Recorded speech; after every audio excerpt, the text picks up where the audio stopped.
just basically spawned in on one another and are trying to kill each other. Flex in the yellow once again. We saw them in the yellow last match as well. Clearly like that color, and good on them right here as they back up towards the Riftstone. We did see a fair amount of kills. There's Zing picking up another one, but we are seeing Wanhida and Super Saiyan Andy start to come up with these kills. Flex certainly got a little bit more coordinated, got up on this high ground, and now they definitely have advantage coming into this choke right now. Yeah, those fights, I mean, this is what makes Grand Alon kind of interesting, because you have these fights that pop out in weird places, kind of out in the forest, out on the road, as people are trying to respawn and regroup. And it looked like got a pretty good initial push there before Flex was able to get set up. But now Flex taking the high ground on this rock, basically shutting down any hope that is going to have coming from what I believe is Respawn Portal 2. They might have to just approach this as from a completely different angle, because Flex is completely locking down this little mountain pass here, just standing on this rock, getting that upper vertical damage advantage and just killing everything that even gets close to this choke. Yeah, absolutely. Flex doing their best in the corner over here, screaming free Cheebs. Sadly, Cheebs said something he wasn't supposed to in the previous lobby. So not much I can do, and all Cheebs needed to do was reach out and rectify his mistake, and he chose not to. So not in the tournament anymore, sadly. There was a way to free Cheebs. He could have freed himself on this one. Yanis getting a big kill feed right there, but Flex clearly not happy about it. That's on him, not me. Nothing I can do about it. It does look like that is trying to get up towards the stone right now, but struggling to do so. Yeah, I think they're going to continue to struggle here, Blue. I'm seeing them kind of do the trickle push. I mean, the respawn is close, so I imagine they are trying to just get back here and reinforce as much as they can. But now finally pushing through, we're seeing some members actually jump through that Flex ball and get up the hill. Much better positioning here, a much more aggressive push on the side of penetrating all the way into the back of Flex's position and up on that hill. I'm not seeing it translate into as many kills as I would like to see. Those Flex members just way too durable, even all the way in the back up on this rock. Yeah, absolutely. As we see the Cordy crossbows on the side of Flex consistently able to repeatedly get their spins off over and over and over again. Flex doing a great job of getting those spins off, and again, controlling that high ground is so important as they move in over here, Moreland. And they are not even really looking at the stone yet, Blue. They are just controlling this one little choke, and as long as continues to come through here, I think Flex is content to just keep the fight right here. In a minute or so, they are going to have to think about pulling over to the stone and getting that cap, but in a scenario like this, they don't necessarily need to initiate the cap right away. If they're feeling confident, they can drag it out a little bit. It looks like is starting to split push a little bit now. We're seeing them spawn over from Portal 1 or 3 maybe instead of Portal 2. That is going to stretch Flex and cause them to have to look in multiple directions. That is what you want to be doing in a situation like this. If you just have everyone looking down the same passageway, you're going to get farmed. But if you can get them looking in multiple directions, which is kind of what this map is all about, then you can start to create those openings, or at least find those openings to sneak through. A few people now fighting over on the stone. Finally, we're seeing maybe one static or so from each guild, but it looks like Flex is going to rush over to the stone. They don't want to risk getting in position in this little gazebo. So we're seeing a lot of Flex movement now over towards the Riftstone. They're going to want to hold the objective as soon as it goes live. Yeah, absolutely. Flex cruising for a bruising right now. They're trying to back up to get over towards the Riftstone, but again, now we're seeing them starting to battle back a little bit right now as they try to move up in towards the stone. Flex are punishing them a little bit as they move up here. Mana burn on the low ground way off to your left over there. Bubba trying to work his way up here. Necro and his static that did so well in that last match out here, trying to disrupt and do what they can to try to stop from getting up onto the stone. And it does look like that is up here, but Flex rather is getting onto the stone, but is up here as well. No Heals is going to go for the interact on the stone, but so is Dizzy Giraffe. Can he interrupt him? No, he will not. Flex will interact with it first. Dizzy Giraffe gonna go for it second. And we talked about his weapon loadout here on that SNS dagger. He is going to put on the board right now, which is a great thing for them. But sadly, they just can't get anyone over to the stone yet, Moreland. Yeah, I'm watching Dizzy Giraffe, and this guy does not take damage, Blue. He kind of just sat there and capped the stone with a bunch of flex hitting him, and I don't think his health moved even a single pixel. This guy is going to be really difficult for them to deal with. They might be able to stuff those pushes, but Dizzy is just going to keep getting that cap. I don't really think they're going to be able to stop him, so they're going to have to win the fight in terms of numbers, which they have been doing. But as long as Dizzy can keep getting these caps, there is always that risk that makes some sort of comeback play like they did against Cursed. And look at how just resilient this guy is. Even when they shove him off, he does not take damage, Blue. I mean, look at that shield that he has there. Look how long it takes even just to get rid of the shield covering the top 10% of his health. He is going to be spamming this cap the entire fight. And really, what can you do about it? If you commit people to hit him, you're kind of just wasting time. You almost have to just let him live there for free. Yeah, it's actually kind of a brilliant strategy right there, as all of Flex doing what they can to try to interrupt before they can even get to the stone. Zing picking up a couple more kills here. It does look like that Flex owns the stone, but is starting to climb in percentage as they've gotten a bunch of people over to the stone right now. 14/8. As their percentage starts to climb, Flex is going to be forced to respond to this and pull back to the stone proper here, as Cena pulls his guild back in here, doing their best to try to make something happen or to try to prevent this cap from going off. I do think that they will be able to do that. They're trying to keep the fight off of the stone itself here, but sadly I don't think that they're gonna let that is gonna let them do that here, Moreland. Yeah, and I mean, you got to think the mentality that this guild has, even though they are definitely losing the fight to Flex in this first half, the same could be said against their fight with Cursed. And this is a guild that knows that, hey, we have come back from behind and won before. So, some guilds can get really demoralized if they just get farmed for the first 5 minutes, but that is not going to be this guild. They're going to stay locked in. They're going to keep adjusting and figuring out what they need to do.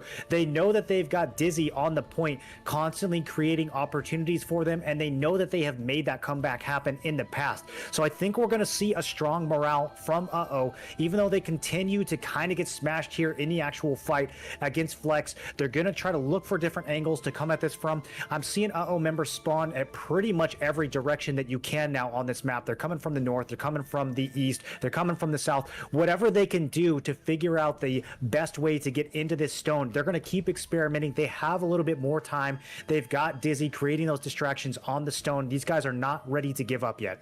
Yeah, JDBX getting a lot of kills there, though, as again, trying to flood onto the stone from all directions, but man, they are really struggling to get in here right now as the Flex squad looks so strong. We see a tornado coming down onto the stone to try to interrupt anyone casting in that choke point, but it's just not enough. Look at that yellow kill feed coming through. Flex doing a great job of standing tall on the point, just like they did against Released in the last match. They've had a great run through the tournament so far, just showing how strong their guild actually is here. Yanis getting another spin down right there, it looks like. But honestly, there we go. Starting back to battle back the other way is They're gonna try to go for a Dizzy. Certainly is just going to get another cap off one more time here. There it is. The guy just cannot be stopped in this one, because you got those double arc balls. The way he is itemized is actually very impressive. And again, they have 14 people on the point. Flex constantly has to respect this. I don't think they want to be fighting on this point here, Moreland. Yeah, and once again, I'm seeing the same static that was kind of doing kill squad things in the last match for Flex. We got Necro and Mana Burn, as well as Glizzy and a couple others. They are out kind of on the edge of the fight, looking for respawns, doing their kill squad thing. This is a map that really lends itself well to kill squads. You got a bit of a hike when you're coming back from the respawn, and there's so many different ways to get to the cap point that it's natural for these smaller skirmishes to break out on the outskirts of the map. And when you have players like Glizzy that all they do is small scale, I mean, he's just getting so much value out here fighting away from the main ball, but causing so much trouble for these players that are trying to get back into the fight. Yeah, absolutely. Is the Dizzy going to go for another cap on the stone? Just relentless on this one, and you have to hand it to him again. This is why they won their previous match, is because Dizzy just cannot be interrupted on the cap, and they were able to flood on and flip it back the other way. I just remind everybody, Uh-Oh's match against Cursed was one of the closest that we have seen in the tournament worldwide, and they were getting farmed for the first half of that match as well. So I'm sorry, tempted not to just I don't want to count them out in this situation, but they are struggling here as Grim picks up a pretty solid kill feed. But on the whole, it's been Flex dominating this one, Moreland. Yeah, it has been Flex dominating, and yeah, I do think that was kind of the predicted outcome here, Blue. We kind of know that Flex is the stronger guild overall in this match, and you know, normally with a power discrepancy like this, I would be leaning pretty heavily in Flex's favor, but the only reason I'm hesitating is just because of what we have saw Uh-Oh do previously. I mean, this guild, like, if you guys haven't seen that match still, I know I keep harping on it, but if you have not seen their match against Cursed, it is absolutely crazy. Same exact scenario here where they're just behind the entire fight, and within the last few minutes they made the craziest push that I have seen so far, able to flip the entire thing in their favor. So we're seeing them experiment here. None of the strategies that they're employing against Flex are working so far, but I've seen them try every single respawn portal. I've seen them try the grapple in the back of the tower. I'm seeing them try every angle that they can get here. If they can figure something out, I would not count them out quite yet. Yeah, absolutely. It looks like Cena out here as the front line for Flex, doing a great job. I believe this is the leader of Flex right here, so a lot of respect for anyone that can lead a PvP guild that is this strong, doing a really solid job right now. Flex trying to push this fight away from the stone itself, mainly because if they keep the fight on the stone, it's very difficult. It can be very difficult to control on Grand Alon. We see that there is not a cap currently initiated on the side of Uh-Oh here as they struggle to get onto the stone. We look down, there's fighting almost everywhere. Glizzy and his team down here trying to block off any members that try to spawn up and run up to the stone on the other side. So clearly Flex trying to lock down all three spawns at the same time. And there's the cap again, no doubt. My boy Dizzy Giraffe, yeah, there he is, the culprit himself on the stone one more time. And Flex has to respond once again. They have to move back and respond to that cap. It's so interesting how spread out the fights on this map are, Blue. It's really actually kind of an interesting map. I'm surprised we don't see it more. Maybe guilds are just finding it a little bit too risky. But you have the main fight in this gazebo, you know, cap area, but you also have the fights towards several of the different respawn portals. It's almost like there's three simultaneous GVGs happening at once here.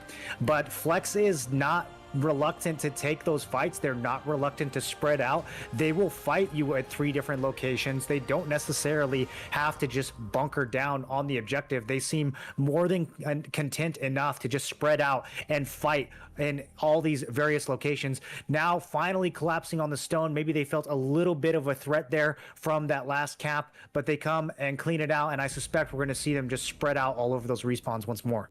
Yeah, and XL over here just not able to regroup with his healer. This is a common problem when you're running from behind as a guild, is that you're not able to regroup with your static, get a heal, start getting those pre-buffs ready before you go in. So XL takes the grapple up. He's only at 20% life. A slight gust of wind, a fart in the wind, if you will, would just blow him right on over. He finally does manage to catch a heal and moves back up on in. But you got to respect the bravery of these static groups. He just wasted his smoke screen contribute to the point where they can. 17 HP. members over here trying to stand tall on the point on the side of Uh-Oh, doing their best here, Moreland. They're running out of time here, Blue. This is going to be one of the last serious pushes that they are able to make, and they have been doing such a good job. Dizzy Giraffe constantly keeping that cap open, creating that opportunity for his guild, but they are going to have to win at least one of these fights. It's not quite as sweaty as Cherno in terms of respawns. It does take a second to spawn up and get back here. If they can wipe Flex, then a cap is possible, but I am not seeing that wipe happen. Blue. Flex is just way too good at these fights, whether it's ball v ball, clump v clump, or whether it's these spread out sort of static v static respawn fights. Flex is just winning on every dimension here.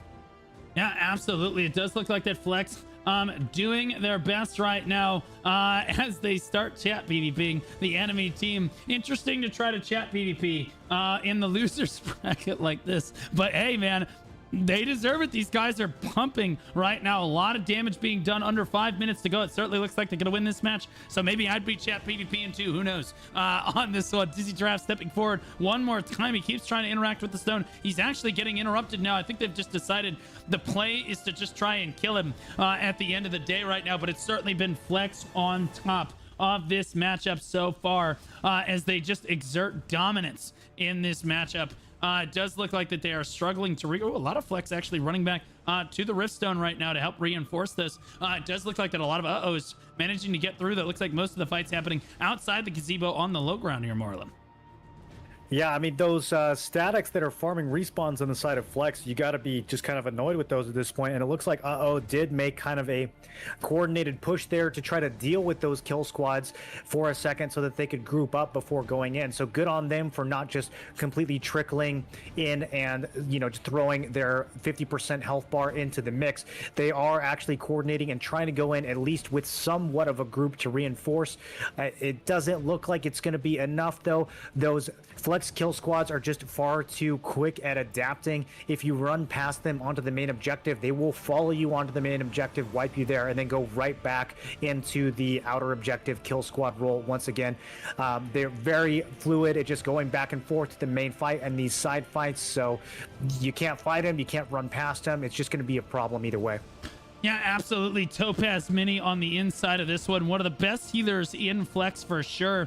Running around in utter safety on the stone right now, just making sure that all of his boys and girls are healed up to the best of their... Oh my God, massive pull off the side right there. What a good pull right there off the side. I didn't catch which tank actually did that, but caught about 4 people pulling them off. But Flex has 30 people all on the point right now with under 3 minutes left to go. It does look like that is Flex on top of this one. They're all fighting on the stone right now as uh-oh struggles to regroup right now, Marlon. Yeah, and you know, the throws on this one, not as much of a value as we've seen on some maps. You can get people to fall off, but with this grapple right here and with several nearby pathways to just walk back in, we don't see the chain hook get as much value as we would expect on other maps. Still, though, a pretty overwhelming ability. If you can catch 4 people and throw them off, at least you have wasted a little bit of that time, and that could be the difference if the fight is close. In this case, though, not too close indeed. Flex is just continuing to be consistently on top. We did see uh-oh try to change it up, try to come from a different angle, try to regroup in different spots, and there were times where it looked like they had something going, but Flex was able to just adjust and shut it down every time. I don't think we're going to be seeing any miraculous comebacks this time around, so GG's to uh-oh. I do think that Flex is going to be the ones to continue on to the next round here. Yeah, we saw Zing hop in as the saddest kangaroo you've ever seen hopping right there, as he just did not have his static next to him as he hopped in. It does look like Thunderhawk going to try to dive in too on this Gladiator, but no heals mean no fun right there. Oh, he does catch a heal right there at the end, but still ends up going down anyway. 1 minute and 28 seconds left on the clock. It does look like that uh-oh is going to come up with the loss in the losers bracket. Flex is going to move on to what looks like, I believe, the semifinals of the losers bracket here. I could be wrong, but the tournament is so complex with so many teams. Yeah, Flex certainly making it a really far way in the tournament, but for good reasons. The skill is really strong, Marlon. Yeah, they're really strong. And I mean, I like I said before, I have fought these guys. This is definitely a very strong guild. I expected them to be pretty strong in this tournament. And we saw them get knocked down to the losers bracket maybe a little bit earlier than some people expected. But they are still alive and well, showing a really dominating performance in both of their matches today. I would not be surprised if these guys are able to still present a threat to some of those stronger guilds that have not lost a match yet. I'm sure they have spent some time reviewing what went wrong earlier in the tournament. We're seeing just really strong and consistent performances from them today. So depending on who they have to go up next, this could be one of those guilds coming up from the loser bracket that starts to be a threat. Yeah, absolutely. Grim running back on this Cordy, but only 10 seconds left to go. I'm not sure he's going to be able to get much done here. He might try for one more spin for the boys right now. Certainly, had a great run through this losers bracket, but they are going to come up short in the tournament overall as we run out of time. It does look like it's Flex on top of this matchup here as they look so dominant in this tournament. I'm certainly pulling for him. Marcel at 65 kills. JDBX realized, and Yukumaru at 43 kills. Super Saiyan Andy I thought you said Marcel right there. For a second there. It does look like Uh-Oh's top kills were Grim on that Cordy crossbow and JP on the Crusader. That is rough. Assuming that is his weapon loadout, that is rough to have your Crusader coming at number 2 on kills. He might have swapped his weapons at the end. Who knows? Excel, Super Luigi, and Dell coming in as the next stop right there. The assists, Super Saiyan Andy, 193 on the side of Flex. The top assists for is Excel down there. Damage dealt looked like 5.4 million damage done for Super Saiyan Andy. Grim at 4 million, representing right there. So Excel also on the leaderboard. Yanis, JDBX at Glistening, and Nell rounding out the top 6 of the leaderboard right there. Damage taken 1.9 million for the Narwhal, Pandemia, and JP, who is he's number 3 on damage taken. What an absolute goat right there. Holy moly. Interestingly enough, and then a supple member in here at number 5 on the healer. It does look like that Lumineus, Emiria, Pandemia, the Duder, Dioxin, and Cash Money, the top healers of the lobby. Topaz Mini, the top 4 Flex in their guild proper there. But sadly, Uh-Oh's tournament run comes to an end. But Flex, man, they're looking really good, Borland. Yeah, indeed. And the with 65 kills, I'm looking at his weapons. I think this is his main build. 65 kills, getting the top frags, getting 20, 30 more kills than most of the rest of the DPS in the lobby as a Ravager. Pretty crazy, but I guess it makes sense on that map. I mean, like we said, it is such a scrappy map. I think Greatsword can get a tremendous value there because of all those smaller fights that kind of break out over towards the respawns or outside of the main arena. And still, though, that is just a crazy number of frags to get on a Ravager on a single target class. That guy must have just been absolutely hunting through this entire match. Absolutely. But had good fights to both teams. I think that had a great run for the tournament, but Flex absolutely deserved to move on. Very strong guild right there. And now we move to a matchup that I think people have been waiting for since Talandre came out. These two guilds have been beefing. It has been a tale as old as time. And finally, we do get to see Supple versus Tier in the winner's bracket. It is Tier from the Ivory server, rank 2 in their alliance overall. Hallowing, Exodus, and Corrupt in their alliance with them. Rank 1 on their server. Their best in guild T1 finish was 4th. And their siege wins was 5. They're up against the defending champions, Moreland. The defending champions, of course, being Supple, also known as Supple Oni. Their alliance strength over on the Stellarite server currently first. This is the rank 1, as you said, defending champion guild from the T1 tournament. And look at that chat PvP calling out Tier, the very guild that they are going against. These guilds have been battling back and forth since T1. Both guilds accusing the other guild of dodging when it comes to server merges and Talandra and everything else. Transferring away and then transferring back again. Multiple rebuilds, merges, drama on both sides. Players getting poached in every direction. So much trash talk every single fight, no matter who wins.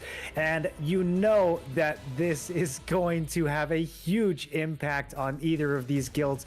Blue, I don't want to overhype it, but whichever guild doesn't win this match might be struggling to maintain their core afterward. Please don't say that as the tournament director. I really need to make sure that everybody manages to make it across the finish line. Do not kill your guild, at least before the tournament is over. I am doing my best to try to keep it together here.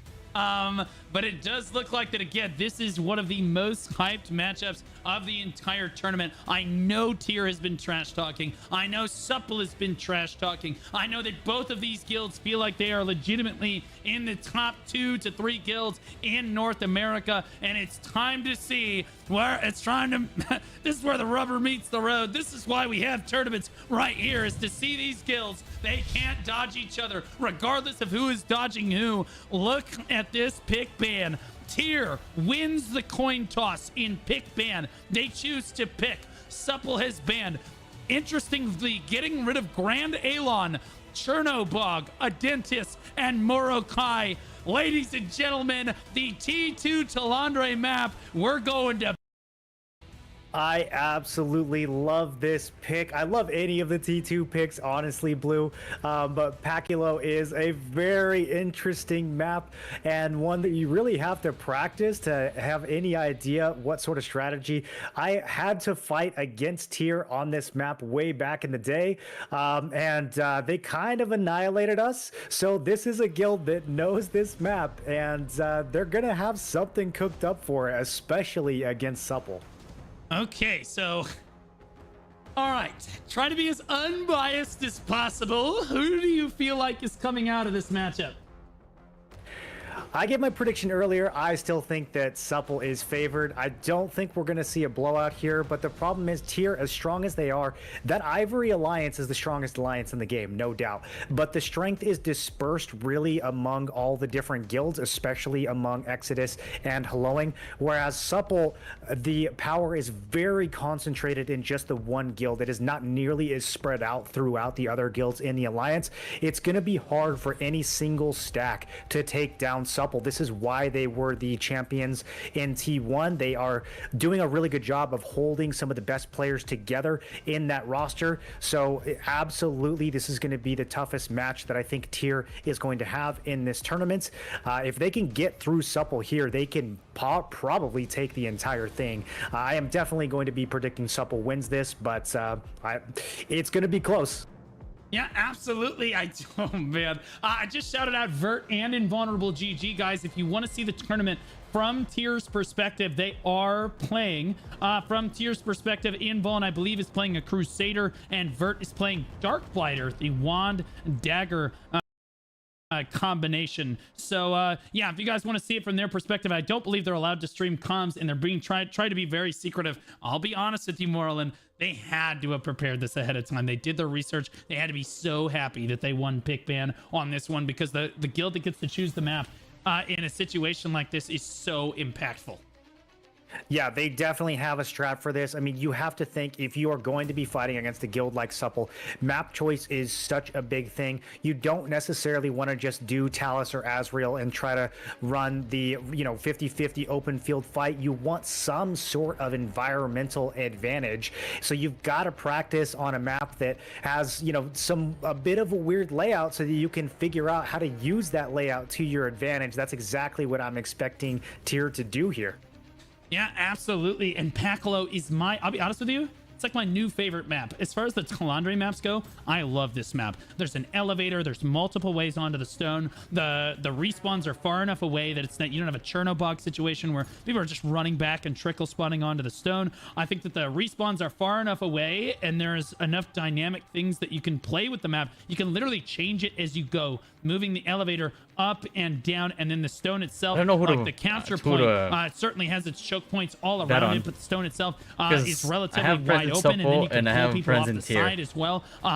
We've seen guilds strategies on this map. A lot of it revolves around Cordy crossbows, trying to get them in position on this one. We'll see if that's what we see here. Let's take a look at composition here a little bit, Morlin.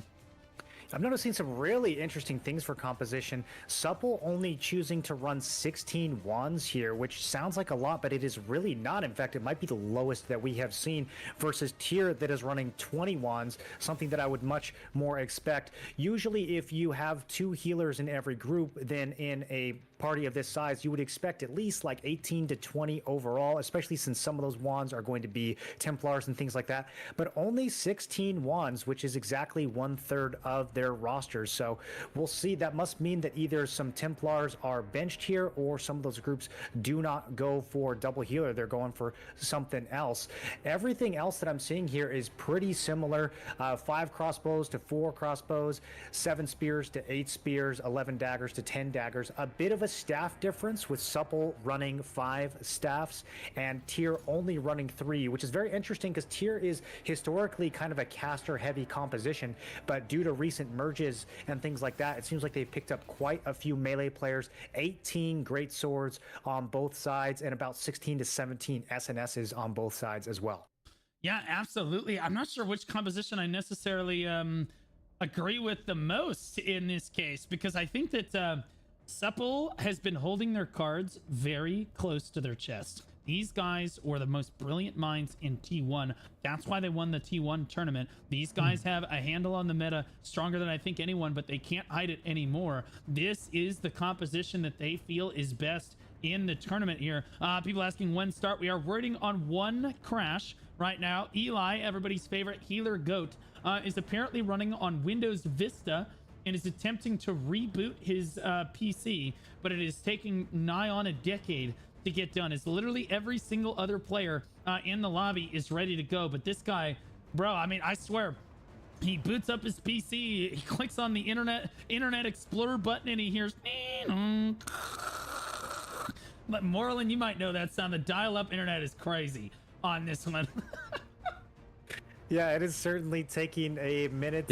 I guess it does take a second for this game to load, but man, at this point, can we crash a little faster, guys? Like, what are we doing? Eli's computer has gout. No, gout is only something that the deranged NA West scene has talked about. We say goat in NA East. Okay, not gout. All right, we're not starting this on this side as well. Again, I think that Pacolo is probably the most dynamic Riftstone that I could have asked for. If you were to ask me where I want to see this map happen, I would have said Pacolo. Now, like you said, though, I think that 16 wands is really, really low on the side. I don't know. Supple, based on they know more about the game based than on I do. performance, argue bro. with their composition here. In war games and shit, I don't know, bro. Tyr might take it.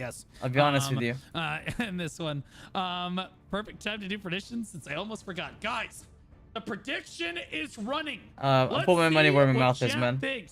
Chat, is it Tyr? Be ready for the copy pasta. Who is taking this one? Yeah, look. There's a copy pasta there now. It wasn't even us that started, bro. It's Privateer Beck. He's Tyr, but I gotta say, he's from the privateers in NA East. To interact with on a regular basis typically is Supple. They tend to be very respectful. They tend to be very forward. They know what they're doing. But Tyr is always on time to everything, and they have not complained really. Well, only a little bit, but for the most part, both of these guilds have not complained in the tournament. They've been very respectful of the tournament staff, and that's just something I appreciate.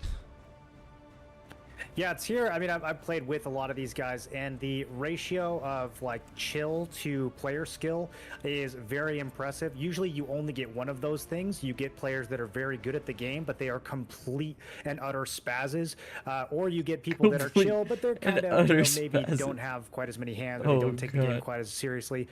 Tyr, you got a pretty laid back group that actually really knows how to play, an enjoyable group to play with. And, you know, I think they're going to be bringing that attitude here. And that can honestly, I don't know, it can go in your favor, but it can also work against you sometimes. Some people really like having less of a chill vibe where they're being yelled at and called names, and that's what gets them motivated. So it really depends. Yelled at and called names. We're getting DM'd by Supple leadership that they are now aware that Eli is literally running on like a 2008 PC, as it turns out. So he's doing his best, guys. 2008 is a crazy old PC. I think that I only ever let my PC get like 5, maybe 6 years old. This guy's PC is older than some players. Yeah, that I don't even know how that thing still runs, Blue. That's pretty crazy. I mean, I guess shout out to Throne and Liberty for being optimized enough to being played on the Pentium 2 that Eli is running here. I mean, that's pretty impressive. He went straight from, you know, the Burning Crusade to Throne and Liberty with that PC. I'm not going to start the match without him. I refuse. Eli is the top healer on the side of Supple. This is the guy that writes. How is he out healing all of us? I'm almost insulted.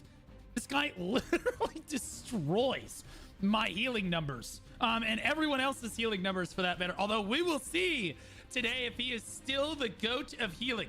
Now that you cannot stat pad anymore. He has finally joined the lobby. We are just about ready to go. Okay, ready? Question mark. Okay, he has joined the lobby. We are just about ready to go. Oh God, please tell me he didn't just crash again. No, it was somebody else just crashed, and we are just gonna go ahead. My gosh, He's insulted the he's insulted the guy doesn't play. Just let me see it. Oh yeah, fuck. this I mean, talk about just absolutely, man, you want to see this match, and we're so close to seeing it, and just the absolute tease that is happening right now. I swear, you guys, we have a lot of matches we're trying to get through. We are not doing this intentionally, although maybe it is a little tantalizing. But yeah, guys, I strongly recommend for the rest of the guilds that are competing, reboot your PC, you know, 10-15 minutes before your match. If you've been playing the game for the last 8 hours, This is if you went from probably Arcos to the tournament, this is the that's not a finals good right here, idea. by the way. Memory leaks are a thing. Make sure Like, you maybe guys you are could rebooting interchange the red tier with, like, you don't want that Exodus to happen mid-match for the other Okay, rivalry, so he's but joining this back in is right the now. this is the Remember, finals right match. After this match, it's banger into banger into banger. The rest of the day, Moreland, is just absolute cinema. We have Hellowing versus Exodus next. That match is going to be absolutely insane. It looks like we are 48v48. We're doing final checks. It looks like we are ready to go. I'm giving the tournament director go as we are ready. Is it quest log up to on date so far? Baccalaureate Yeah. to see this one get underway. It's going to be Tier in the yellow, Supple in the red. The match has begun over here as I start to pan down. Sadly, we spawn in Narnia, but we get to see the wonderful, look at all of the beautiful scenery, Oh guys. god, that it's you see Pakilo, in bro. this dark iron, or this black anvil forge. Oh, no. Where people just love grinding out their weapons. I know for a fact that their obsidian Invol weapons, once put as it everybody were. on this collision We're build, coming bro. down towards the riftstone now. It Oh, does look fuck, like that we hopefully are seeing Supple has an both answer, guilds man. starting to connect with one another. Actually, it's only one static versus one static. Where are the rest of the guilds? Oh, they're over here. Supple on the low ground uphill. Trying to get control of high ground. Vert on the low ground. On that dark blighter gets pushed right off the edge at a critical moment. Right there as Supple starts to land on the riftstone. Morning up on the high ground right now. Oh But no, Supple Supple's getting looks like pushed they off pick up already. The first few kills of the lobby. Interestingly enough, Merlin, they left one static on this high ground, and they are pelting this Tier squad on this low ground right now. Tier struggling to get their footing, despite the fact that they picked this map. Every single one of these statics that you see from Supple is going to be hand-picked here, Blue, and they are going to have very specific assignments. Some of them are going to be on respawn. Some of them are going to be on the objective. As you saw, some of them are going to be way up on top of that elevator running it. And they're, despite the fact that Tier picked this map, maybe hoping to catch Supple a little bit off guard, I guarantee you that Supple has a plan for every possible map in this tournament, and we can see that playing out already. Yeah, absolutely. Both guilds know what is at stake here. Most importantly, ego on this one. Interestingly enough, despite the fact that the kill feed has been favored towards Supple, it is Tier that dominates the Riftstone currently. They have a lot more members that are grouped up on the stone, and they are starting to get their kills in this lobby right now. Vert on the low ground down here on this Dark Blighter, starting to pump down damage, and Tier certainly has this position down right now. Yeah. F1 picks Vert's up another using kill against Deckmans. Strix right there. Doo-Doo Dogwater picking up kills as well. Look at that yellow kill feed starting to come through, as it looks like Supple is disjointed. I feel like Tier is all on the same page. There's Vert picking up another kill as well. You look over here, you have Supple with just a couple people over here basically defending this left side staircase that Morlin is watching, and then on this right side staircase you're seeing people fight as well, as as Supple starts to trickle back to the fight. Where are the rest of the Supple members, Morlin? They're pretty spread out at the moment, Blue, and I think that is by design. You have what is pretty clearly one or two supple statics dedicated to this grappling hook. It looks like there was another static looking for the other respawn as well. Supple does like to do the respawn camping strat. They even literally have a crossbow player squads named Respawn Camper who is going to be fighting way out here, trying to catch those regroups and prevent them from happening. So the stone is not quite live yet. It might be the case that Supple is trying to disrupt some tempo here, or they might just be under Supple has not been because Tier definitely focusing looking very on strong the stone, on the actual stone itself, which is really what's going to matter when it comes live in a minute and a half or so. Yeah, you see Clover struggling to get back to the fight over here. There is a Supple Respawn Camper. Yeah, Respawn Camper and his static trying to spawn camp one of the spawns. There goes Krunkon. He's going to go down now as well. But the problem with this is that this strategy is that they could just spawn at a different spawn. Look how many Tier are standing on the point right now, Moreland. There is a lot of people here. 1 minute left on the clock. Supple is going to have to regroup. And like thing is, like they're camping Tier by that spawn point right now, but their guys are getting wrecked here on point as well, so I'm not sure what the Supple definitely up there, kills Supple on top here though. But then when the fight starts, they won't have positioning advantage. That's kind of rough, no? The assist again, Supple favored the all Tier needs to do is put people on the high ground as well to counter. That's the only approach they can have. The top healers of the lobby so far for Tier, and I expect that is very likely because they are all standing next to each other. They're all helping each other out. So although they're winning in the leaderboard right now, they're losing in point control. And there's only 35 seconds left before the lobby or before the rift stone. I'm a Tier supporter, bro. I put all my going to have to push through. I put all my points on Tier, bro. Opens up, So Blue, there are so many interesting little details that you can miss on this map if you are not I have friends in Supple and Tier, try to explain some but based on the war games, Tier just seems more this back staircase here that leads into the grapple. You like can see all the Supple players invested into the meta. I don't know how to put it. This staircase is not close to either one of the respawns. So when you see people running up these stairs, it is because they got thrown off. And if we look at the main objective, Tier tanks are just being absolutely obnoxious there, chain throwing Supple members off. You will not necessarily see that show up in the kill feed, but the effect is undeniable. Supple spending so much time running through this alleyway in between the buildings, going all the way back through this staircase into the grapple again. We can see a lot of Supple members over here. There's not a tremendous value here. There is an argument maybe for a kill squad if Tier is reinforcing in this direction, but when you see this many players taking this route, it's because they're getting thrown off and they're struggling to maintain their position on the actual stone. Yeah, absolutely. Both guilds have initiated a camp, but it is Tier that is standing more strongly on the point with 2 times as many people than their opponents. Supple starting to realize they are out of position. They might not have the strategy that they need to win this one. I think that Tier understands this map a little bit stronger than they do. 25 people on the point right now. Supple trying to dive onto it to try to save the point, but they're spawning. They're basically going to land in the Alamo. They're outnumbered 2 or 3 to 1. Supple is losing their point right now. These are the T1 best in guild T1 champions right now at risk of being thrown to the losers bracket by their arch rival Tier right now on Pacolo, which is a Talandre Riftstone. They said, no problem. You win in T1. We'll pick a T2 map. We will come and out strategize you in T2. It does look like that Supple is starting to realize they need more people on this point right now. You see competitive picking up more and more kills.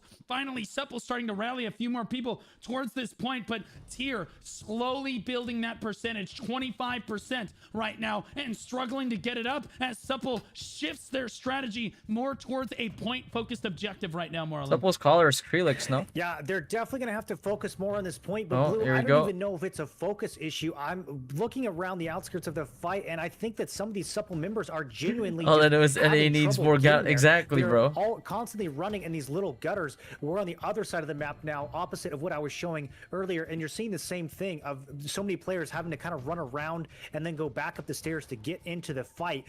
In a map like this, it's not just about kills. It is about positioning. It is about trying to figure out how not to get thrown off, because if you're wasting all your time running back up these stairs and trying to re-enter the fight. That is the same as dying and trying to run from the spawn point. And Tyr is just doing so much of a better job getting these throws and pushes. We're going to have to see supple tanks start playing. I mean, look at Haler. Look at these guys from Tyr. They barely even move away from the ledge. They're just sitting here, offense with the hooks, Zales with the hooks. These Tyr tanks just living on the edge of this map. And supple is going to have to start matching that energy. Finally, we see a supple tank get a hook and then immediately shoved off by a Tyr tank. This is such a tank heavy map here, but Tyr is winning the battle of the tanks, and that's going to decide so much for the overall tempo of the fight.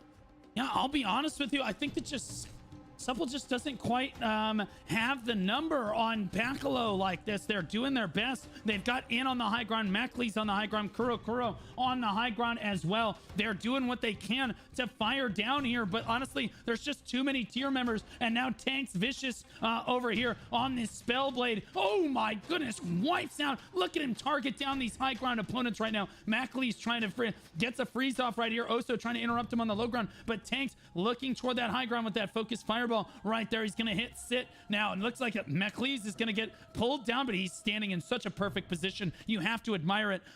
He can't get pulled down because there's just a little lip on the edge here. Now he's gonna go ahead and block with an S&S. Interestingly enough, he's trying to swap weapons. He's going to get wiped out though. Doesn't matter. Tyr does not care. Swap all you want. They will just kill you.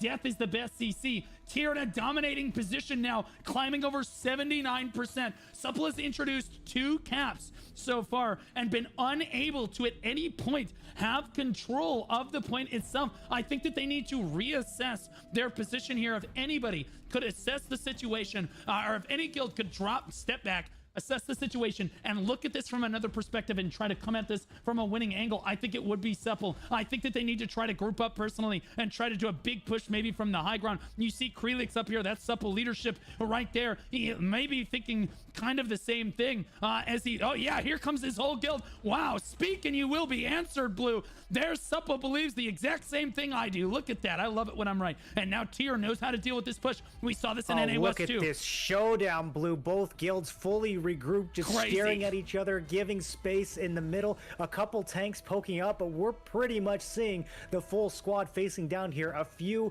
assassins maybe off to the side fighting respawn still, but both guilds. Look at this iconic stare down. Who's going to move first? Yeah, this is crazy, and I love that I was right. Once again, I'm taking that W right there. I was like, I think supple needs to regroup to the high ground, and Krelix just said, I agree. As they all get up there, Bert picks up another kill right there. Here goes supple pulling the trigger. That's going to force Tyr into a bad position. Can they get the Cordy spins off? Sid does go for it, but doesn't actually find very much damage. Everyone from Tyr steps down the stairs for just a moment right there. Oh, man, and they just got tossed right out. Oh, my God. And wipes the remainder of supple. It looks like Tyr beautifully handled that engagement. Supple knew that they would back up into that corridor, but Tyr knew that supple knew that they were going to back up into that corridor. They said, no, we back up down the stairs. Their cordies will be forced to spin early. We step out of range of the cordies. We step back in, and they dominate the stone. What a beautiful execution by Tyr there. It was good on supple to know that was exactly what Tyr was going to do, but Tyr just, I hate to say it, but one step ahead, Moreland. I mean, that looked like 2 steps ahead to me, Blue. The strategy there from Tyr was so overwhelming. They literally let supple get in position in the high ground, and then they were just like, actually, you can't reach us over here. I saw some supple members kind of lingering up on the elevator, some Spellblades trying to get some value over there, and they couldn't. There were no Tyr targets to hit. Tyr knowing exactly where to stand, exactly how to counter a push like that. Just doing just enough to bait supple to maybe overcommit, while at the same time making some of them think that they could hold that high ground and then getting 0 value for doing so. Just some absolutely incredible. What's this in the server? This is the NAE East Best in Guild tournament. Supple was expecting Tyr to have that kind of macro. Tyr's kind of known as an ego guild. This is the tournament for the NAE East. Skill, But they Yesterday also have a lot was of players who kind of was ignore EU. shot calls and just try to frag and get on the top of the leaderboard. The But prize they pool were is looking so 1.2 million cohesive and Lucent. so well organized. They set their egos aside and just moved as one. That was one of the most impressive plays I've ever seen in this tournament. Yeah, let's take a look at that one more time as a quick instant replay in the middle of the match. Wow, look at that. Production value is insane.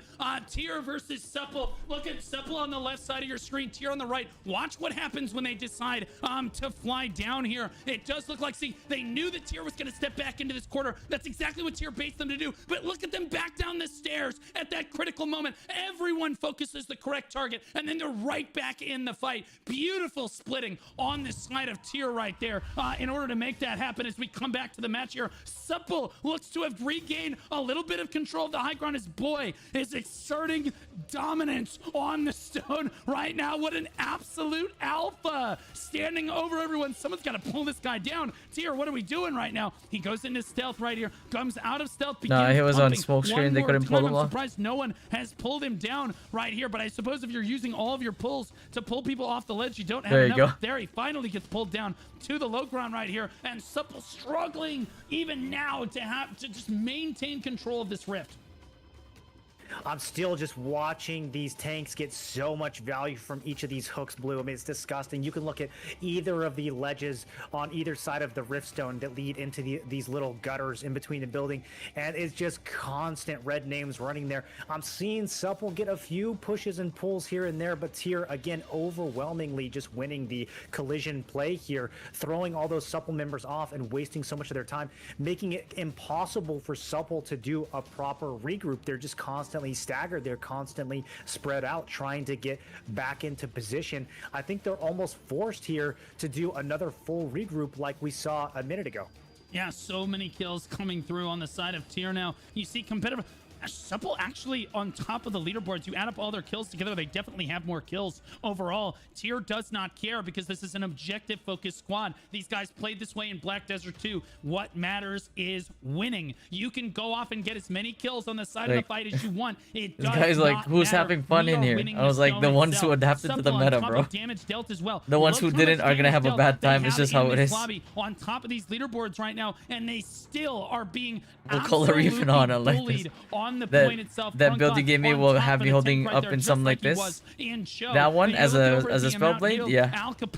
You're gonna have to go up on like perches, up on like high ground, and try to rain down on people, and try your best not to be on the ground where melees can jump on you. And I believe Eli crashed one more time, so he probably lost 7 minutes off the match right there, just trying to get right back in on this one. Either way, I'm not sure it matters. I think the Tier is the more objective focused guild. Sure, Supple has the builds. Sure, Supple is getting a lot of kills, doing a lot of damage, but they're just not focused on the objective here, Morlin.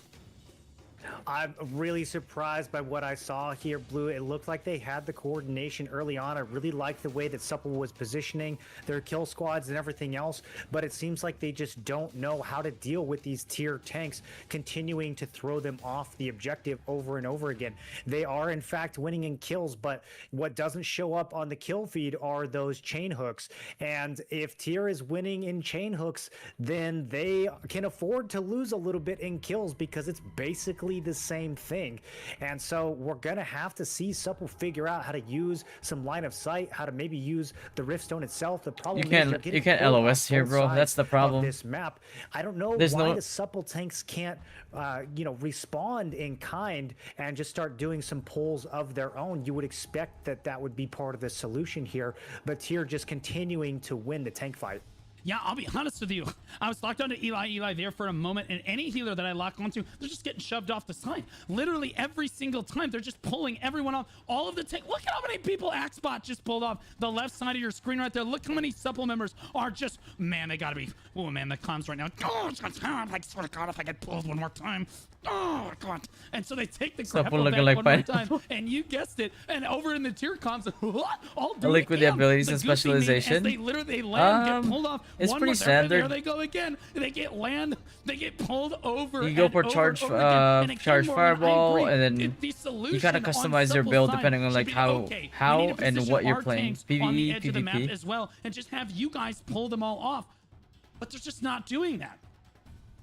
No, and I'm seeing some supple tanks try to do it, but I don't know if it's just build difference, Blue. I just saw one of the supple tanks do a quadruple chain hook, a bulwark pull, 4 chains, and nobody moved. So all 4 of those chains missed. I don't know how much collision chance we're running there, but unless he just happened to hit 4 super geared tanks, that's kind of crazy that he couldn't get a single one of those hooks to connect. Use the volley. Charge Fireball does a lot of damage. What we are watching, 31 tier on the point to 11 from supple, and it is not because supple it helps your leveling as well. It's not because supple can't do damage. It's because supple is being out macroed and out strategized. Yeah, there's a lot of builds for pretty much like every type of content. It just depends on what you're doing. They were ready for the supple regroup from that high ground. In terms of like spell blades, I would probably go. How ready tier was in this matchup. Every single member. I'm not sure if he updated his build yet, but Dak RNG. And I think with under 2 minutes left to go, he's mostly PvP though. Initiated right I'm not sure if he has a PvE build. We are about to see the tournament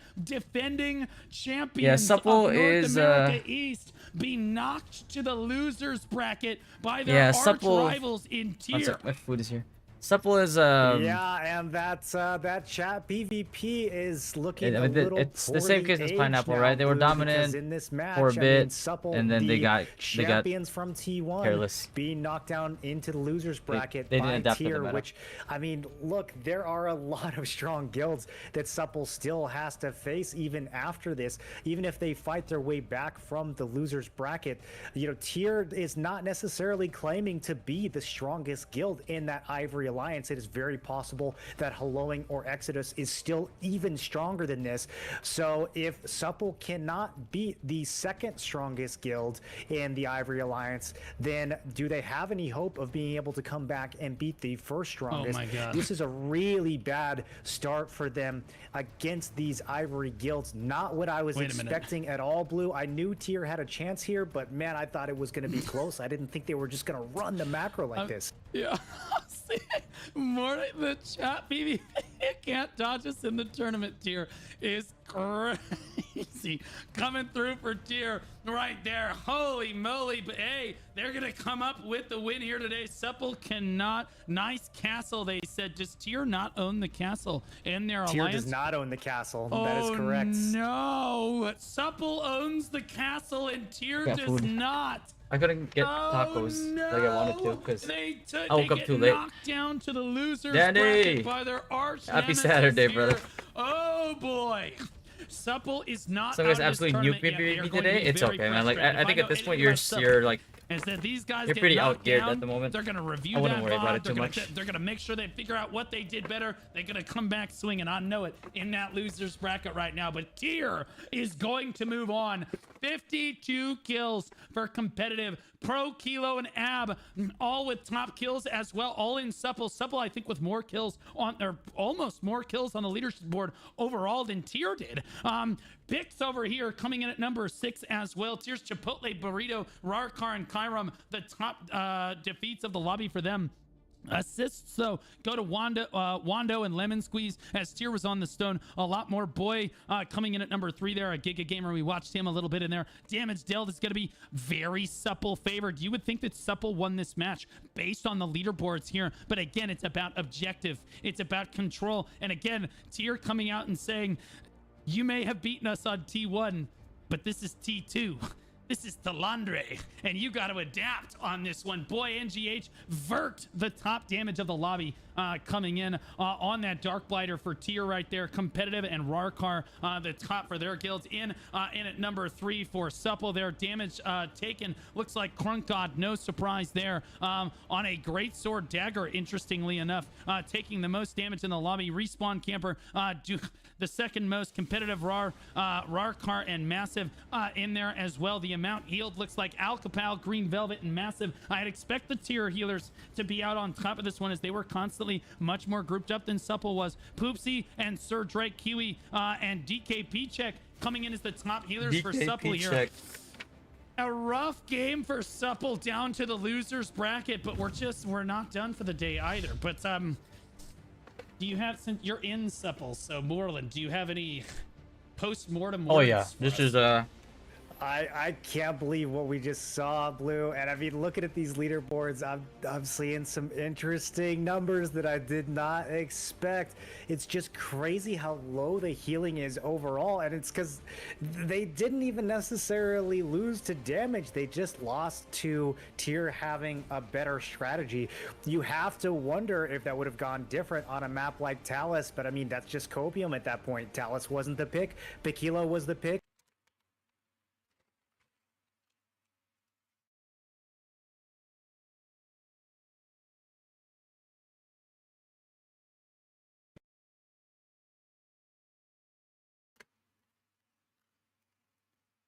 Pound for pound, the players were necessarily better. I think that every single player in Tier had a game plan. They knew where to stand. They functioned together as a unit, so they were the better guild in this matchup. But it is not because they're necessarily pressing their key buttons better. It's because they were selfless. They understood how to move as a guild. They understood the tanks perfect position the whole time, constantly pulling those supple members off the side of the edge on repeat. And then the DPS allowed to swarm on the middle ground, and then constantly keeping that high ground under control as well. They had a plan for the spawn campers. They had a plan, and this is the coolest thing. Let's take a look at this instant replay one more time. This is one of the coolest pushes of the entire tournament. We saw this once or twice already. Supple on the left side of your screen, Tier on the right side. Look at the split that Tier does. They know. Supple knows they're going to back up into this choke over here, and that's where they want their corny crossbows to go off. But look at Tier splitting off the north side of your screen. The moment that the corny crossbows step up, they step out onto the stairs there. They step up over into the corner, and then they come back in. They focus them down and just wipe out the rest of Supple right there. So you got to say head to head, they just had a better strategy. They moved as a guild better, and they took that objective. They won that match. They were the stronger guild there. Yeah, they understood what they needed to do, and I mean, that's the kind of thing you can't really call on the fly. Positioning like that, a formation like that, the way that Tier was able to take up that space in all those different directions, that as a shot caller, that's way too much micro for you to call in the moment. That's definitely players who individually understand where they need to be. That's a guild that understands the plan overall. Really impressive macro there from Tier. Not what I was expecting, yeah, I don't know what else to say. GG's to those guys. Yeah, absolutely. Someone explain what castle buff is. Absolutely. If you're a guild that owns a castle, you have 50, I think it's 50 heavy attack and 50 heavy attack evasion is the buff. Chat can correct me if I'm wrong. Loot and weapon mastery. Yep. Offensive and defensive stats for being. You get up from that point on. So all the content is open to you now. Okay, so it's 70. Okay, somebody said 80. Some people are saying 70. So it's 70 and 70. Either way, it's a very significant amount of offensive and defensive buffs. Supple did have castle there. Tier did not, but it's Tier on top. And we'll see them again in the losers bracket. Let's move on to our next match of the day, which is yet another hyped one. Hellowing versus Exodus. Absolute cinema. Hellowing. Some of my favorites to win the whole tournament from the Ivory server. Hellowing in the Alliance. This is an Alliance kill because Exodus is with them as well. Rank 1 on their server. 4 siege wins. They said Supple is cheeks. And, well, man, that chat PvP just kind of hits different. Yeah, there's going to be a lot of chat PvP tonight, fighting against their own ally Exodus, who places themselves third within the Alliance, but I would be skeptical of that, Blue. I think they are underrating themselves. No, I genuinely have no clue which one of these guilds is stronger. Exodus is strong, probably going to win out on this one. And everything else that has gone on. I really want to see if Hellowing is in fact still the strongest guild in Ivory. Hellowing are the ones with the castle, but Exodus is an extremely strong comp right now. They are in that Ivory Alliance with Hellowing, with Tier and Corrupt. They have only won 1 siege, but again, don't let that fool you. That's just because this is a newer guild. These guys have played together before under different banners. Their prediction of top 4 absolutely makes a lot of sense. These are for sure 2 of the strongest. I would say both of these guilds are top 4 overall in NA East. Where exactly they fall in these top 4, we're going to have to learn that today and next week as the tournament goes into the finals. But you are undoubtedly looking at 2 of the strongest guilds in the entire game right now. Yeah, absolutely. As we move over to the versus screen, pick ban has happened. Let's see what happened. Hellowing won. Oh, bro, what? No way. Hellowing wins the coin toss. They choose to pick Exodus banned. Exodus chose to ban Daigon, Bacalo, Leviathan, and Azrael, and left on the board one more time is Chernobog. Blue, I do think at this point they are doing it just to mess with you. No shot. What a flex pick from Hellowing. Again, fighting their own ally here. I don't know if they really think they are just that much stronger than Exodus. That is a little bit risky. I'm mad. That is super risky. I personally, dude, both of these guilds have bulldozed their way through the lower bracket of this tournament, absolutely dominating every round so far. But I've played against both these guilds, and I personally think that Hellowing gave me a greater sense of trauma than Exodus did. I think that I'm gonna give the slight favor to Hellowing in this matchup, but it could go either way. Looks like the lobby is ready to go, so we are going to hit go. Both guilds have been told to buff up, and we are on Chernobog against all odds. The most common map of the entire tournament is Chernobog as we move over toward our live scene right now. Unbelievably so. Here we go. Exodus in the yellow, Hellowing in the red. It is first blood to Exodus. Can they get in position? Right now they do, and it's Exodus coming up with a clinic on the side. It looks like Hellowing was just not quite ready to go there, Morlin. No, it's looking really yellow, the kill feed, but now Ari, the Cordy spinner, coming in from Hellowing, one of the, if not possibly the most dangerous Cordy in all of North America right now. Ari coming in with a massive kill feed, boring one of their casters coming in with a huge kill feed as well. Maybe caught off guard a little bit in the beginning there, Blue, but they are not going to let that cost them their momentum. Absolutely just brawling back and forth now, both guilds getting some impressive kill feeds. Yeah, absolutely. Looks like we forgot the predictions, so I'll go ahead and throw it up on the screen. Hellowing and Exodus. Guys, chat, mods, come on. I need you to...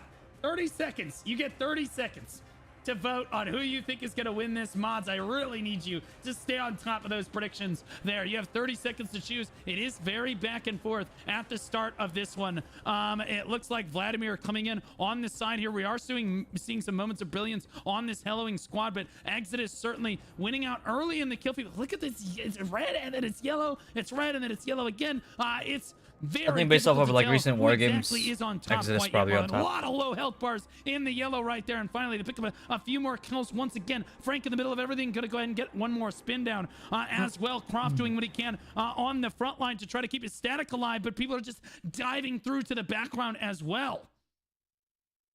Yeah, and man, this is why I said I genuinely could not predict this match. We are seeing exactly what I expected here. It is straight 50-50, although I will say overall it does look like Exodus is winning in the kill feed. Now, Hellowing can rally at any point. Another huge spin from Ari there, cleaning up a bunch of Exodus members. You can bet that they're going to start focusing him and taking him a little bit more seriously there. These guilds are in the same alliance. They have sieged together. They have fought against each other. They know who they need to be targeting and who they need to be prioritizing. Nonetheless, you're still seeing some of those same names pop up again and again. So I don't know if they will be able to shut down those Hellowing Cordys. It looks like, other than the Cordys, though, Exodus is kind of winning the feed.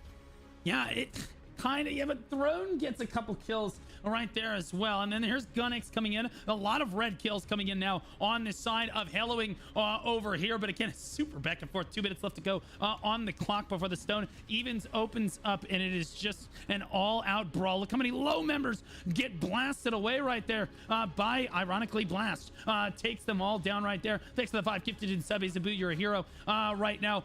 Exodus looks like they're standing tall on the point. Looks like they're able to just stand tall with one another. They've consistently held this corner of the points over and over again, and the Cordys just aren't able to penetrate this right now. Morlin.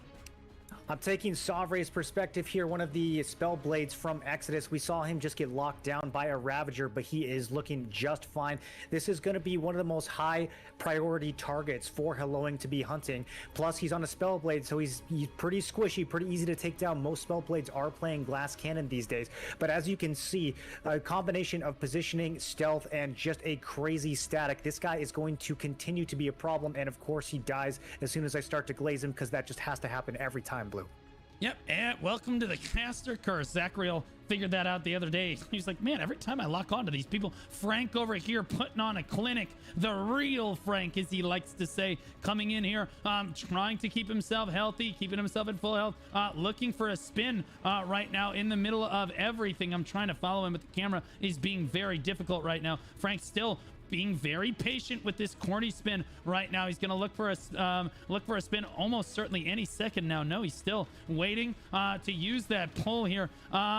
Just still waiting. There's finally the corny spin comes down right there, but it's Ari that picks up all the kills, and you see Hellowing battling back with a solid red kill feed on the right side of your screen right there. 25 seconds before the match opens up. Let's take a quick look at the leaderboards. Hellowing's Ari's on top. Vanguard's coming in as well, but Exodus getting a lot more kills on the leaderboard so far. Look at the damage done now. Hellowing doing a lot of damage in the match so far. Certainly have more damage done on that leaderboard right there. Damage taken definitely more on it. Interestingly enough, definitely more on Hellowing's side, despite the fact that they're winning on the leaderboards right now. Mount Eel very back and forth on both sides right now as it does open up. Both guilds step forward to try to interact with the stone, but it looks like maybe not, Morlin. Yeah, this is one of those scenarios where being the first cap is a little bit spooky. This is a genuinely close fight, so if you struggle to get a cap and it takes you 5 minutes to lock it down, and then the other guild gets a cap but it takes them 8 minutes, you probably are not going to be able to get it back. So there's a little bit of tension here, and I'm curious what strategy they're going to go with as far as how long they wait to initiate those caps. We saw this before. You don't want to wait too long. It can become risky, but in a fight that is this close, capping it too soon is kind of risky too, Blue. I completely agree. When the fight is this close and it's this high level, I do think that if you cap it way too soon, your opponent can just counter cap and basically run it down. I would expect them to start interacting with the stones somewhere around the 11 to 10 minute mark in a matchup like this, because I think you theoretically could hold off a cap if you were really strong here. But given how back and forth this is, I think that no matter when you cap this, you are worried about the other side trying to basically counter cap. Croft, there's Frank one more time looking for a spin. The Cordy's honestly, aside from Ari having a struggling on the side of Hellowing, on the side of Exodus rather, as the rest of their guild is picking up a lot of kills, but you see consistently it's Ari in that feed, that static with Ari really hard carrying that Hellowing squad through this right now. You see Charity firing away on this Spellblade on this side of the fight, as well as that kill feed is looking more and more red as the fight goes on right now. If you bet early, you might have bet on Exodus, but now again that kill feed looking more and more Hellowing favored right now. Look at that, what red on that kill feed right now, Merlin. I think they might be bringing this back. Yeah, I've got Ari's perspective here, and this is, as I said, probably the most dangerous Cordy player that there is right now, which means he's possibly the most dangerous DPS player, period, in NA East. And you can see Exodus knows exactly who this guy is. There are great swords stunning him every 2 seconds. They really want to take him down. You'll see his health very often burst down to half or down to 20%, but this guy's static is just different, Blue. You have to wonder what their microcoms look like, because they do such a good job of protecting and buffing him. None of his spins are wasted, and despite the fact that he is constantly focused, he is still a Yo, Barbary, what's going on, brother? Thanks for the follow, man. He will die occasionally, but in the meantime, look at he's just alive for so long. He's able to get so many spins in between each one of his kills. It's no surprise that he is top on the kills, and even compared to other Cordys, you just consistently in every match see this guy outperforming every other DPS.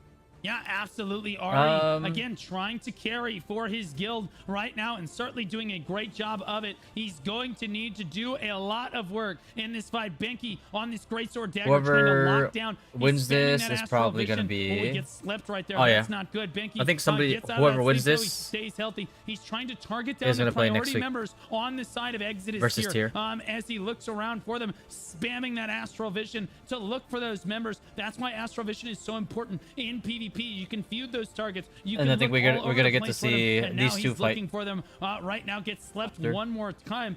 He's waiting for them to come in, but honestly, a lot of low health bars on the side of Exodus. I think they're losing control of this map. Look how many Hellowing members are on the point as we tick down toward the 11-minute marker here. I would expect in the next minute or so to see guilds start to interact with this point, but we that or they play tonight. Depends on how long the matches go. To be honest, without them interacting with it, but I would expect around 10 minutes is where you might want to start to get that cap off for yourself. The equivalent of this in NA West was supposed to play last time, but because of the drama, a little bit too we had risky, to adjust. But both of these guilds are geared to the teeth, so even getting that cap off might be a problem for them. We see Brandong, the shot caller for Hellowing, getting that cap right away there, so that is going to put them on the board.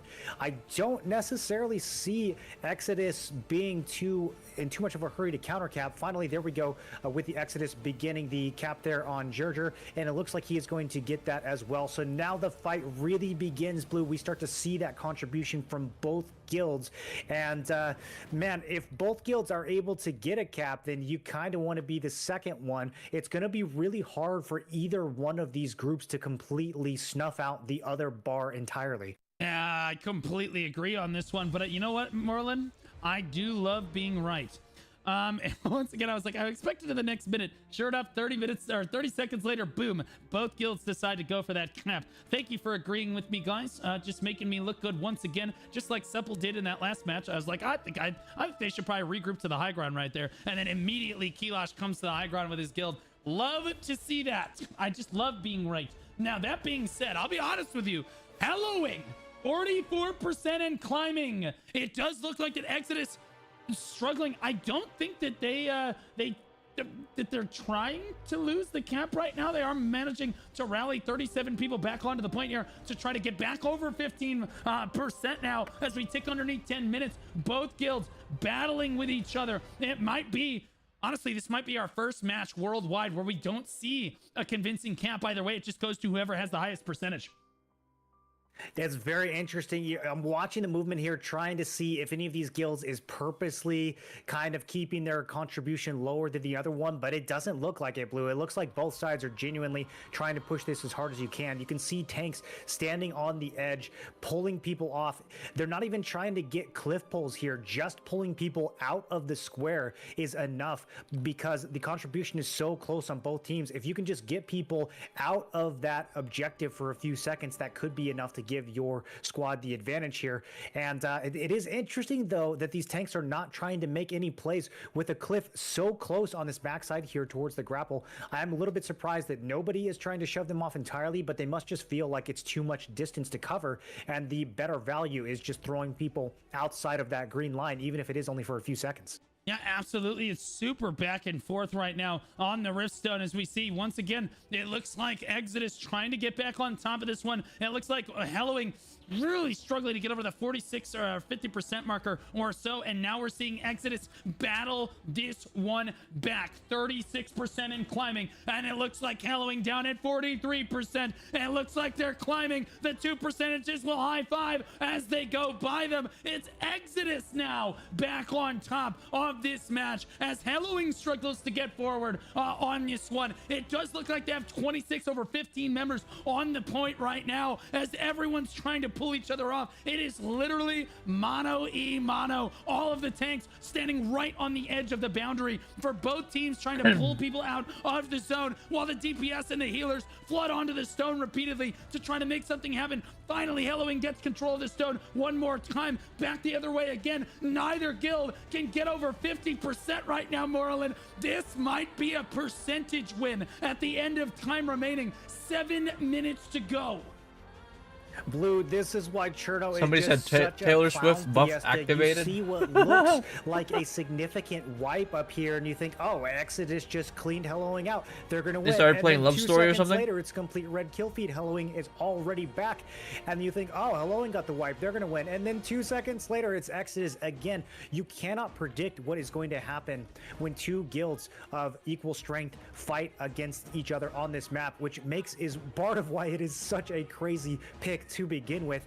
I don't even know if they're going to be able to finish this cap. Like you said, we're seeing some incremental progress there on the bar, but it just goes right back down and then right back up again. These guilds are going to be just full pedal down all the way to the rest of this match. I mean, every second of this is going to count here. Yeah, absolutely. My hands are on my head right now where my hair is supposed to be, watching just how close this match is. 55 to 54%, and that was an entire minute of time, and both guilds are within a percentage. It is going to come down to literally the last second of the match in this one. Halloween pulling away though with 36 people on the point. They're doing their best to rally into the final moments. We need to talk about this for a second, Marlon. Guardians and Remedies, when do you pop them at the last minute here? Because right now Exodus is falling very, very far behind in percentage. It is 77, 78, 79. They have twice as many people on the point. If they take this cap, it could be a complete disaster for Exodus, and they are choking. Look at all the low yellow health bars. Ari with another big spin right there, 90%, capping over the top of it right now. Are we gonna see them cap this right here? Exodus stuck on the stairs. They can't stop it. Hallowing on top. There goes my points, bro. Oh that no. was the one push right there. That was all they needed. That is so insane. We went from seeing a complete 50-50 to just seeing an overwhelming wipe from Helloing there. I don't know what happened. Exodus just kind of just fell apart. A massive regroup now as Exodus rushes back up the stairs to try to do something, but time is very short, Blue. They need a miracle play here if they are going to flip that stone in the final 5 minutes against Helloing. Yeah, absolutely. I'll be honest with you. If I'm Take Care watching this map right now, I'm like, oh, please, God. They need Hellowing to win. They lost to Hellowing in the winner's bracket. Take Care will be fighting the loser of this match. They need it to not be Hellowing if they don't want to see a repeat. Either way, Take Care has to be a little bit scared seeing this right now, knowing that they lost relatively convincingly in the winner's bracket to Hellowing in this game or in this tournament. Seeing how close this actually is, 4.5 minutes left on the clock. I still think the Exodus could bring this back, but they need to get a cap going right now. I gotta say, Brand Dog and his boys, this guy knows how to shot call. Right now, you know he's telling his entire Brand guild, Dog. just keep them from introducing a cap. Just keep them from starting. Churcher's gonna step forward. He gets interrupted again by Taco Chan right there. And again, it is the front line for Halloween coming up huge to prevent this reverse cap right now. Goblin Queen gonna step forward. The largest EP in the lobby, not gonna get interrupted again. They go for yet another cap. They get interrupted. Halloween is not gonna let them have it. We're under 4 minutes on the clock right now. Back and forth, but Halloween just barely eking it out.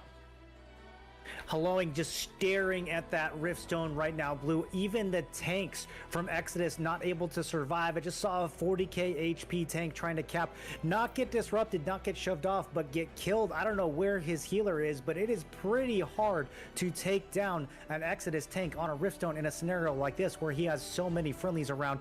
But Hellowing just staring at that stone, all their damage, all of their disruption, everything they can. They know that if they can prevent Exodus from capping that stone for just a couple more minutes, this is over, and that is exactly what they are doing. Yeah, I'll be honest with you, as much as people meme on Brand Dogger, and as much as we say that strategy doesn't matter as much on Cherno, he came in with the one push strategy that made it happen. Again, it was just that one convincing push at the end of time there. It does look like that Exodus does manage to initiate a cap, but only 2.5 minutes left to go. They need a miracle. It is Guardians, Remedies, and go. They need to keep Hellowing at bay, and I think that Hellowing knows they have the advantage here. All they need to do is just to keep trickling up This onto might the be too stone late. at this point. They're still 37 they and basically 36 waited right with now. all their cooldowns for one big push. Once they got it within 50%, they said, okay, now is when we pop our Guardians. Now is when we pop our Remedies. Yeah, it was at the 7-minute mark. We had just talked about it, Moreland. When do you pop Guardians and Remedies? And I gotta say, they pulled the trigger at the exact right moment. They said, okay, we're at 50%, one good surge right here, and we've got it. And that's exactly what they did. They dominated for 30 seconds, and that's all that mattered. And now we're seeing Exodus trying to do the same thing. Under 2 minutes left on the clock. They flood onto the stone. Can they kill enough Hellowing to make this happen? 38 members of Exodus trying to get onto this point, but they just get wiped out by Park right there. Hellowing just managing to consistently keep Exodus at bay with just, I hate to say it on Cherno, but the strategy was clean. The Cherno strategy of killing the enemy was so clean. Well done to Hellowing. I mean, the timing really was perfect, though. If they had done this too soon, then Exodus would have had some more breathing room to make the back cap happen here. But now, with only a minute left, it looks like they are not going to have time to do that. If maybe 4 minutes was still on the clock, we could see them slowly inch up, but they are not going to have that much time unless they have some kind of crazy last-second Guardian push here. It just isn't going to happen, and I suspect that all those Guardians are already cooked, Blue, because this is starting to look more and more in Hellowing's favor as we get down to these final seconds. Yeah, 44 seconds left on the clock. It is no going to be Hellowing that comes up with this one.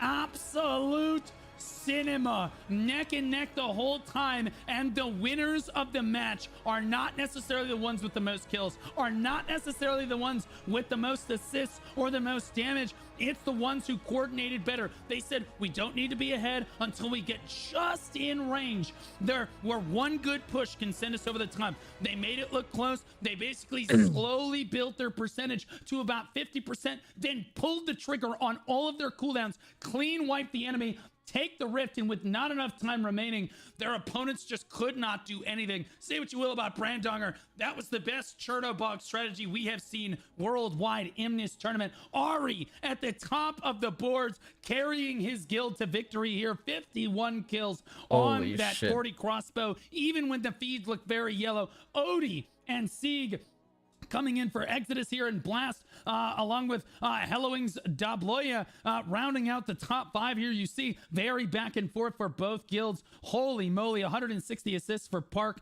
right there. Yeah, certainly a monster player. Sieg coming in at 149. Damage dealt 7.6 million, 6.7 million for Sieg. Park JJ putting on a clinic here. Charity, Ensign, and Dabloya coming in, rounding out the top 5 right there for damage dealt. Damage taken looks like it's going to be I'm in your walls. Beck, Burger 27, okay. Normally, when you see a guild on the top of the damage leaderboards, guys, they lost the match, but in this case, Hellowing did not, in fact, lose. Koiv, Izuna, Sieg, and Apotheon, the top tanks of the lobby for Exodus there. The amount here, 4.2 million, the highest on the day, I believe. Marlon can correct me if I'm wrong, for Gnarly Gnar, who has been consistently the top healer in every lobby of this tournament, whether they're overhealing or there's no overheal. This guy is an or girl is an absolute goat. Hamsters prevail at 3.6, not Sauron at 3.4, 3.3 million at Teapot, and Grim rounding out the top 5 at 3.2. That match delivered, Marlon.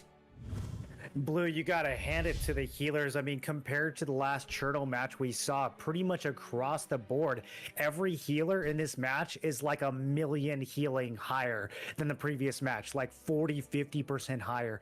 I mean, these are clearly some of the best healers in the game.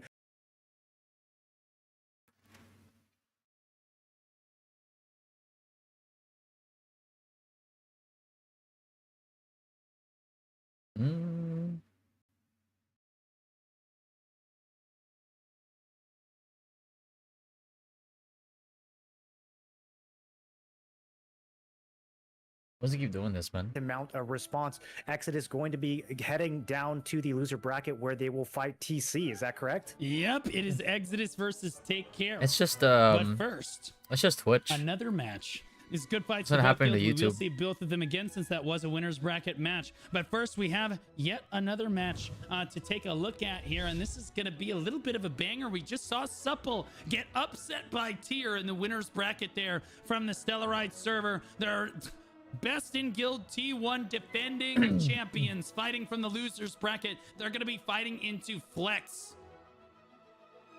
Yeah, and Flex from the Snowburn Alliance, we have seen them fight. This is the third fight. Hope Flex get cooked. Why? What's going on? Very active, very warmed What's up with Flex? Both of these guilds. I don't know anybody in Flex, but I know quite a bit of people so from the Supple, so letting back at all. My bet's on Supple on this one. Only that they are going to get to the top 8, and I don't know if they quite make the cut in this match. I'm not sure how many guilds are left overall. We're getting to the point where there are about 8 or fewer guilds still remaining.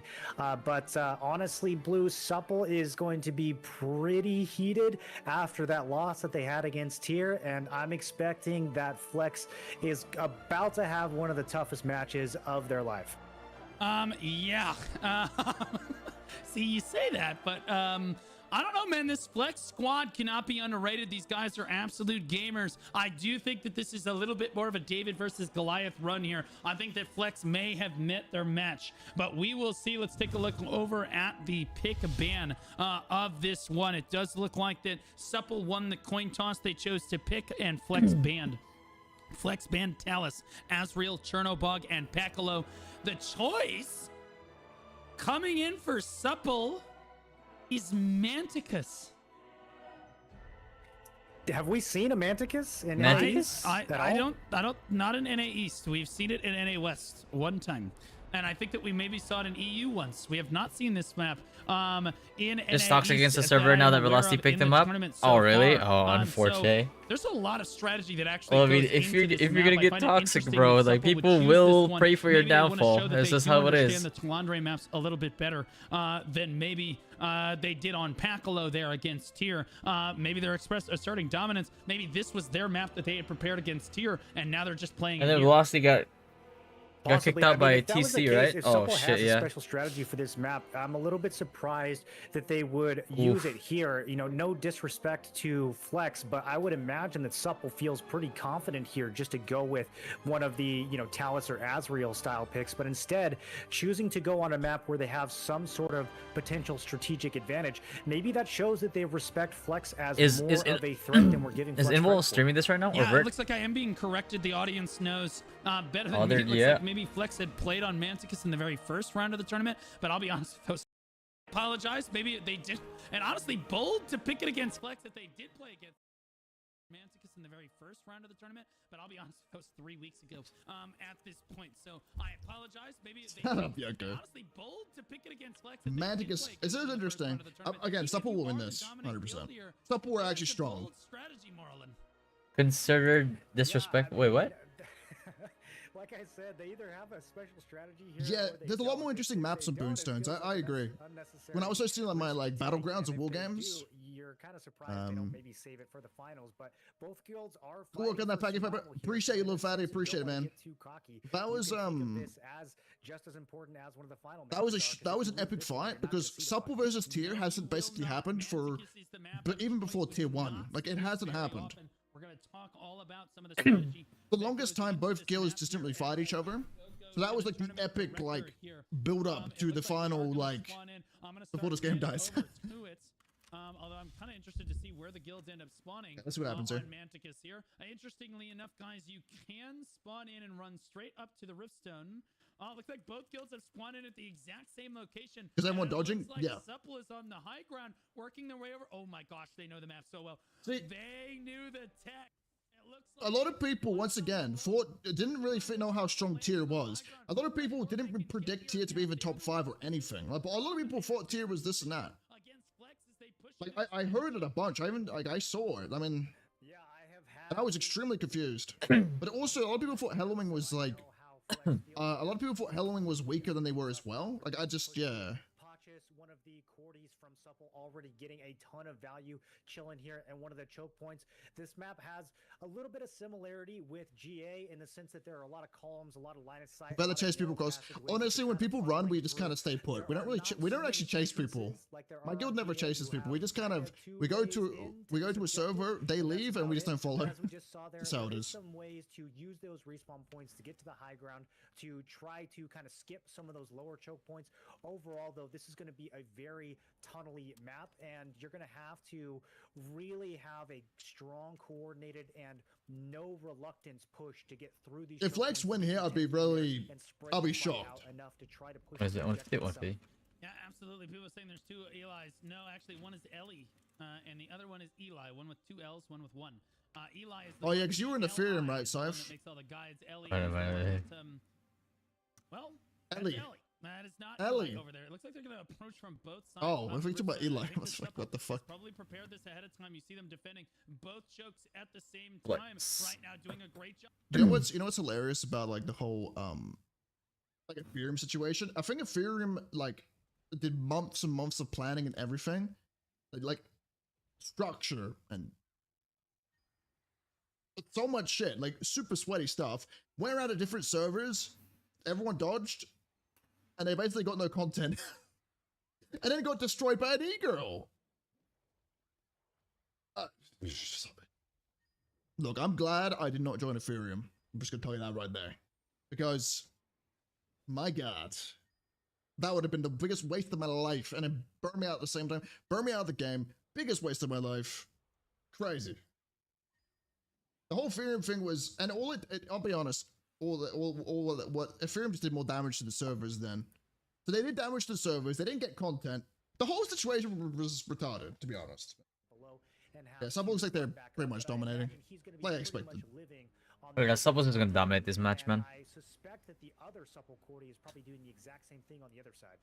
Yeah, absolutely. As Sit goes into Morph right there, gets a clean Cordy spin on the majority of Flex here. As it looks like Ellie and the rest of Flex group. Whoa, Yellow just got a bunch of kills there, though. From the other perspective, no, they're just pushing through one choke, and you can see. Yeah, true, Scythe, true. This choke is, guys. I mean, NA wasn't really your main server at the end of the day, so for you it doesn't really matter that much. Yeah, Supple's gonna just shit stomp them here. Bro, I'm so hyped. Oof. So hyped. Over there as Flex struggles. Oh my gosh, look at Kilosh and his static up here, adding insult to injury. Boy on the high ground right now, doing a lot of damage. They know that the regroup Flex will be on that low ground right there as Kilosh needs to heal. He did not heal his buddy right there. Kilosh, never mind. Kilosh is a liberator. I thought he was. It's a different type of game, but I like that type of game when they're trying to make. You playing Chrono with? I don't know yet. I don't really know what the plan is. Not really sure what to do. If it's New World but not done by handless people, yes. If it's New World but not done by a absolute retarded dev team, which was New World's dev team, then we might be okay. We might be. It honestly, I think it looks like a better New World. Maybe that's a weird take. Maybe that's a crazy take, but I think it looks like a better New World from what I've seen so far. The Eden mode 100%, bro. That's what I'm excited for as well. Dark and Darker mode. Which class will you main? No idea. I need to try all the classes when I play. Those blood devos and keeps Respawn Camper and his other friends alive. Looks like New World 2.0. Yeah, but it's got that like. I don't know. I think it looks. I mean, it's more like a PvE New World. 6v6 static lineup. The PvE actually looks not shit. New World's PvE was shit. The PvP was fun. Well, the wars were fun. But now that they have to fight the Supple Kill Squad, they worried it wouldn't have the PvP. Yeah, but like for me, I'm a different. Well, they have the Eden mode, which seems interesting for PvP, I guess. But I'll be honest, I don't mind PvE. I like PvE as well. I like both, as long as it's good PvE. T-Now's PvE sucks, in my opinion. It's not as bad as New World PvE though. New World PvE. Sorry, I was gonna throw up for a second. Very key, importantly enough, but oh my gosh, they're all just stuck in this choke right now, and Sit gets a massive spin on all of this Flex squad right now, as Flex really struggling to get up on this point. Alright, let me switch over. back. Sakura actually went for the he went to go jump on the Riftstone, and I just want to highlight he missed the jump, and now he's doing the walk of shame all the way around the Riftstone because he failed missed his the jump flight over oh to it here. no Marlon. he has to walk through the enemy pretty right. rough. He's definitely going to be having to do some push-ups for that one, Blue. You don't want to be missing your respawn jumps in the survival match of the tournament when your guild is at risk of getting knocked out. But it's looking like Supple is going to be okay regardless. They are just absolutely dominating these choke points. Flex is going to have to come up with something different here. They cannot continue to just take the fight on the stairs. They're getting stomped, bro. This is a shit stomp. Position. This Even is if how the it is. guilds are evenly matched, it's going to be really difficult to get through there, and arguably you would say that Supple is stronger to begin with. So just trying to push uphill into a choke like that, they're going to have to come up with something else, and we are starting to see them change their strategy a little bit with that respawn and with that regroup, so we might see a different strategy Flex forming. kicked all their good play. Wait, what but the they probably need to speed it up a little bit, Blue. They're kind of giving away the game here.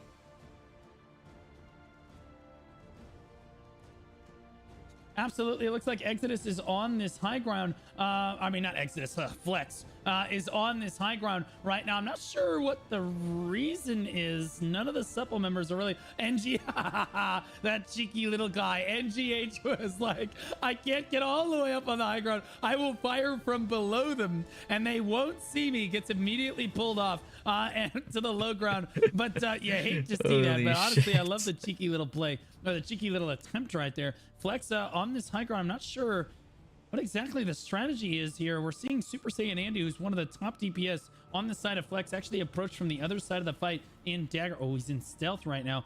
This is a bold strategy, Moral, and he's got, gets okay. Yeah, not sure that was necessarily the best way to go about that as he comes out of stealth and gets absolutely what are they doing up here? blasted. Why don't just go the other high ground way? If they're going to be ranging from up top anyway. Getting knocked down right now, but the rest of Flex, again, kind of just standing on the high ground, Moreland. I'm not really sure what the plan is here, aside from maybe landing on the stone as a group, but like, why is the rest of the group spawning on the low ground then? It makes sense to regroup like this, but you know, as I said a moment ago, you got to do it a little faster than this. You can't take 3 minutes to respawn and regroup. It's kind of insanely slow on the side of Flex, and Supple is just going to go ahead and punish them for that, running all the way out and killing any stragglers that they have. At this point, you got to think that Flex has got to be dying on purpose so that they can actually get this regrouped going. Wait, whoa.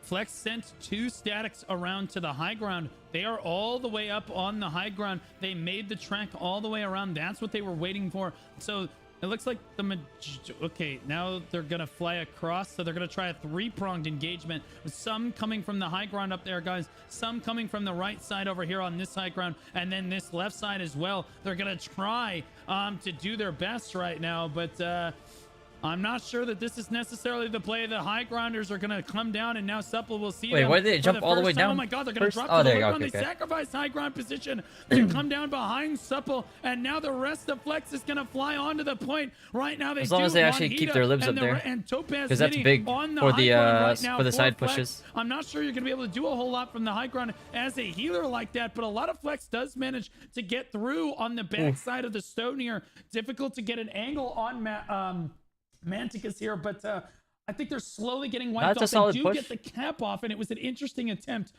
but I'm not sure it's going to work here, Marlon. It was an interesting attempt. I think they might have been staggered a little bit with the pressure that they actually put in, but even with the high ground advantage there dropping in, it's tough because if the guild knows that you're going to drop in like that, if you take too long grouping up, then you're just going to get caught in bird mode as you're landing, and there's a little bit of a delay before you can really react or do anything. So the advantage, I feel like, whenever you're flying in like that, kind of does go to the defender, especially with all the weird line of sight stuff that you're already dealing with. Potentially as a healer, trying to keep your I think they should have put more ranged up there, because like the whole point of like having or taking the high ground with like a spellblade or libs, like that, I mean, especially with libs, is that you get to bomb the back line of either right or left side, and it helps your main ball push. Objects that they can kind of hide behind to stay safe. So that's usually why you want to do that. I'm not sure why they decided to invest less up on top to group up and give the defending team so much time to get in position to react. Yeah, I'm not sure where the rest of Flex is. Oh, I have found them. I have found them. They are flying up above the arena to try to land on this high ground one more time right now. They have gone all the way around, and I don't blame them for this, man. They got to try something different. So they come around. It looks like the same usual suspects from last time. It looks like the rest of Flex fighting on the low ground right now, as they might try a two-pronged engagement coming up the ramps, or at least a three-prong, maybe one more time. They did manage to get a cap off on that last attempt, at least. So it was their best push of the Riftstone so far, but I'm not sure it's going to be enough. Juanita standing on that high ground, the boy who lived from the last engagement, standing up there. And again, Flex getting interrupted on the low ground by Kiwadak. Not going to allow them to regroup the way that they want to. It does look like that we are waiting a long time for Flex to get ready set here. Their high ground players are still waiting to go in right now. Just under 8 minutes on the clock. Juanita is going to throw a focus fireball down to In. In fires back to the high ground right there. Juanita does take some damage right there as they start to trade back and forth. Supple does see all. Oh, look, there's the rest of Flex there on that high ground. Most of them coming in completely from the high ground. This is probably the push that I would have expected to see from them a little bit sooner. But yep, this is exactly what you want to see when you're the losing guild here. You can have a moment. You get all of your high ground advantage right now. And honestly, I could be wrong about this, but I don't think that you actually contribute to the stone if you're standing on this high ground. Moreland, is that true? Because you're in the zone, but you're really far up. Yeah, I don't know if that actually counts. I would be curious. I'm not sure if that has been tested. Maybe we'll see someone, but I mean, they're not even interacting with the stone, so I don't think that they're certainly not getting any credit for it right now. I suspect that if you're too high up on the Z-axis, it's probably not going to count. You probably got to have your feet pretty close to the ground there, but there is a little bit of elevation on some caps like Leviathan, so who knows? Maybe you can be pretty high up. Yeah, they are all standing up here, so yeah, we'll see in a moment. The chat is saying that you do contribute, so who knows? You are within the zone here, technically, although I think the far high ground is outside of where Leo is standing, is out of the zone, so I don't think that those will count. But everybody standing up here will. But here's the thing, you have to initiate a cap. I'm not sure what the strategy is here. 6.5 minutes left on the clock. Flex in a very peculiar position. You see, oh, I think they might be late. There's two statics, it looks like, from Flex that are mutinying. They're on the low ground right now. Glizzy maxing. They're all just fighting it out. Instead of regrouping. I can't tell who's wasting more time on the low ground, Supple or Flex. I was almost going to say Supple's doing a good job of getting Flex to be distracted down here, but I actually kind of think Flex might be doing a good job of getting Supple distracted down here, because there are a lot of people wasting time 5 miles away from the actual objective. But now back at the stone, it looks like we are getting a push, and Flex is going for that cap. We can see them attempting to channel, but Supple just shoving them right off. Most of the Flex members deciding to stay up top rather than really committing. I think that they are hoping that one of their tanks can kind of just get a hero cap off while the rest of them stay up top, and then maybe slowly trickle that contribution from up top where Supple can't react. Yeah, absolutely. I mean, they're trying, but they have to initiate a cap, though. There's 5.5 minutes left on the clock. They certainly can put down a lot of damage up there. Glistening picks up a kill. You see him firing from the high ground. It's not a bad position to be in, but this is the problem with Manticus, is that you need to start a cap on this one, and I would expect, honestly, some of Supple to be running all the way around the backside and trying to come up behind them at this point. I wouldn't doubt that you have at least one static from Supple trying to do something about this, but a lot of Supple has stepped off the stone. This might be the moment. Oh, they might be baiting them a little bit here. Not very many Supple on the stone right now, with the majority of Flex actually up here. The rest of Flex, I think, in open mutiny rebellion on the low ground over here, and then a few on the high ground. What the fuck are they doing? Really know what they're up to, because they have to initiate a cap if they want to try to win this one. And I think that there might be some arguing in voice right now about what exactly needs to happen and what guilds or what the flankers need to be doing. I wonder what the comms. There's no real other reason for this right now, because they're stalled. They finally have a static over here. There's 3 or 4 static. There's 2 or 3 statics on the low ground. 2 or 3 statics over here. I think these guys are doing what they're told. I think these guys are obviously doing what they're told. But I think the low ground, like Glizzy Maxing and his crew over here, are yeah, like they're Lamau. Like Supple is Lamauing right now. They don't really know exactly what to do with 4 minutes left on the clock. I don't really know what else that Flex would be doing. They do try to drop in from the side over here to try to initiate a cap on this one while they're range fire from the high ground. It looks like no damage is going to go down. Is that cap going to go off? It is not. Best tries to get that cap off, but not quite able to do so on this one. Roach Wrangler 69 gonna try to get up on Roach the cap Wrangler well. 69. To interrupt him. Yeah, there it it's a goes, crazy day, right bro. there. And there's that static, Hold on, like let me I log said, in. from Supple, routing out. Just 2 members of Supple just said, yo, get out of here. Mystery Black gonna go ahead and pull people off this high ground. He's really tanky, but can he keep that himself shit alive? is He funny. can't catch heals from the low ground. He is gonna eventually get knocked off, but not for Roach not Wrangler. before knocking off a lot of Flex members off the edge up there. And Holy that's a very shit. impactful thing for them. Now Flex cannot just stand up on the high ground like that. They'd have to go all the way around, and with 3 minutes left on the clock, I think time is running out for this Flex strategy. Time definitely running out, and we are absolutely seeing some build diff happen here. Cena, a spear SNS on the side of Flex, just not able to get a cap. It seems like every single time somebody shoves or hooks this player, they are not able to resist it. You would think that one of the benefits of playing the spear with the SNS is all of the extra resist that a spear gets, all those extra buffs that you can pop, passives, etc., and yet still unable to get the cap. Finally, now Flex initiates. Time pretty low though. I mean, they do still have some people that are up on the high ground. It seems like maybe 5 or 6 casters up there kind of limit testing and seeing if they can get that high ground damage. I don't know if they can get hooked off from that edge there, but there's not that many of them left, so I think they are getting pulled. Either they're pulling or they're falling because they're doofuses. One of the two. They might be stepping a little bit too far forward and falling off. Either way, Supple has domination of the stone now. Flex's strategy has fallen apart. Yeah, this is. I'm gonna do my pins for Delu real quick. But with only 2 minutes left on the clock, I think it's Supple moving in on this one. This is fucking to shocked, try man. to win this. They're saying this one's for as they wipe out the Flex members in this one. So Supple with some cordial chat PvP on there, and they seem to maybe they like on this one. F1 on the low ground down here, putting on a clinic with this Scorpion build right now. I love watching Scorpions. Hold on, let me switch over. Well, is their ally, so I do hope that they like them. That would be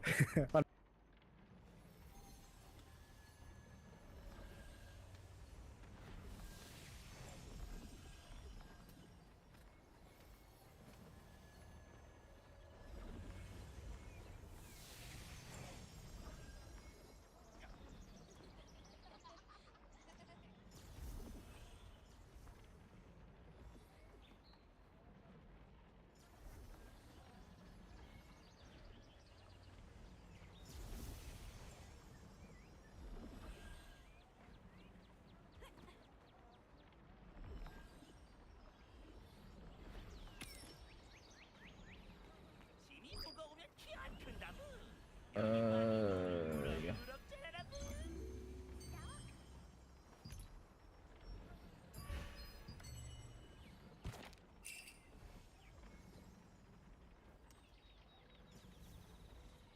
재료는 맡겨라부. 필요하면 가져다 준다부.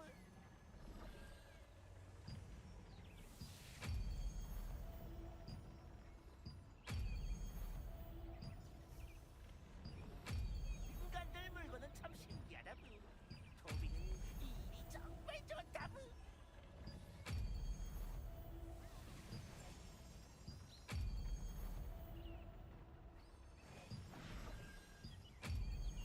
재료는 맡겨라부. 필요하면 가져다 준다부.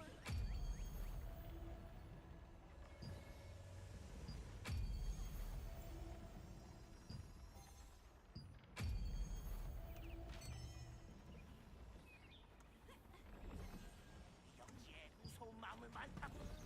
안전한 창고에 집 맡겨라부.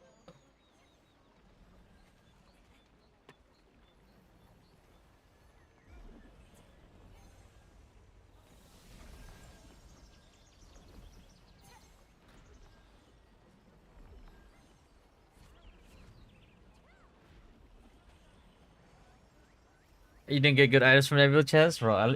Well, on the plus side, at least you get it every week.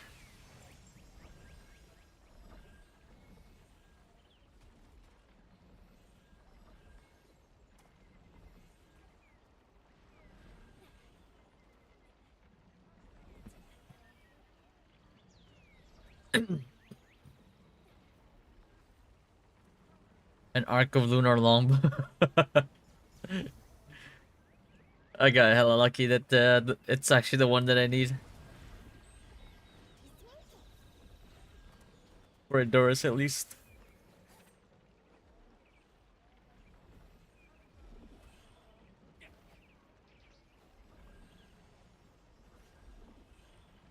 Litho it? Nah, too late, bro. I already traded it.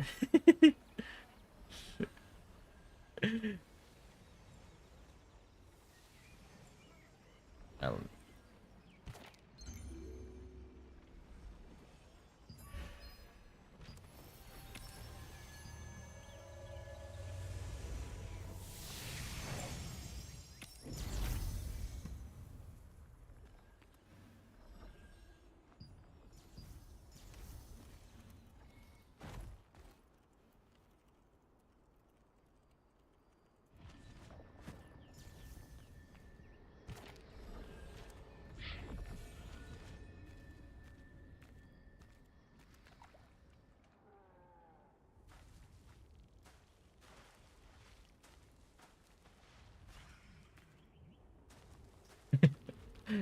See y'all at Malakar.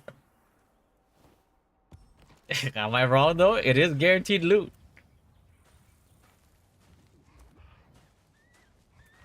Free Morokai.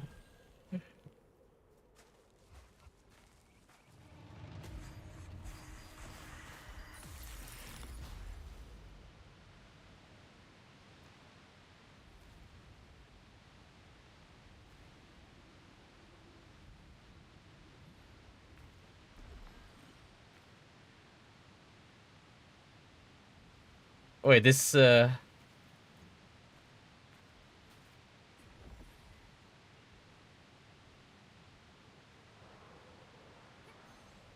Exodus and take care. Wait. Anybody else here playing Ethereum Restart, bro? I need people in my guild, man. I'm alone. The boys abandoned me.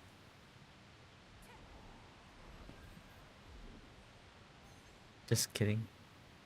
They didn't abandon me. I abandoned them.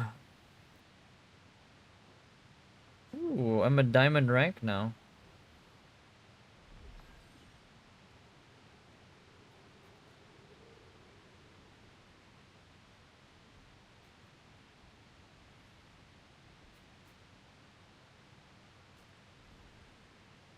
Diamond. Gee, who the fuck is this? Oh.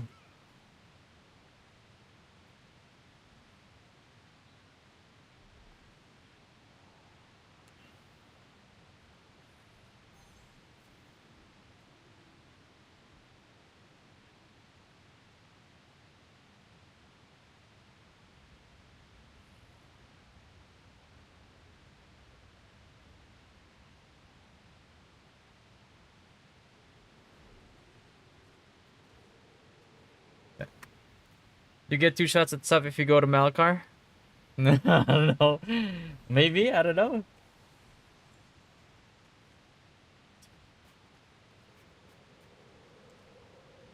Hold on.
I need loose hunt.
Let's keep watching while we wait. No.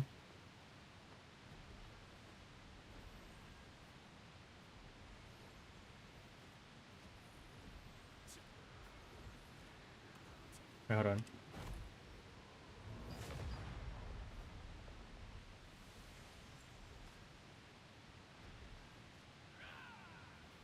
He's demon, no? Not Wildkin.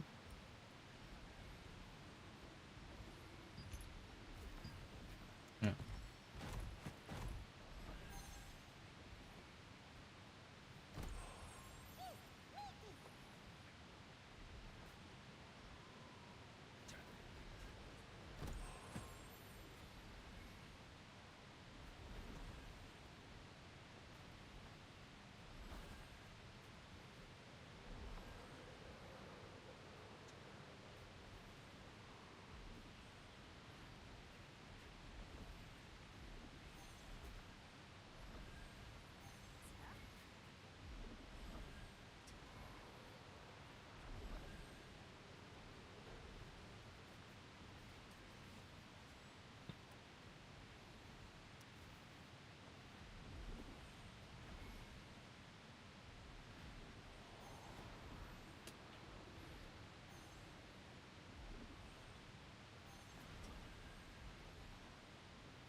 Exodus fragging out though.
Here we go.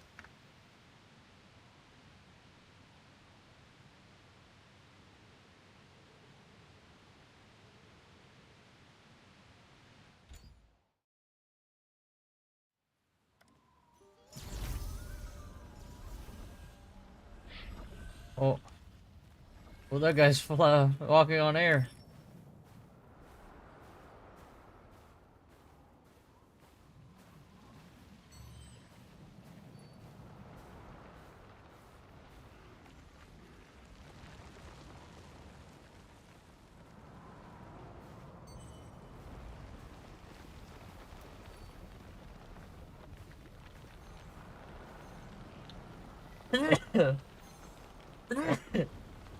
Excuse me. Holy shit.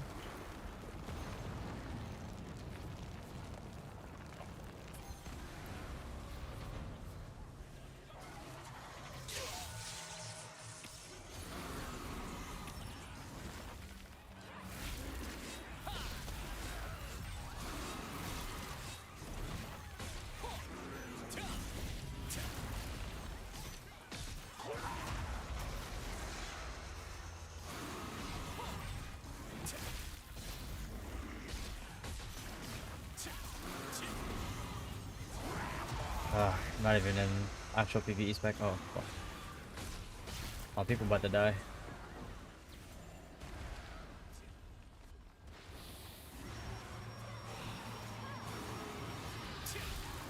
I don't have to be the highest like DPS. I just have to be one of the guys that don't die to the bomb.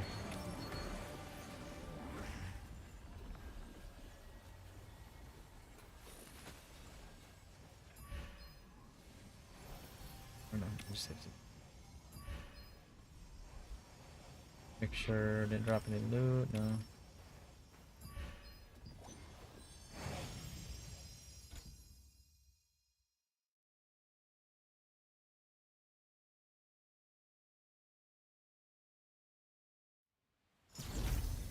Alright. Wait, let me hop over to the...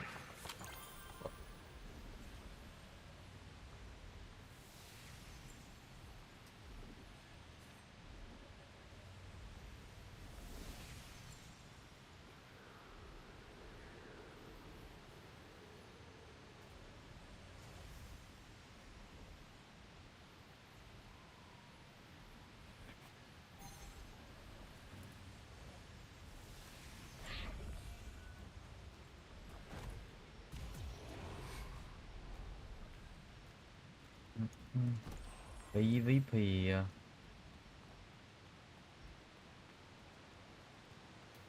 me run this. The stir mushroom fry.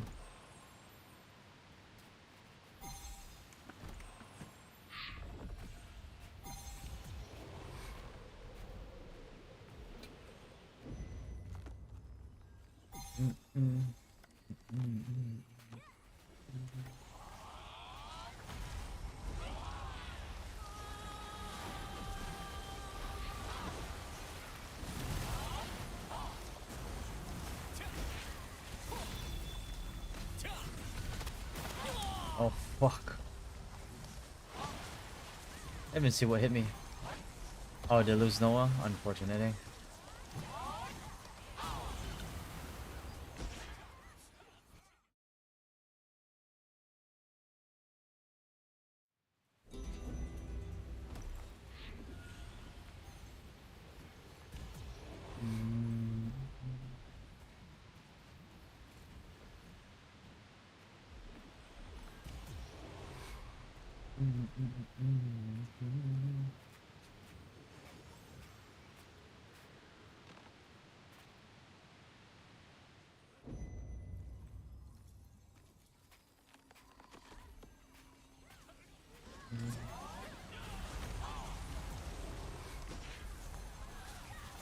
Holy lag.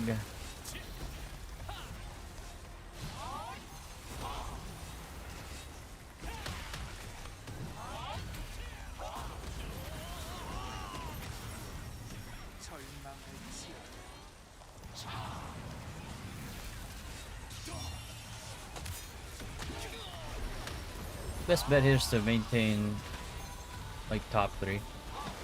For some reason, being top 3 instead of top 2 or 1 seems to have like the best loot. Which is kind of good, because that means I can kind of focus on PvP a little too, instead of focusing on PvE to hit. Or maybe we just wanted the reason to bad stats. Ah, shit, I fucked that up. Ooh! Getting bombed. Getting bombed from up top.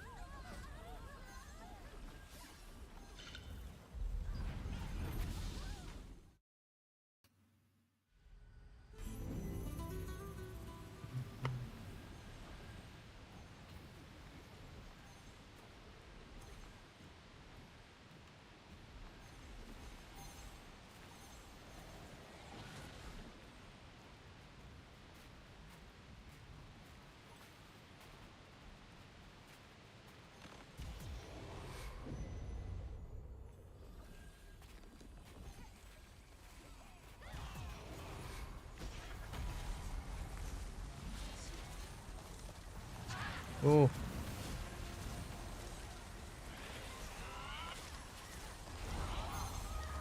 A lot of people between 1 and 4, mostly Pineapple and Eclipse. That's about like 35 people. Ow.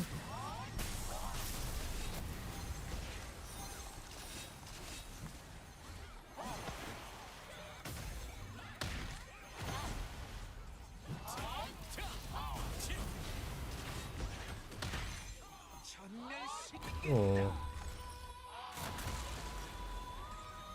I don't know.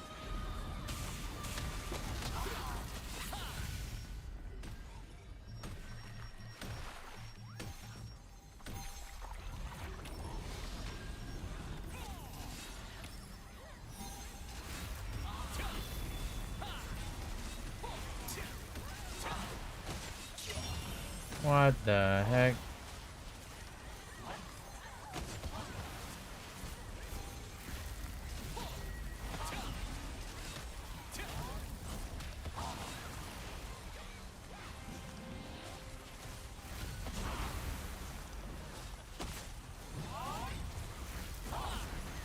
Ah, he got healed on Porch.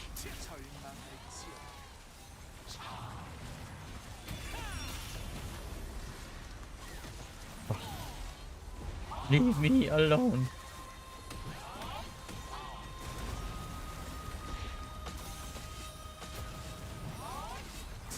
Look at blood, bro. Ah, it hurts. Hey, Hoyt.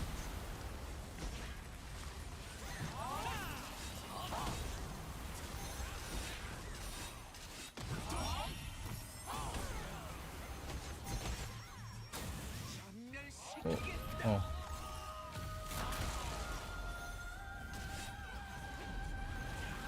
Oh.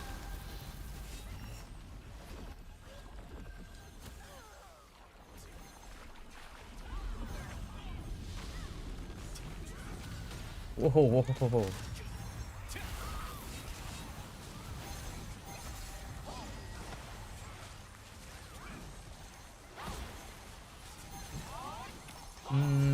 Oh man, that guy died already.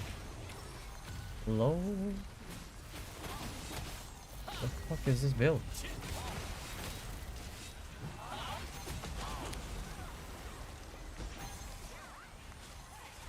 Alright, I gotta tag the boss.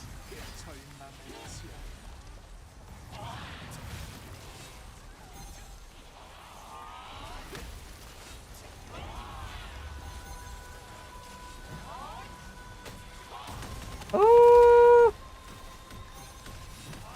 Damn, what a 40 spin.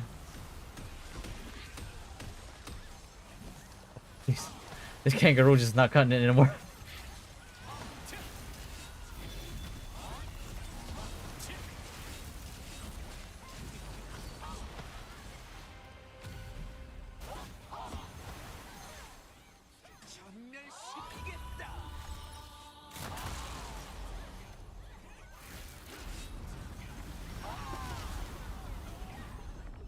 Did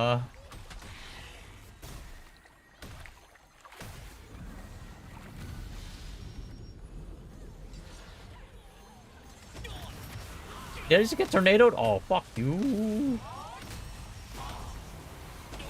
Where my flash is at, bro? I gotta get the fuck out of here.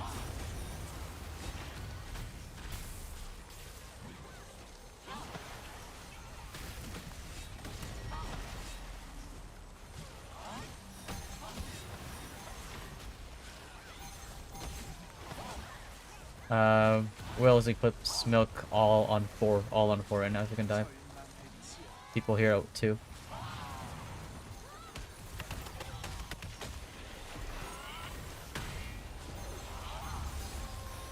Oh, never mind, spinning. Can't even get there. Let me get kills, please.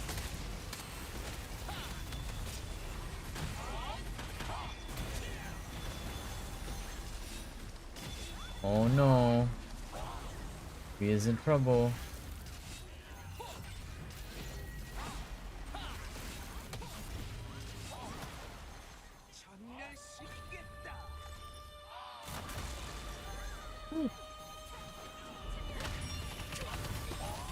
Oh my god.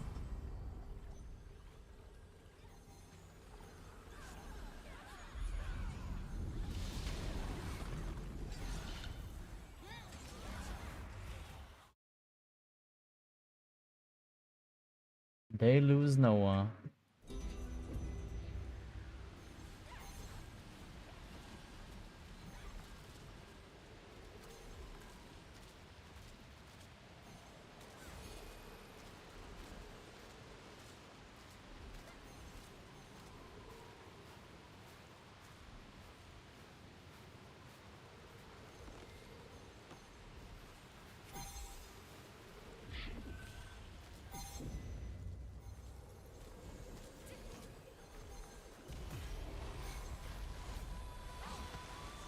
Ooh.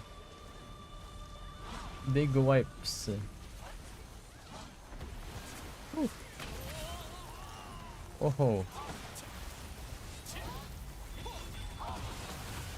Oh, never mind. There goes my contribution.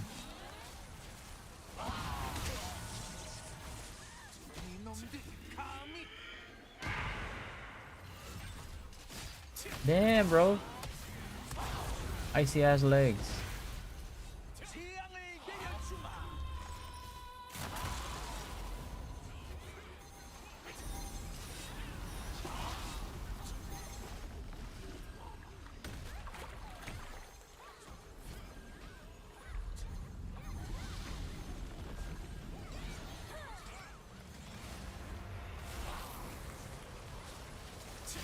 Yeah.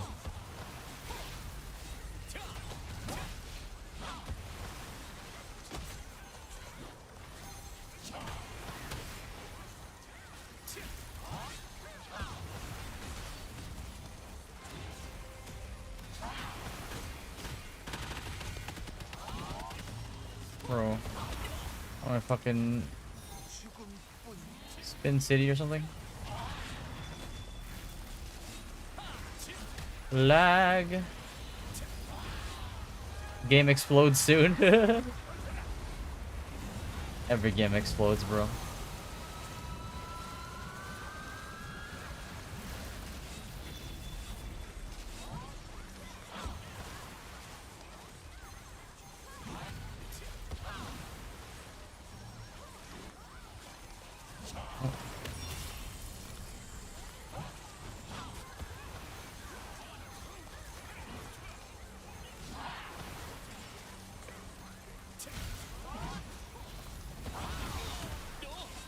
Or at least I want to say that I contributed today.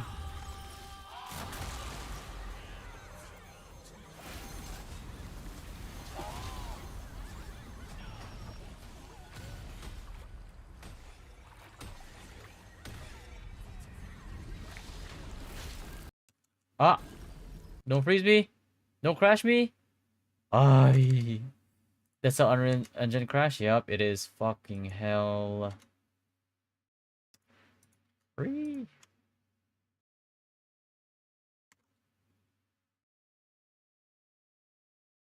Bro, Scando, is this what you mean?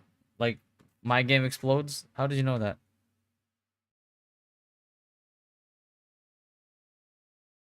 Oh, yeah.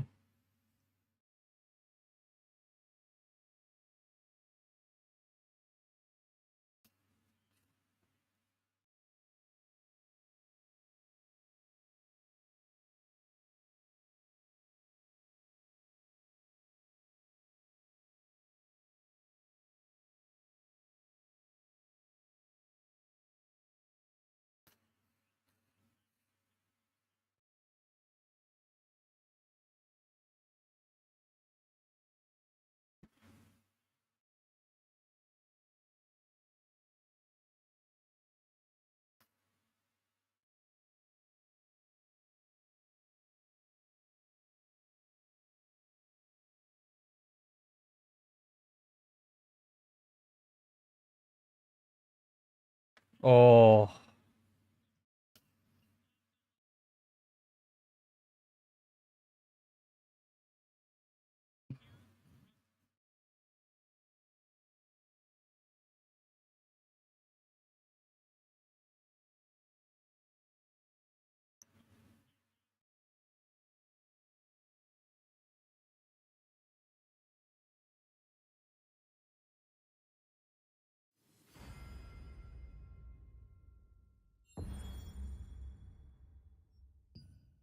I'm probably gonna be dead already.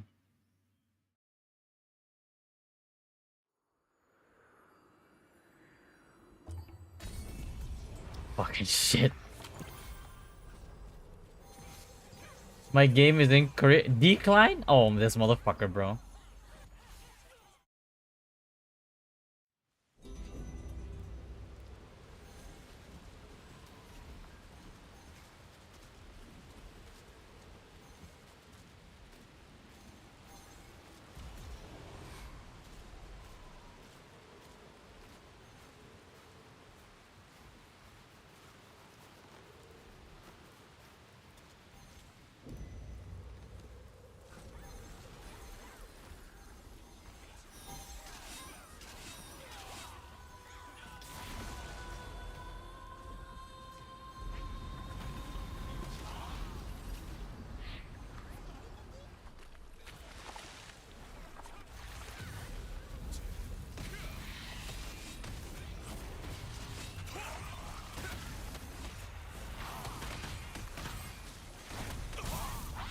Fuck.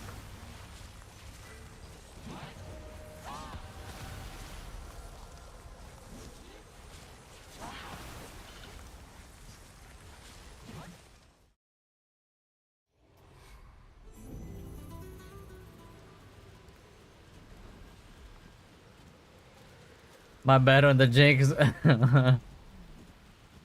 That's the first time I've ever crashed in an arc boss too. I'm dead? Yeah, fuck me, man.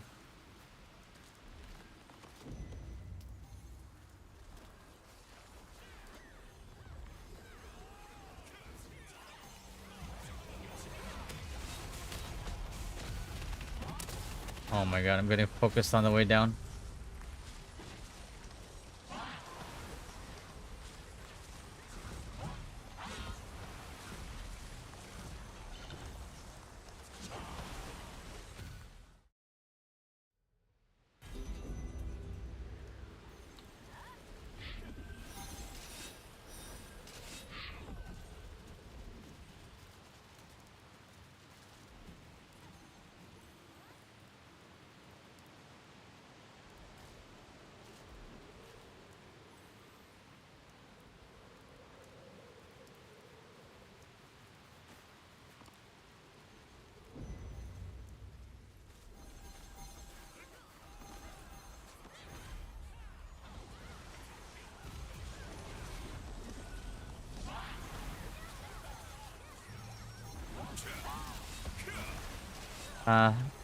Get died.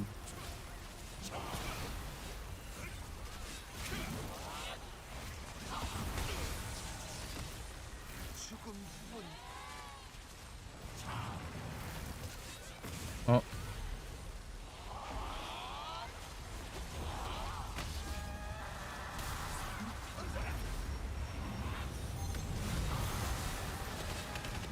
Fuck.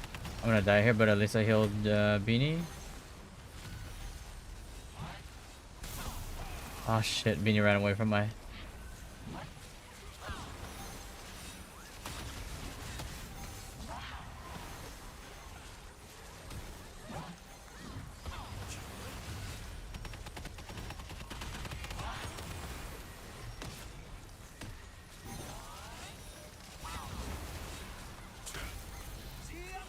Ah, I thought it would be enough. He got healed.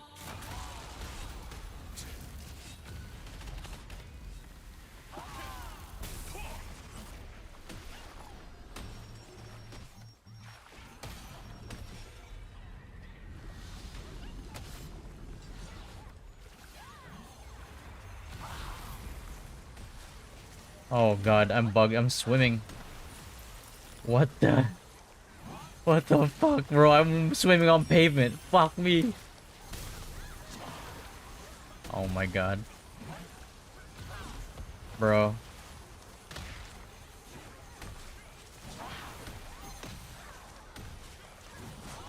I'm fucking... I'm swimming on pavement. Hold on. Please work. Please work before I die. Oh, thank you. Oh, I'm still in. Fuck. I need to get killed here.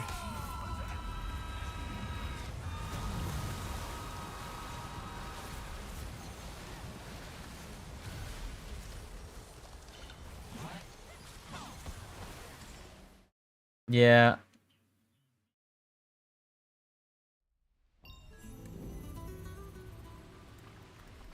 Fuck. What the fuck? I spawned as a shark.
Oh.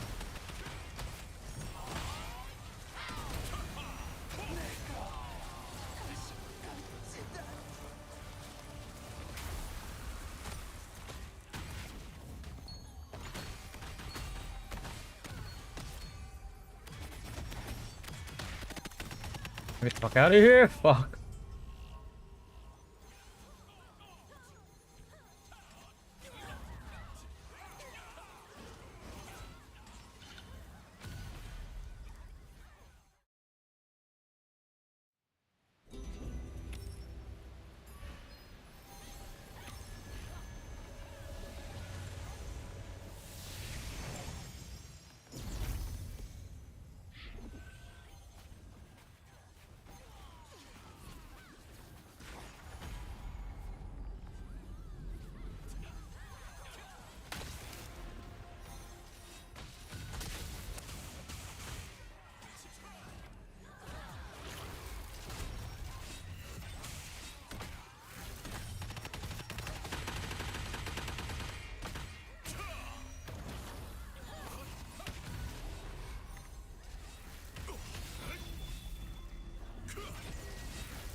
Never hurts me, yeah.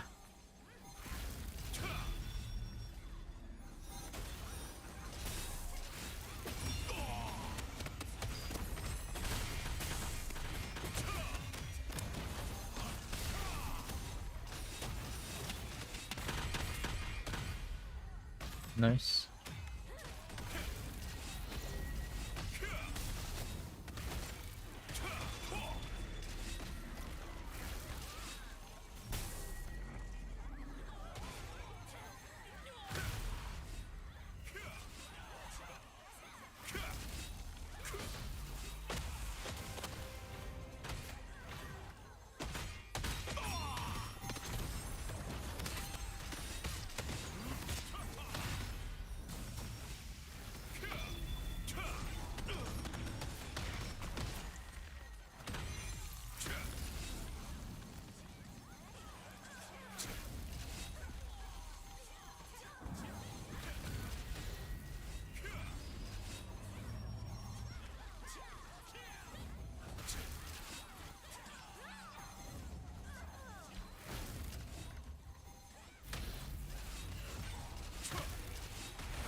Ah.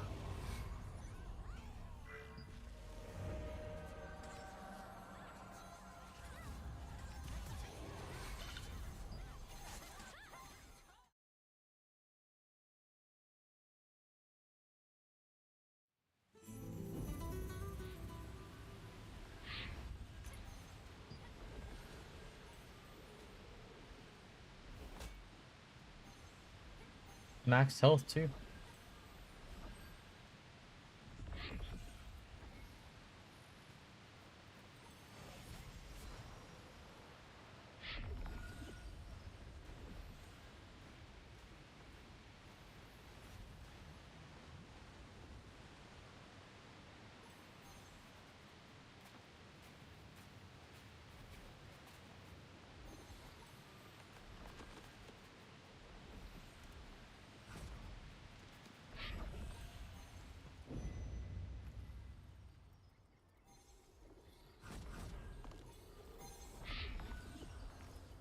Oh, dibs and nah, you're not touching my cape, bro. Calm down, alright? That's my cape.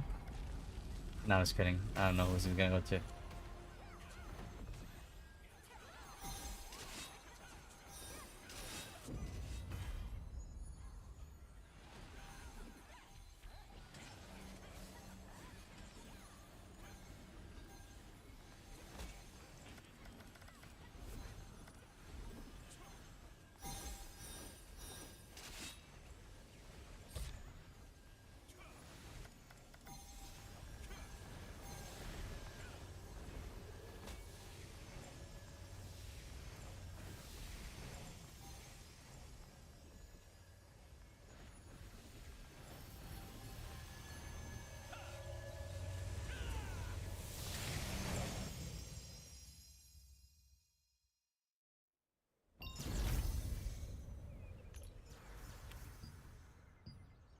Yeah.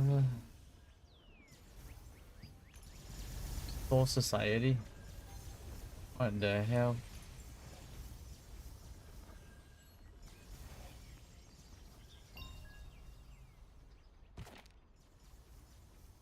No collision rest. Trash. What am I doing?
Uh,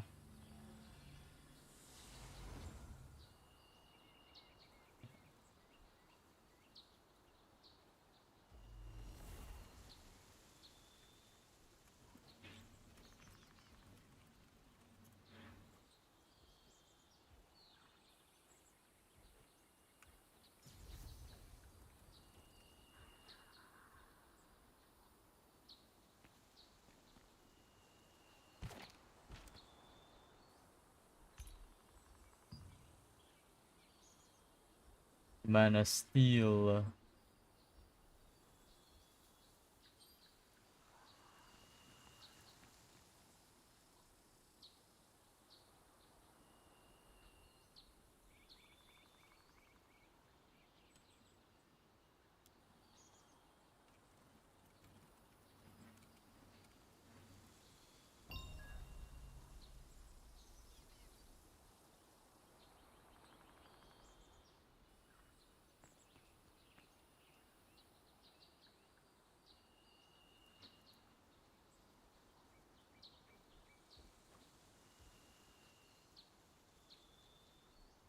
Damn, bro.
Wait.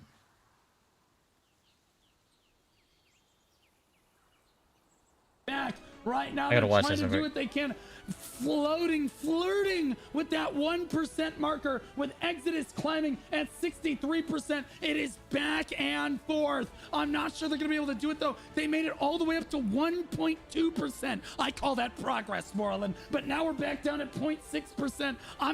I'm dying right now. You think these guys got 99% more to go? The cap gets slammed in their face. It is Exodus climbing at 68% now, and it's Supple rather trying to initiate their cap one more time. Honestly, they got more percentage than they had before, so W strategy for Supple, realizing they actually pentupled their percentage on the board versus before they were fighting over 1%. Now they started at 5.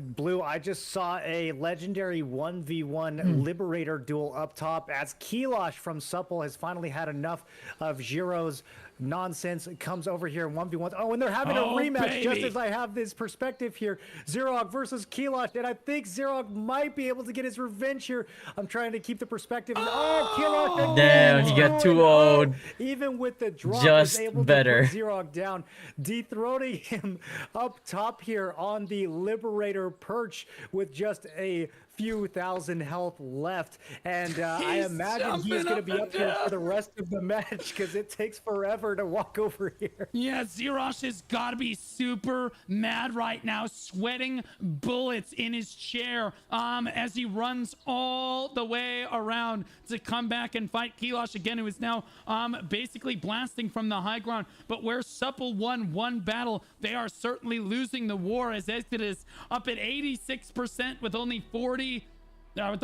minutes left on the clock. Time is running out for Supple, I gotta say. They haven't even initiated the point on this one. And we're gonna take Malachar for a Ripstone? For the most part, God. Exodus rallies strong on the backside of the point here. I think that they are definitely... They're poised to you actually win want this whole Delu thing. SNS? We might just see the Kings dethroned in the best in guild Talandre. I don't think they're gonna come back and win this tournament. They won the T1 tournament, but they chose a T2 just map. fucking, I gotta know, bro. I would have just stayed home. I would have just played a T1 map, Marlon. Blue, I don't think they expected Exodus to play this way. I'm sure that the Supple strategy revolved around kind of that spread formation, holding the choke points on either side. I don't think they expected Exodus to just completely ignore the choke altogether. I mean, we could take it just for the still this far into the fight. Exodus just for the poeticness of it. They don't care. They're just gonna fight on the open ground because that's where they feel stronger, and it's been working this entire time. I don't think that Supple has time to do anything here. I really don't. I think this is over. I think it's GG. We're at 3 minutes. Exodus has the point. They made sure they got it into the final minutes here. The tier boys have got to be rock hard right now. Their alliance knocked Supple to the losers bracket and out of the tournament in one fell swoop. Like this. Absolutely tragic. No castle buff on a single guild. Knocked them straight out of the tournament. Supple in so much trouble. 2.5 minutes left on the clock. They are going to try for one more cap here, but I think we are going to see the Kings dethroned in this tournament here. I've seen Supple leadership go through some tough times. These are those tough times. We'll see if they're able to make it through these as well, as I'm sure they're contemplating with this loss here. I gotta say, Exodus, Tier, Hellowing, and well, nobody cares about Corrupt. Those people are losers. But Exodus, Tier, and Hellowing definitely have something to celebrate today because they knocked their arch rivals out of this tournament. Wow, Blue. I'm at a loss for words here. I mean, this was the guild that was like they were so strong in tier 1. They looked almost untouchable in that first tournament.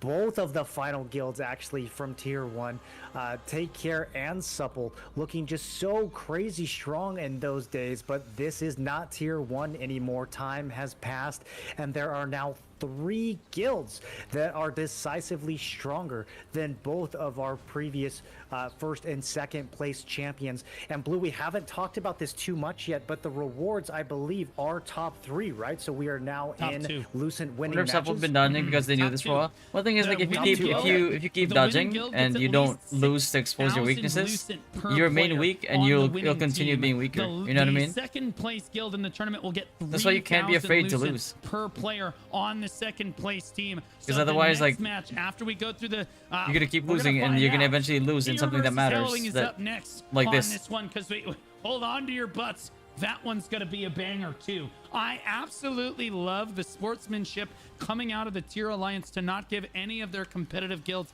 the castle coming into this, so that they could all have a fair chance of beating each other here. And to be clear, to field 4 different teams in the tournament. All 4 guilds in the Tier Alliance showed up for the tournament and filled a 48-man roster every single day of the 4-week almost tournament.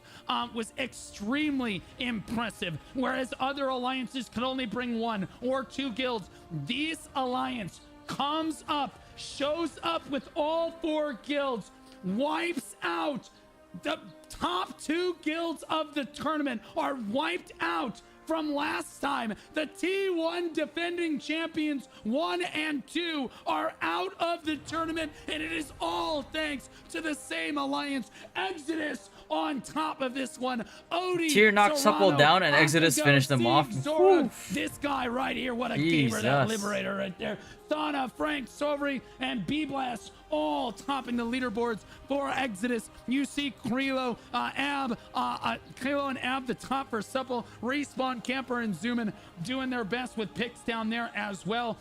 Top assist of the lobby is Sorano right here for Exodus. You scroll way down, you see Philowin down here on the healer. Top assist for Supple, very impressive there. Damage dealt by Odie. And then Boy, Serrano, Sieg, Akako, Zerog, and Zoomin, the top DPS of the lobby right there. Damage taken, looks like it's Apotheon, Oso, Pro, Cove, Zonto, Continuum, Mion, GS as well. All the top damage taken of the lobby. I'm out healed. Senior Drake. Kuro, Corono, Gnarly Gnar has been dethroned, probably because his guild was on top of that. You just can't get any healing when nobody needs healing. Number 3, but still the top healer on Exodus right there. Eli coming in, having a great game, coming in at number 7 or so there. Teapot, Funk Monk, and Ares as well. Good fights to both teams. Man, today is cinema, and we're not even done yet. Blue, I'm looking at this leaderboard. It's crazy how low the Cordies from both teams are. That was all about Spellblades, Gladiators, Scorpions. Like the core, there's a core.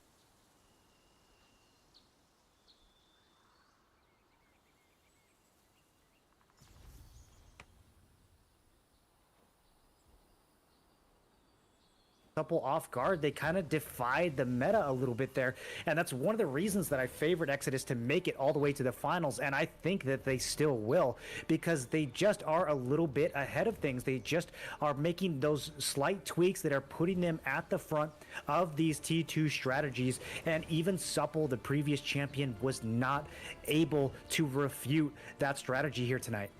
Yeah, absolutely. And I gotta say that true sportsmanship are those, not those that necessarily lose with grace, but those that win with grace. But sadly for Supple, I don't think that's what we're gonna see here, as the Tier Alliance starts to just go in on them across the board. They say there is no honor among thieves, as it were. But I would tell the Supple Alliance that they have had a phenomenal run in this game, leaving a lasting mark on the community as a whole. There's nothing to be ashamed of. They did a great job in this tournament. They came out, they won the Best in Guild T1 tournament. I have nothing but respect for that leadership core. I think they did a great job here today. Maybe the map choice could have been better right there, but ultimately, a loss is a loss. And I know that you guys will pick it up and you'll be just fine at the end of the day.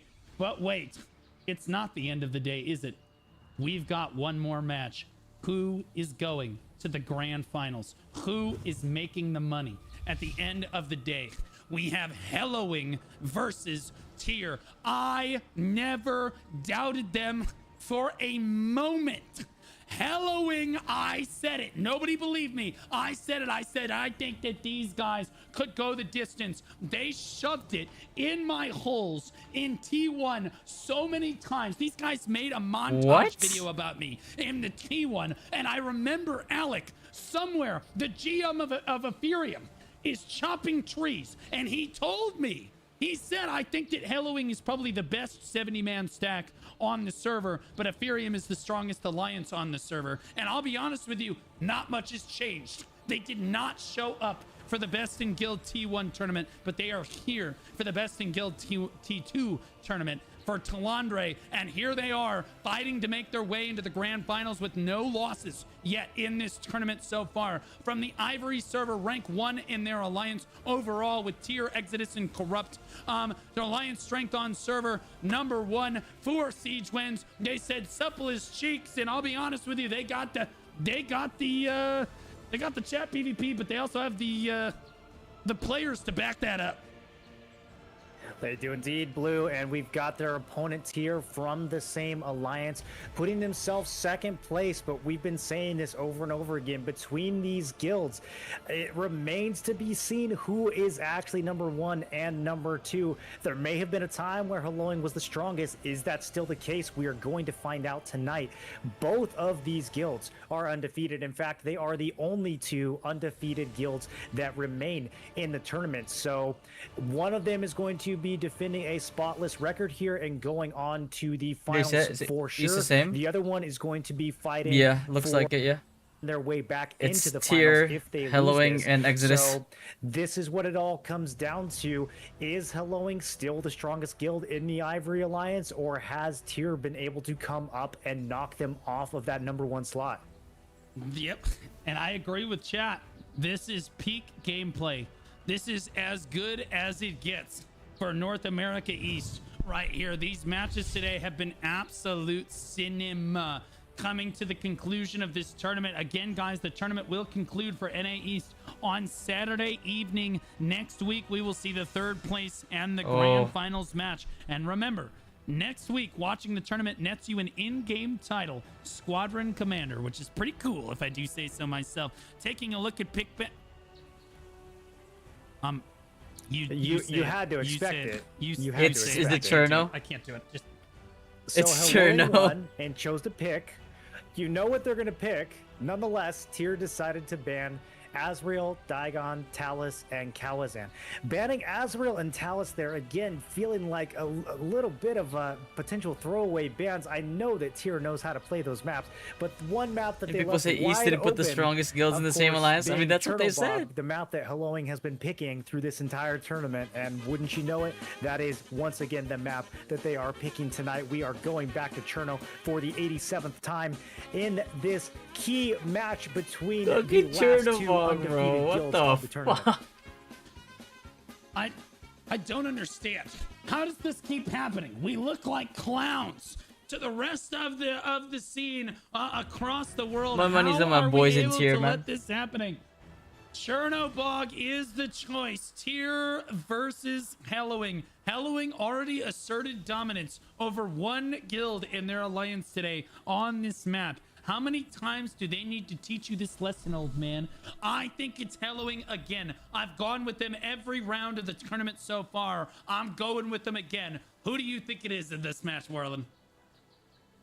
I was really surprised at Tier's performance versus Suppla. I mean, say what you will about the map and the strategy that they had there, but the individual player skill, their instincts and their ability to move where they need to be was so crisp in that match. I think that they might be able to take this away from Hellowing tonight, Blue. Yeah, we're in the match right now. Who will make it to the grand finals? Who will fight for the prize pool? We will know in just 20 short minutes as both guilds run onto the Riftstone. It's an all-out clown fiesta brawl. Right now is Tier in the yellow, Hellowing in the red, and boy, that feed looks awful red right at the start of this one, Morlin.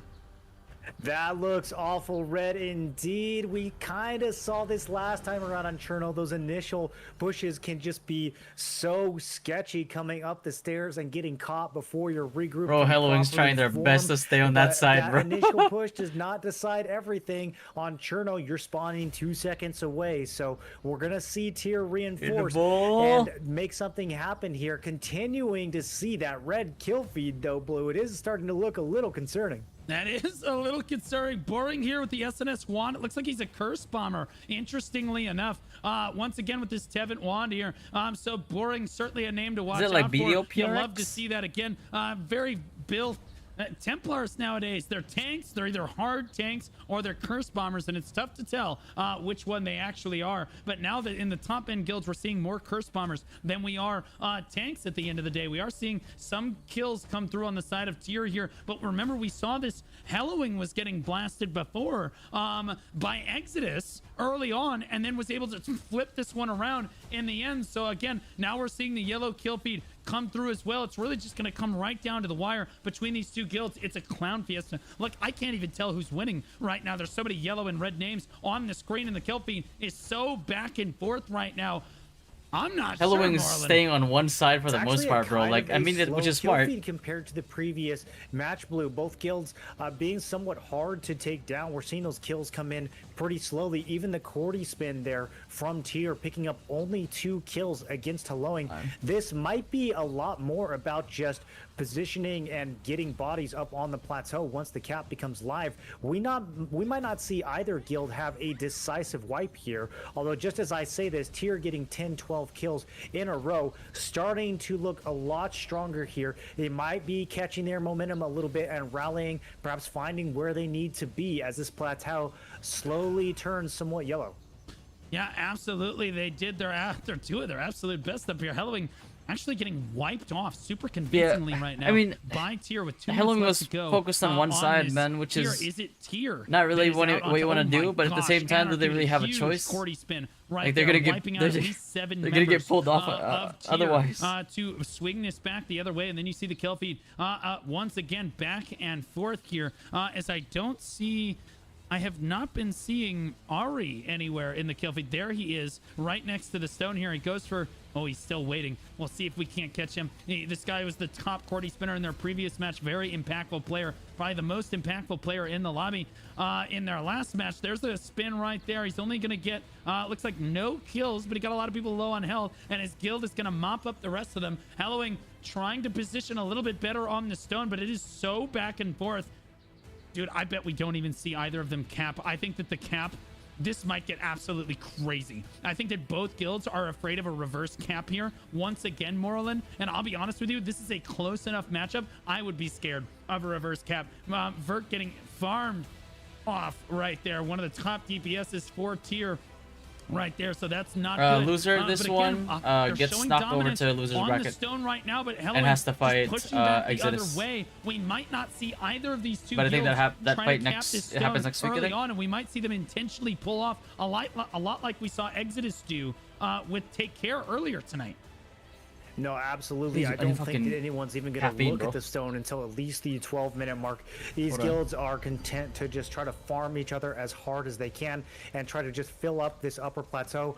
Honestly, it doesn't even seem like they are trying that hard to play the strategy. They're not really playing the hook. They're not really playing the stairs. I'm going to grab a drink real quick. quick. To kind of just zombie up to the plateau and have a full all-out brawl on the flat space up here. And it is just so 50-50, Blue. I wonder what the leaderboards are saying about this. Yeah, absolutely. 10 seconds left to go. Let's take a look at those leaderboards. Oh my gosh, Hellowing on top right now. Competitive Crunkon and Chipotle's Burrito trying to keep up with that right now. Damage dealt against Strelix. I don't see Ari anywhere up here. They must be locking him down a little bit better than their predecessors here. And again, amount healed. It's very back and forth. Barely tier favored right there as the stone opens up. I don't see either guild going for it like I thought, Marlon. Oh boy, they're gonna bring it all the way down to the wire. Yeah, for sure. I mean, they have learned from these previous matches now. They are not going to go for that early cap. It is just not the play, especially when guilds are this close together in strength. And you know, those previous mistakes, they are not going to be making them again. I am a little bit surprised though that we are not seeing Ari higher up on those leaderboards, Blue. He must just be getting absolutely focused like crazy. Again, this is a player who I believe has been top DPS in pretty much every match that he has been in. And I know chat likes to say that the Cordy doesn't take any skill, that you just press the button and spin, but time and time again we have seen that that is not the case. There is quite a Cordy diff. There are plenty of guilds that are not able to get any value out of their Cordy spinners whatsoever, and even amongst the top guilds we see Cordys doing double, triple the damage and kills of other Cordys in similarly strength guilds. So something about this guy and his group is definitely outstanding, but against this group, against Tier, they know his playstyle, they know his group, and they are not letting him get the value that he is used to getting. Yeah, we're seeing Vert and Vulnerable standing on the point right there. You can see the match from their perspective, as I believe both of them are live right now. Mods, if we could get a shout out for Invulnerable, GG, and Vert, that would be great, so people know where they can find those two guys over there. I do think that, again, we're at 13 minutes left on the clock. It is anyone's game. Ari has just been... So I've been watching Ari for a few minutes now. Every time he goes in for a spin, Morlin, they just pull him. They're just interrupting his spins. They're not even killing him very often. They just keep pulling him out of that spin every single time he goes for it here. And we're seeing, once again, a lot of yellow health bars close to the point. I'm not sure we're actually going to see either guild really go for a cap until around the 10-minute mark. And we might see them wait even longer this time, Marlon.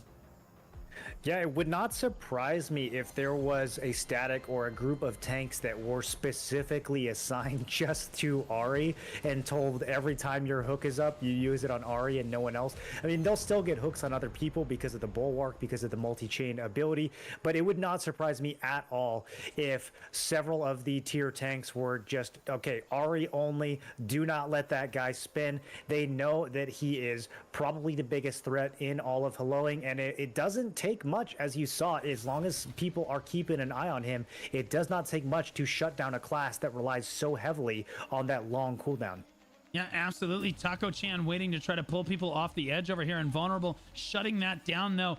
Stunning him up right there. I'll get Invuln's perspective. There we go. On the Crusader, it looks like there are a lot more yellow health bars on the point than red, but that can be very deceptive as both guilds constantly pulling each other to the edge of the zone over and over again. Neither guild wants to interact with the stone first here, but we certainly will see it as time starts to tick down. We take a look back at the leaderboards since no one's going for these caps. Chipotle, Burrito, Kirum, and Competitive from Tier starting to take over the top of Hellowing. Anarchy at the top of the leaderboards now.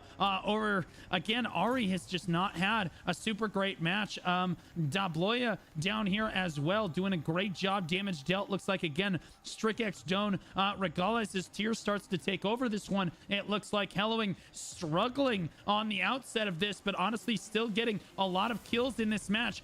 You leave it, it's going to come down to Brandonger. They showed their hand in the previous lobby of this one for their Chernobog map. Do you think that Tier is ready for the big surge onto the point that we could see out of Hellowing? I think that we're going to see the cap kind of go back and forth. Do you think that Tier is going to be able to respond as well? They have to know that it's coming, and we saw how Tier was able to respond against that push from Supple, the entire Supple stack flying down. The way that Tier was able to spread just enough to take space, to not get courtied, but at the same time to, you know, stay within range of heals, stay within range of blood devos and everything else. I think that they demonstrated they could do that against Supple, and they have a good amount of space here up on the Cherno map as well. So, you know, they won't be telegraphed as much. They're really going to have to know, they're really going to have to feel out at what point, you know, is it going to be kind of that 7 or 8 minute marker again, that really subtle timing of when do you pull the trigger and try to lock it down? When do you think that the other team is not going to have enough time to respawn? And right now, Tier is pulling ahead pretty decisively on the stone. I don't know if Tier's winning, is intentionally kind of inting. I'm seeing a lot of their people off to the side here. Boren Boring and Kruznik, etc., kind of standing outside of the cap when I think they could pretty easily. I mean, Boring as a Templar certainly could be stepping in, but they look like they're almost just giving it to Tyr here. Yeah, I think that might be what's happening. Oh, they save it at the last moment here as both guilds have initiated. What did I say? Around the 10-minute mark. I don't think you can give it this early, bro. Stepped up to interact with this late. God, I do love being right.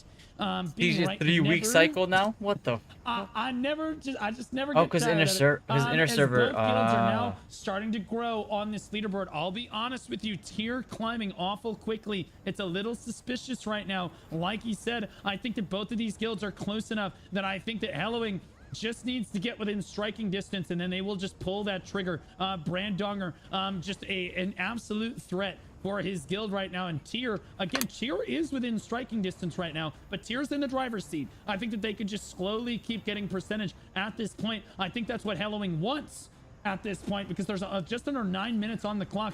Hellowing would have more than enough time to flip this.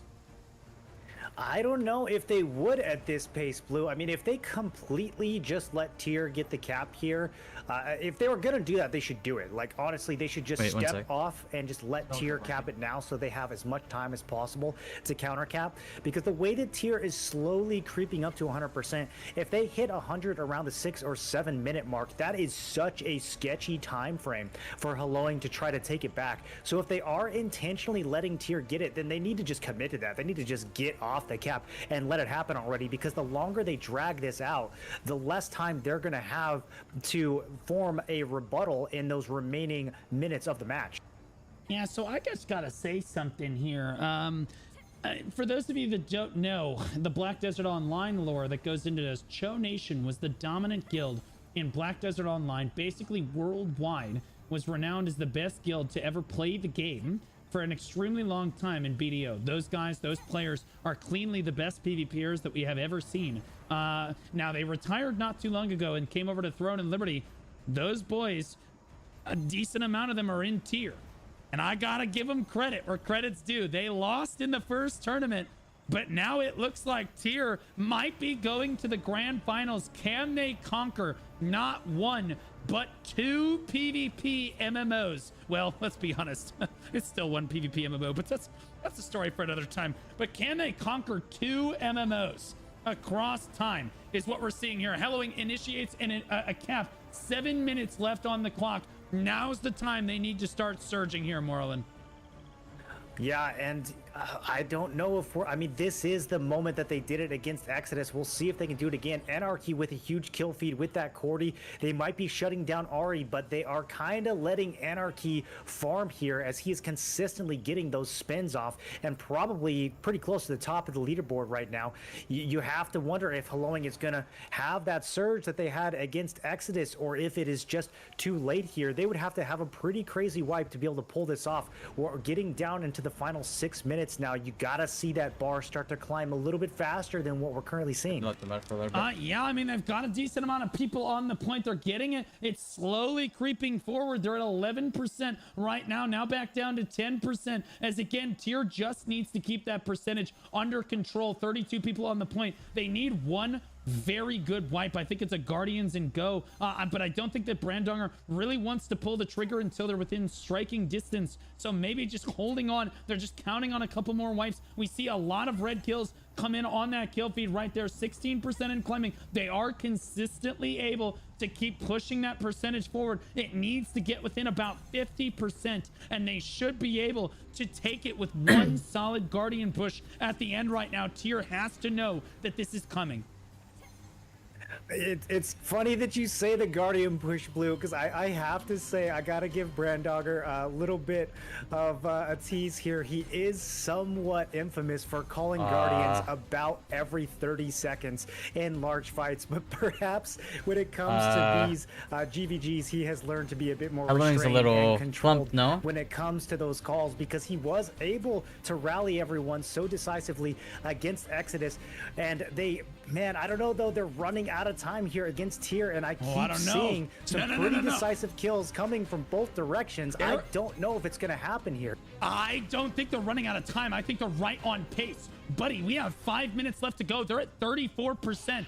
Brandonger is biding his time. They're getting in striking distance right now. Tier is sweating bullets at this moment. 32%, just under 5 minutes left on the clock. I do think that Hellowing is slowly working their way to a cap right now. Another big kill feed. A huge red kill feed right there, pushing them off the point. And we see a lot of red members stepping on now. Oh, can they? They're still falling in percentage. Miraculously, Tier still has more people on the point. Bro, who's that? Yambordini just pulled like 4 people, bro. For them. They just need to survive it one more time. And here we go, climbing over the 30% marker. They pushed somebody off the cliff again. Oh shit! Oh no, he didn't survive. As close as possible until they all. Yeah, the thing is, like, Hellowing is easier to clump because they're forced to be on this side right here. But they need to be within about 60% or so. Look at them. They can't posture here at all. Otherwise, they just get pushed off. Because the Cherno spawn is just down. So they're basically getting corralled to this side. And run straight back to the fight right now. That kill feed looking awful yellow right now as we get under the 4. Oh yeah, Invol is like without a doubt. Now I think that knows his win conditions a little bit here, Moreland. Absolutely, and Blue, this is why earlier I called that they should just jump off the stone and give it to Tier if that was the plan. If the plan was to let Tier cap, they needed an extra couple minutes there. They dragged that out for too long, and now this match is going to come down to the last 2 minutes. Tier has very clear win conditions here. Hellowing knows that, but the problem is, those extra knowing that, like, Hellowing has to put themselves in a precarious situation, in a precarious position, and that's why they're getting kind of time. They gotta cap this in the next 3 minutes. They are not on pace. They're not pulling 20% a minute. They're not pulling 30% a minute. Tier is doing a very good job of stalling them out here. They needed that extra time. I think that hesitation earlier on what to do is going to cost them the whole match. They gotta go. Yep, now they just have to go. They've run out of time right now. They're gonna have to pop Guardians and go for it. But Tier has just been so They're consistent. going down right now. They need to be at 30% by the time it's 2 minutes and 16 seconds, and then they have hope. Otherwise, right now, but no, the Tier counters with the Guardians of their own. It's GG. But that feed looking awful red now on the side of Hellowing under the 3-minute mark now. Doesn't they matter. have got to start marching in this percentage. They have got to get on top of this match if we want to see them push through on this one. Moreland, I don't think that they've got it this time. I think they got it just at 30% at 2 minutes 16 seconds, for their own which means that there's still a chance if they keep holding. This is what I'm saying, Blue Tier. You just can't wipe them. They stand the way they stand, the way they position with their statics.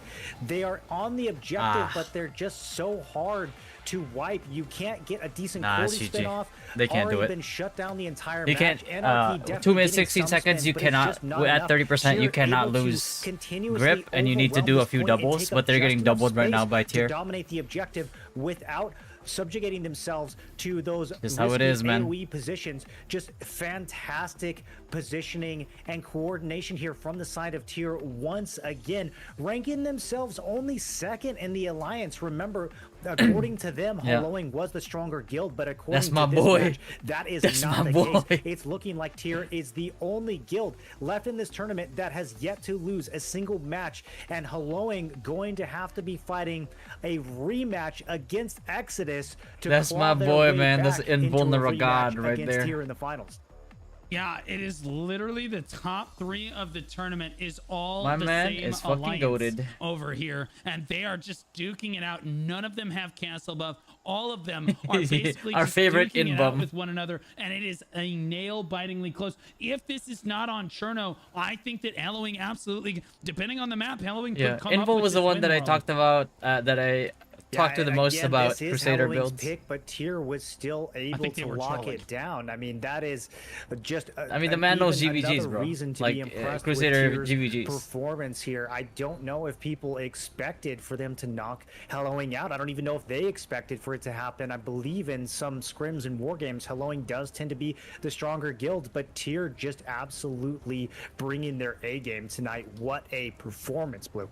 Yeah, a run all the way through the upper bracket of this tournament. A climb, a rise to the top. It was a rocky road. They got knocked out of the T1 tournament. It was absolutely devastating. But in T2, Tier will come back and we will see them in the grand finals of this one. Absolute cinema for these guys here. Karum, competitive, Rarkar, Chipotle Burrito, Doodoo Dongwater, DWN, Strikex, all the top kills of the lobby, and all in tier. Hallowing with Shield, D-Slime, Park JJ, Anarchy, and Dabloya coming in as their top kills of the lobby there. Rarkar and Charity, the top 2 assists of the lobby for both teams. Top damage dealt was Charity. We locked on to him, I believe, for at least a little while there. Vert coming narrowly in second there, but representing the top of Tier's GPS leaderboards. He was, let's be honest, Vert was one of the best players in Lakari's Man Up back in the day. He was in Show when they were great as well, and now he's over here. The guy is an absolute gamer at the top of the leaderboards for Tier here. Strikex, Rarkar, Lights, Doodoo Dogwater, DWN, and Karam at the top of these leaderboards. Park J and Shield rounding out the top end. Tanks Vicious as well, rounding out the top of the leaderboards for damage dealt. Damage taken looks like FEQ and Phobias with Burger, Deuce, OK, Slayer, and Massive. What's Folk playing? Crusader. Okay, okay. Healer as well. It looks like Massive is exactly that. The best healer in the lobby for the best team in the lobby. Massive, the best healer potentially in the tournament so far. 3.3 million damage healed. Edmund at 3.2. Al Capel, Graham, Green Velvet, Simp for me, Zanzax, Natsarov, Jacob, Candy, and Asa, all rounding out the top of the damage healed leaderboards right there. What an absolute roller coaster of a day, Moreland. Yeah, a roller coaster of a day, a roller coaster of a match, a lot of unexpected outcomes here tonight, Blue. I mean, unexpected outcomes against Supple, unexpected outcomes within the Ivory Alliance. This was definitely not how my bracket looked at all, and I was particularly surprised looking at the leaderboards for that one of the Cordy diff.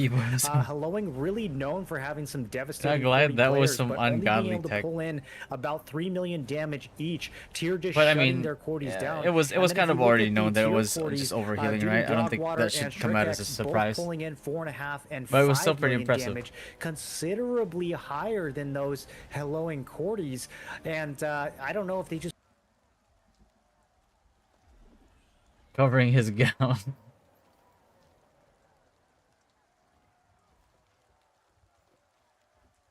Woo. OATV? No. Competitive is Coco. Honestly, He's from, congrats, bro. He's like this True Nation Black Desert player. Appreciate it, man. Thank you, thank you. A gatekeeper exclamation mark. No exclamation mark GK, bro. Thank you, little fatty. Thank you, bro. Grand finals. Grand finals. Actually, we've been really convincingly fucking winning these, man. Oh my god, I go to fucking giga strong right now. Fucking, I'm happy, man. We try to work out a collision with weakened res. That's definitely a strategy. There you go. That's my boy. Crazy strategies come out today. This Did tournament, Tier chose NAEs will turn out? conclude I think so, yeah. next week on Thursday. Is that the gout schedule there? for next week Yeah. comes through. We have Tuesday. We will have a Because short it's- day for EU. We'll see the semifinals for man. EU, and then the grand finals and third place matches for all 3 region are in order. Thursday Alright. evening. Let's just.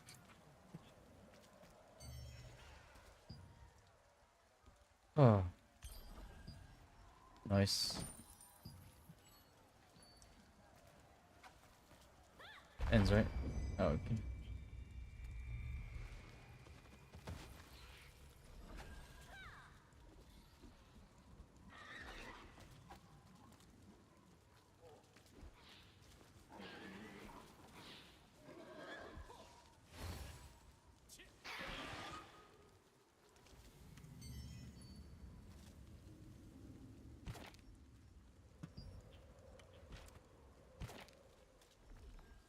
1 second.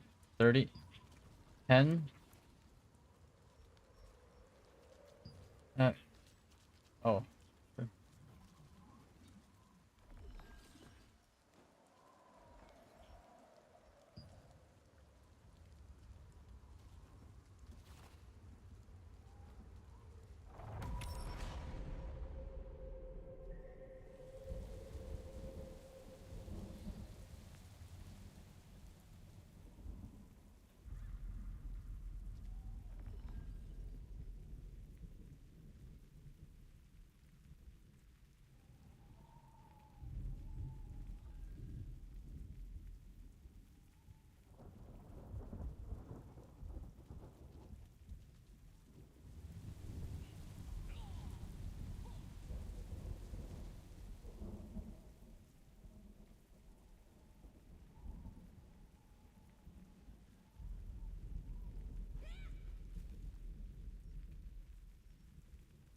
We just get the killing blows. That shit is funny.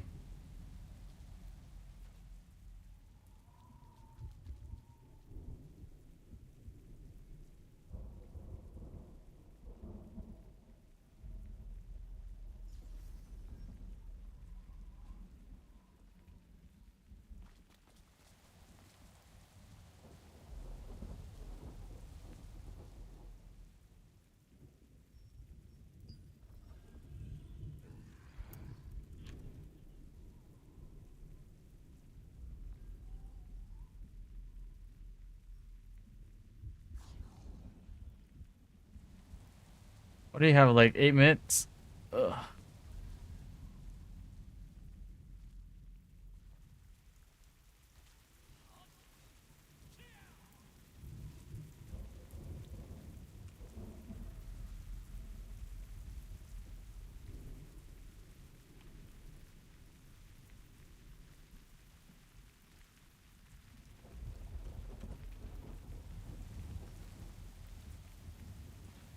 Eight minutes.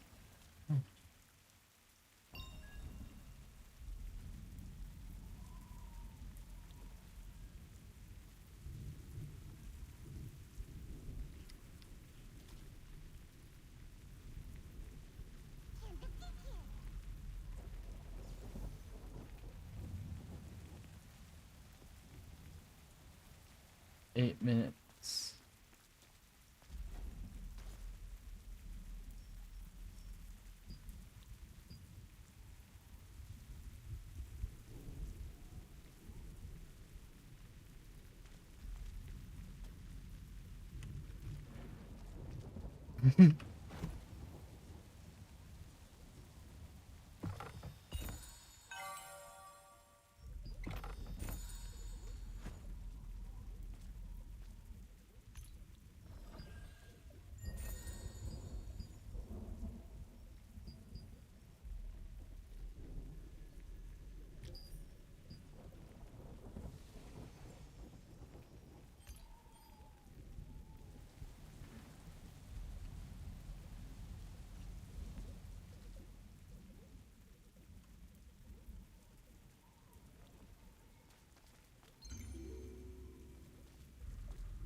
What was they like about to get Malachard, bro?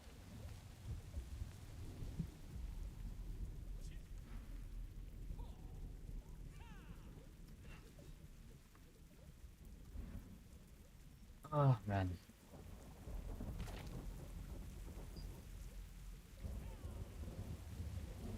Yeah, what's up, chicken? That's what our chat PvP should be. Don't get Malachard. No, bro. I think it's just poor Blue. About to get Malachard.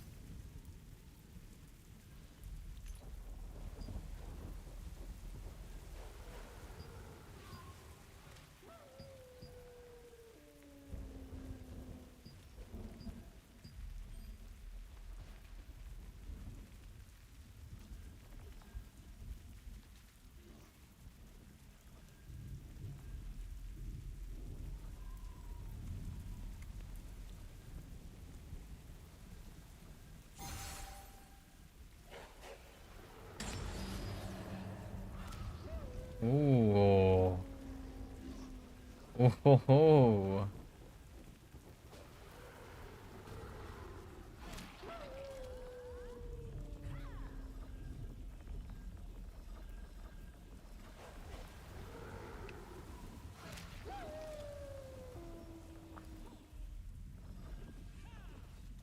Hey, what the heck is that?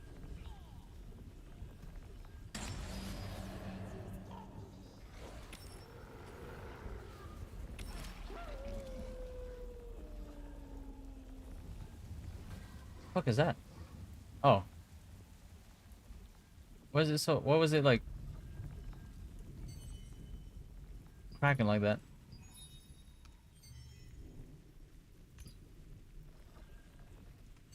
Okay.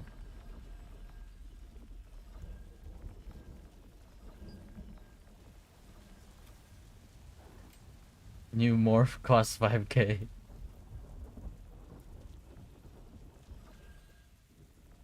You just spamming it? Oh my god.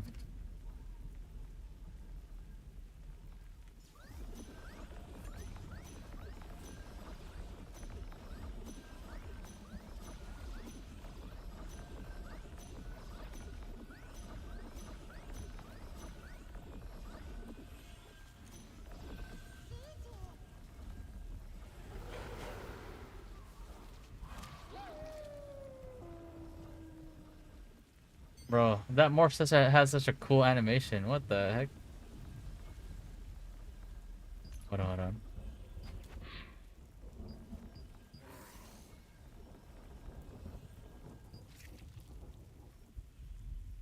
I don't think I even have it. Would you have that?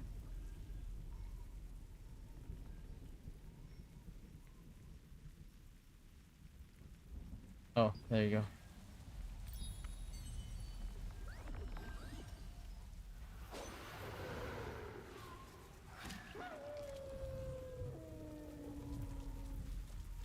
It is nighttime.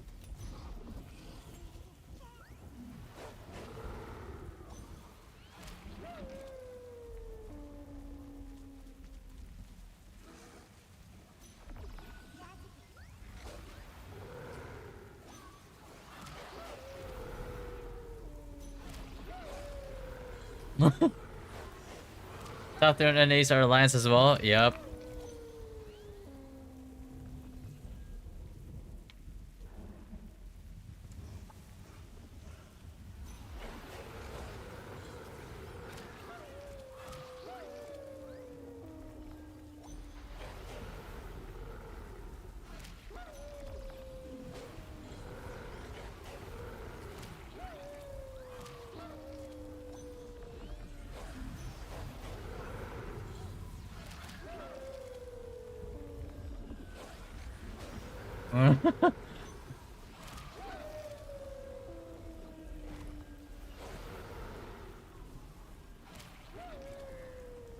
You have to go. Yeah.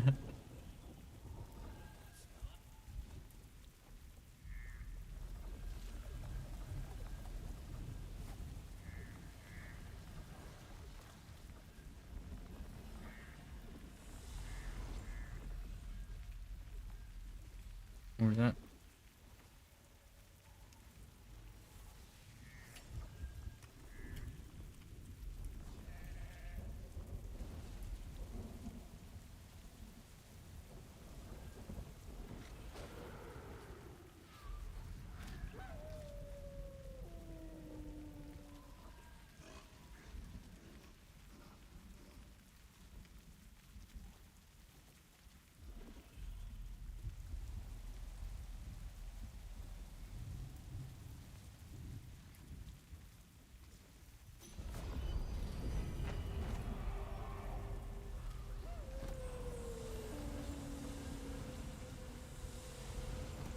Dun, dun, dun, dun, dun, dun.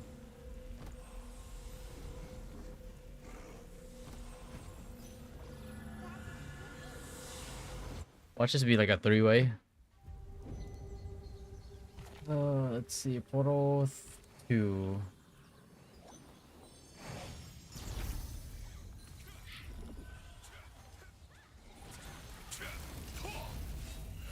It's darkness, bro. Damn,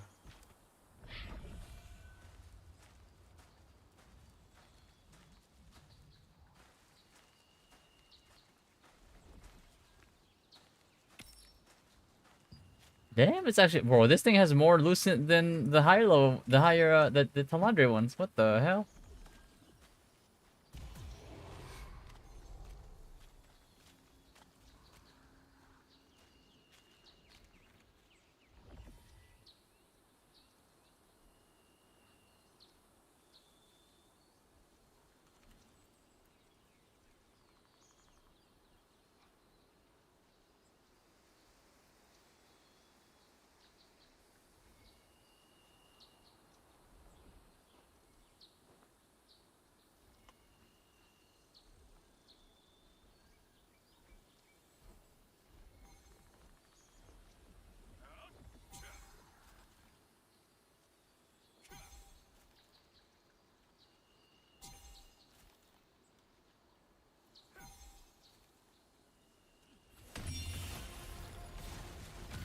What the hell? The fuck is this? Hey, yo. Okay.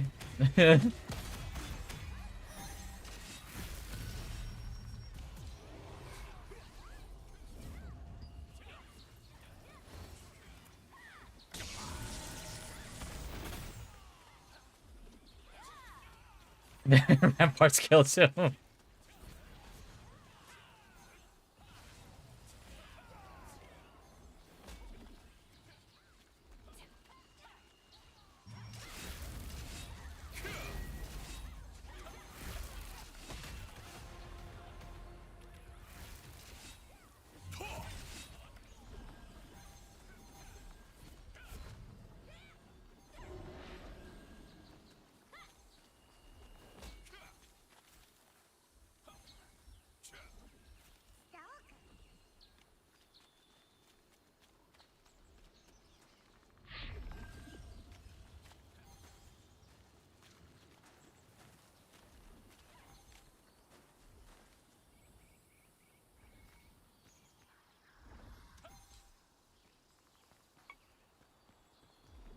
Hmm.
This one, it's darkness.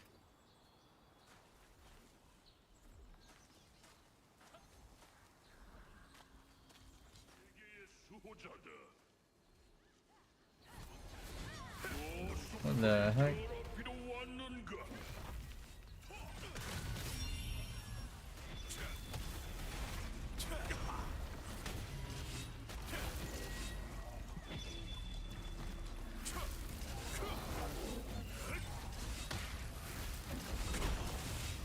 Jeez, you got blown up.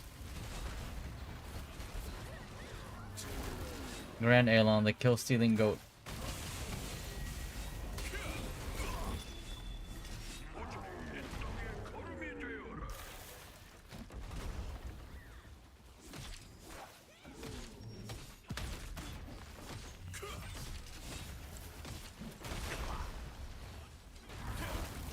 I have no melee skills, bro. I can't curse the fucking thing.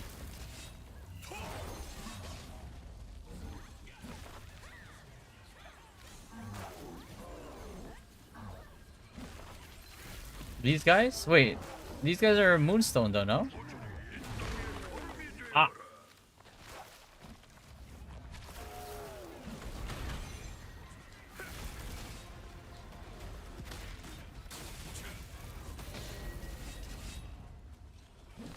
What the hell? How do you still die?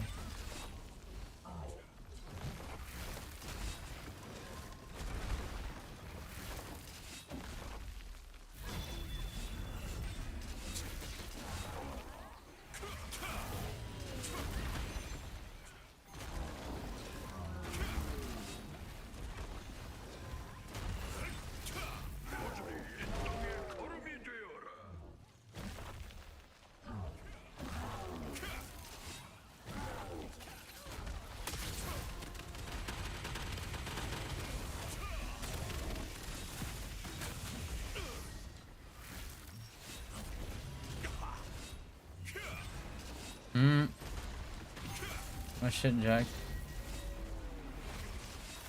Oh well.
The heck? I had to reply to a message.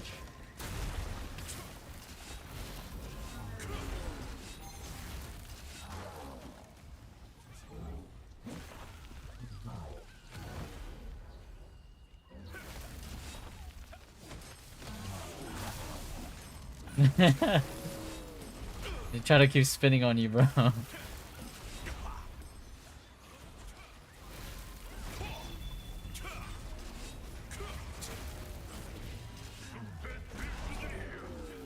Oh.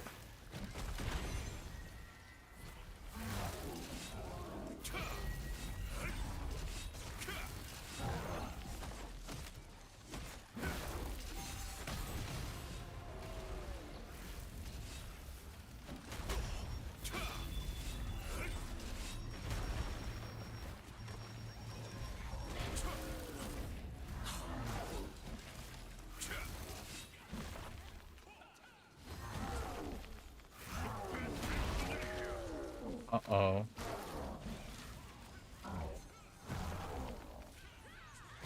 I'm getting jailed.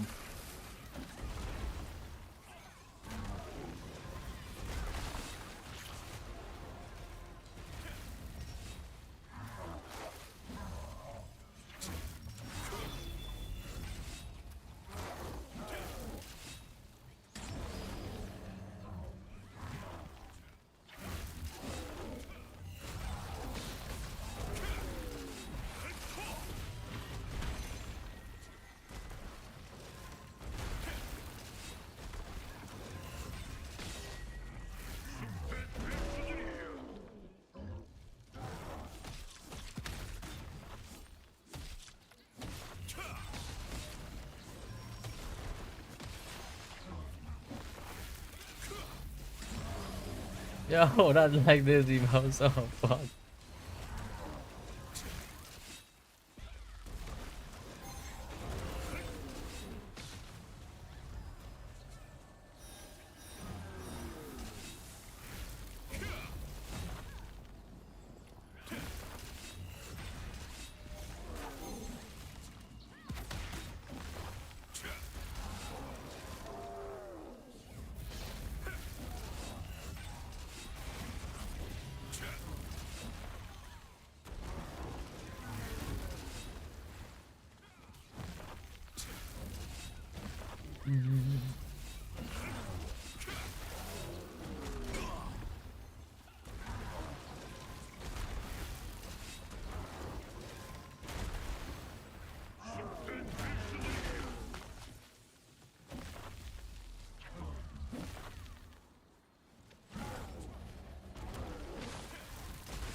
Oh, I have to cleanse, bro.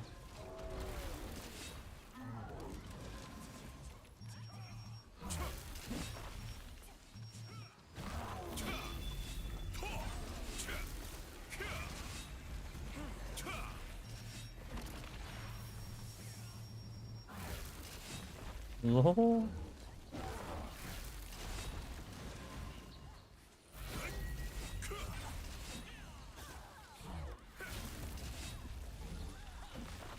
He's just running around.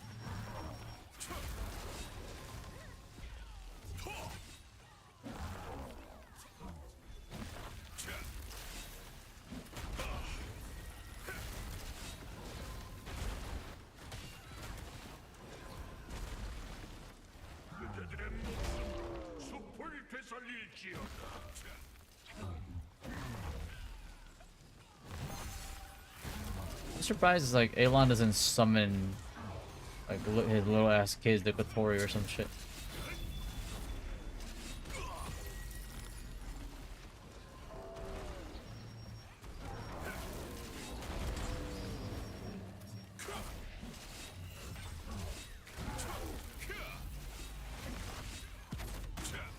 What the heck?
Shadewalk daggers.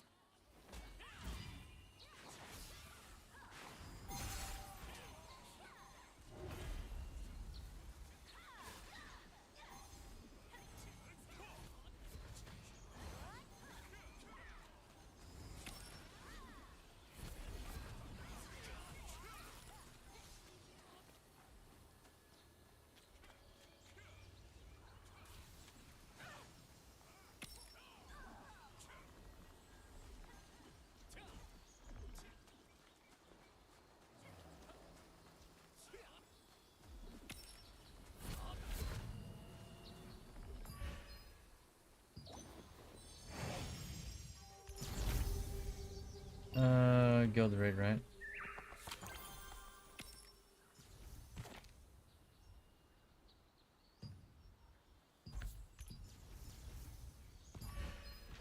I really should just... I think I ran out of like guild based teleport scrolls. 강한 길드에는 그만큼의 혜택이 필요한 법입니다. For next time. 넣으십시오.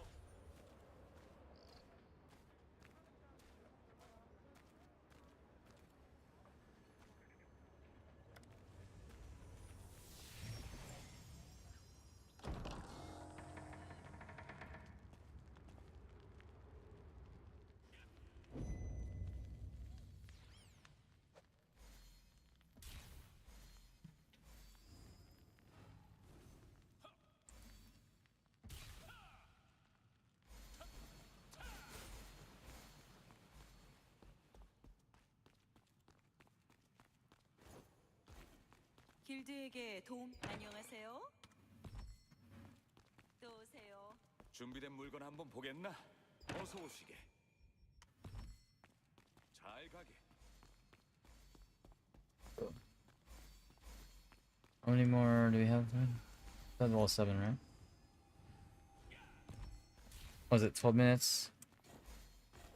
We can do it after, eh?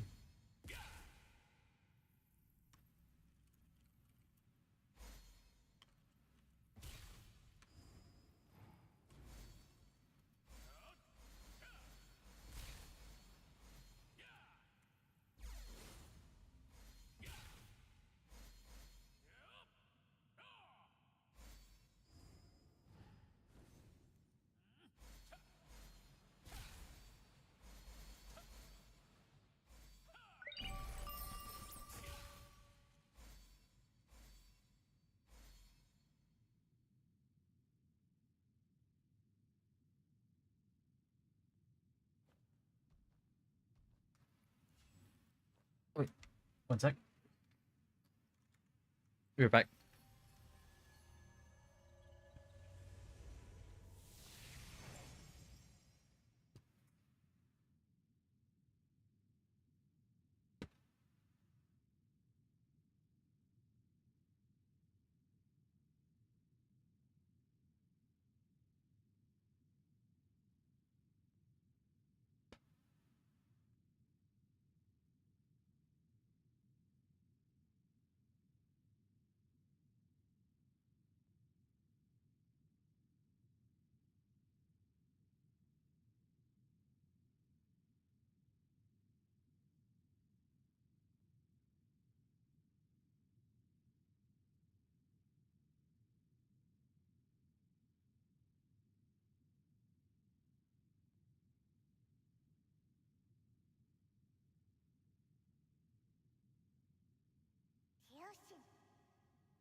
I'm back.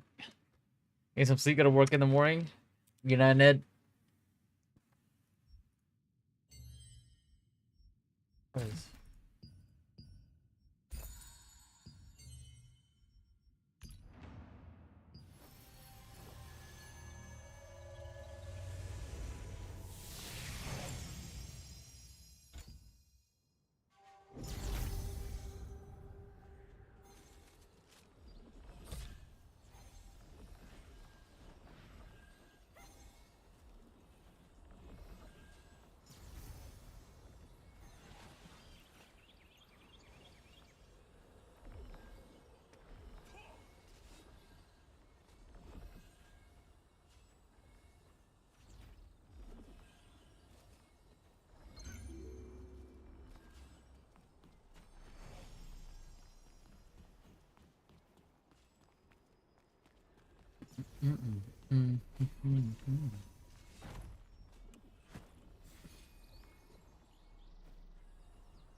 What's Saturday again? Saturday is.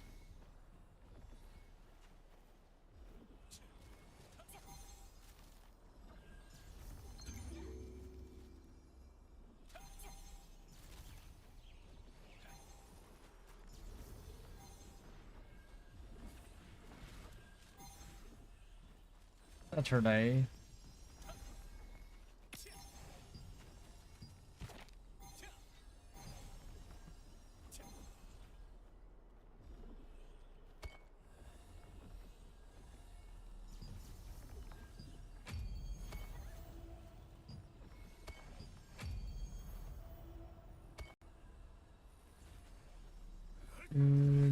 Do.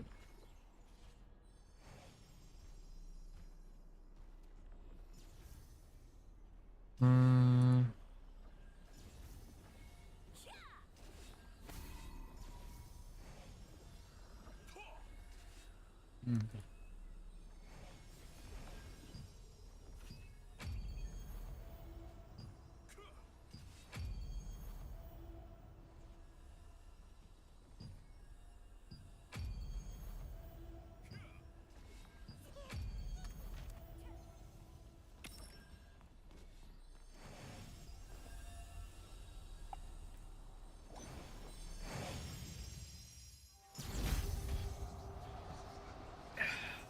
The hell?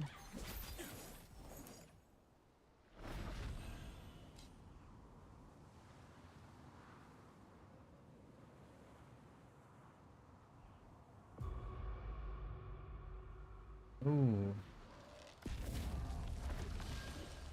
Fuck. Already getting hunted then. Oh.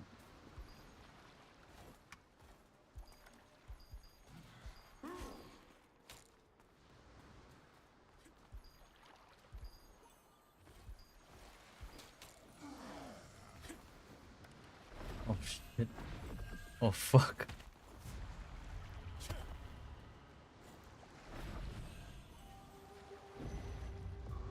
Fog Mitran.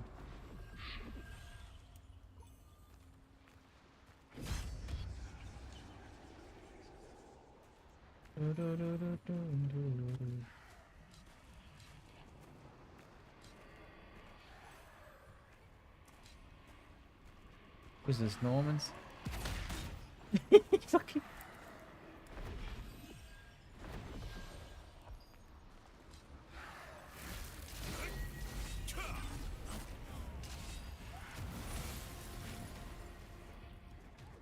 What the hell?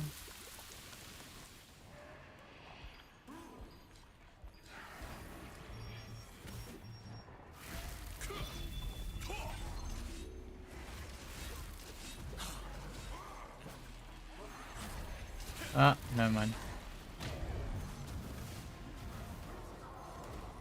Did it at 2 stacks, unfortunate.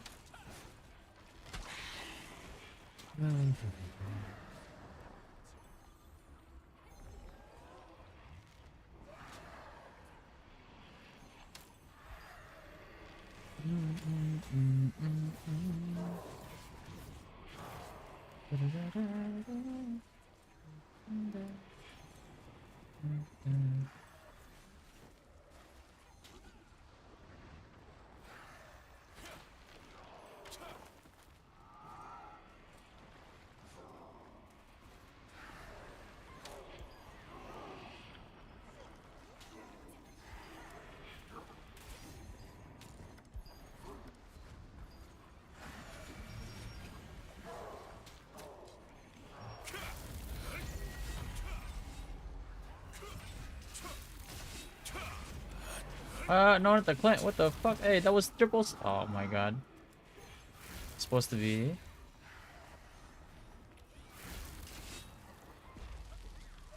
Bro, what the heck? Is he getting cleansed or something?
The heck? Isn't it called Nashi Day today?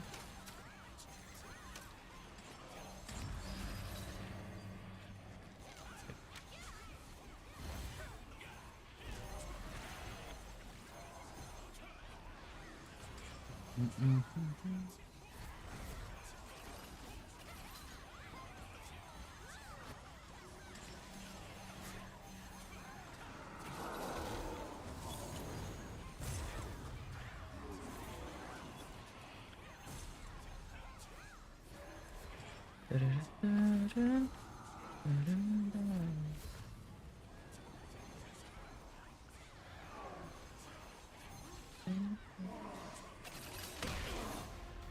on, bro. What is it?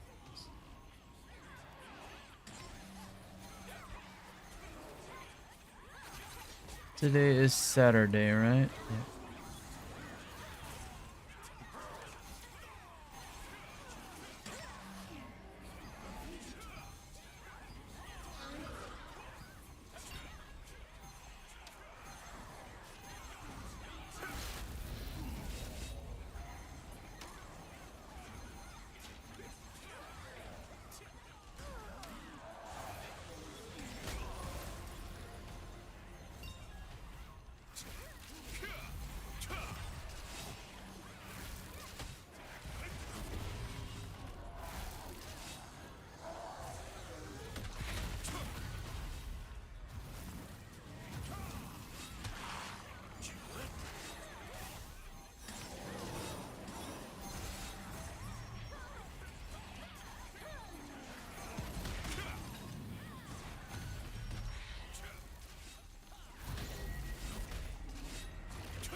Wait, what? What's that about 3? Oh well. This is caffeine. Fucking tornado.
Oh fuck!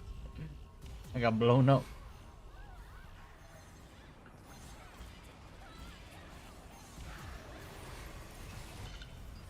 Got blown up by Miramar.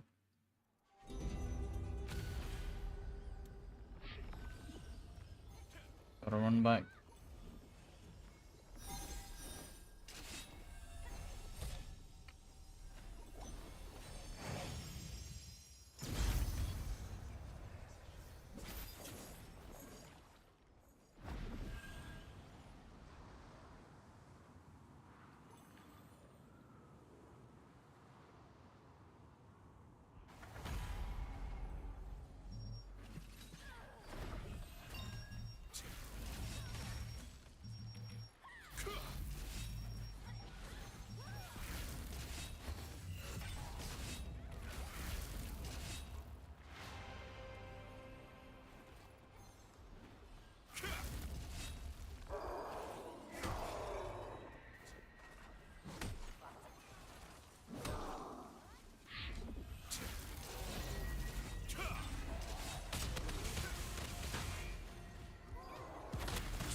Ooh, money.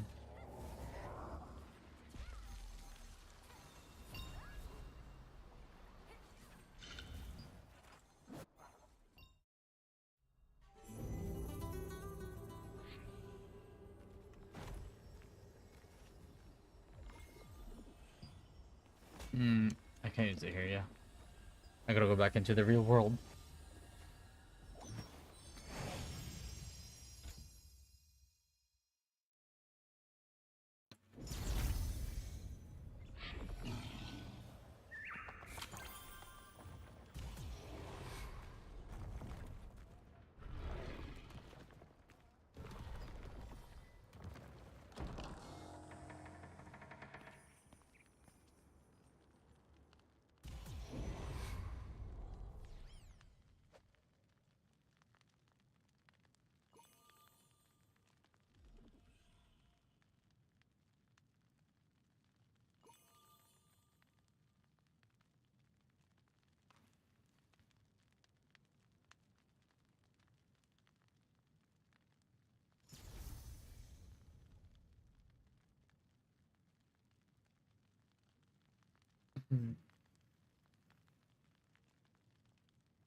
Where you going?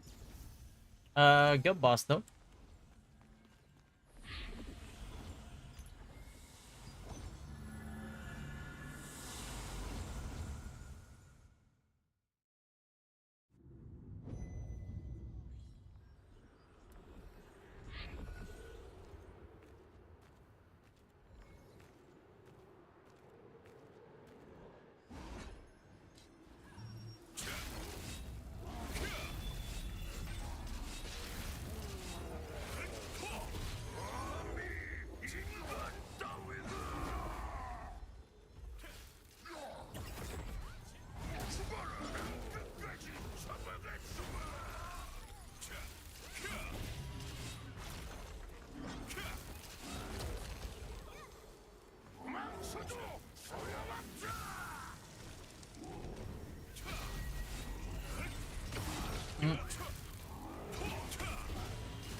band.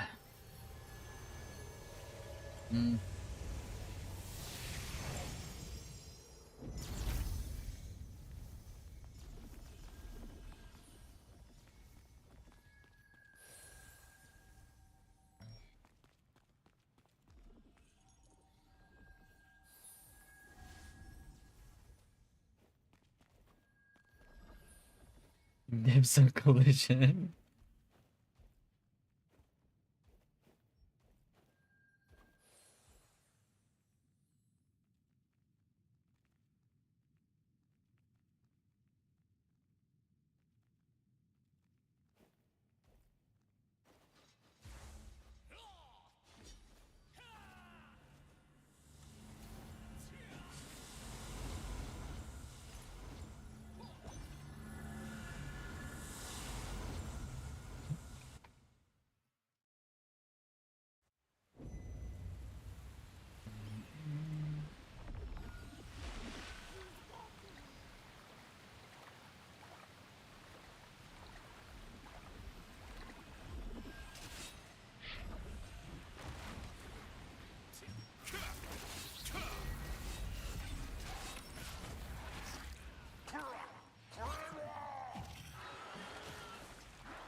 Wait.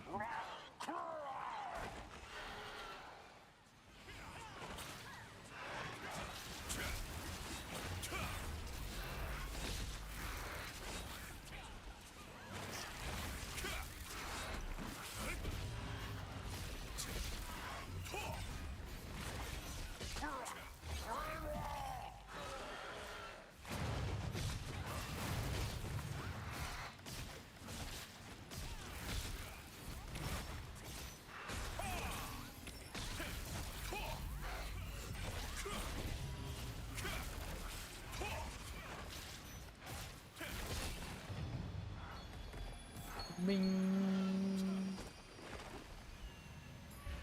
Edge.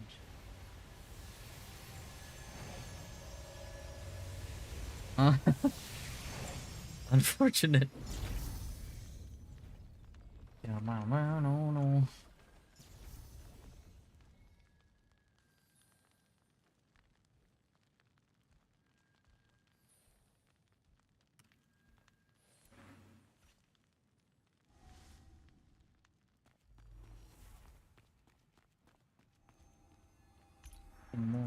Wait.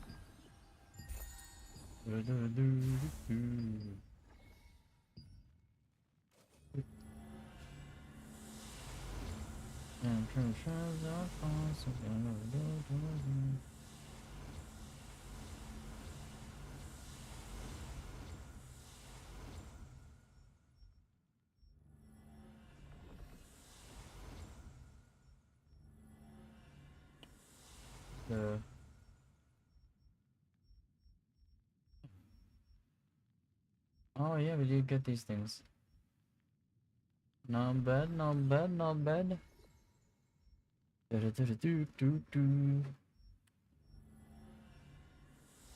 What other fucking hardcore shit have we gotten? This one we sold. Yeah, kind of needed to be sold, to be honest. 40.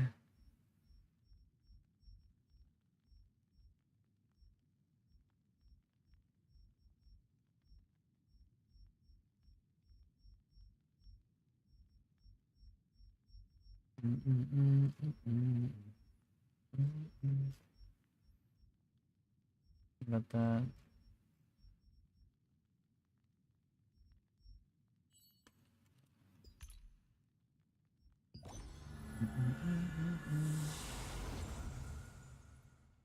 the fuck?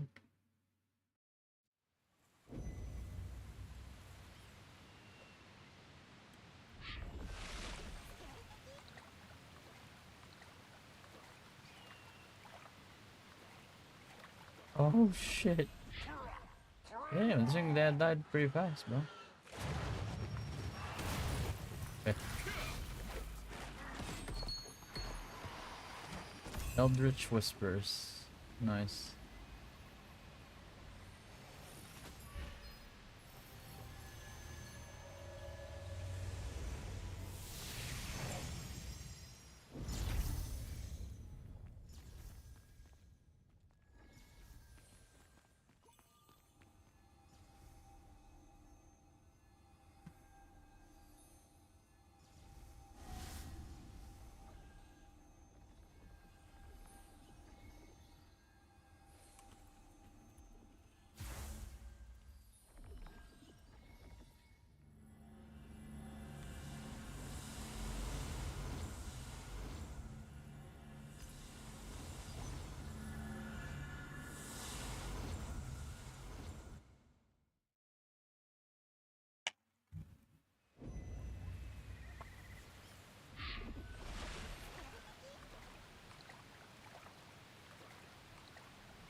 Oh.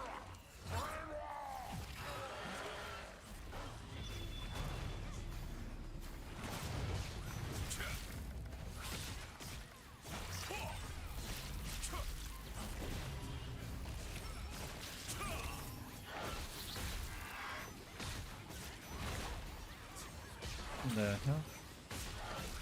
I the restart froze.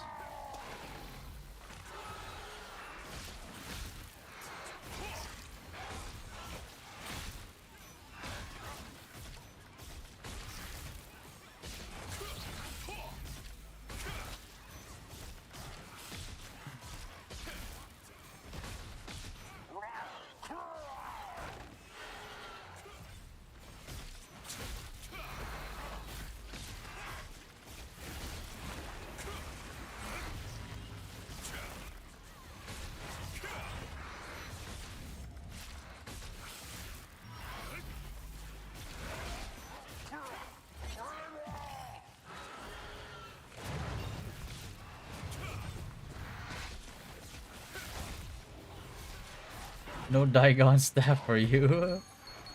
I guess not.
The hell?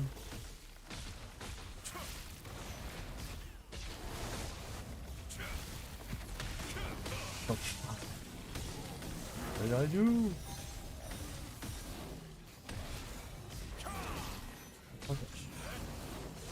Get in the fucking circle. There you go.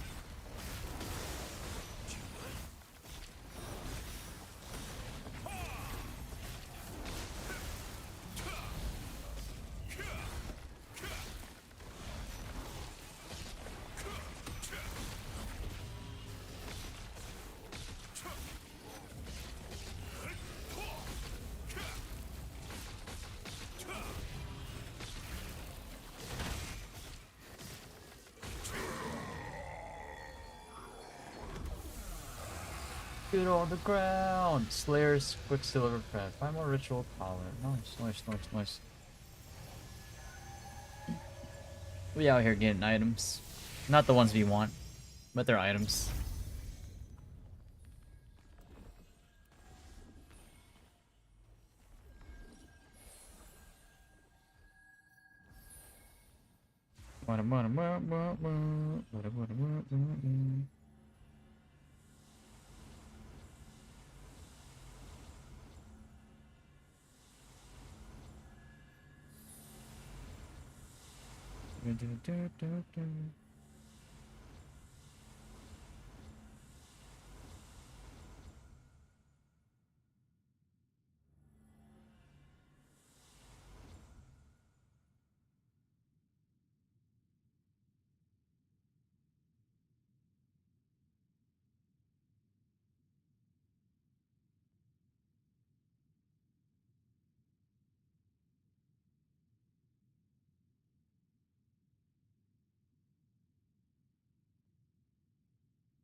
The heck?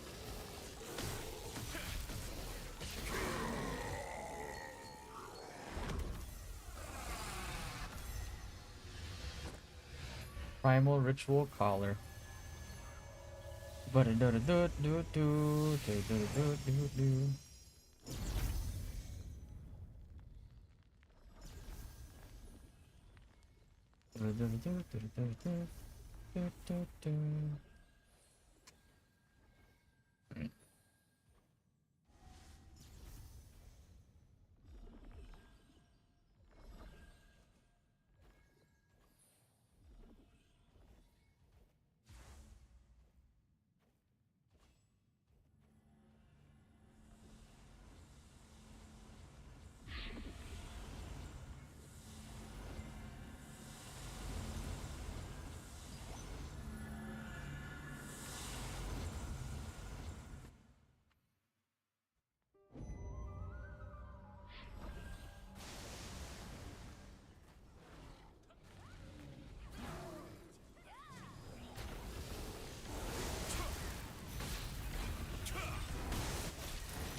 What the fuck?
Full of CPU.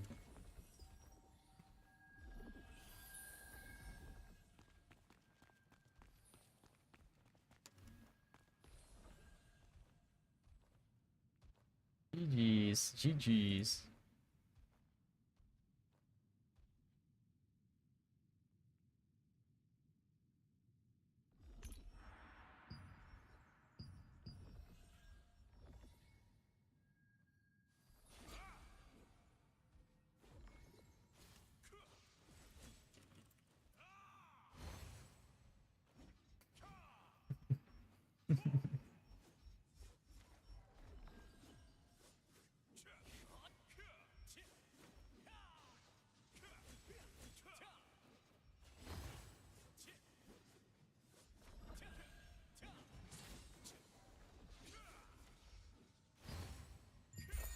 Give me that.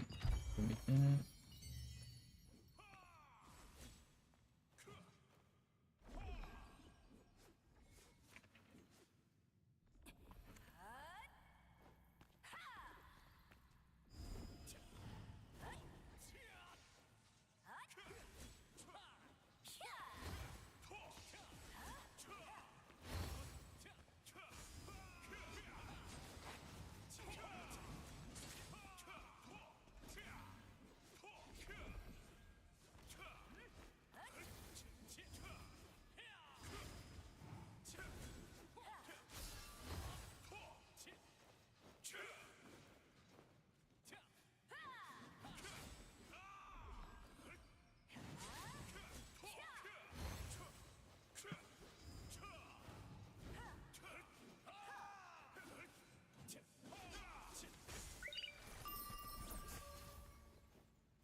One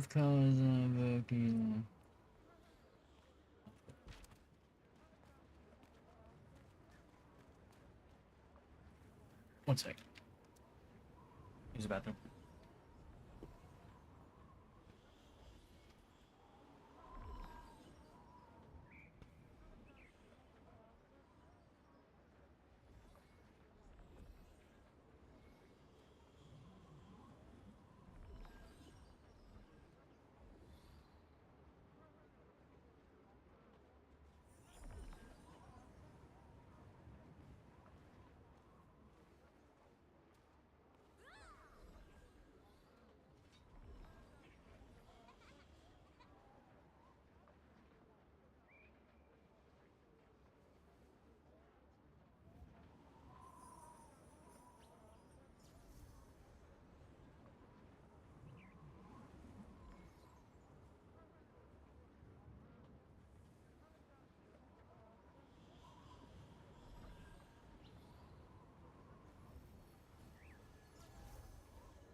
Alright, I'm back.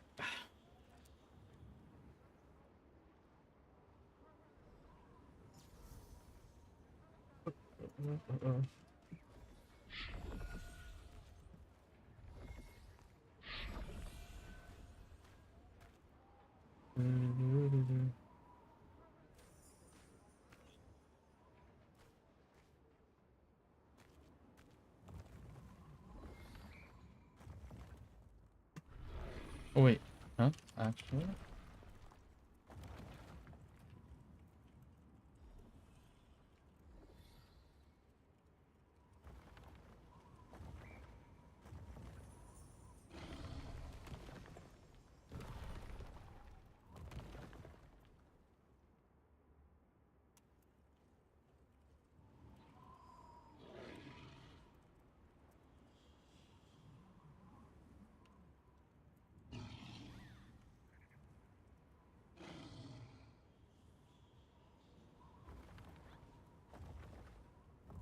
Hmm.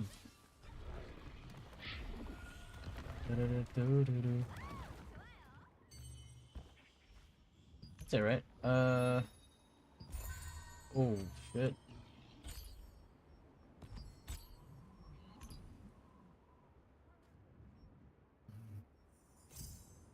Damn. Not even close.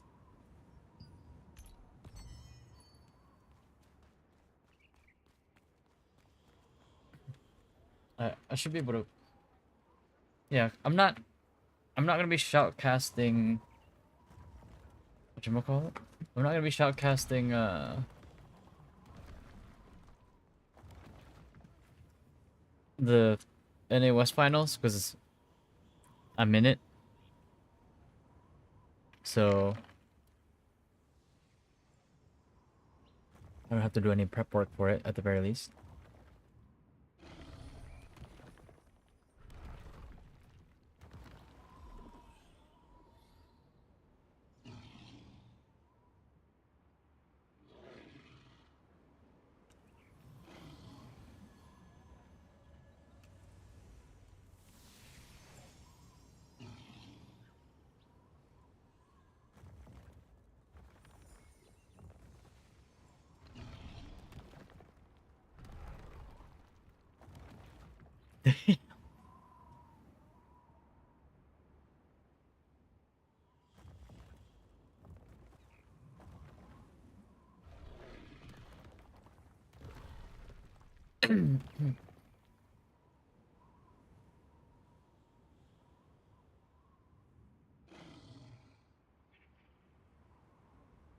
Uh-oh. Gotcha's trying to build the...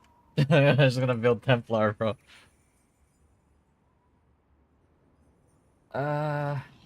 What else is there right now? 2, 10, okay.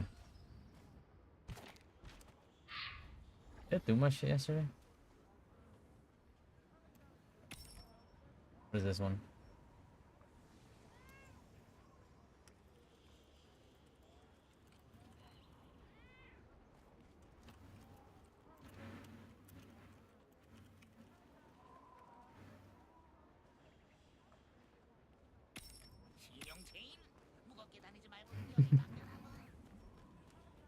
거기 잘 의뢰 조화만 있다면 의뢰가 누구든 있으면 환영이지. 편하게 말해보게. 한번 보세요.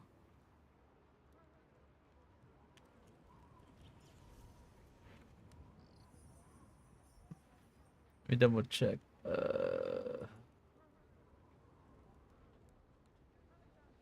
Where is my...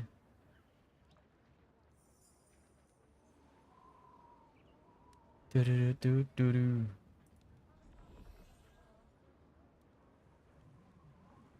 Belt.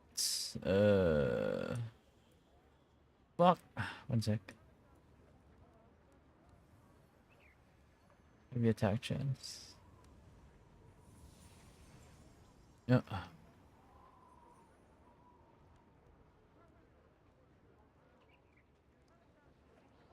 Okay.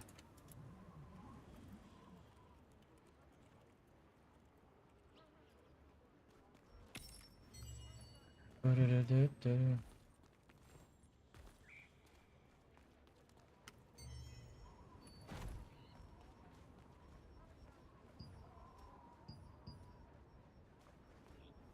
Mm-mm-mm-mm.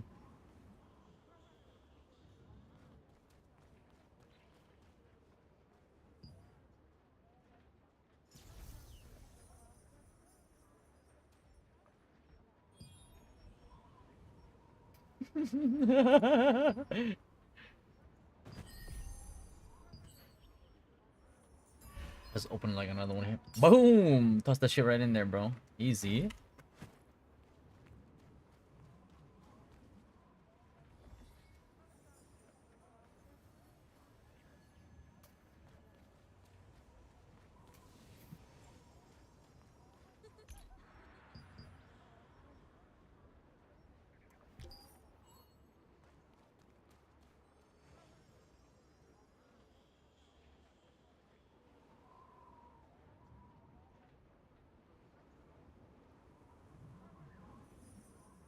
Do-do-do-do-do.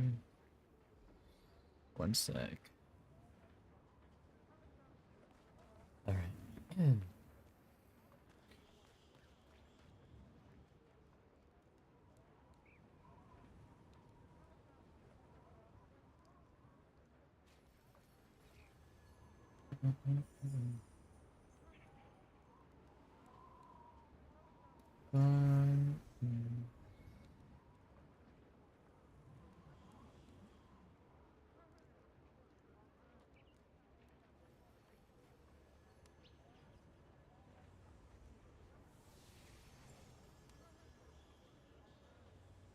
Okay.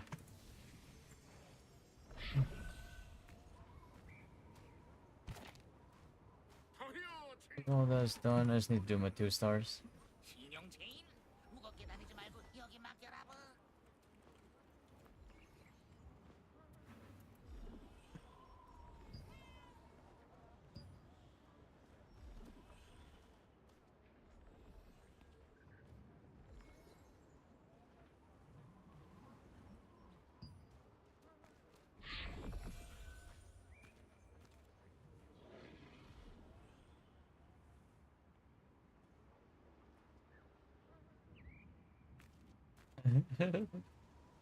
Adventure Pro.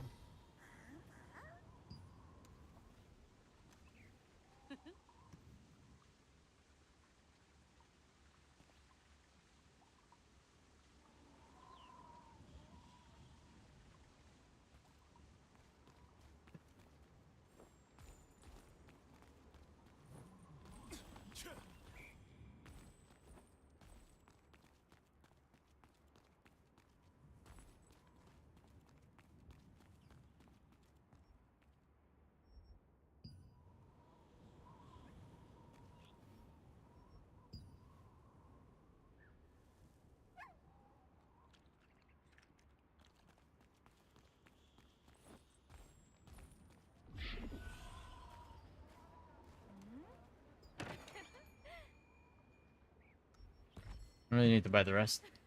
I look for some 2 stars, bro.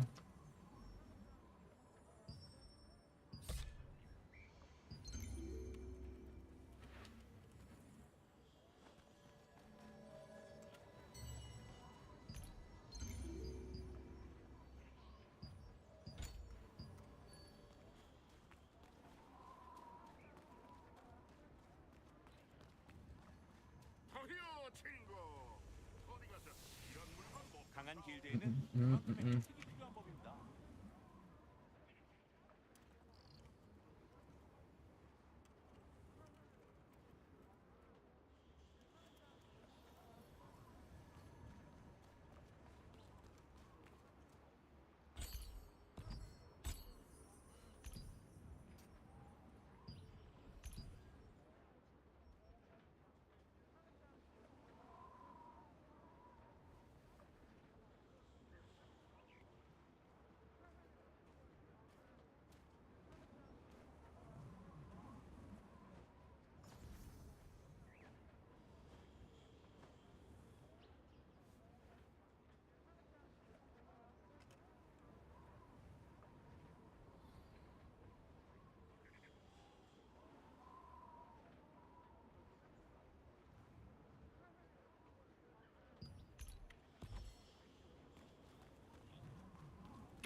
What is this?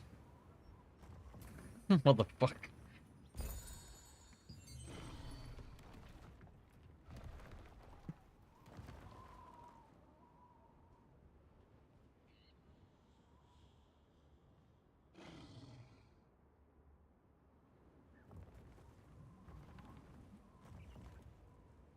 Mm-hmm.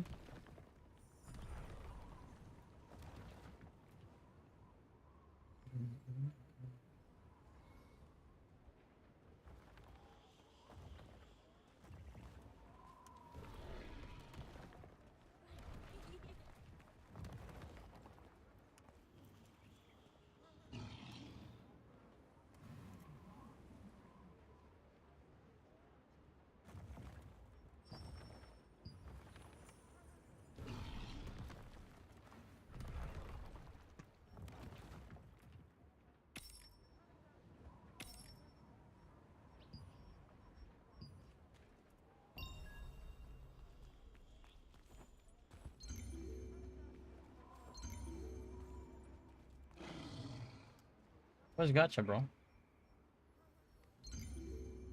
There you go.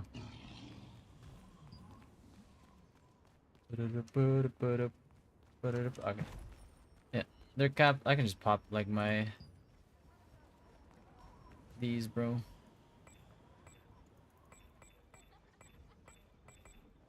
It's not enough to cap me, but it's something.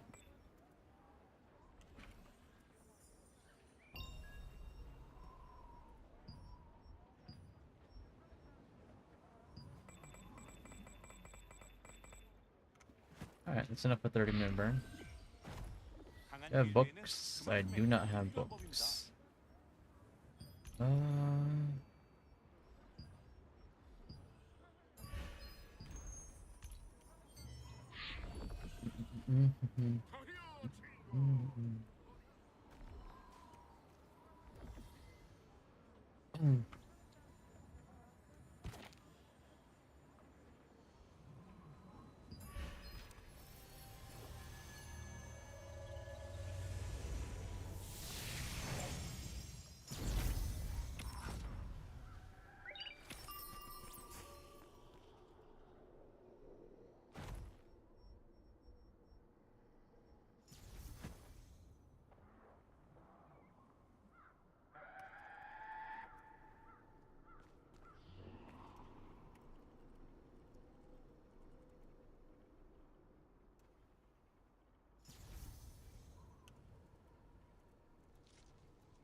amazing. Alright,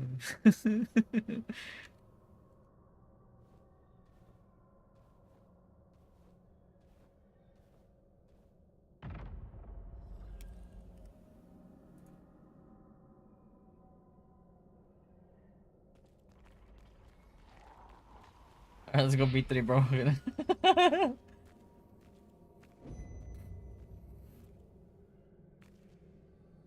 I think I'm just gonna go level my SNS. Yeah, yeah. I'll level my SNS here.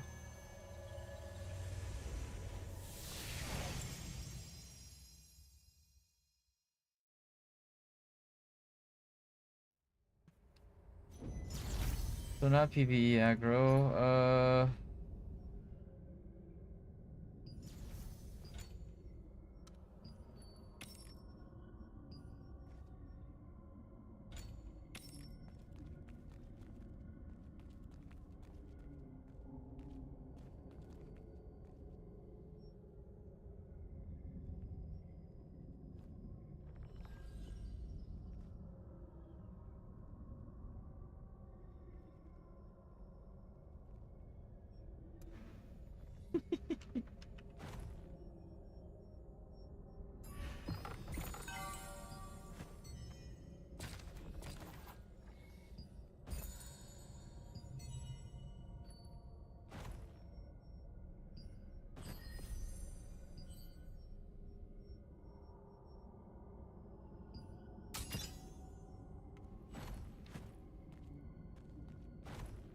I have enough trade unlock stones, so I got like 901 loyalty coins. I can fully trade it right away. Nice, nice. I'm gonna have to put up a new preset though.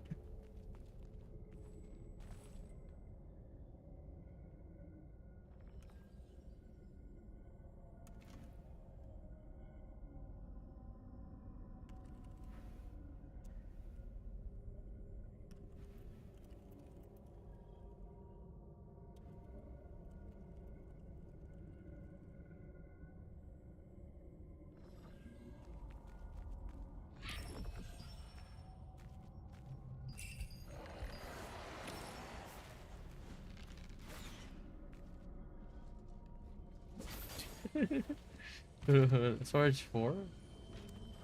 Oh. Oh!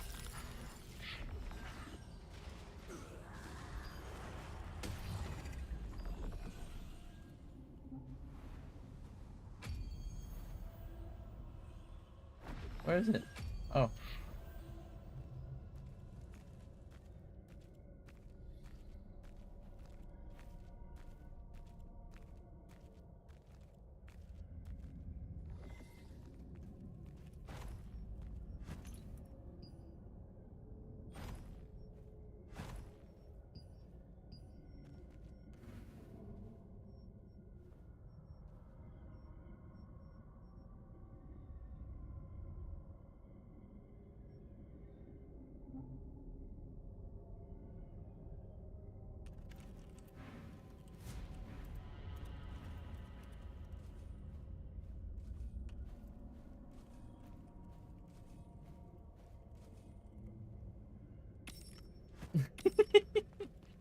As we're about to get our asses whooped.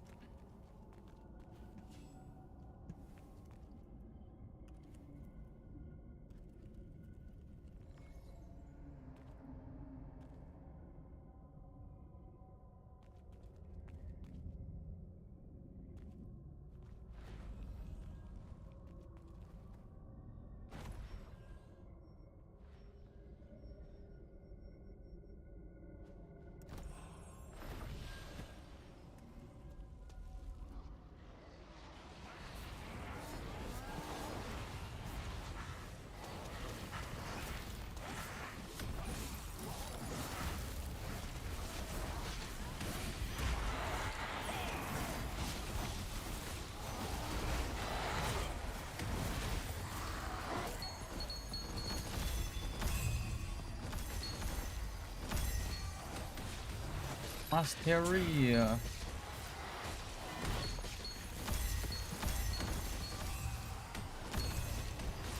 Oh.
Bro, they went 2 different directions. Yo.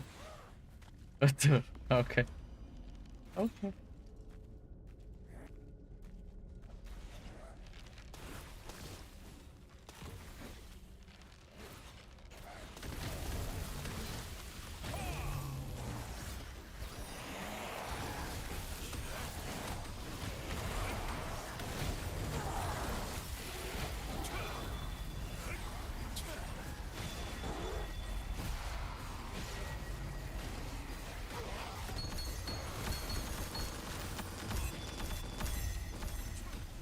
Wait. I don't have a lot left, but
woo.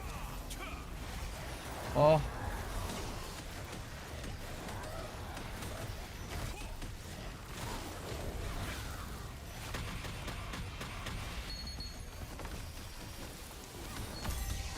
Ow. Ow. Fuck.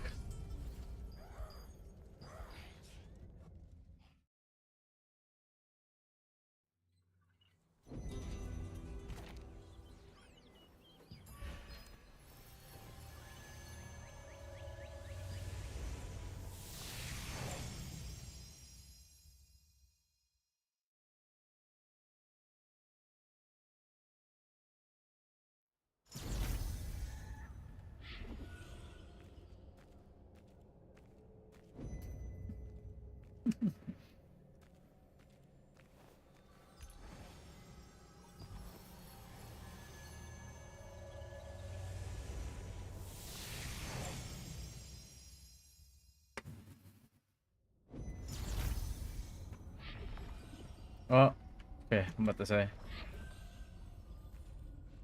That's gonna crash. Don't crash on me.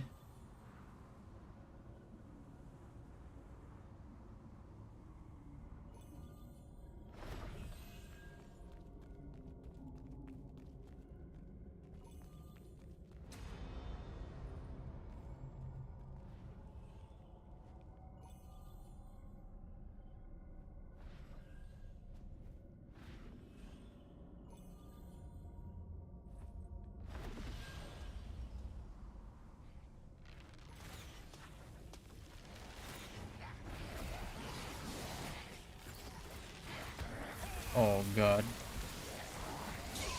Fuck. Trying to get the mana.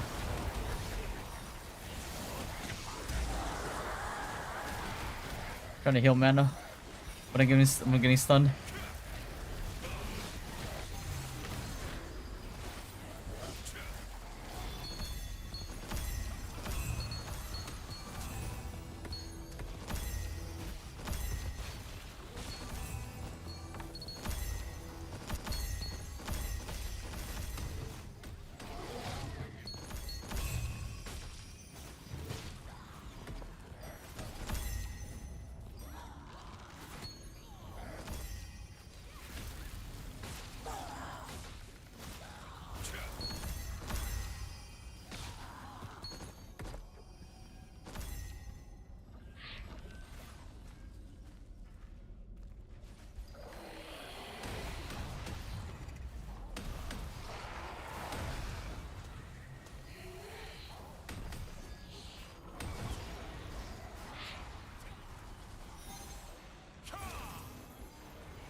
Uh,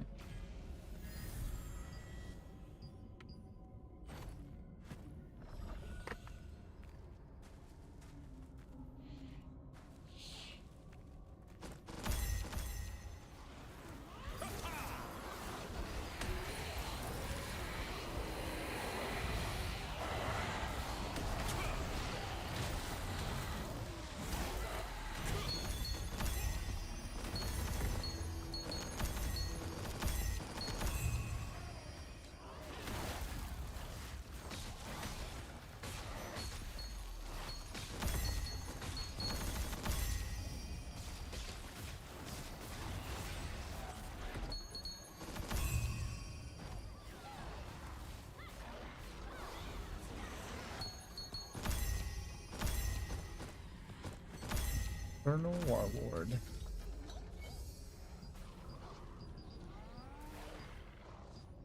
Oh. Bangle will clear snow. Bangle.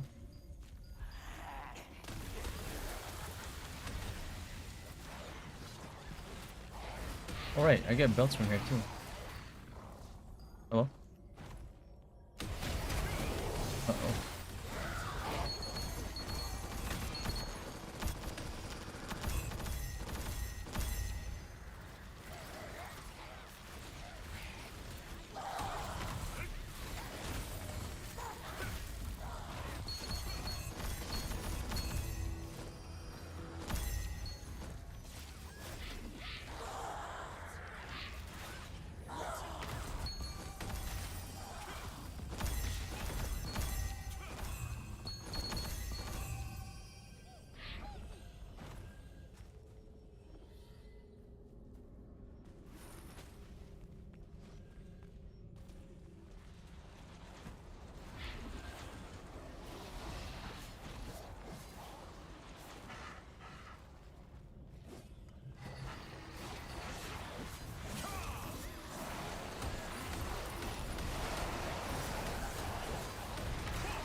Hmm.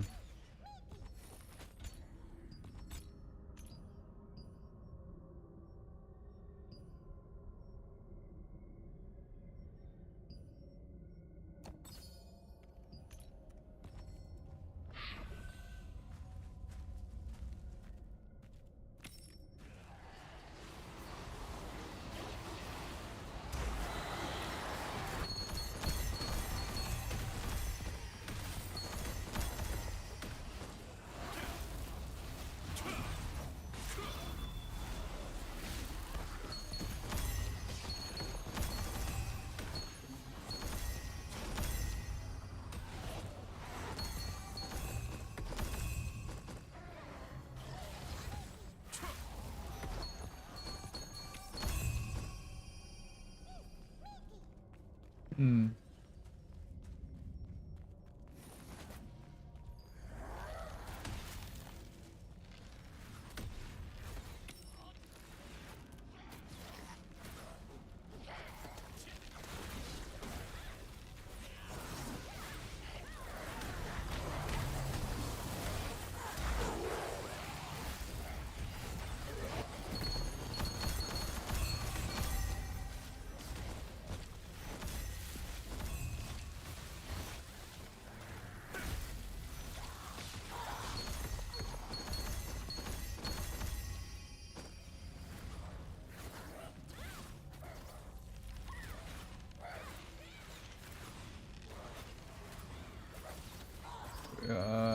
Moving on. Yeah.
What is he healing? Oh, we don't have a healer, and he always has he always had his Seeker spec since T1.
Oh, I can't.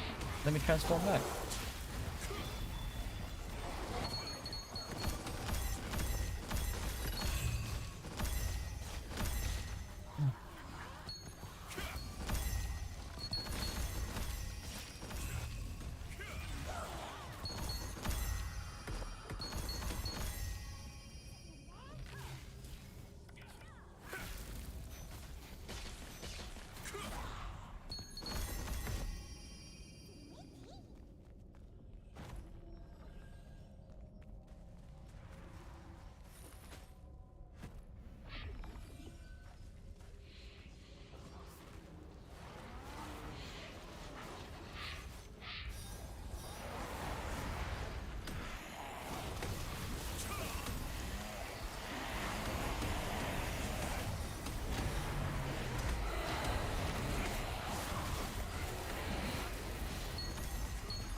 9K.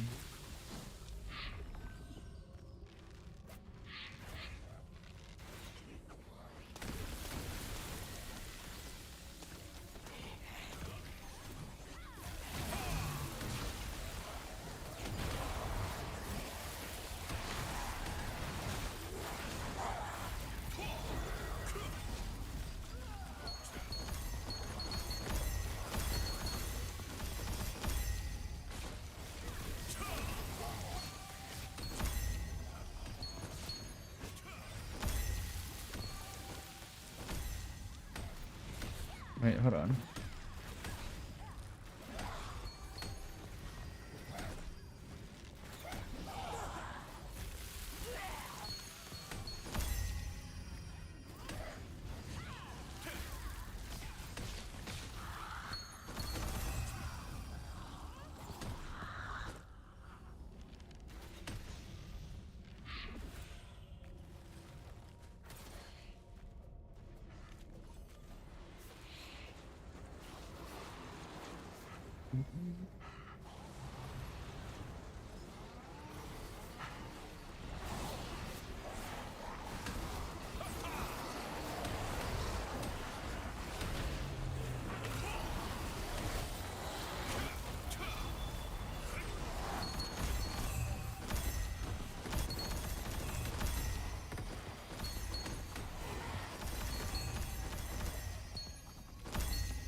$158.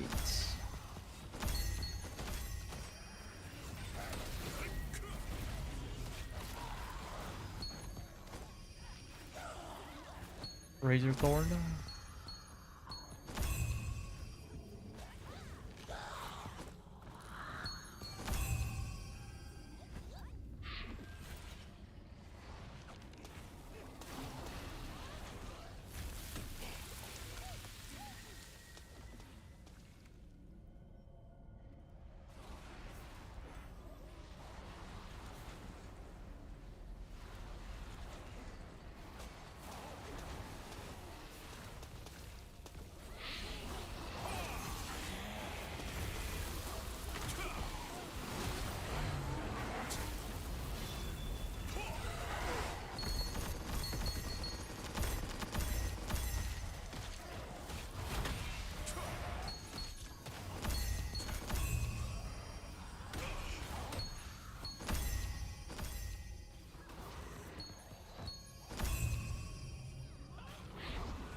Lots of items. What duration? Oh, nice.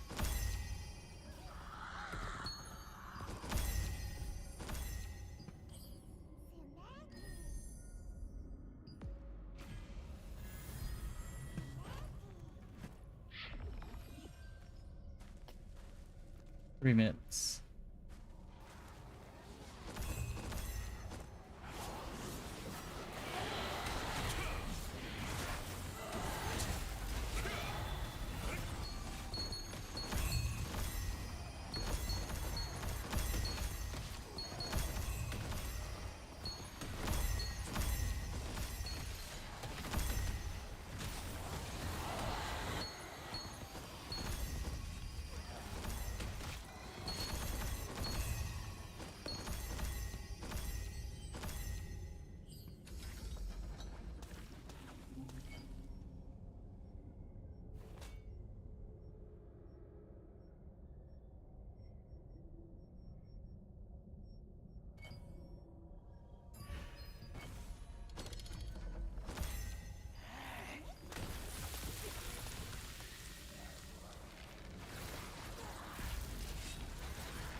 Is it 2:30? It's gonna be a few hours before the reset for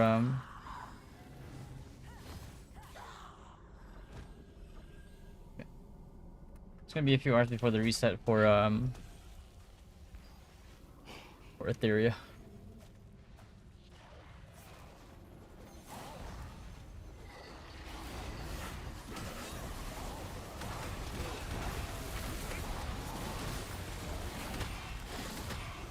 I can't see shit.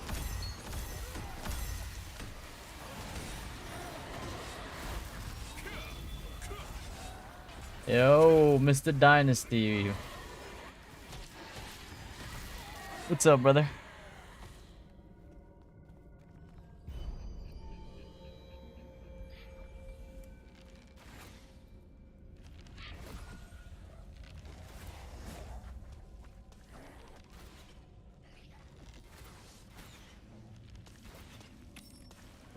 Just in case we get ganked here.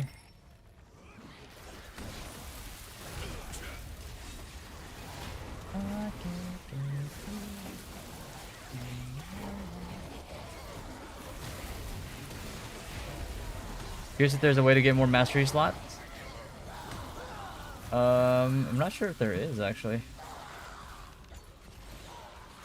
If it is, it's gonna be in the shop.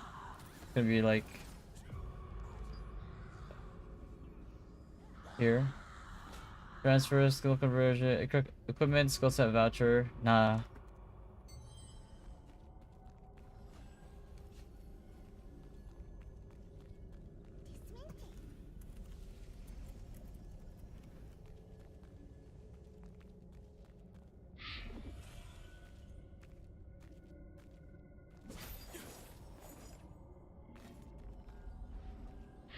Ooh, I see it over there.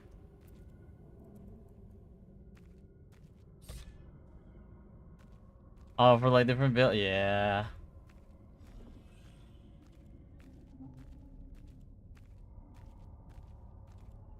Oh, they're over here already.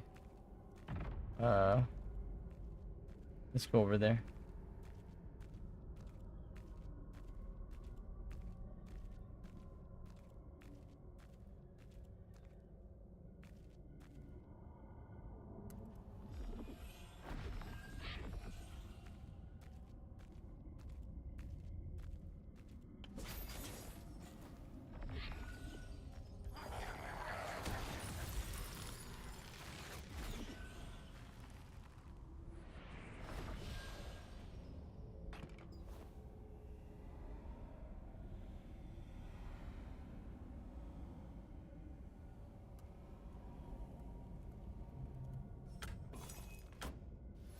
Alright, I'm done with them now. I got a boss PvE and PvP set. Want to make another set for pure damage PvP now. Oh, and it's only like the. Oh, yeah. Fuck. See, that's the thing, man. It's like. You have. If. I feel like if. That should have been added already. You know what I mean?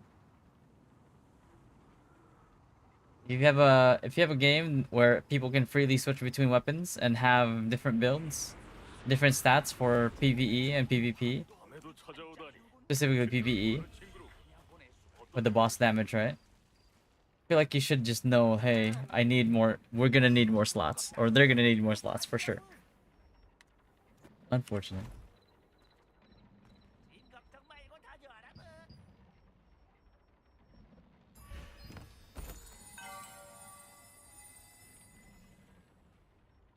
Uh,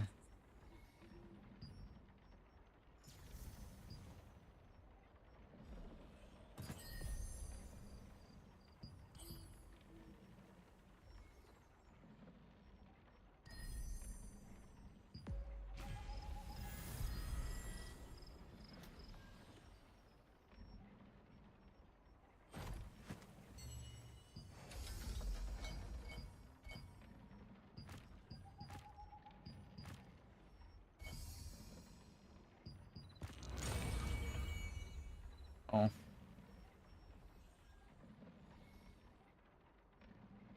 Health regen.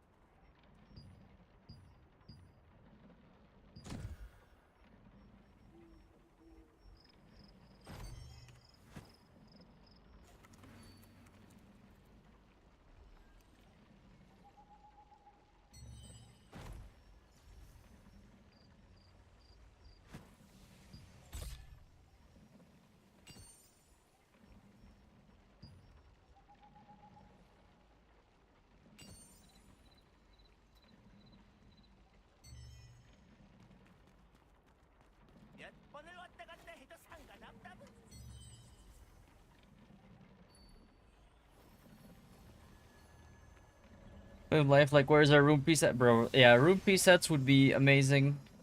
Not sure how are they gonna do that exactly, but that would be really nice. Same system for artifacts as well, that like Rune has now, and then more. Would be pretty nice. Would be pretty fucking nice. I need to watch the...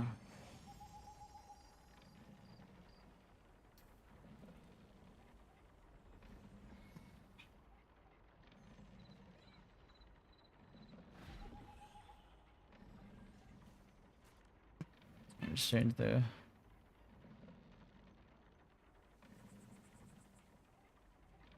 I gotta do this. Oh, okay, never mind.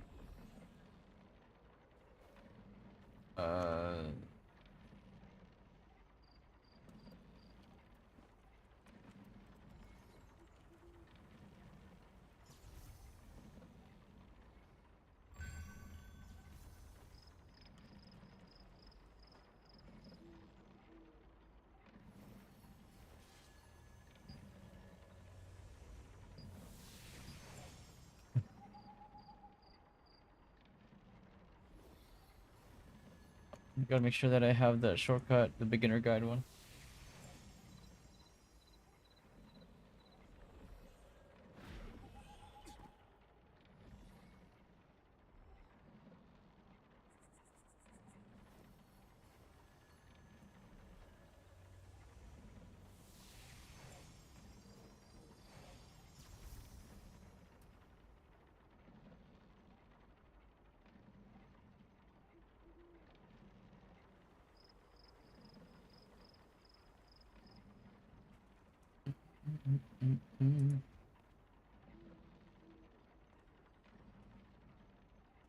Gotta make sure... where are my commands? Commands.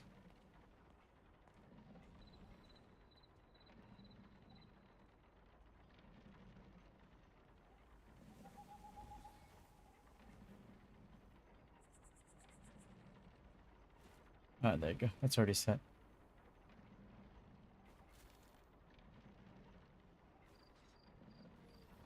Okay.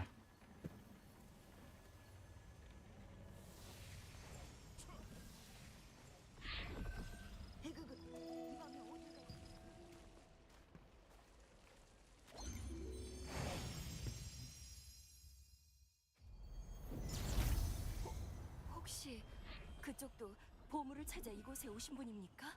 저는 황금 물결 상단의 주인 피넬로아라고 합니다. Legendary treasure. 전설의 보물이 묻혀 있다는 소문을 듣고 찾아왔는데 그만 레플리언들에게 쫓겨 상단원들이 뿔뿔이 흩어지고 말았습니다. 모험가님, 제발 부디 저희 상단원들을 찾아주세요.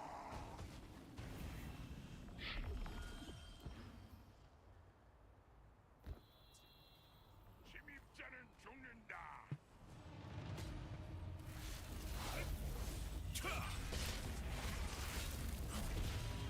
모두들 와서 잡아.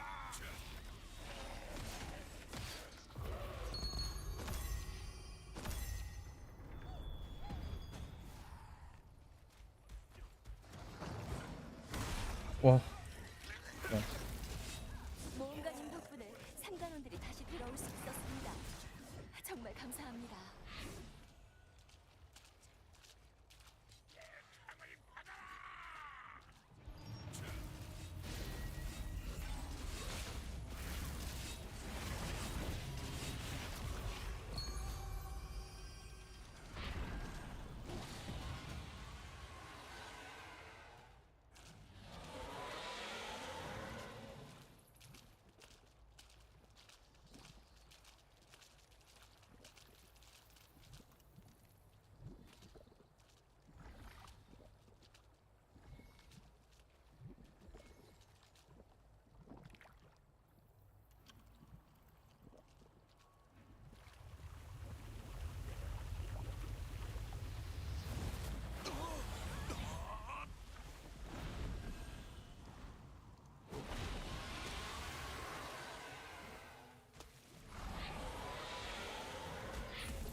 Gonna have to bite the bullet for the next couple of days. I got no shield or heals on my build. Oh, fuck.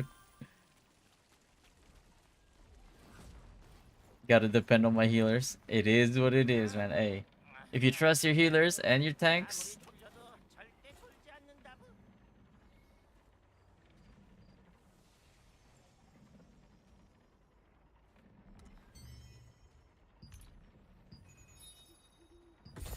boom. Get my...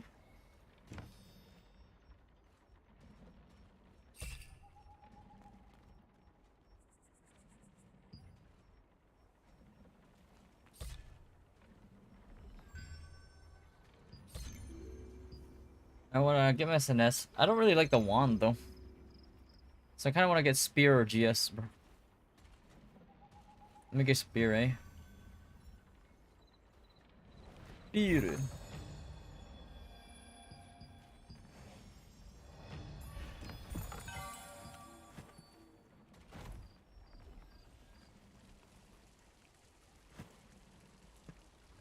Actually, those things don't even match the color of my...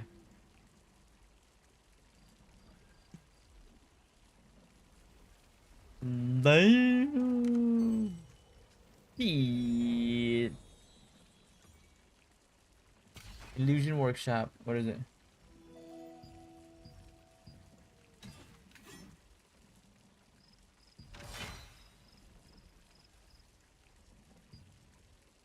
Ooh, ooh, ooh.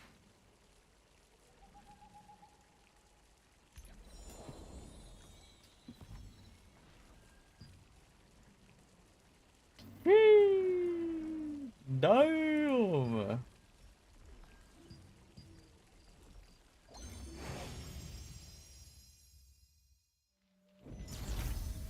You like the new weapons, skin weapon that they added this battle pass? I like it. It just doesn't match the theme that I have going for my character. The hell? Nobody picked this up. I'm stuck.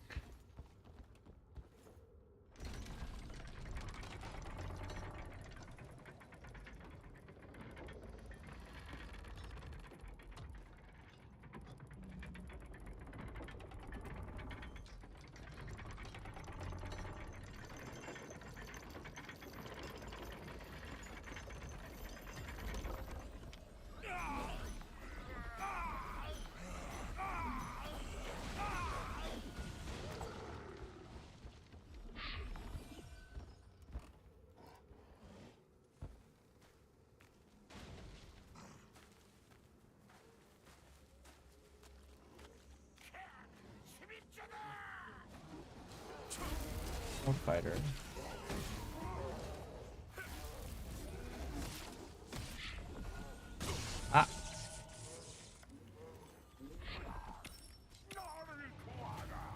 Harry Potter. I just love that dude. Leave him be. Harry Potter. That's what he said, no? Harry Potter.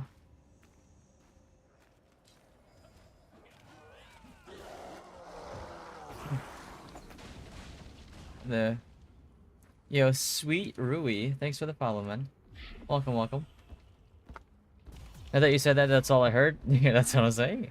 Harry Potter. I'm one the boy who lived.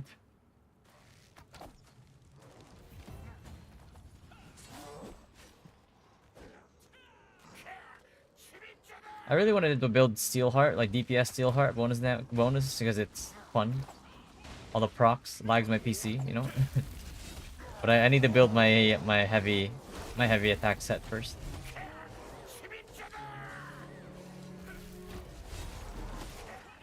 Look at me, I'm a healer. I'm healing.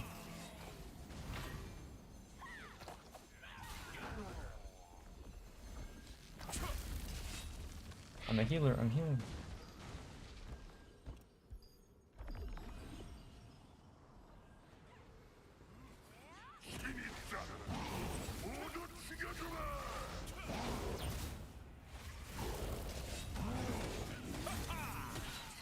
Look at me, bro. I'm a healer.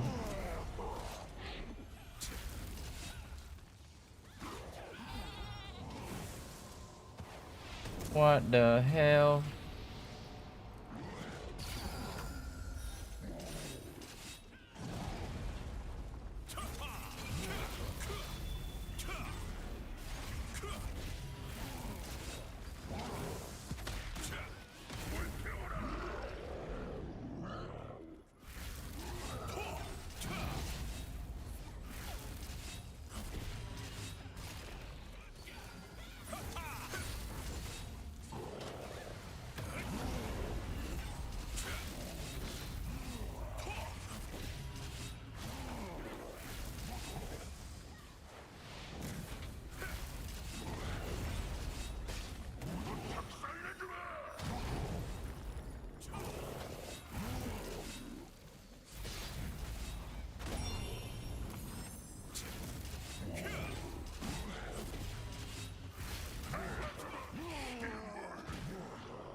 Max mana.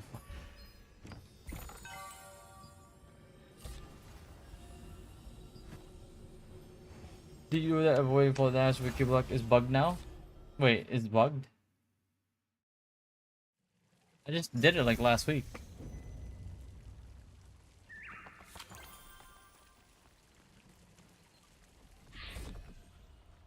What the hell? When you Q dodge roll? Oh, I just always just held Q block.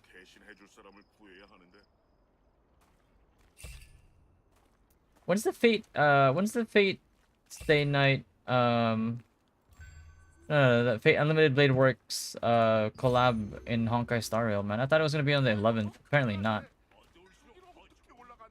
Yeah, what's up, Supra? Do people still play SNS1 in PvP? Yeah, they do. If you're gonna go GVGs though, or if you don't, if there's too many evasion builders in your server, and you think you should opt for targeting endurance builds, you're better off going Bulwark instead of Fiendish. You'll miss out a little bit on healing, but you'll have more skill damage boost, and you opt for high heavy, low hit. And you'll be able to kill even the 50k HP time bomb crusaders.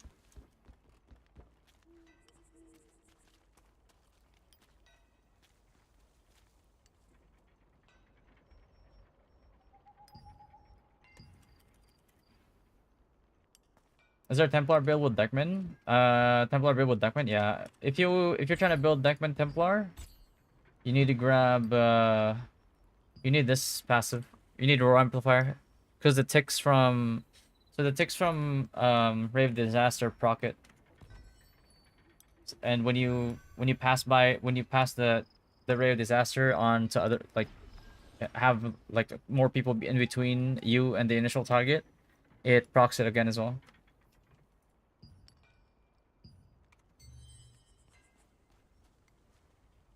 Okay, I guess so. No PvE aggro. Making a CC bot build for PvP? CC bot build for PvP? I wouldn't do that. If you're gonna go CC bot, you might as well go Steelheart, to be honest with you.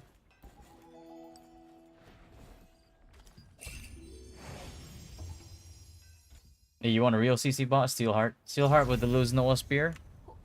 혹시 You just have collisions for days. 이곳에 오신 분입니까? Collision can't be avoided by even Cordy Wand. And you get a ton of resets. You ever try? I mean, don't you want to try for siege and shit? Only thing is like you'd have to build. You'd have to build for it. And it kind of requires it works the same way that like Steelheart kind of does. You have to be in the thick of things. Except there's yeah. Except it actually has less procs than Steelheart. So you're still relying more on the curse bomb than you are the additional damage from Roar Amplifier. For quite a while last year, considering giving it another go. Just don't know what to play and how to go about it. Do you want to play more like tanky, or do you want to play more like DPS? DPS, I recommend either Spellblade, Staff Dag, or Spear Dag. Or if you want to be more like tanky, if you like tanky bruiser-ish classes, you go Templar or you go Crusader, honestly. Tanky, yeah. You either go Curse Bomb Templar, or you go... Getting too old for Zoomer DPS? I got you, bro. Yeah, I haven't seen you in a while, man. I was wondering what happened to you, so... You just quit last year.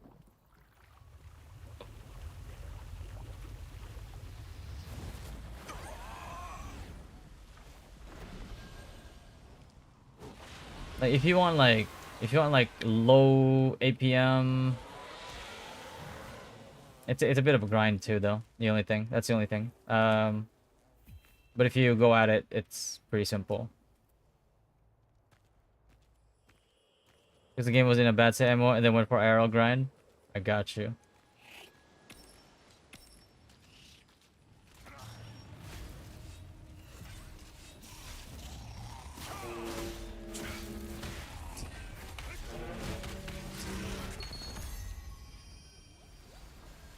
SNS1 or SNS Spear? Yeah. Pretty straightforward.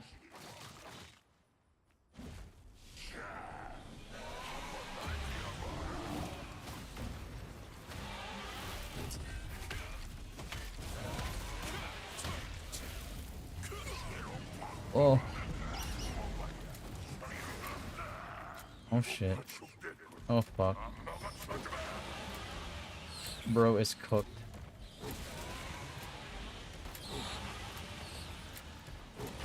Oh no. Yeah. Not like this, bro.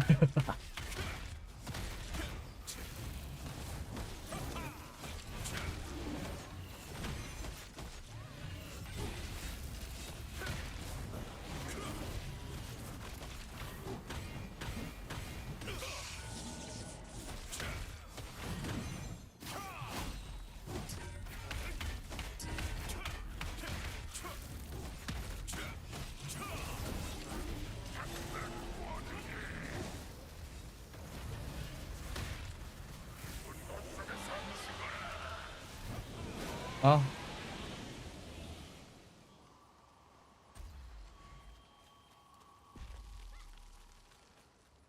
Damn, this guy's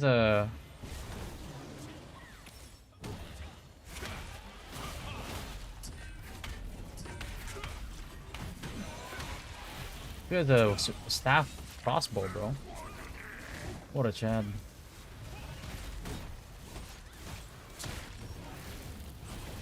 In Blue's words, what an absolute Giga Chad.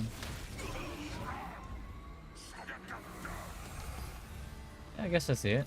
Weaken procs. Is that what he's going for, probably?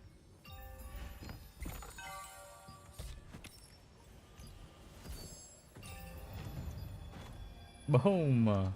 Oh, chaos selection. Wow, watch me. I'm just kidding. Trying to get a heavy attack, bro. Can you give me a heavy attack game? Petrification chance. Get the fuck out of here. What do you think is better, bigger menace in small scale? Ravagers or scorpions? Small scale? What are you playing? Against like what? Yeah, specifically.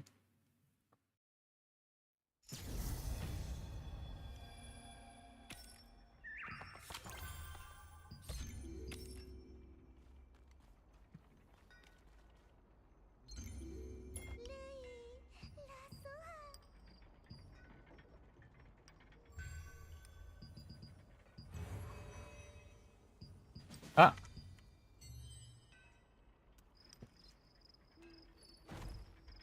Alright, I was buying something.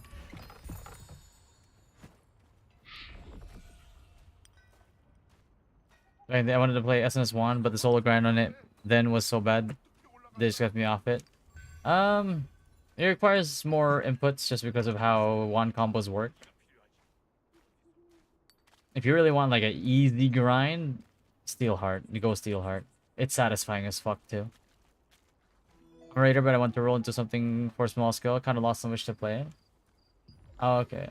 So it's in terms of like, if you're trying to go for a build where you can somewhat reliably hit like evasion builds, you go Ravager. If you're trying to target like, if you're trying to make classes like Seekers, right, endurance builds like miserable, you go Scorpion. That's basically your play. Blue collar boys, what's going on, brother? Thank you for the follow, man.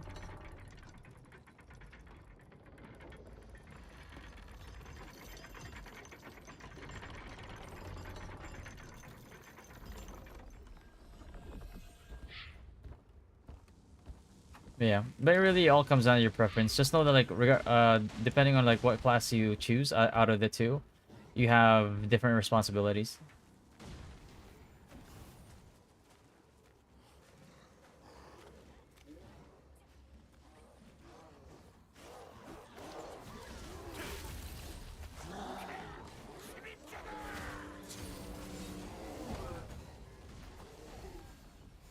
Kind of want to go give it a go again. Oh yeah, Hands of Unity is one of the strongest guilds right now. I predict them and Aura facing each other. Aura is basically Sin.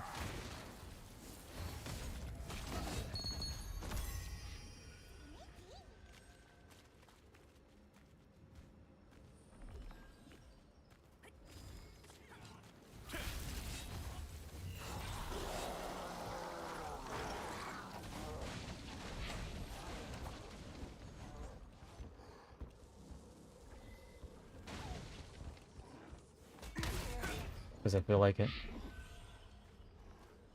Breakdown probably will go Scorp. Skill gap seems higher. Yeah. Oh yeah.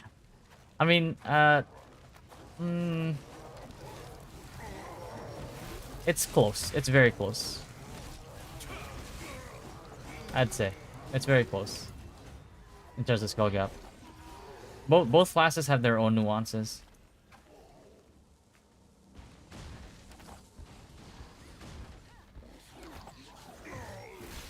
In terms of input, though, slight edge on Scorpion.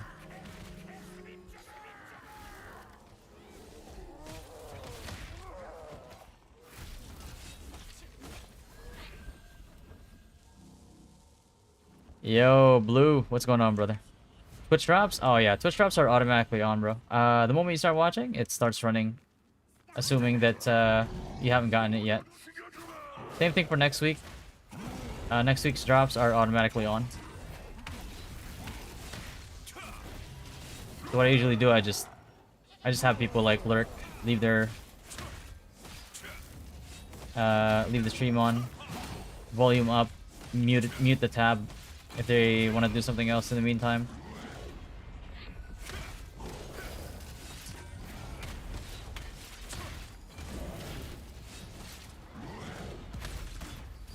That's generally the safest option. Good, man, good. Just been having fun shoutcasting the tournament. Shoutcasting it and then shot calling for my guild whenever we fight. Only thing is, like, I might not be able to shout call the NA West like finals because some way somehow we made it to the finals week.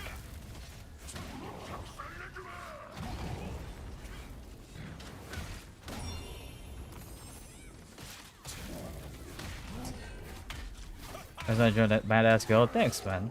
We try. It's hard though. Managing a guild, brother, is a bitch.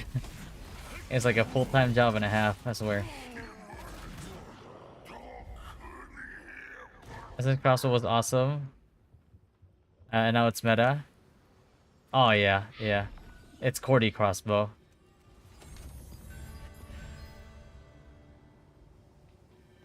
Thanks, man. Thanks. Yeah.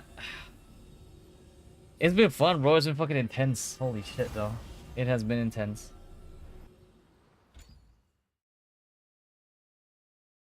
But next week's the last week. We get that done.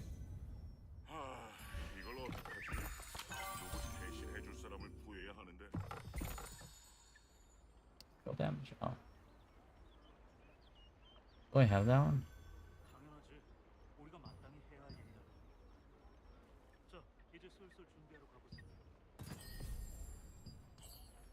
I'm just building blessings on this thing.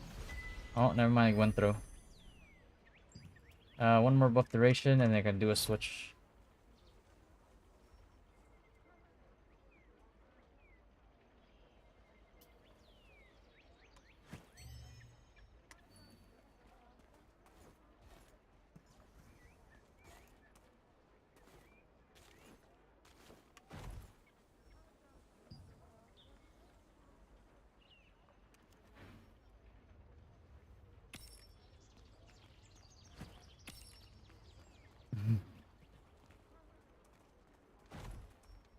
You're building up the tokens, bro.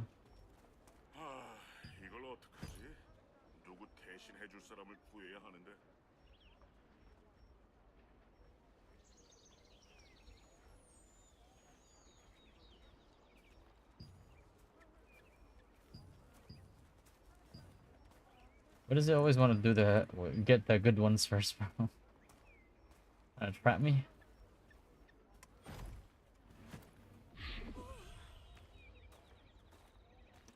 Have you or anything since we now have T2? Would it be beneficial to start a new character or nah?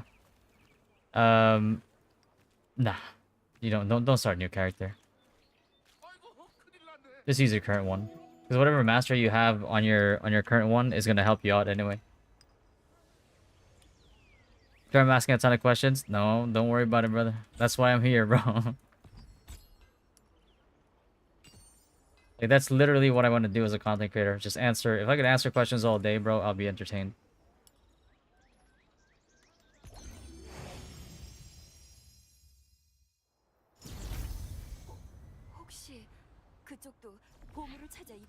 I'm like an omnivert, you know what I mean? It's like I like going outside, socializing with people, but I also like staying inside just playing video games all day. And streaming is the best like in between that I could find. I get to talk to people a lot, and I get to sit inside the house fucking playing video games all day.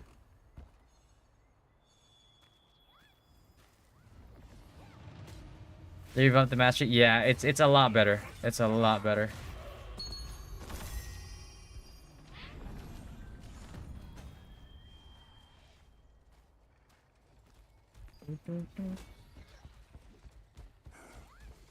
모험가님 덕분에 상단원들이 다시 돌아올 수 있었습니다. 정말 감사합니다.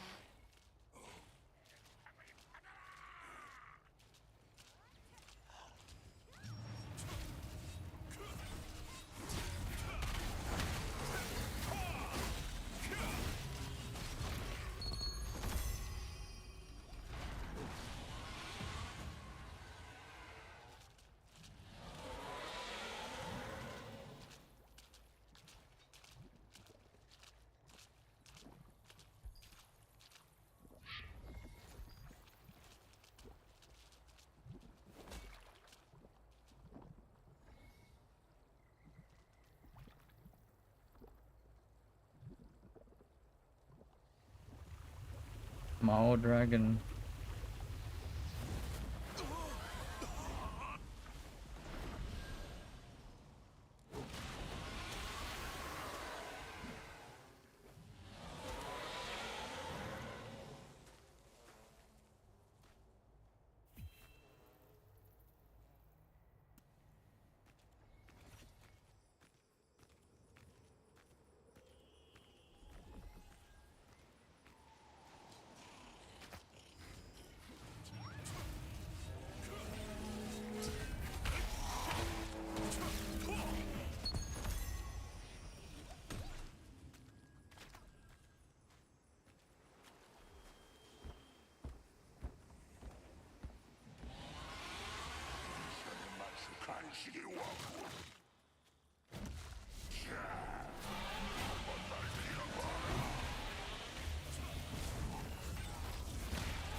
What the hell?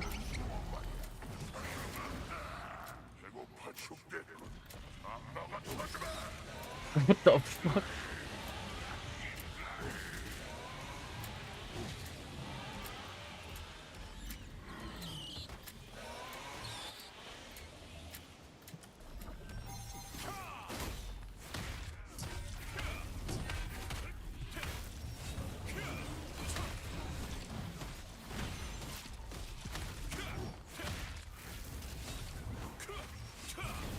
Yeah, most of the stuff the quality life changes that they made was basically they simplified everything so it's less overwhelming.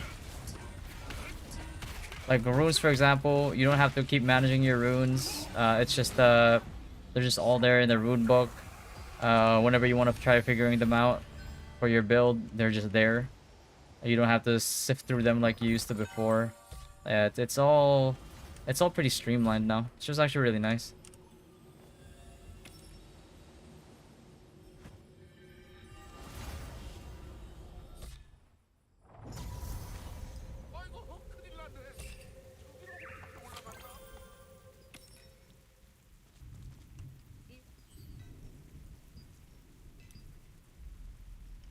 You still spend 70% of your game time doing contracts? Not really, no.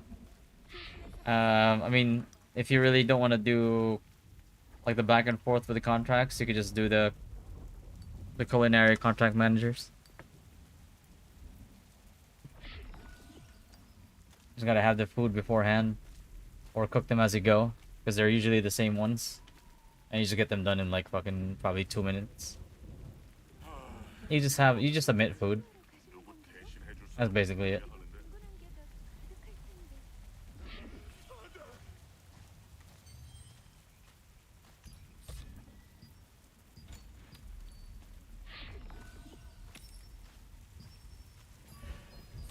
I'll go gank people, bro.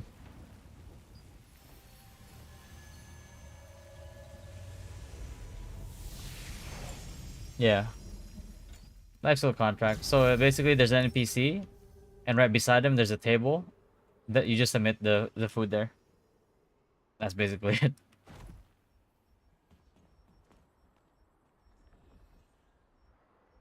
It's pretty straightforward.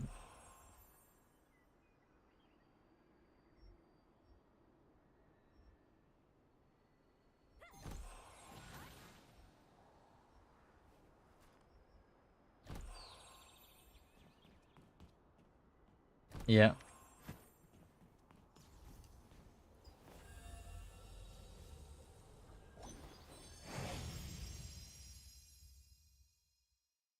Yeah, there's been a lot of QOL changes overall. They're still trying to like make more. Is this solo, guys? Oh shit. Yeah. Hey. What is this? Oh fuck.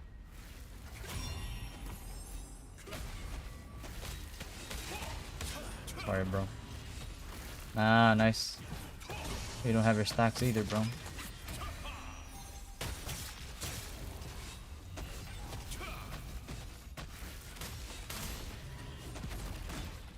You thought you could block, huh? You thought you could block, boy. Thought you could block?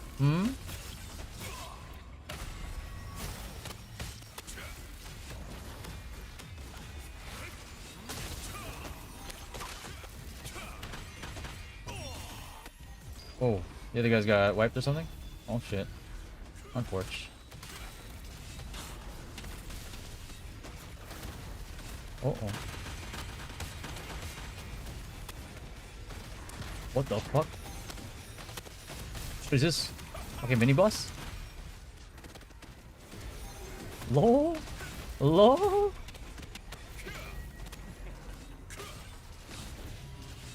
Oh no, he got saved, bro. Unfortunate, eh?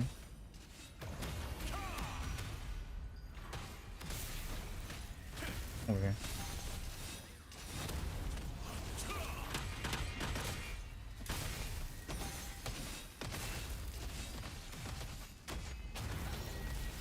Okay.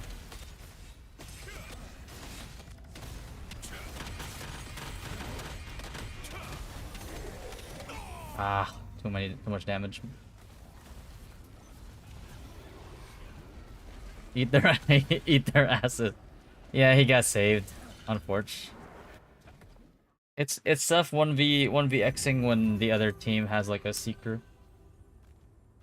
Because technically my whole combo can get fucked by a cleanse.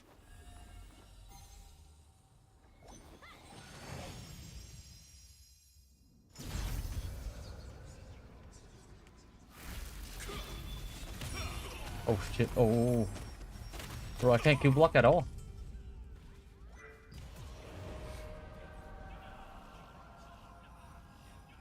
Damn, they got wiped.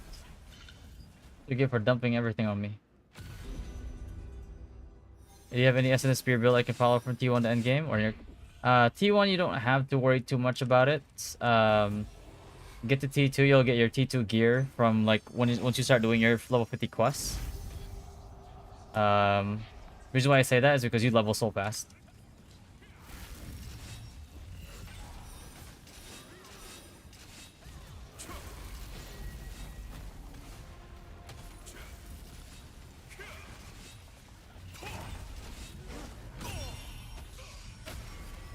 Oh, there. This guy's okay. Alright, come over here. You want one? You actual 1v1? Where you don't have your healer? No? Okay. Oh.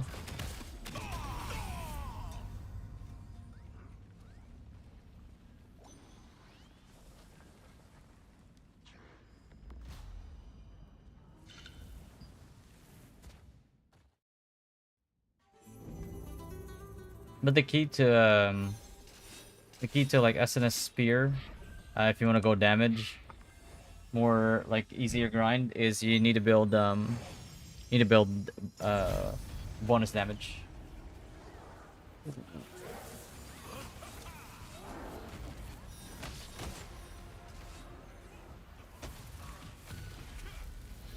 The hell? Oops. Whoa. Ah, fuck, I tried. Can't save him.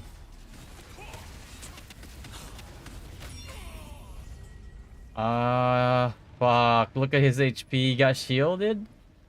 Oh. He had 50 HP, bro. Oh. SNS Spear is tanky? Yeah. Tanky has high resistances.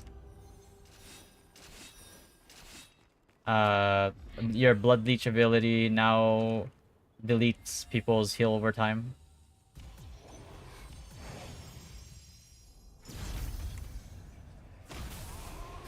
Oh shit. Whoa.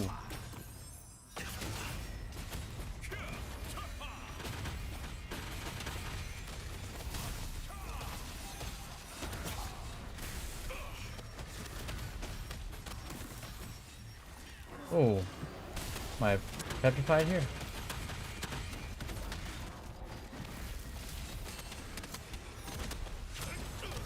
Oh.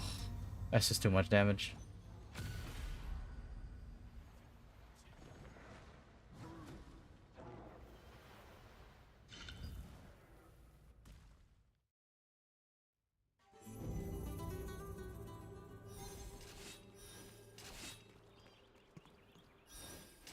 That's lock. Aw.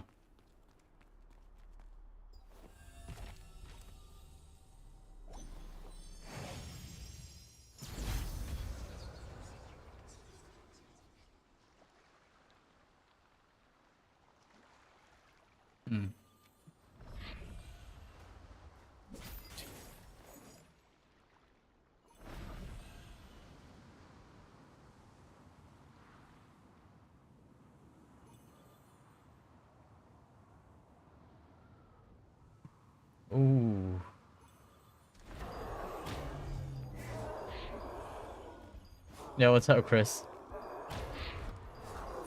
Recommendations on... I can try to find a good one on Questlog. I don't build it myself personally, but we have people who build it.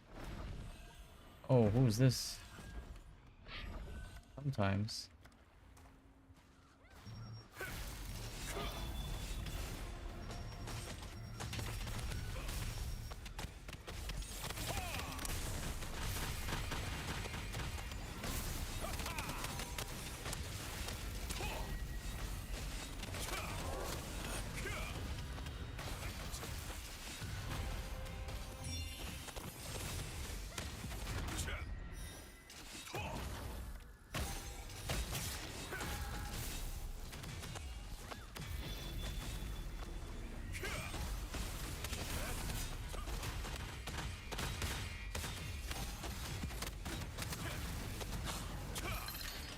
Ah, please.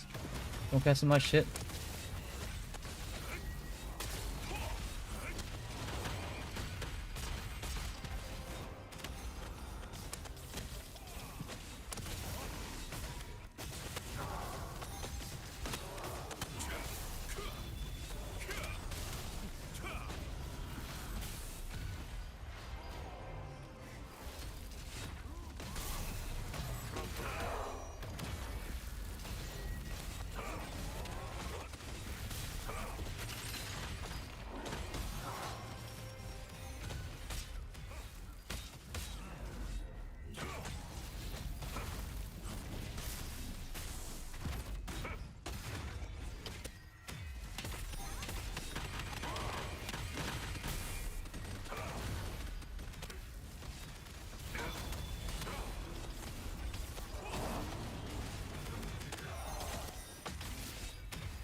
네뷸라 월광석 천주각이라 해도 약탈은 허락하지 않겠다.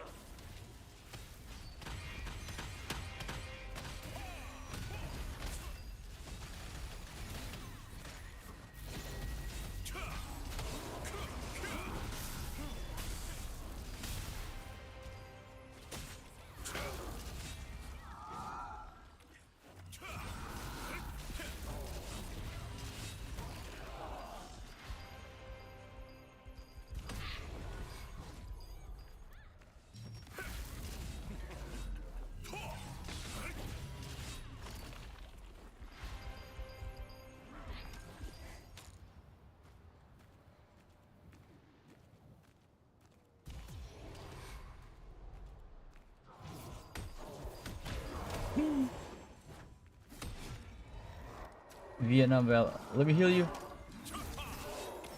Let me heal him. Okay. Take it.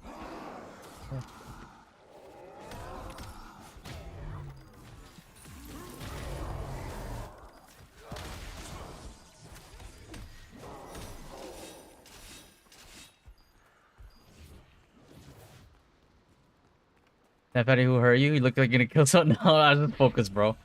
If I fuck up my rotations and my and shit, I'm screwed.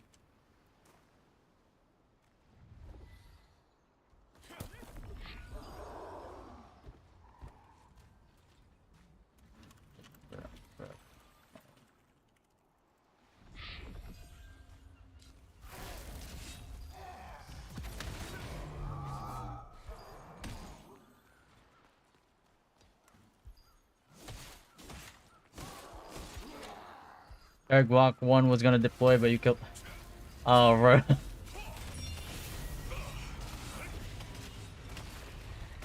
Fuck, man. I was trying to heal for him.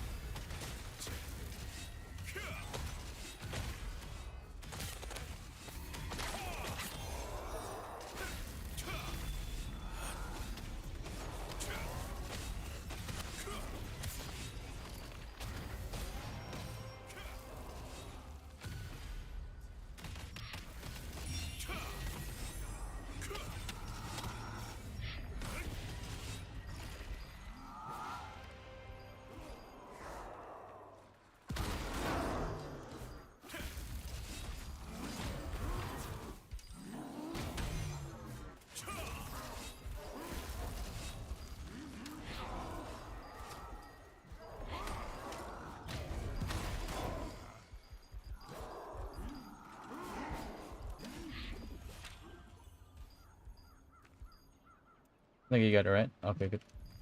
I'm just here to PvP. I don't really care about the... I mean... It's nice, but...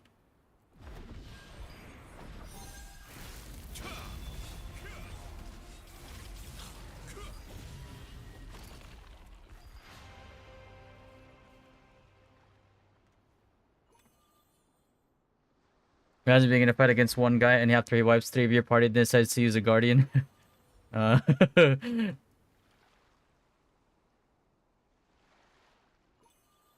Very useful in combat. Yo, it's a crispy. Is that Guac, bro? Guac, is that your fucking Twitch?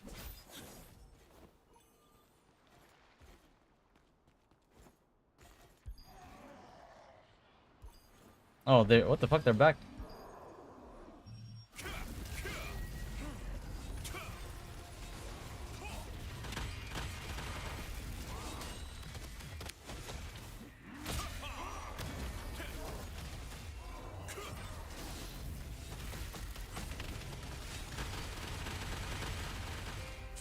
Nice try, buddy.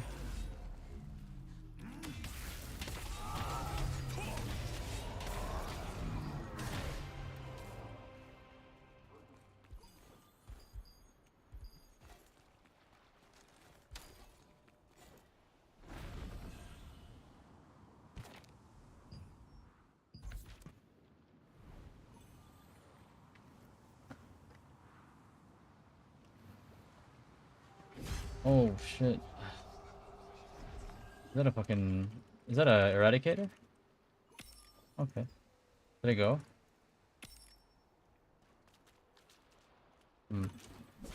Fuck it. Let me deliver first, eh? What the hell? What did it change targets? Oh shit.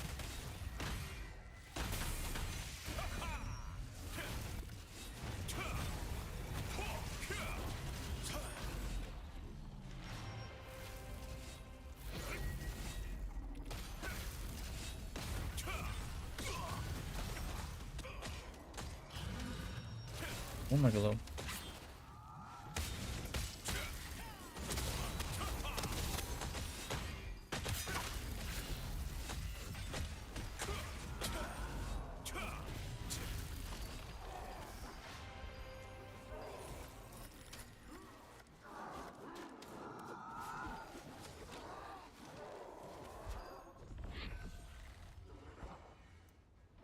Yeah, what's up, Cosmin?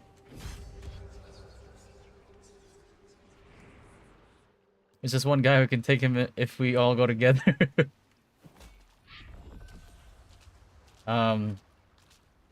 They just didn't abuse Wrath there. I held Q blocks pretty long. So like when a tank holds Q block like that, Usually you want to use a Wrath skill because it counters their block. Otherwise, like if you just dump cooldowns, dumping cooldowns on a tank that's holding Q block is not gonna make him, you know, unblock any faster. Your best bet is basically just like auto attack, so you eat up the stamina.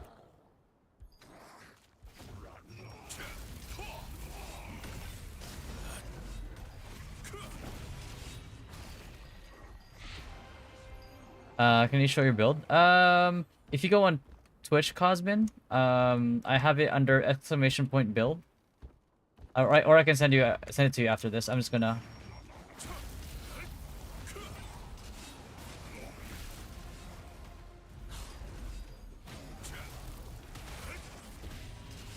He has too much HP. On the right side though, he doesn't have stamina anymore.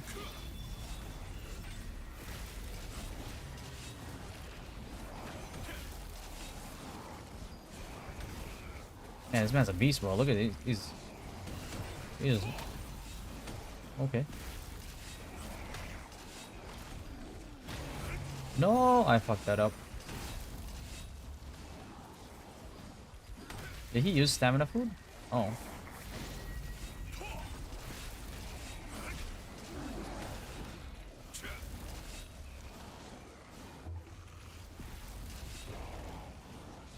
Is he?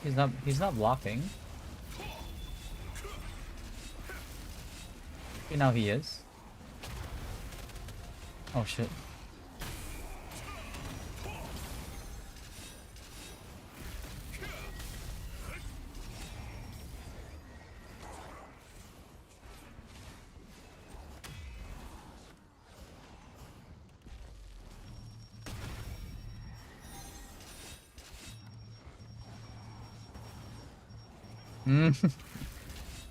Where do you think you're going? Nope.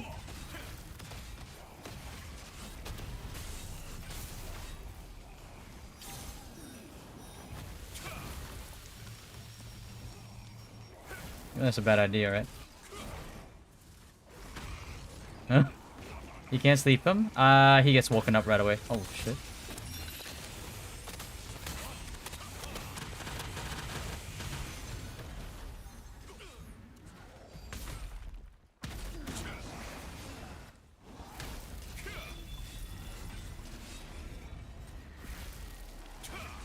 Like that? Yeah. He just gets hits right away. He's getting hit by those mobs. So I can't sleep him. If I could sleep him, I'd be able to guarantee a crit, but as long as he's in the middle of those mobs, there's not much I can do.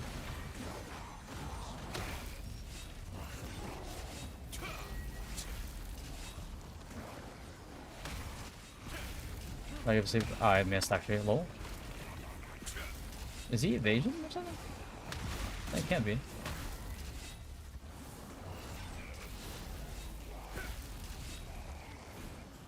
Hold on, let me just pop that. Let me see if I can do enough damage.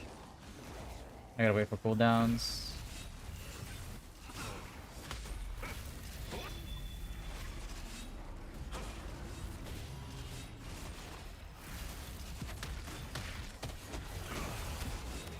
Try to time it with a time bomb.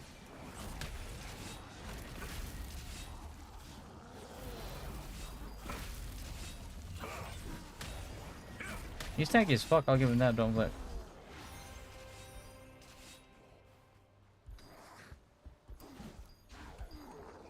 So I gotta use I gotta build my heavy attack build so I can one-shot tanks. What's your opinion of Vampiric Onslaught, the Mastery passive? Yeah, don't do it. It's not worth it. It's pretty useless, honestly. I tried it because I wanted to maximize like amount of damage. But the damage it gives is not even relevant to increased threat in PvE, which is unfortunate, but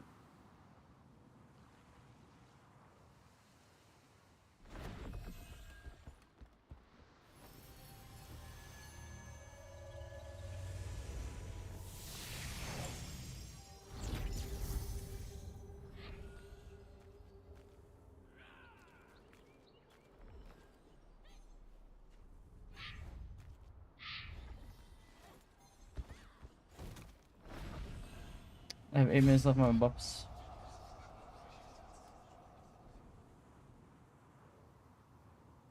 Ooh, what is this? Full on GVG here. I'm just gonna watch.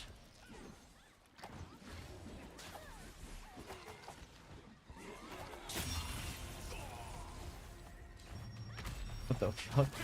Brother, you do no damage. The fuck off my nuts.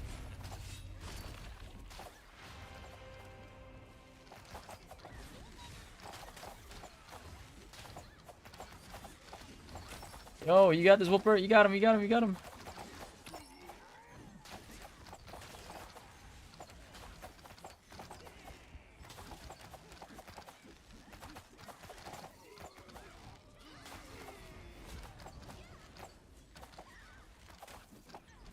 Hit triangle Terry.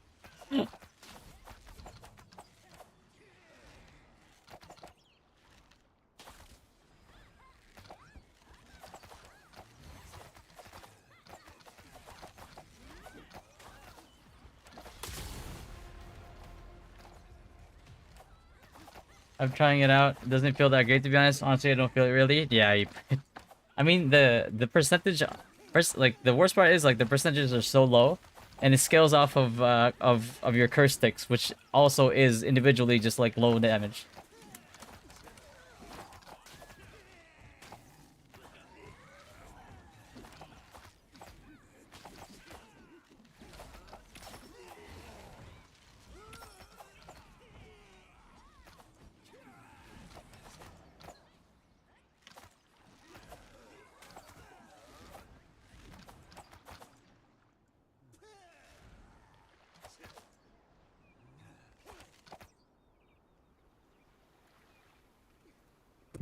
Oh shit, my bad.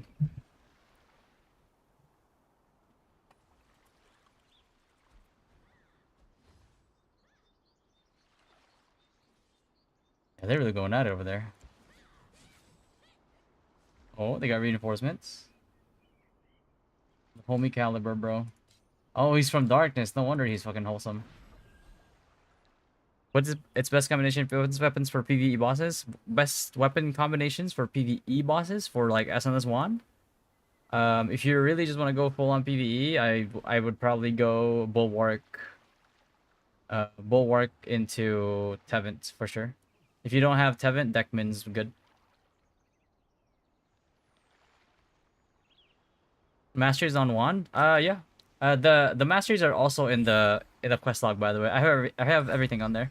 Masteries, artifacts, runes, everything. I'm unlocking if I like the game again. Hey, did you sign up for the Chrono Odyssey beta, Supra? You might be able to get in. It's on the 20th.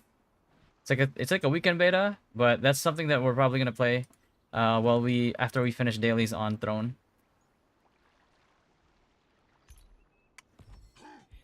Yeah, but no key yet? Yeah. They haven't released yet.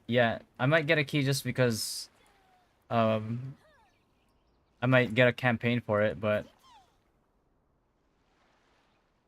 I wonder if they'll give us like extra keys so I can hand some out. Would make a lot of people happy.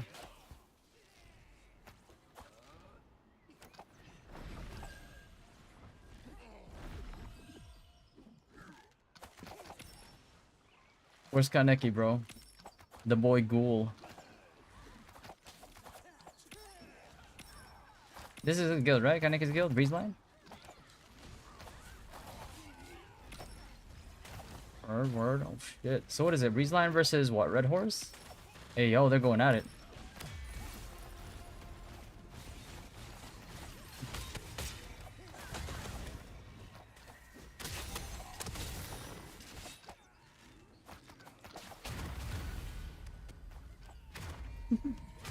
Bro, this guy. I'm just watching, bro. Don't make me bomb you. How's the inner server siege? Does it cancel the usual normal? Yeah, I think it makes sieges, regular sieges, be a every 3-week thing now instead of 2, which kind of sucks. If you're not the castle owner. So next castle siege, we gotta take it. apparently they're looking for content creators, so you might get it. Yeah, yeah. I signed up for everything already, but you know, at the end of the day, I'm a small content creator. In the vast scheme of like Twitch and YouTube and shit. So it's never a guarantee.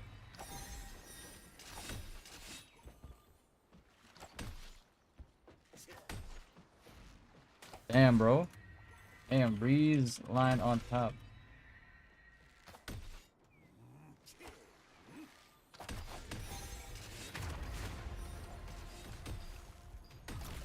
Oh my god. Did you joke? What the hell? True, but then again, everyone started small. Except Shroud. He was already... Yeah, yeah. Going from pro to content creator isn't usually the best, isn't usually guaranteed, but it does help.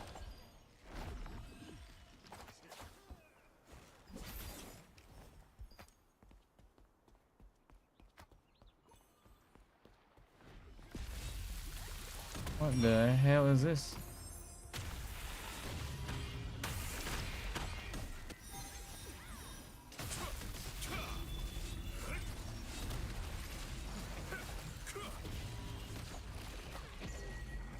Lol. What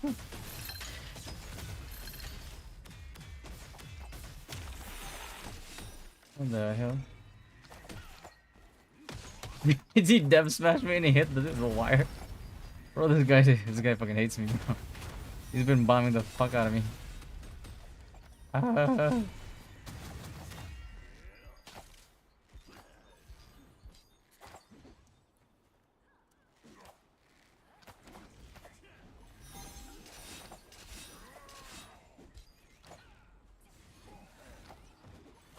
Damn. He's a hooker. He hooked them all. The Chrome is trying to shop content creators from BDO and TNL. If that's true, then you're in the target group. You know what I mean? Hopefully. I still like to play TNL though, that's the only thing. I still want to make guides for TNL. Like, I want to make a beginner guide for people that are getting into TNL. Because at the end of TNL I still like the PvP in TNL.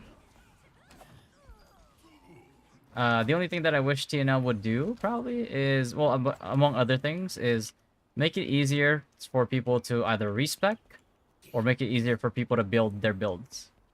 Like, don't make it so expensive and so time-gated. You know what I mean? Because it's only going to harm the game.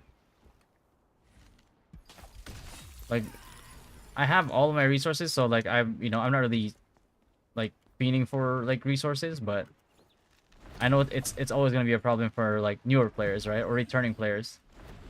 Like, usually when you have returning players or new players, you want to incentivize them, despite knowing the fact that there's people in the end game already that's vastly ahead of them.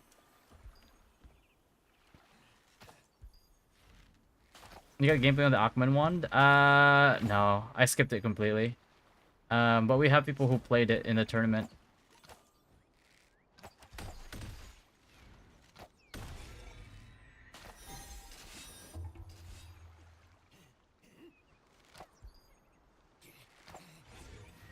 Damn, bro. Breezeline won the party v party. I'm get the fuck out of here. With this fucking battle bar guy. Fucking pelts me with meteors again, bro. Yeah, looks like Kaneki's trying to grind there, so I'm not gonna try to fuck up his grind. I'll find other victims.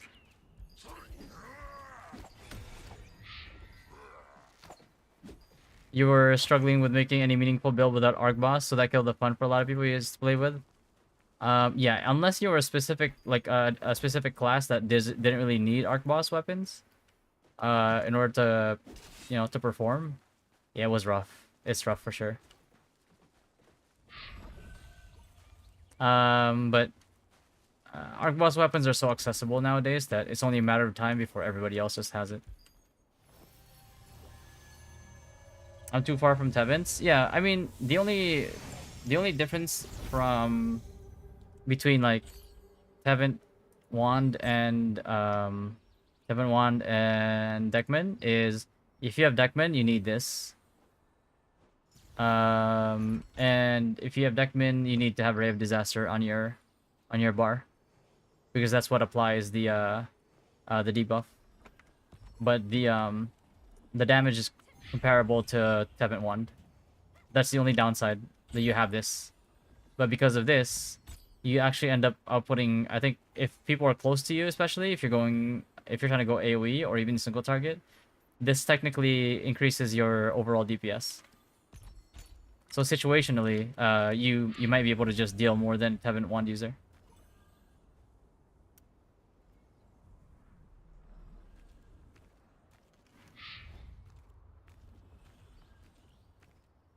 I need to rebuff, bro. Holy shit, I've been ganking people for 30 minutes.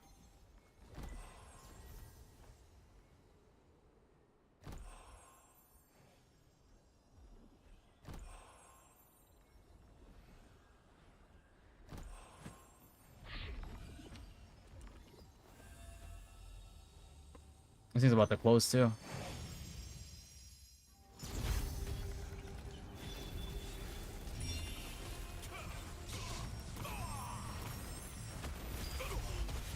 And this. Nice.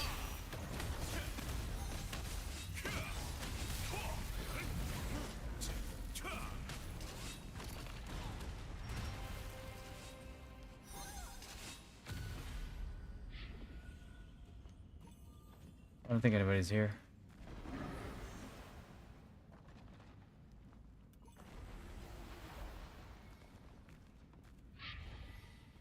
Oh, never mind. I was wrong.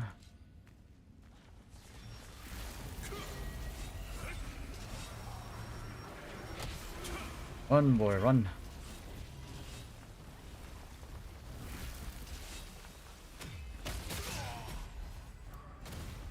Oh, let me get up. Oh, I'm feared. Fuck, I'm feared. Man, fuck me. Need to find like a madman on SNS Spear because I need double arc busters and bullshit.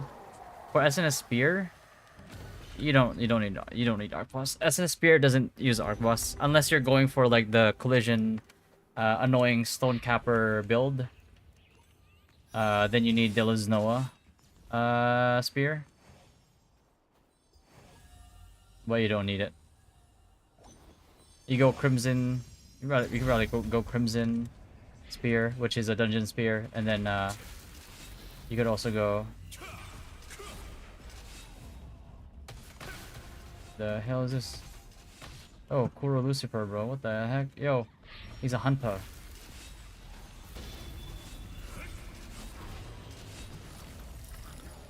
He was low enough.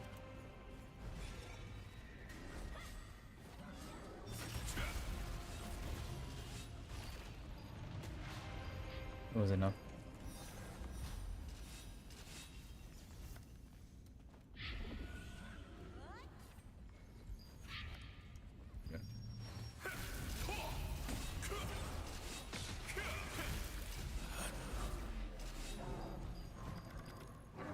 Oh, where you going, kid?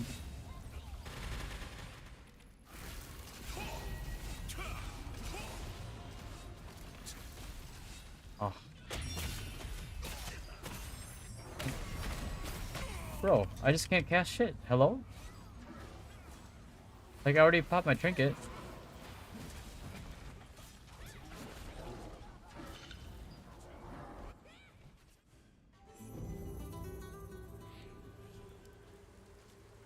No, it's closed.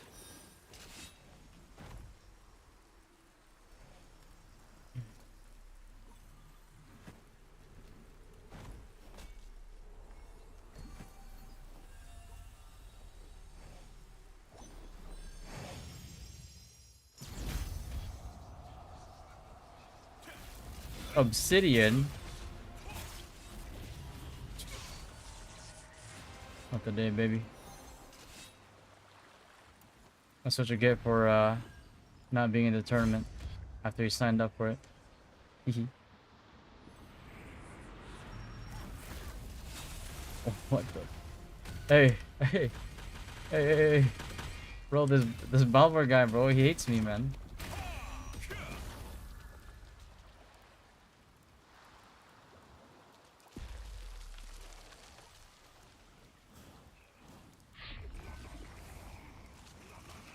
That's a lot of people there, bro.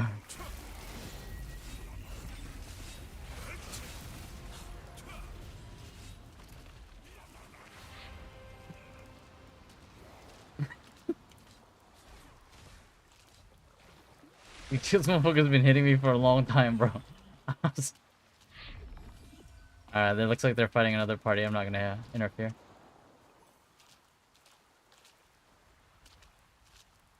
Oh, whoa. The hell? Why? What the fuck did I do? You should've just ran.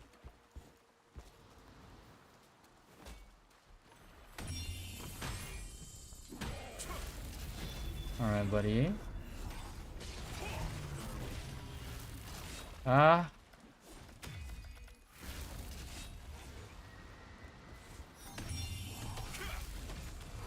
The hell?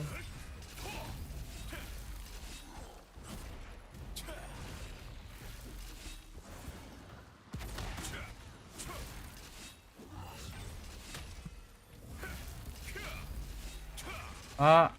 I canceled my shit. Never mind. Oh. Did he hook the mob instead? Oh, unfortunate.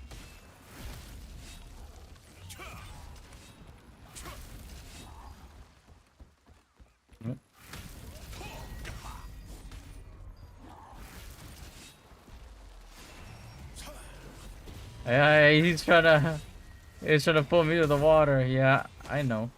Oh shit.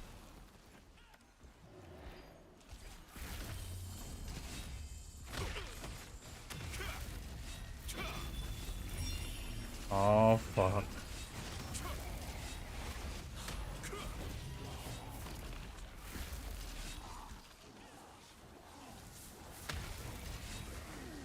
Imagine your whole combo getting Q blocked, unfortunately.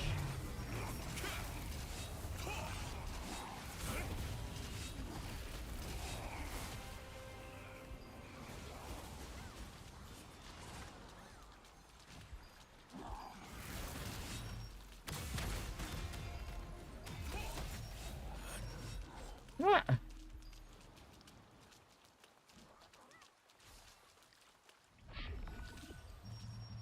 Oh, the Milkies. Oh, you fell. Unfortunate. But it is what it is, I guess.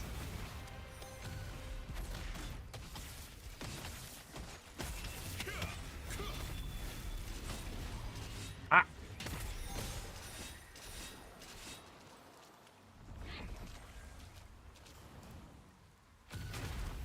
Yo. Look at Balber, bro. Don't make me come over there, bro. He was giving me love taps, man. I think he has a crush on me.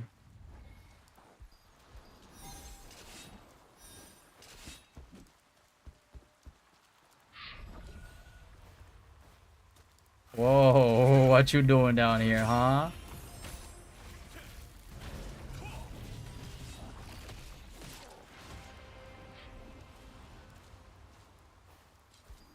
Ooh.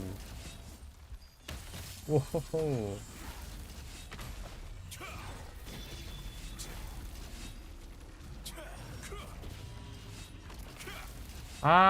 If I used the time, I would have been able to. Fuck. Mind me, bro. I'm trying to chase somebody. Fucking Balber.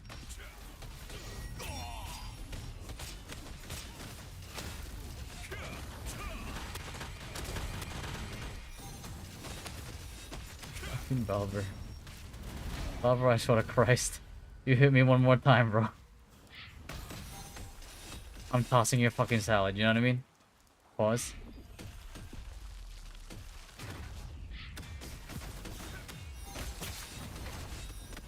Oh. Oh. Yeah, you thought it was gonna be a good read. Oh, come here, you little shit.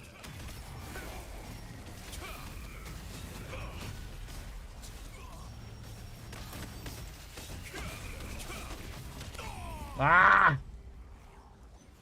Oh, I got ganked by that person. Fuck.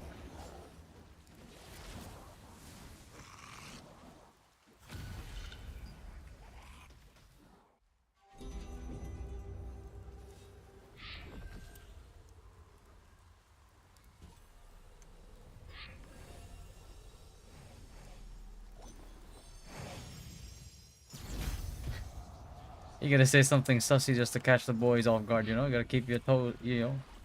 You gotta be on your toes and shit. Like that. Otherwise you fall to the ground. Yeah, I know, yeah. You don't have your trinket anymore because you had to use it midair. No, but don't do damage.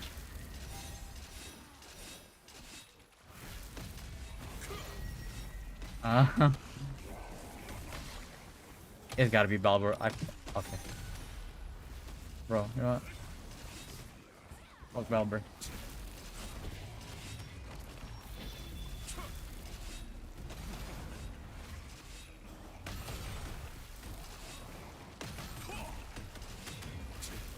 I'm just gonna combo him. Bro, opportunistic motherfucker. I swear.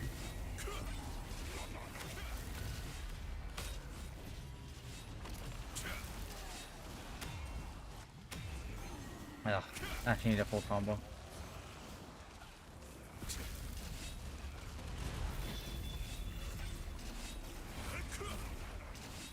Do we need a crit too? Yeah. Fuck. I do need to crit. Whoa. Shit.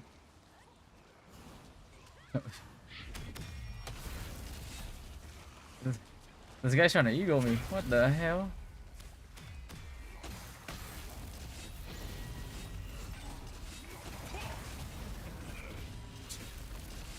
Ah, that's annoying. The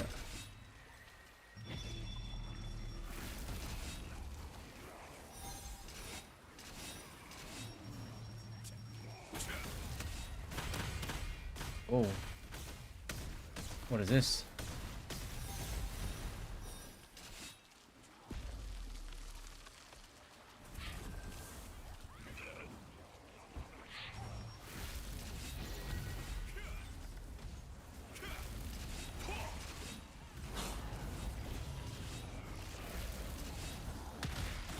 Ah, fuck. Oh my god. He healed me before I could. I tried to make it quick.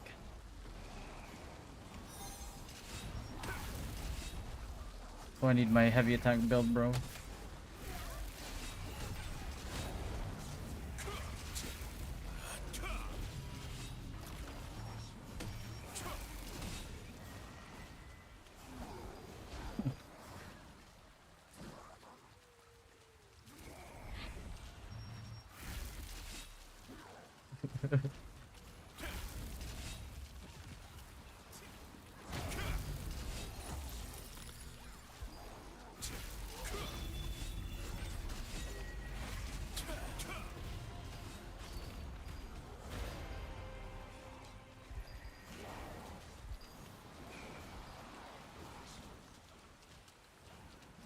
I need to add more heavy attack. Where's the other guy?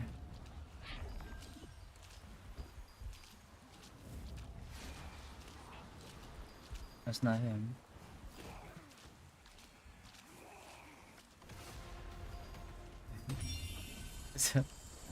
Oh, fuck. Oh, it was an orc shaman. I thought it was Balber again. Fucking Balber. There's a guy.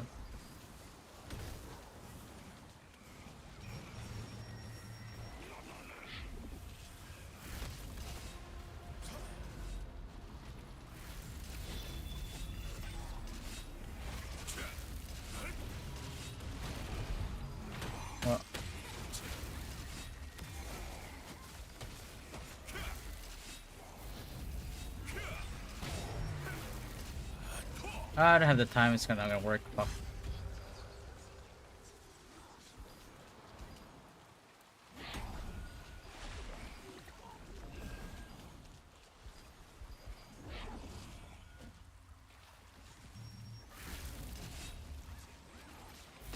Ah. Oh shit! What the fuck?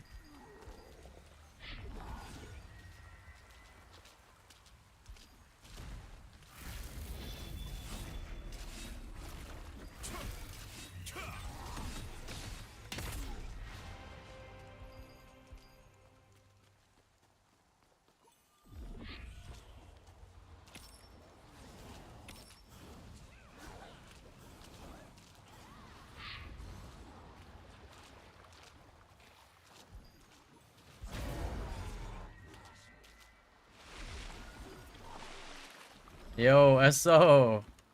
This is still throwing in Liberty.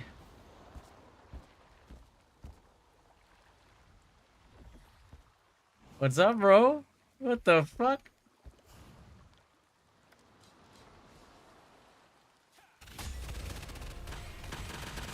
What the hell?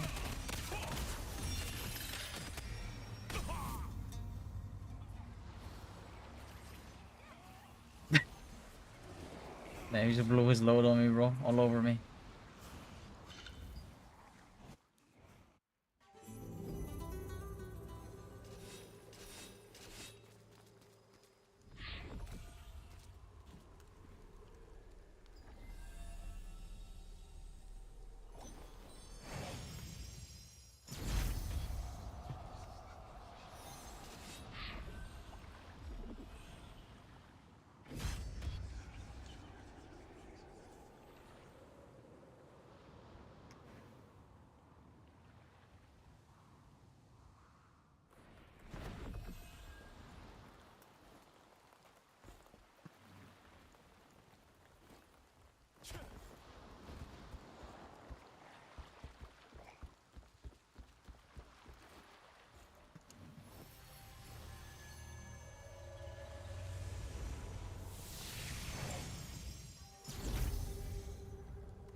Shit.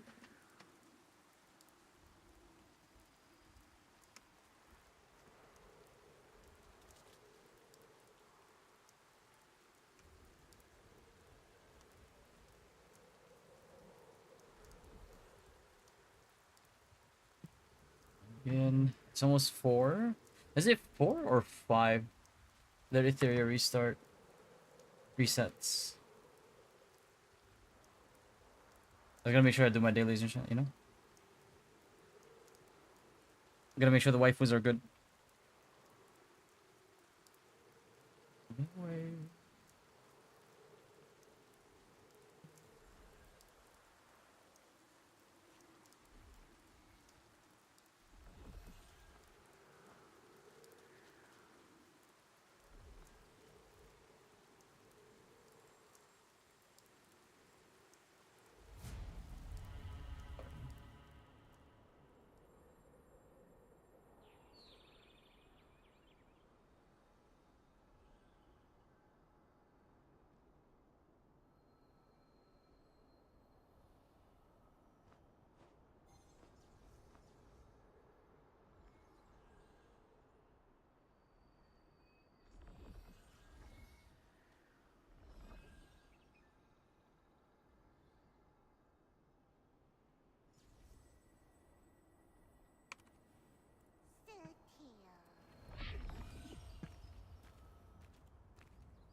I think we're at 4.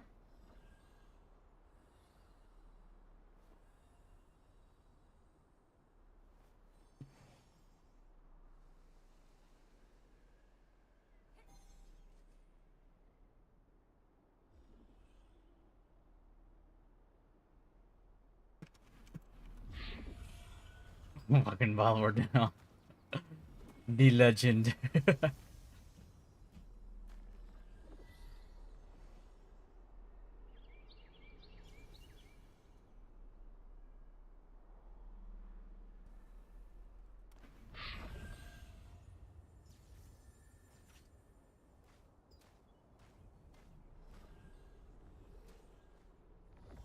Hmm.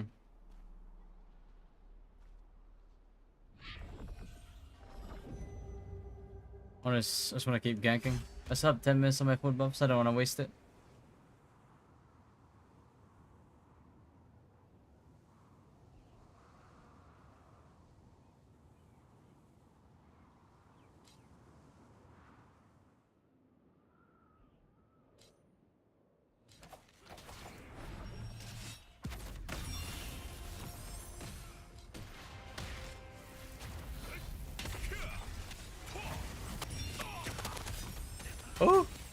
We hold Q? Fuck, man, I can hold Q. What's up, hater? I'm from East Coast NA in Pennsylvania.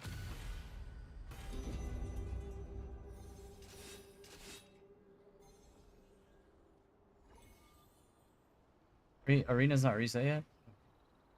I'll do it later.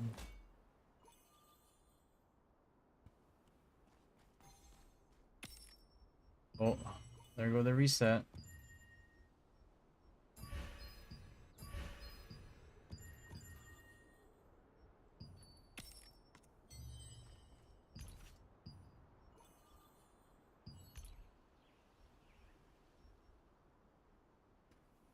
Grab more of these just in case. Still blues though. I don't know why they keep putting this here.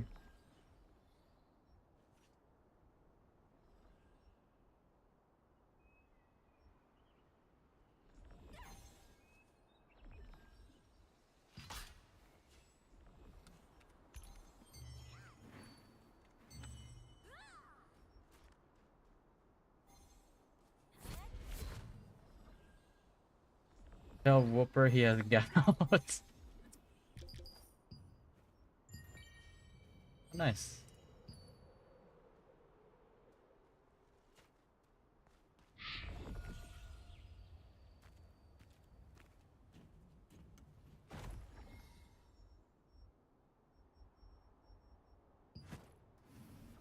Tell him he has gout. Fucking Jesus.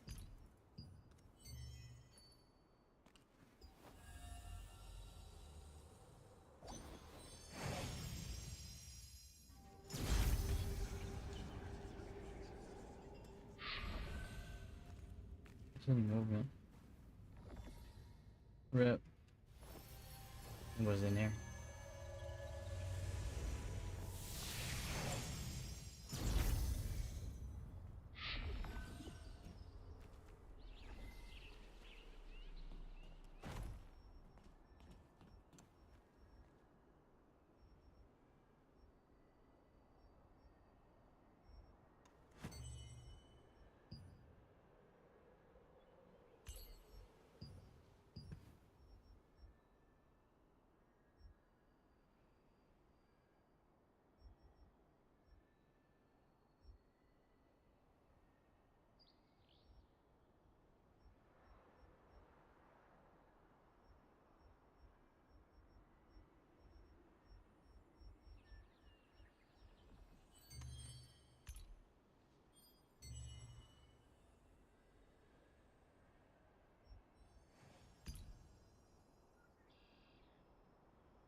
What's all these anonymous?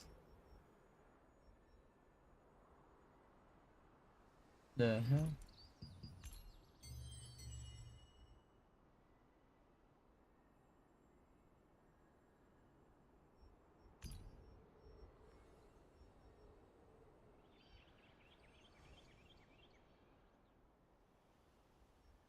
Hmm.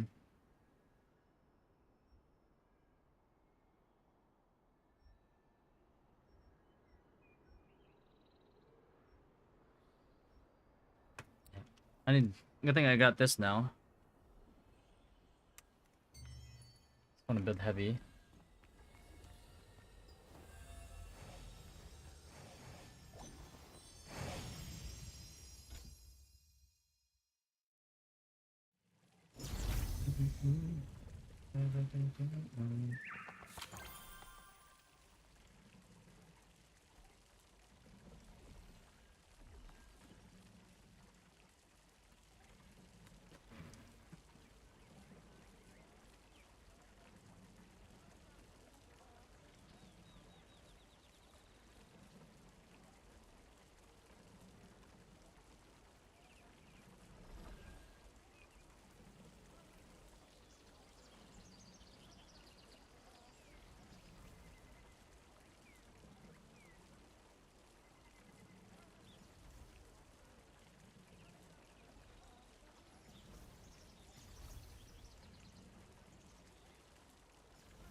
Okay.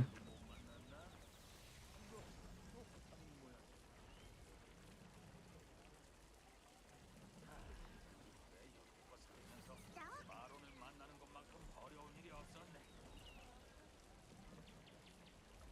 페이퍼로 염료를 파는 사람이 마론뿐이니 한분만 더 하지. 이렇게 매번 허탕만 치느니 내 직접 가서 페이퍼로 꽃을 따겠네. 이 친구 또 시작이군. 페이퍼로 꽃은 베르칸 장원에서만 피지 않나. 거기 들어갈 자신은 있고. 나도 마론처럼 모험가들에게 부탁하면 될 거 아닌가? Let's see. 꽃이 언제 피는지는 알고. 야 기다리다 보면 알게 되지. 그렇게 쉬우면 왜 다들 마론만 찾고 있겠나? 됐네. 봐두게.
Do you get all the potion recipes? I only got one.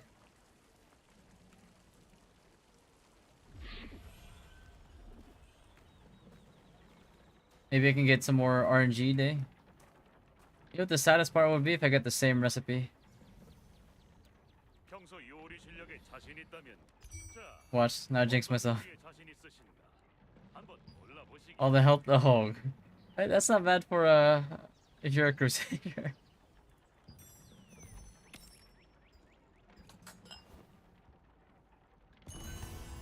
자, 어떤 요리에 자신 있으신가?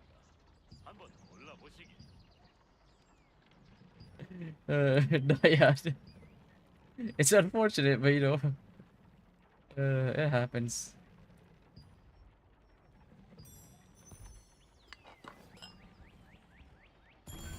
자, Come on, bros. Give me what I want, huh? 한번 골라보시기. Should we see if we can find a build I can follow, or do you want to do something else? Oh yeah. Sorry. I was 자신 있으신가? 한번 distracted.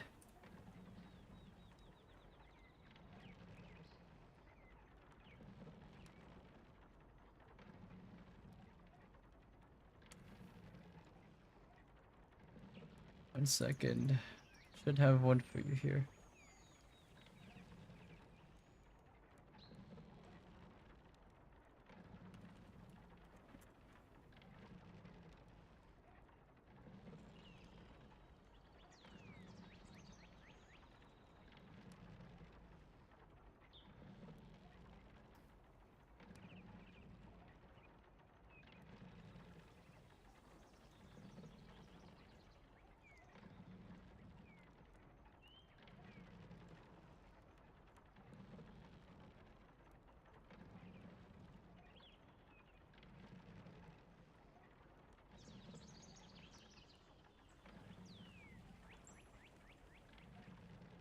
Let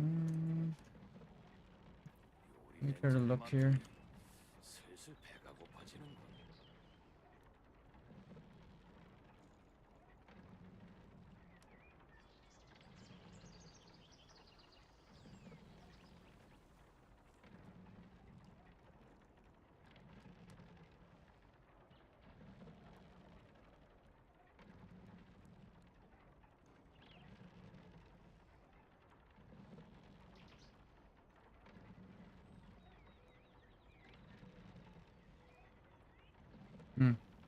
What pot is the best? Depends on what you have. If you go for the percentage one, or the HP regen 2% per tick, it's very good if you're a crusader. If you're like high HP. If you're like a Templar like me, not high HP, always kind of like in need of mana at times, or even like a Cordy crossbow, raider, then you want the one that gives HP and mana. But if you just want raw healing, you go for the one that gives like 8% plus flat rate. You see.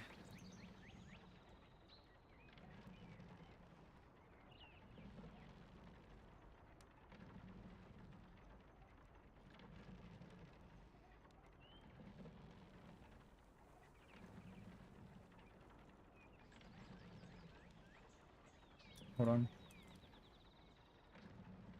Let me find one here. Fuck, why is this one highly rated? This one's shit.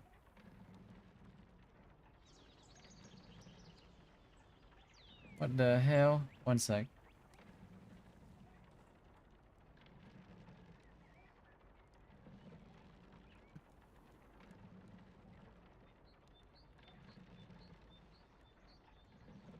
The hell?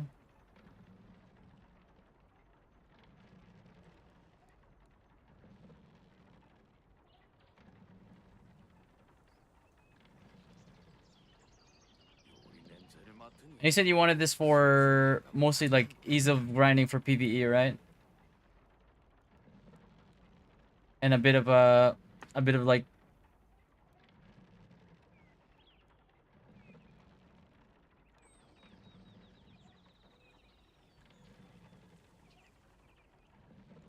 and also good for like dungeons and shit, so you can hold aggro. One sec, let me just do that one.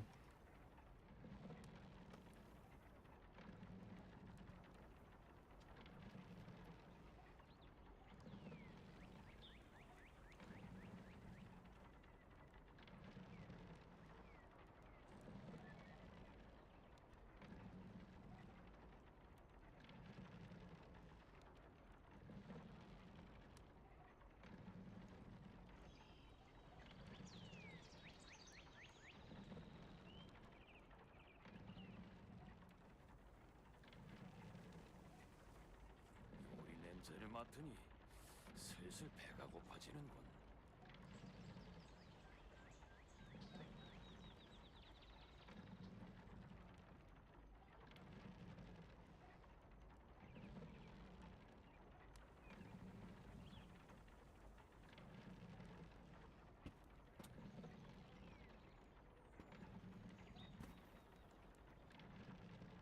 with minor adjustments. All right. Well, the only real adjustments that you're gonna end up having to make is like when you eventually go for like world boss spear or like or Deluz Noah arc boss spear.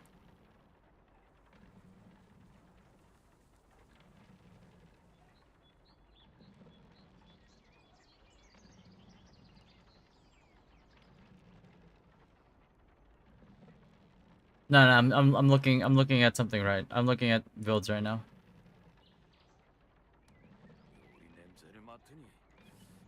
You want this more as like a tank, or do you want it to be like a tanky, like more like bruiser, like more like DPS? I haven't found anything that's good for either.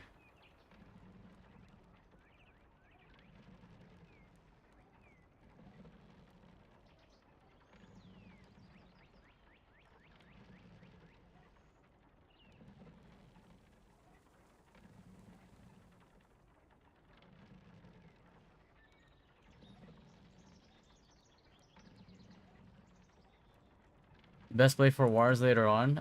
Depends on what role you want to play. If you want to be the high resistance, eventually you want to get the lose Noah. I mean, eventually you would want to get the lose Noah spear regardless. But depends on what you want to do. You want to be the tank that that caps a stone, and takes people off the stone, or do you want to be the tanky DPS that dives into clumps?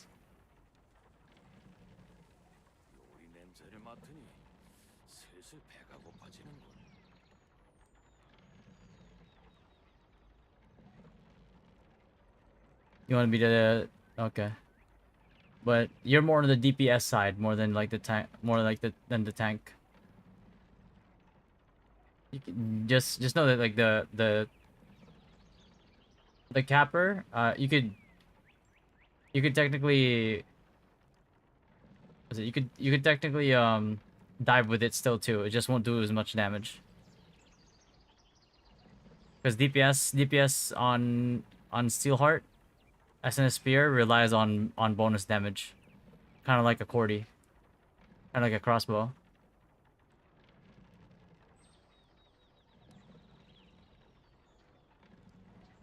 Yeah, what's up, Craig? You guys been like PvPing nonstop?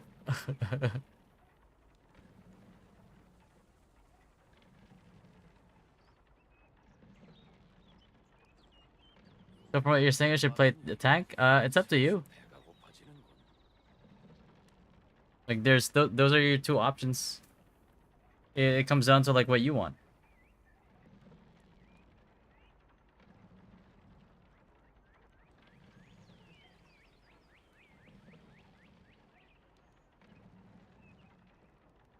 Oh, like the most useful one for your. Oh, okay.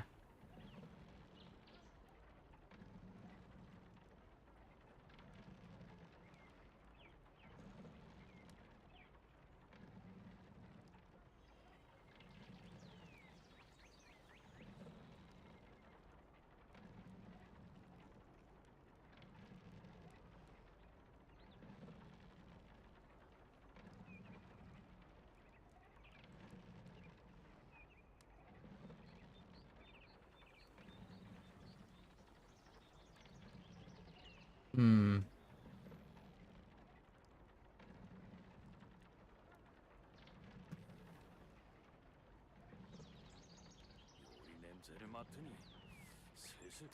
One sec.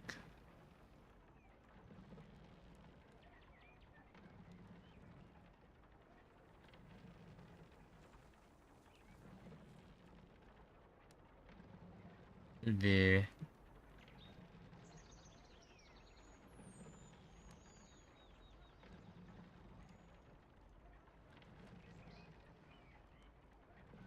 Have you been having higher ping since the update? My ping does spike, yeah, quite a bit. Right now it's okay, but like last time it was like going up to like 300, 400 before it would like drop back down again. Yeah, it's kind of rough.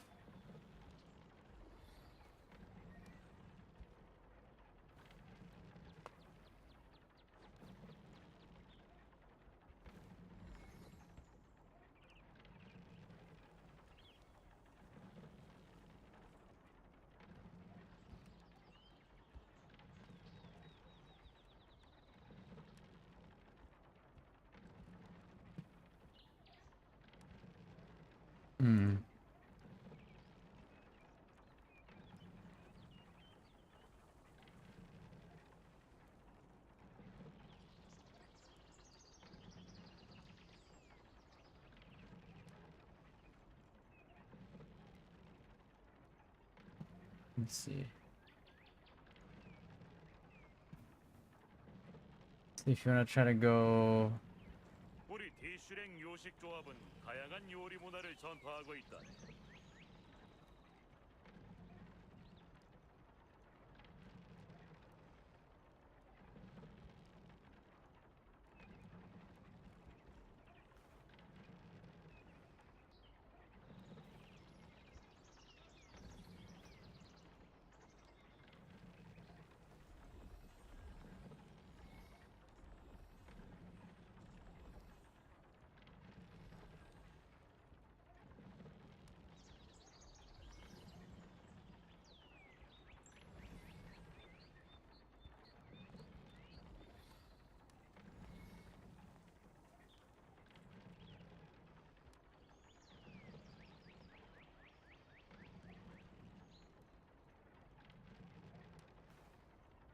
우리 대슈랭 요식 조합은 다양한 요리 문화를 전파하고 있다네.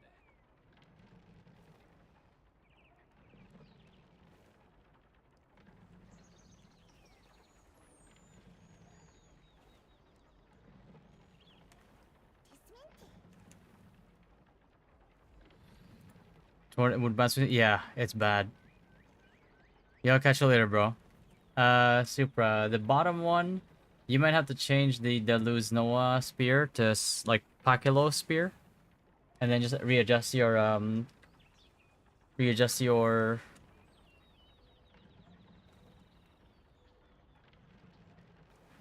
your your stats. Pakilo is a world boss spear, so it's easier to obtain. 평소 요리 실력에 자신 있다면 Like the Naru spear, basically. 어서오시게. 요리 실력 한번 And then 보겠나? that's like your most basic one. Like it has like okay-ish. It's not full send collision, so you can actually still grind with it because you wanted something more all-rounder, right? You can still grind with it, do pretty decent damage.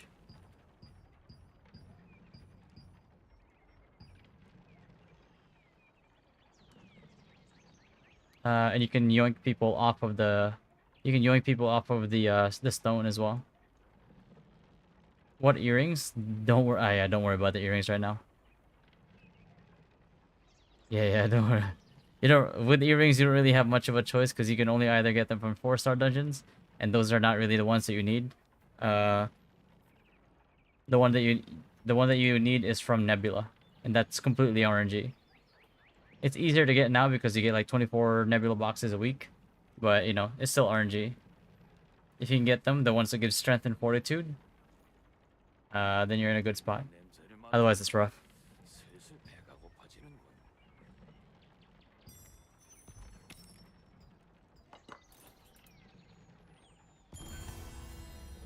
자,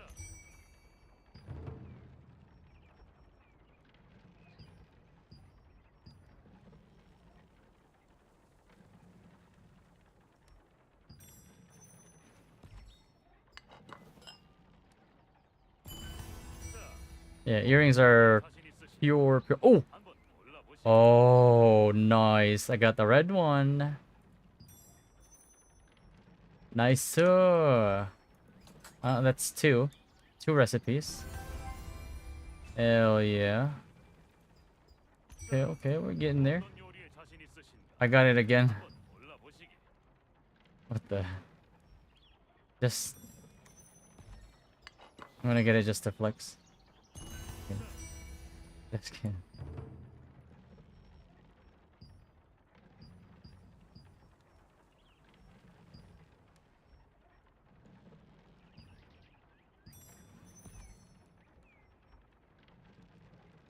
Any food contracts? I'm not sure about Vienta. I haven't checked at all. 요리에 자신 있으신가? I would do it in Herba just to be safe. Just because both Vienta and Herba have different recipes.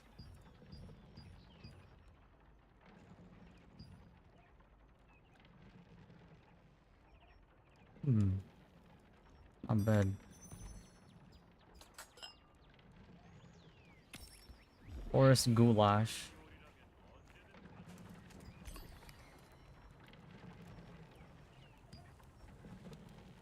Oh,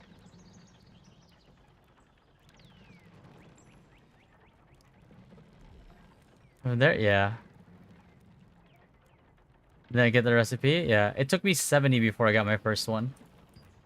I have two.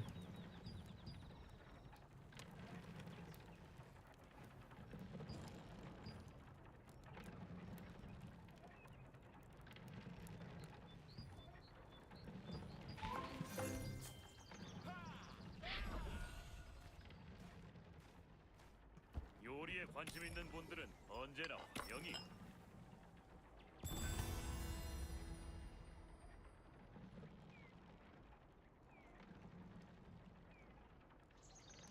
Go like this. Hold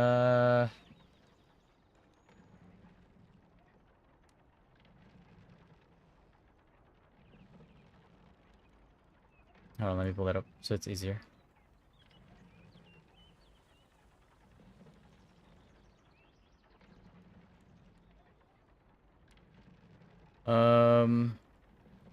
This one, they removed this from the dungeons actually, so unless you're willing to pay like 4K Lucent, I wouldn't. Let me change this to this one.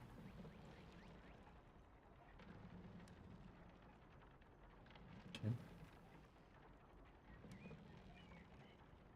우리 디슈랭 요식 조합은 다양한 요리 문화를 전파하고 있다네.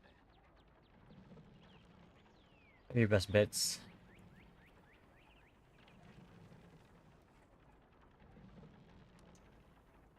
This is cheaper now. I'd go this route, maybe.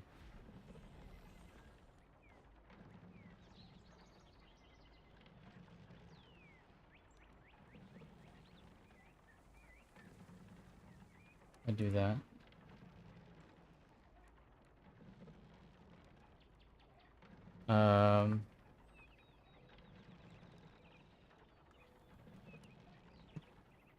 You could flip this as well.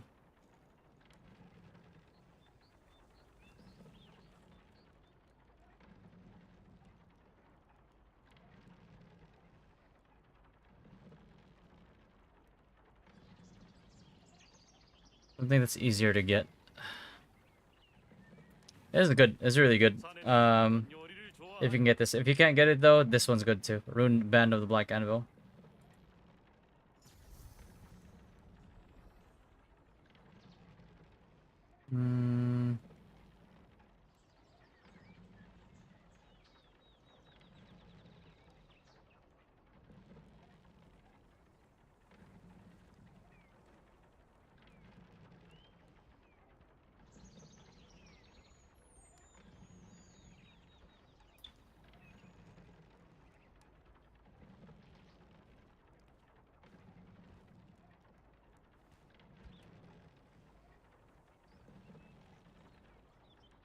Yeah, that's good.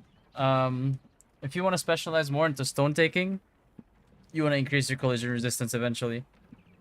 I wouldn't worry about it now because there's no shot that you're gonna be doing any type of stone taking because you're too squishy. You're 200 geared.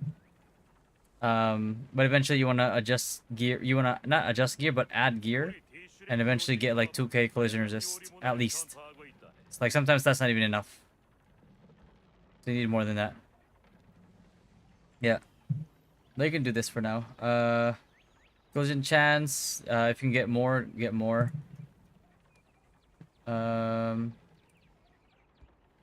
There's no mastery, so you get more stats and masteries anyway. Yeah, overall. Should be a good starter build. Vanguard pieces are a lot cheaper now. Just know that like if you ever want to go like the DPS route, you need to switch to gear that has like hit bonus damage. I mean.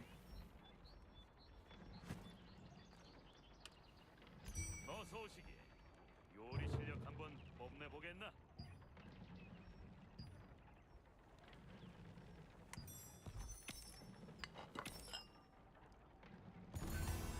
정성으로 만든 요리라면 언제든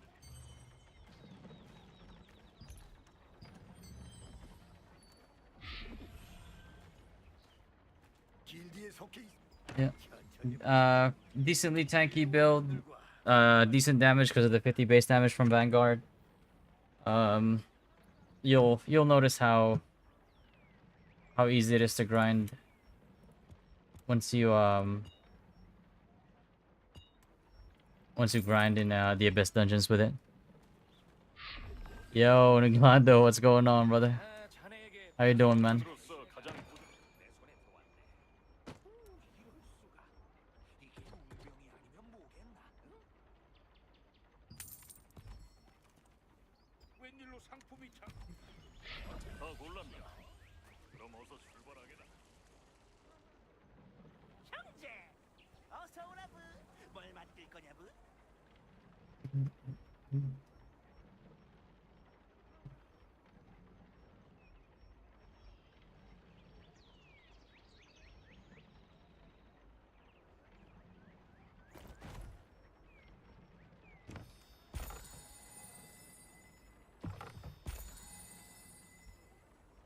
But 누구 마론 본 actually, no. 사람 없나? 염료상 마론 말일세. Yeah, what's up, Shinta? Let me know if you have any questions, alright? 우리 다칠거 말까? 이걸 어떡하지? 누구 대신 해줄 사람을 구해야 하는데.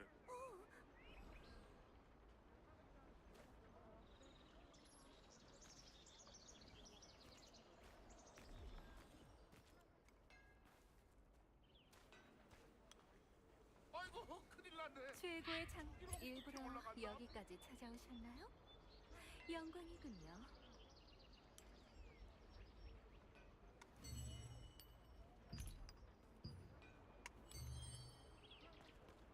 또 오세요. I got recipe refresh, but out of the contracts to grab, hoping I have battle pass currency.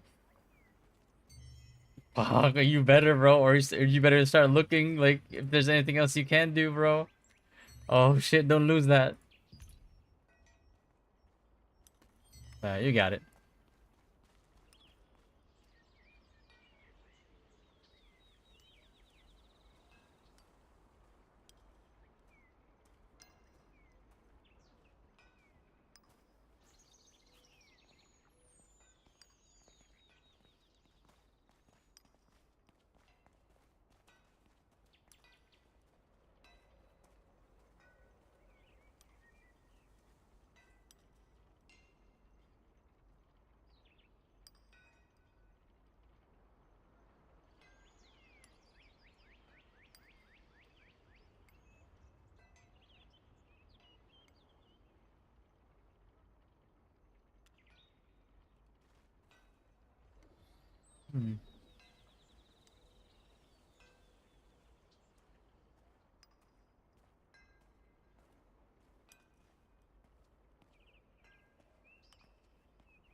Okay, should be good. Okay.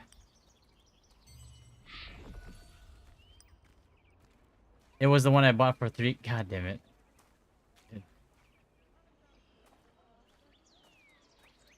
I think there's only. I'm missing 2. 이걸 어떡하지? 누구 대신 해줄 사람을 구해야 하는데. 68k lucent? Wait, what? 검은 뭐로 주든지 베르컨트 장 크림슨 오셨군요. 어떻게 물건 한번 보여드릴까요?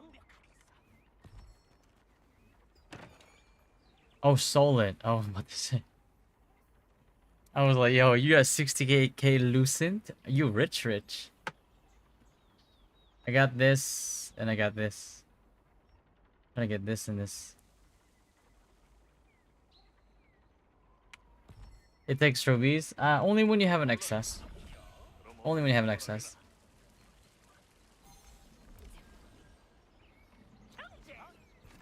Wait for me, right? Like I have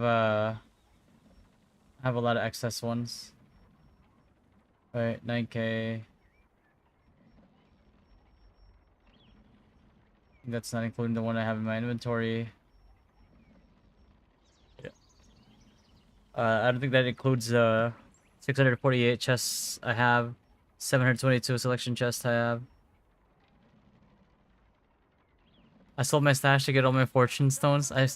Overspent and now I have 17k fortune stones. Jesus. Man's a beast. Hopefully you get the... What is this? Oh. Hopefully you get the fucking thing, man. 형제, 집이 왜 이렇게 많냐? 어서 오라부. 뭘 Like, they better give that shit to you, bro.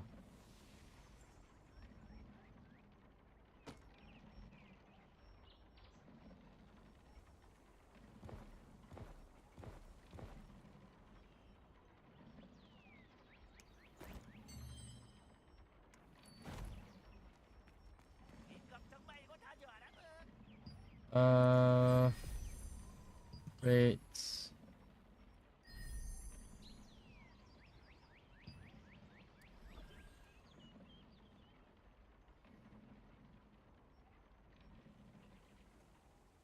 Yeah, why not?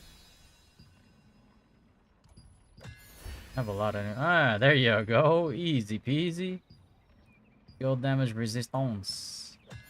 Give me that shit. Debuff duration.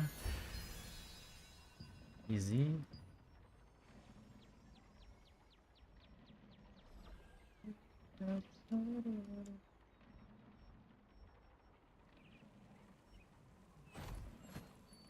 Oh, which belts will I get from the Abyss dungeon again?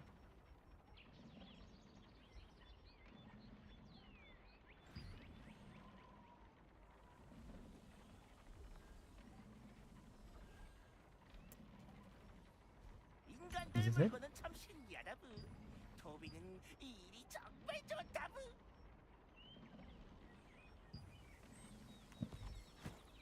어서 오라부. 뭘 맡을 거냐부?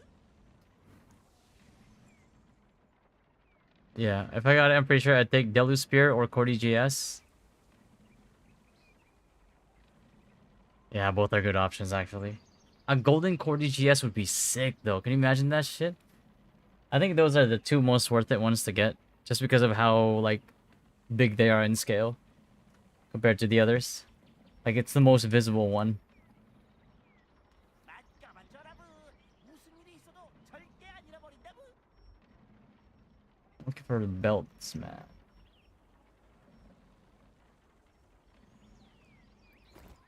What belt do they drop here again?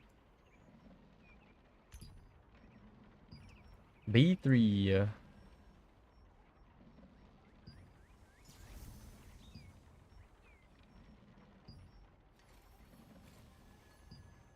인간들 물건은 참 신기하다부. 도비는 이 일이 정말 좋다부.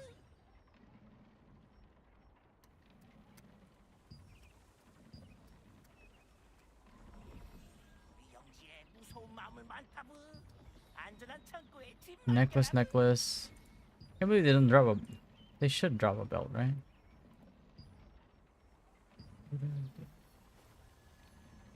재료는 맡겨라부. 필요하면 갖다 준다부.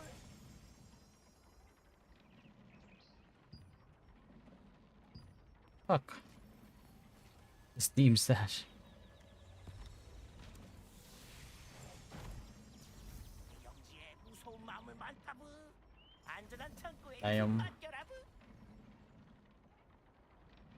Health, health. SDR. Oh, that's already 2 right there. Do I have any more? Any more belts?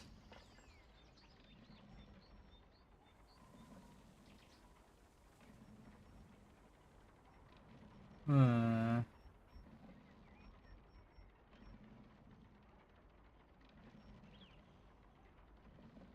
Okay.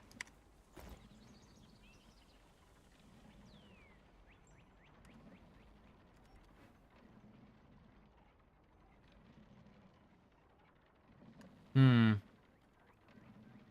수수료도 없다부. 분실물도 없다부. 창고 안 쓰는 형제 왜 안 쓰는지 모르겠다부.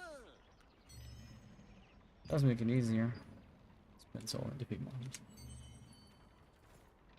걱정 말고 제일 좋은 물건이 많죠? 꽤 신경 써서 준비했답니다.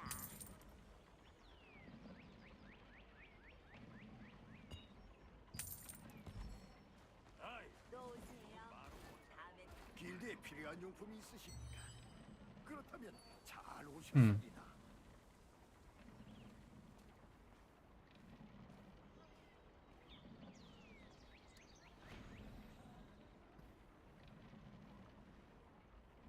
뭔가 특별한 길드 의뢰라도 받았나요? 저한테는 말씀하셔도 됩니다. 워낙 입이 무겁거든요.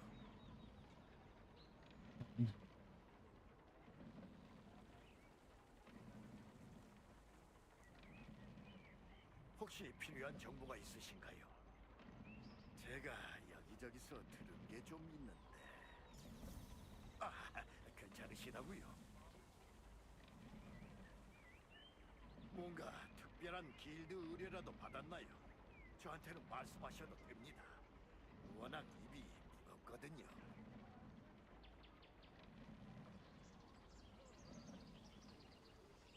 사람 사는 건 다 똑같죠.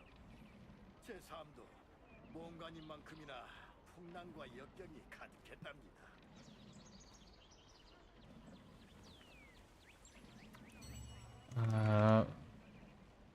Was it gonna? Oh yeah, right. I didn't get to see the beginning of the matches, like the first hour.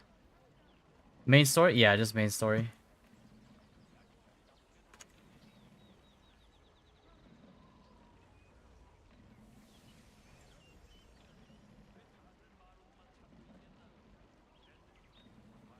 Videos.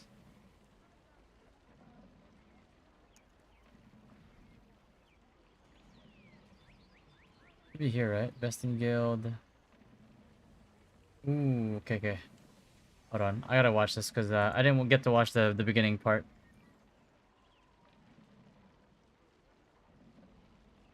One second. All right. I want to watch this.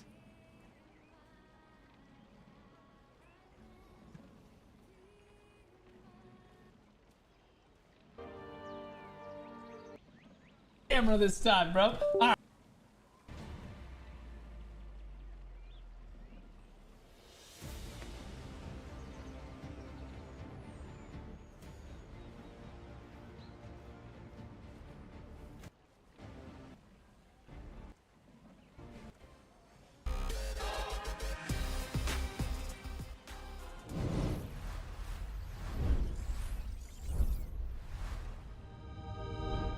All right. What? All right. Now it's my camera. Bro, where's my camera this time, bro? All right, whatever. Well, welcome back, guys, to NA East Best in Guild Talandre Championship Series. It's always somebody's camera. It is always somebody's camera, but at least we have one baldage. But what about second baldage on this one? Marlon, you excited about the matches today?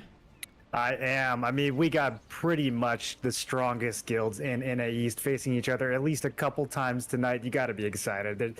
Anyone who's paying any attention to the NA East scene is excited about these fights we got tonight.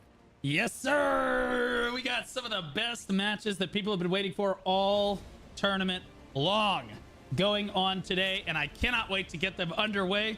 So let's not waste time. We're up first with Dwagon versus Polarity. Dwagon from the Snowburn server got knocked down to the losers bracket by Supple the last time we were live with NA East. Rank 1 in their alliance with Flex, Take Care, and Velocity. They said they couldn't wait to run Cobra Kai's pockets for the 5th time. Sadly, Cobra Kai ran its own pockets right out of the tournament, so they don't have to worry about them. They did make it further than Cobra Kai did, though. They're up against Polarity, Marlon. Was this earlier? Yeah, this was the one Carnage earlier. Server ranked first within their alliance. I believe. But I missed their like the allies first are all hour of knocked it out because at this point, I so knocked they are out. the last ones from that Carnage alliance still in here. They have 7 sieges won and prediction top 15. They've made it to top 15 at this point, but they are going to have a pretty tough match against Dwagon. Dwagon did get knocked down to the losers bracket recently, but we have seen some fantastic performances from them previously in the tournament. It's going to be a really tough fight for both of these guilds, I think. Yeah, it absolutely is. If we take a look at the next match of the day, we're just going to take a look at our first few matches real quick just to kick things off. We're going to see Flex versus Released. Flex from the Snowburn server, rank 3 in their alliance with Take Care, Velocity, and Dwagon. As we said before, Best in Guild T1 finish. was 8th, or they were top 8. They lost to Press W, who went on to take 3rd in that tournament. Sieges won. They've won just about every siege but one. And their prediction for the tournament was top 8 overall. They're up against Release, though, which is another tough opponent. Wait. Yeah, released from the Stellarite server, allied with Hailstorm, Cobra Kai, and CPQ. Kai? They put themselves as 4th in that alliance. Maybe, I'm not sure. I think they about lost. That particular I could have sworn I saw them fight. So far, Alliance strength on the server currently 2nd. Oh, would have been guess 1st, not. but the Supple Alliance did recently move over there and knock them down just a bit. They were top 10 in the T1 tournament and predict top 12 this time around. Tiny Tim's tanks are recruiting, whatever that means. So if you are never mind. Yeah, they lost. They lost a guild on Stellarite, then I guess you could look into these guys. They lost to Exodus. Absolutely. Honestly, and then they lost to honest predictions here. I think Flex might have the edge, but Release has had such a good run through the tournament so far, Marlon. I'm not really sure.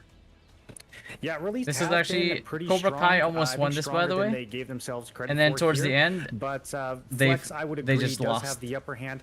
Flex, I gotta say, not looking as strong as I thought they would against those Ivory guilds, but this could be their opportunity to kind of rally and figure out what went wrong last time around, and maybe start to make a comeback and crawl out of that losers bracket.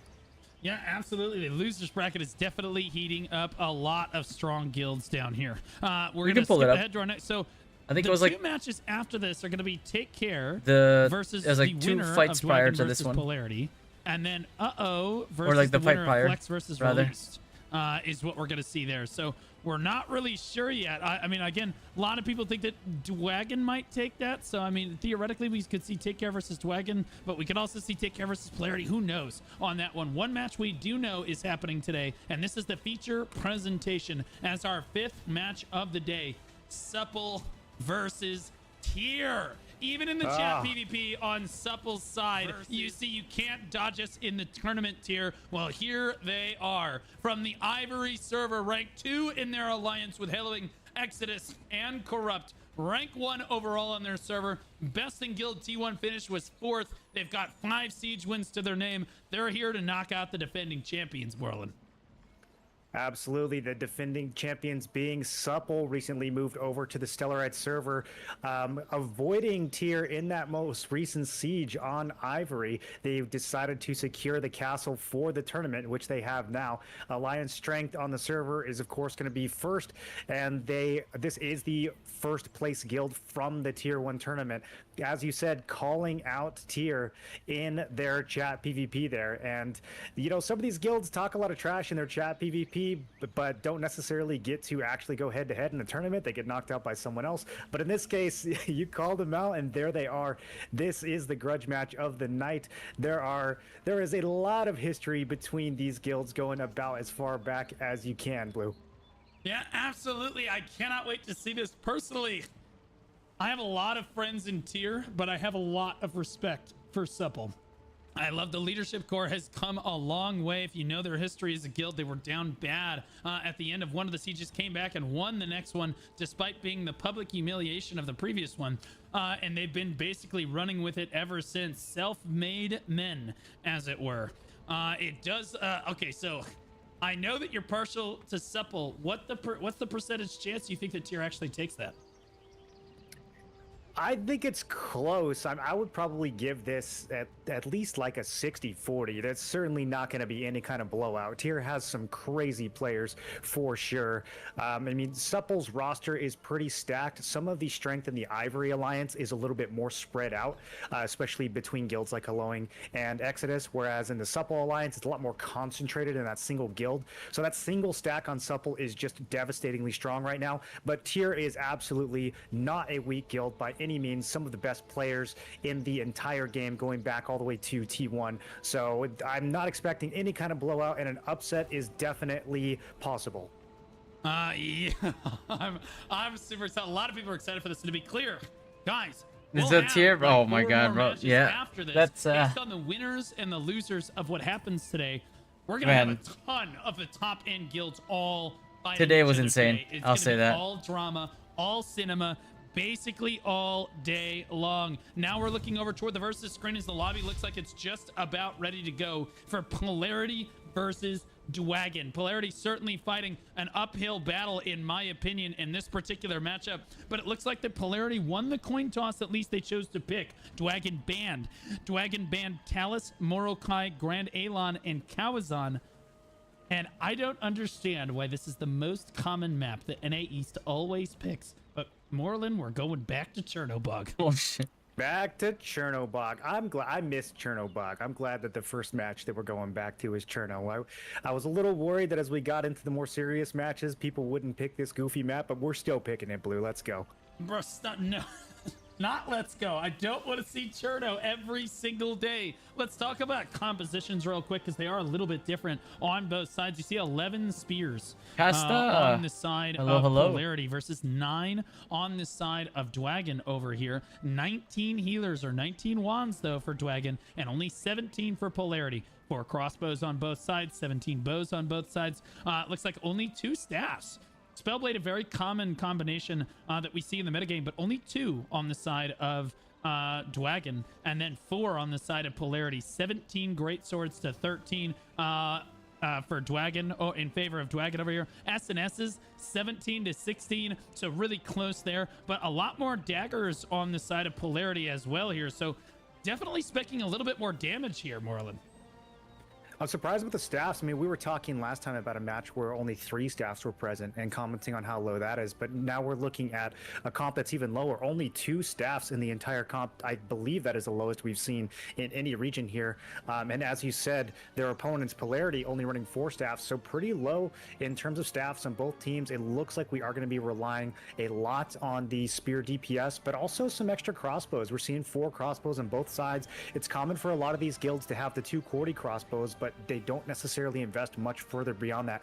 Both of these teams do have some extra crossbows. I assume those are going to be scorpions, so that's going to be the crossbow plus the dagger. And you know, in the right hands, that it can be a devastating class, and I would expect we are going to see a few more of those pop up as we get into these later matches.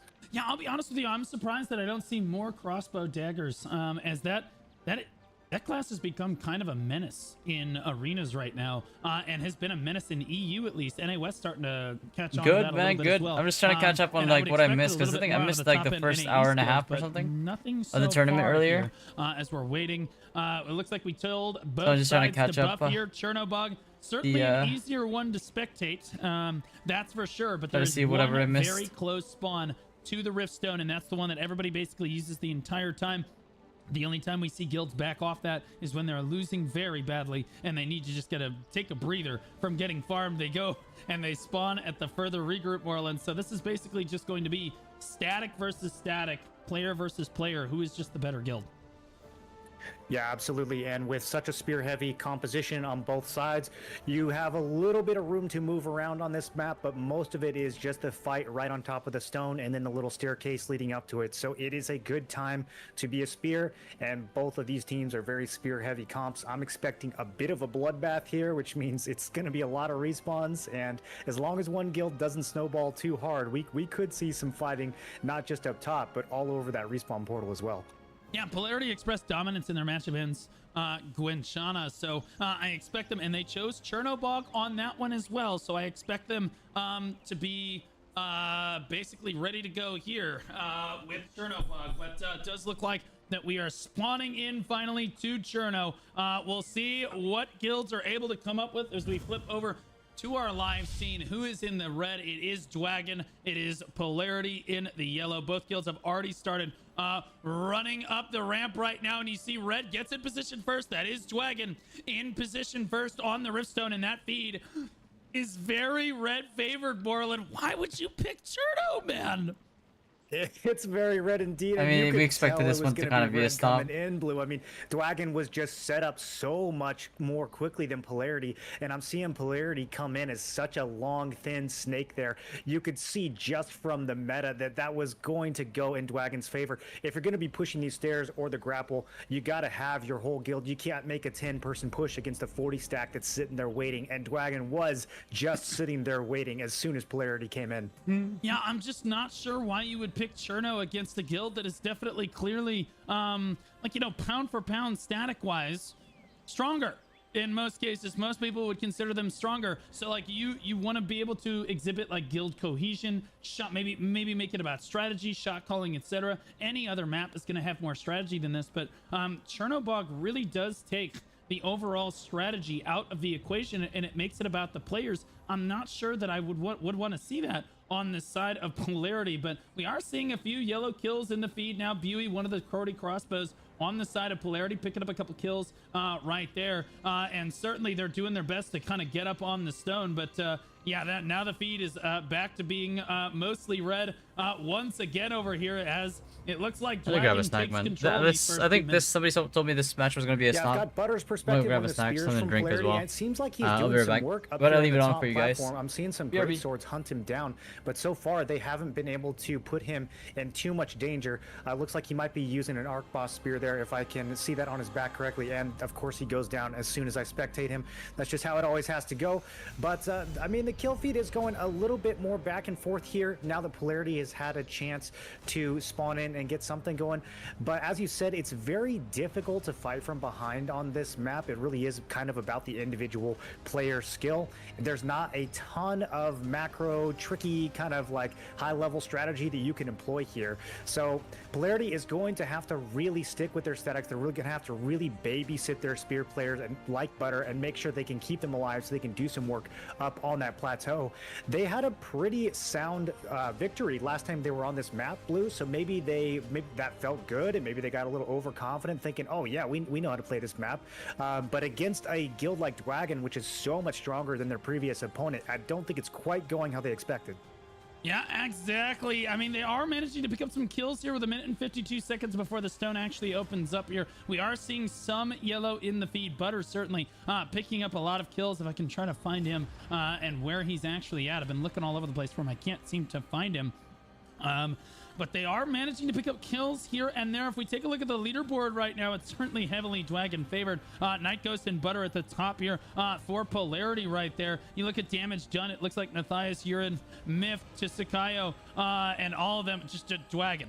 It is Dwagon. But honestly, again, Urin A and Nathias, top of the damage dealt leaderboards up here for them, but that's probably because they're locking down tanks and they're not translating into too many kills quite yet. Damage taken looks like it's very back and forth. Seraphim coming up as the Crusader for Dwagon. Mount healed looks like Dwagon's healers are coming out on top of this one, but Polarity's Pac-Man trying to keep up as well here, Marlon. Yeah, and guys, remember the healing numbers did recently get changed, so it will be interesting to see how the healing numbers at the end of these matches compare to what they were a couple days ago. We did just get that patch so that overhealing no longer counts for the leaderboard, assuming that went in correctly. We are going to get a clearer picture of which healers are actually doing their job here, and that might start to paint a little bit more of a picture about why some of these guilds are performing or possibly not performing as well as they could have once we start to see, you know, maybe who is padding a little bit more than they were letting on. Yeah, absolutely. It does look like that Frank on this high ground always performing on the side of Polarity, but I'm not sure. Again, there's also a Frank in I believe it's Exodus, who is the Cordy crossbow spear and Exodus. So this is a fake Frank over here. He's a healer in Polarity. He's certainly having a hard time as they chase him off the stone. The stone does open up. I expect with their dominance here, I expect Dwagon to be interacting with it, but I haven't seen it quite yet. Yeah, they still haven't interacted with the stone. Maybe they just haven't realized it, Marlon. Yeah, they could be intentionally waiting. We have seen one or two guilds try to sort of stall on their cap so that they can't get back capped. A back cap is a real danger here, even against a weaker guild. There's some freak things that can happen on this map. They can spawn so quickly that even if you're winning in the kill feed, it is still possible for the enemy team to get bodies back up onto the plateau and tick that contribution. So it is possible that we will see Dwagon maybe play it a little safe and hold off on that cap, although we don't want to see them wait too long. We saw a guild almost make that mistake, but now the kill feed turning suddenly very yellow-blue. I'm seeing 10-15 kills in a row on the side of Polarity. Could they be finally rallying here now that the cap is vulnerable? God, I hope so. Maybe this was Polarity's plan all along. We're just under the 14-minute mark right now, and Tsukusayo picking up a lot of kills. Flash Me Mommy right there as well. So again, Dwagon battling back as they respawn and run back to the Riftstone. Dwagon has still not interacted with the Riftstone at all here, Morlin, which is an interesting strategy on a map like Chernobog. You would think that as close as these matches tend to be on Cherno, you wouldn't want to let this wait until the last moment. Could this be an intentional thing from Dwagon, or do you think that it's a mistake, like they've forgotten?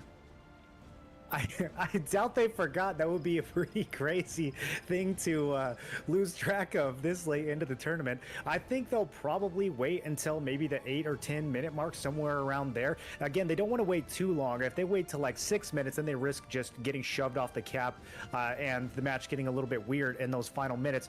But I think it does make sense to hold off that initial cap on a map that is as potentially volatile as this one. I've got 10 Band's perspective now, one of the Dwagon Cordies. I've been seeing him a lot in the kill feed. He is just right on the stone here, getting tons of value. I think he's getting babysat pretty well by his static here, so he is going to continuously be a very dangerous player for Polarity to look out for. Not being shy at all. There we go. Another big spin right on top of the stairs, getting all of the Polarity players that are coming in. And you can see, not getting put in too much danger himself. He is able to just jump right into the Polarity clump, and his health is 90% pretty much the entire time. So Polarity's going to have to start looking for those high value players and responding to them. They can't just let a player like 10 Bands roam free. Yeah, I think that Dwagon is scared. I think Dwagon is scared of Polarity. I think that's why they're waiting to cap this stone. I think that they are concerned about a potential reverse cap from Polarity here, even despite the kill feed being extremely red. Look at how red that kill feed is. There we go. Finally, I don't know who this is, but I found you see 28 members versus 13. Yogurt? I don't think you have anything These things really to don't worry fill me about. up, but I think it's time to go ahead and secure that stone. 35 people to 16 right now as they climb over 30%. Polarity now is going to go ahead and interact with it as well. O'Doyle going to go for it, and I think there goes Polarity interacting with the stone as well. It's like, oh, well, if they did it, we have to do it now too. I mean, it's an interesting strategy. I mean, they didn't wait as long as we see some of the guilds in NA West wait for. And, you know, we've seen guilds lose at the last minute in a match because they were just unable to cap the stone or initiate a cap on the stone, rather. And Polarity really struggling right now with only 8 people on the stone now. Yeah, that was a pretty slick cap by O'Doyle from Polarity. I'm kind of surprised that he was able to get that off. I think he might have been positioning kind of up on that platform a little bit. Maybe it was hard to shove him there, but he was able to get that even completely surrounded by Dwagon players. They were not able to stop it, but it is looking like just from sheer amount of presence, they are going to have so many red names around that stone that I don't think Polarity is going to be able to maintain that contribution. Yeah, what's up, Snack? For another cap. Speaking of which, I just grabbed this snack. The exact same player doing that again. This time he gets stunned. Interesting. I guess maybe he does not have as much stun resist as collision resist. You know, some tanks, there's a variety of ways that you can interrupt that. So we'll see if Polarity is able to reinitiate that cap, but he's not gonna really get any value out of it unless his guild finds a way to push up here and get some more bodies near that stone. Yeah, absolutely. O'Doyle tries for another cap, gets interrupted at the last possible moment right there. You see everybody bumped up, basically together on the stairs here as I look at 10 Bands as he looks for potentially another corny spin right here on the stairs. Polarity doing their best, but Dwagon in firm control of the stone right now. Doyle finally does get the interact with it, but Polarity just with 21 members on the stone. I'm not sure this is working how they thought it was going to work. I think that they thought maybe they would have it in them to try to flip this, and they're going to try. They barely managed to get on top. Here's their tick. Moves up towards the 16% marker, but it is going to be a struggle the entire way up. And part of the reason I think that backcapping a stone like Cherno is extremely difficult, Morlin, is because even if you get like a really solid wipe, they're just going to respawn in 4 seconds, run up, and then you have to wipe them again. So you need to be capable of wiping a guild like 4 to 5 times in a row within the span of like a minute and a half. In order to actually win the stone. And inevitably what ends up happening is, you know, the statics that are better just win. So like, Backcapping is extremely hard to do on this stone, but Polarity is making a run at it. In fairness, they are going to try 26% and starting to climb here, Moreland. We'll see if they can make it happen right now.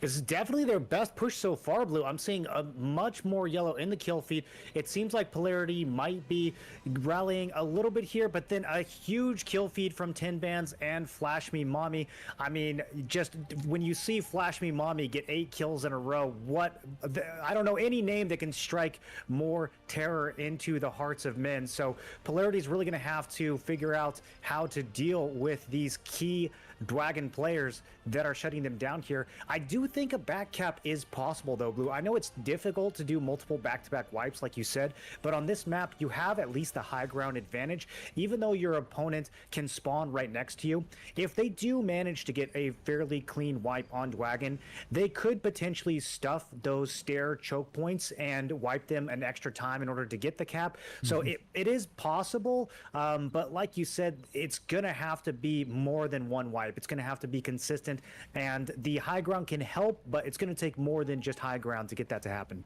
Yeah, absolutely. I can think of one name that instills more terror in the hearts of men, and that is Smog. You cheeky Hobbit referencer. You think I wouldn't catch that?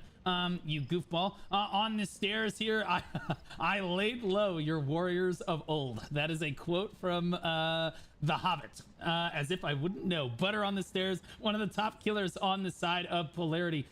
Doing their best, but you can see once again Polarity with a strong push onto the Riftstone, and I think this was their plan, but again ill-conceived on this one as they get a really solid push onto the stairs, huge yellow kill feed, and then again they're not capable of wiping Dwagon 5 times in a row in the span of a minute and a half. Dwagon just eventually buys their time. They just keep running up the stairs, and eventually their statics win out, and then again the cap is thwarted again. So like we see them get up to like 25-26% because they're able to wipe Dwagon consistently 1 or 2 times, but it's just not going to be enough. You have got to be able to wipe them like literally 5 times in a row. You're hoping for a series of miracles right now if you're a Polarity member, and again that's why this stone would be really hard if you were going to try a strategy like this and you know you're capable of wiping Dwagon, and they are, as they have shown, they are capable of wiping Dwagon.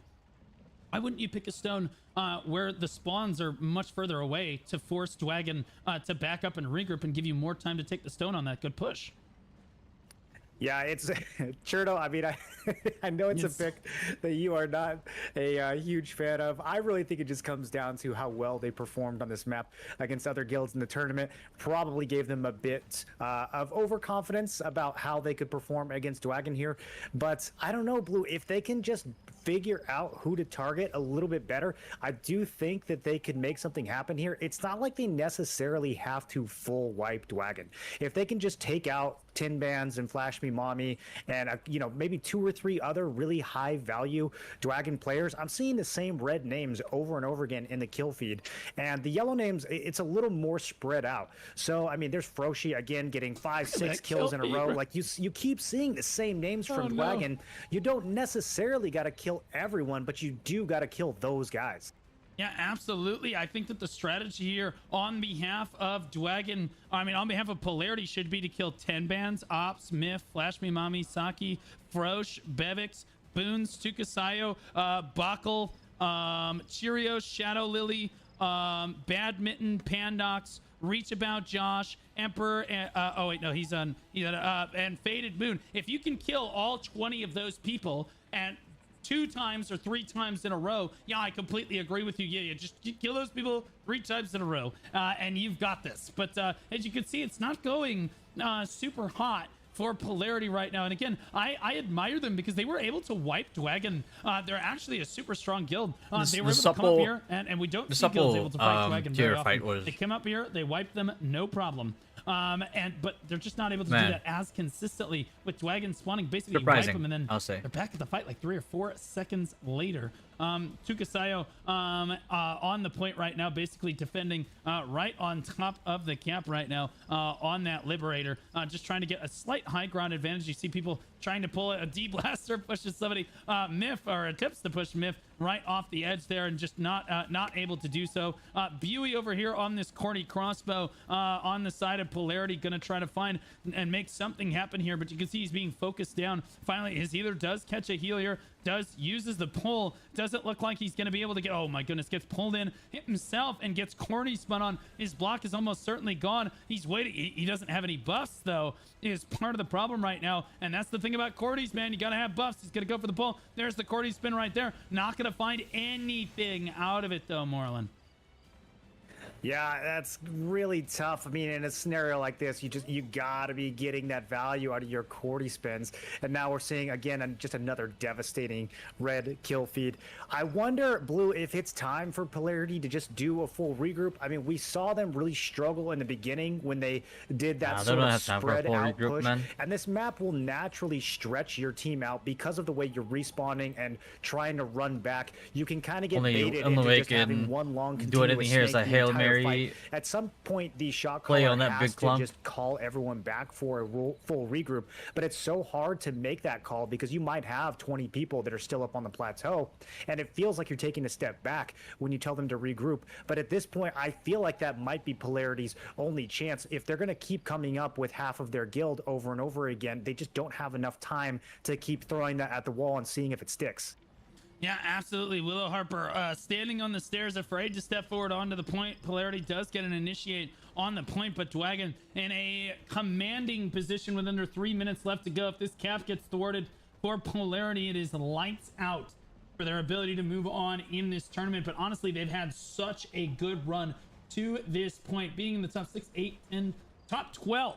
If you get knocked out in this round, you are in the top 12 of the tournament overall, which is extremely impressive considering that over 40 gills ended up signing up and participating in the tournament. You see Plankton trying to run someone down over on the side. Over here is the other Cordy crossbow for Polarity. We'll see if he can't make anything happen here because there's only 1% left on this cap, and he's just standing. He's just going to get focused down. No, it is going to get snuffed out. He's going to get run down, as is the rest of Polarity. It does look like Dwagon is going to move on in this losers bracket match here. Polarity's going to get knocked out. Cody's going to try for one more cap here, but Moreland, we're going to be seeing a whole lot more of Dwagon.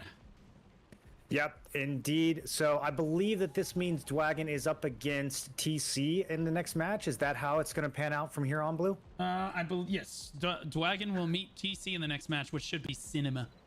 That's going to be a really tough match for them as well. But hey, shout out to Polarity here.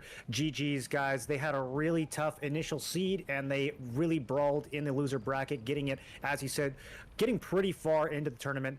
So GG, guys. Thanks for coming out and putting up such a good fight in so many rounds. But it is going to be Dwagon here moving on to fight TC. So Dwagon, I hope this was a good warm-up for you guys because you got a really tough match coming up next. Yeah, they're running the gauntlet today, as it were. They might have to fight 3 times if they push through. But honestly, that's just a whole lot of fun throwing in Liberty. I don't think any of these players are complaining about it, mainly because, you know, this is why you grind the hundreds of hours. This is why you've been grinding for thousands of hours in some cases. This is why you have been playing the game, is to come out and show what you're made of. In this case, they are worth their salt. Dwagon gonna move on in this one. 40 seconds left on the clock. It's just stat padding left on the board. What do you think about the dealer nerf to the stat tab, Moreland? I absolutely love it, and I was just going to say I'm really looking forward to seeing how these healing numbers compare on the leaderboard now. Are we still going to see people healing for 20, 25 mil, or are we maybe going to see a little bit less, Blue? What do you think? Well, no, it was 36 to like 40 mil on the high end, and then like average, yeah, like 25 mil or so. Depending on the match and the map and things like that. I think that what we really need to consider is, you know, it's not really as much as stat. If they really weren't stat padding, then they just fell off harder than Ninja did. And that's just a little rough on that one. Polarity gonna run out of time on this one. We'll take a look at the amount yield in a moment. Op, 10 bands, Flash Me Mommy, Miff, and Saki, the top 5 in this match right here for Dwagon. Polarity's top few are Nathias, Night Ghost, it looks like Spicy down there at the bottom. Top assist of the lobby is Flash Me Mommy. You're an A on the side of Polarity. Looks like damage dealt. Flash Me Mommy again. You're an A. Coming in at number 2 for Polarity. They're very impressive. 10 bands and Nathias also had a great match there. Myth and Saki rounding out the top 5 or 6 of the damage dealt there with 5 million at the top. Damage taken looks like it's going to be Dwagon again. Seraphrium on that Crusader going to have the most damage taken of the whole lobby. Wet in at number 2 for Polarity. Kitty, Creamy, and Plankton rounding out the top 5. One of those is a Gordy. One of those is a healer, and the other one is a Gladiator. Interestingly enough, the amount healed, man, just a slight bit less, Moreland, than we saw previously. Instead of 25 million, we're gonna go ahead and put a comma there between the 2 and the 9. 2.9 million for Elena Laser, the top healer of the lobby from Dwagon right there. 2.89 million for Random. Frank on the side of Polarity, I was locked onto him for a second for good reason. That is a great healer. 2.6 and 2.5 million for Pac-Man there. So yeah, a little bit of a gap from what we used to see for healers, but I love this way more. Blue, do you think that we have actually been seeing 90% overhealing in this tournament? Like, what? More than 90%, honestly. I thought it was going to be lower, but that is a staggering difference. I mean, look, not all of that is necessarily padding. You are naturally going to have overhealing with how bursty some of the heals can be, especially with heal over time. Like, sometimes you just zap someone up to full health and those heal over times keep rolling. So it's not like all of it is padding, but 90% overhealing is still crazy. What do you think of that as a healer? I think that I would never try to pad my stats as an overheal. I would never do anything like that. It is what it is at the end of the day, but it does show you just how much effective healing is able to get done in a lobby by an effective healer. Overhealing doesn't do a whole lot of good at the end of the day. It just looked like the next lobby is just about ready to go, so we're going to move over to good fights to Dwagon and Polarity. Polarity had a great run through the tournament, but it will be Dwagon moving on to fight Take Care in our third match of the day here. Flex versus Released. As we said before, I think that Flex might be slightly advantaged here, but I think it's going to be a super close match. Flex from the Snowburn server, rank 3 in their alliance with Take Care, Velocity, and Dwagon, who we just saw in the previous match there. Best in Guild T1 finish, top 8. Lost to the 3rd place finisher in that tournament. They've won almost every single siege but one to date so far, and their prediction for the tournament was top 8 overall, up against Released, and they are no slouch. Yeah, Released, again, ranking themselves 4th in their alliance, but I believe they are the last guild from that alliance that is still in the tournament. So they are still repping their alliance, and we'll see if they are able to stand up to Flex here. They did finish top 10 in the T1 tournament, so this is not a weak guild or a guild that does not have any history. Predicted themselves at top 12 here, which I think if we were to look at the bracket, that's right about where they're currently ranked. I'm not sure if they would have to win this match to secure that or not, but some pretty accurate predictions coming out of both these guilds, giving themselves kind of a similar rating in terms of strength.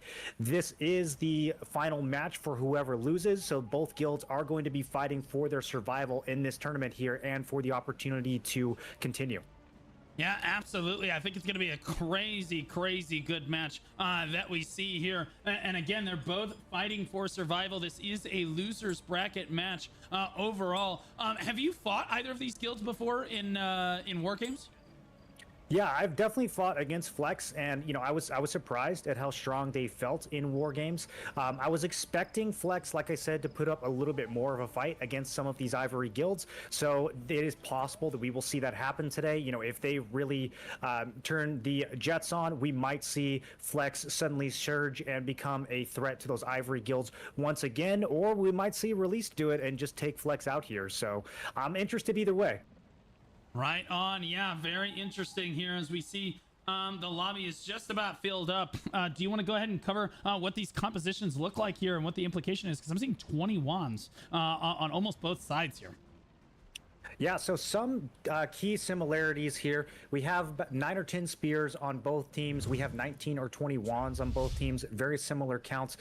We only have the 2 Cordy crossbows for Released. Flex looks like they are running the 2 Cordys, but then they have a Scorpion as well. So they're going to have 3 crossbows total. The amount of bows, pretty similar. We have 4 staffs on the side of Released versus 6 staffs on the side of Flex. So that is quite a lot of DPS when you combine combine the number of spears and staffs together there compared to some of the other comps that we've seen. Only 7 daggers overall, though, on the side of Released, which I find kind of interesting because that implies that a lot of those spears they're running are actually probably going to be spear and SNS, would be my guess. But they do have 17 great swords on the side of Released as well. So seeing 10 spears and 17 great swords, but only 7 daggers is interesting. Might be a gladiator heavy comp as well. But all in all, a little bit different than what we've seen most of these guilds running, which tend to be much heavier on the dagger overall. Yeah, absolutely. I mean, like normally, again, yeah, we see at least 10 daggers most of the time. To be only running 7 is pretty crazy on this one. And then again, we're not seeing very many crossbows in this matchup. Just the 2 Cordy spinners on the side of Released here. And then one more, it looks like a Scorpion on the other side for Flex here. So we'll see. Let's talk about pick ban for a moment. Looks like Released won that coin toss. They chose to pick and Flex banned. Flex banned Talus, Azrael, Chernobog, and Morokai. God bless them. And it looks like we are going to Kawazan of all maps. And this is always an interesting one. I mean, this is one of those maps where if you practice it, I don't know, like if you have a good strategy, it can definitely make a difference. We've seen some guilds get absolutely just mopped up on this due to not just, I would say, guild strength differences, but also strategic differences. There is definitely some tactics that are going to go into this map. The respawns are fairly close, but it's not just a, respawn slugfest like what we just saw on Cherno. There's some macro that's going to go into this for sure, and I'm very interested to see what kind of plans these guilds have, especially Released, since they're the ones who picked this map. Yeah, absolutely. Kawazan's a lot of strategy that goes into Kawazan, but certainly you want to be the guild that's defending the room itself on this one. So like it'll be a race to see who can get into that room first. It should be an all-out bloodbath at the beginning, but that doesn't mean that you can't have really good surges into the room after the initial engagement, so to speak, here on Kawazan. It does look like that we are spawning into the map right now. I'll go ahead and flip us over to our live scene here as we see what looks like Flex making their way in, and I do not see any Released members at... Where are they? Oh no, is this... Don't tell me they spawned not again. it. No, not a villainous situation don't tell me again. They went to... Don't do it. Don't do me like this. All of Flex is spawned in. I only see 1 member of Released spawned on the main spawn portal. I don't... Where? Kind of a crazy start considering you're the one who picked the map. They spawned. You would Oh, think that no. Released knows how important this is. Yeah, they spawned all the way down. And they're gonna go, holy shit. Finally, Released is deciding to come in, allowing Flex to get set up on the inside. That's not how you want to start off. I don't know. I just said they won the coin toss. They chose this map, but you have to know where to spawn, right? Like, there's no way. Like, Villainous did the same thing. Now they're gonna fight Flex in this hallway. They're just gonna take just these few Flex members. Are just gonna try to hold them up in this hallway. This is pretty standard, guys. Most of the time we see a Flex member or Flex members in that hallway trying to defend on that side. Then they're gonna push down the other hallway into a tiny choke point, as you can see here, and get absolutely cattywampus on this side of Flex, who is defending the hallway. It does look like they are managing to push through, but the feed is looking really yellow, Morlin. I don't know. I just don't know. Yeah, they did a good job of hitting from 2 sides there, but they were not able to just capitalize in terms of the actual feed. I'm actually surprised that they were able to make so much leeway here. I was kind of expecting Flex to just shut them down in the choke, but doing that split push did allow them to create enough of a distraction that they were able to get into the main chamber and at least brawl on the stone. We've seen many guilds just get completely annihilated before they can even touch that inner room by coming into one of those skinny hallways on the outside. So Released is inside and they're continuing to brawl. They have some tanks and healers that are staying alive, kind of holding it down here, but overall Flex overwhelming the kill feed. Yeah, absolutely. I mean, Released is able to get onto the stone. Oh my gosh, they're chat PvPing. You're already saying Gigabad, bro. That's amount of red health bars get in here, but look at that kill feed. It's just so yellow. Overall, we are seeing some red kills in the feed right now, as I think Marlon probably has, yeah, the out. Like, you stay in the main room. I'm gonna go check the outside here. I don't see any fighting. No, none of Flex. Normally you have a static in that hallway right there, guys. Trying to interrupt regroups is a really smart thing to do, but we don't see anyone disrupting regroups at all on the side of Flex. So I think both guilds a little caught off guard by even their own picks here.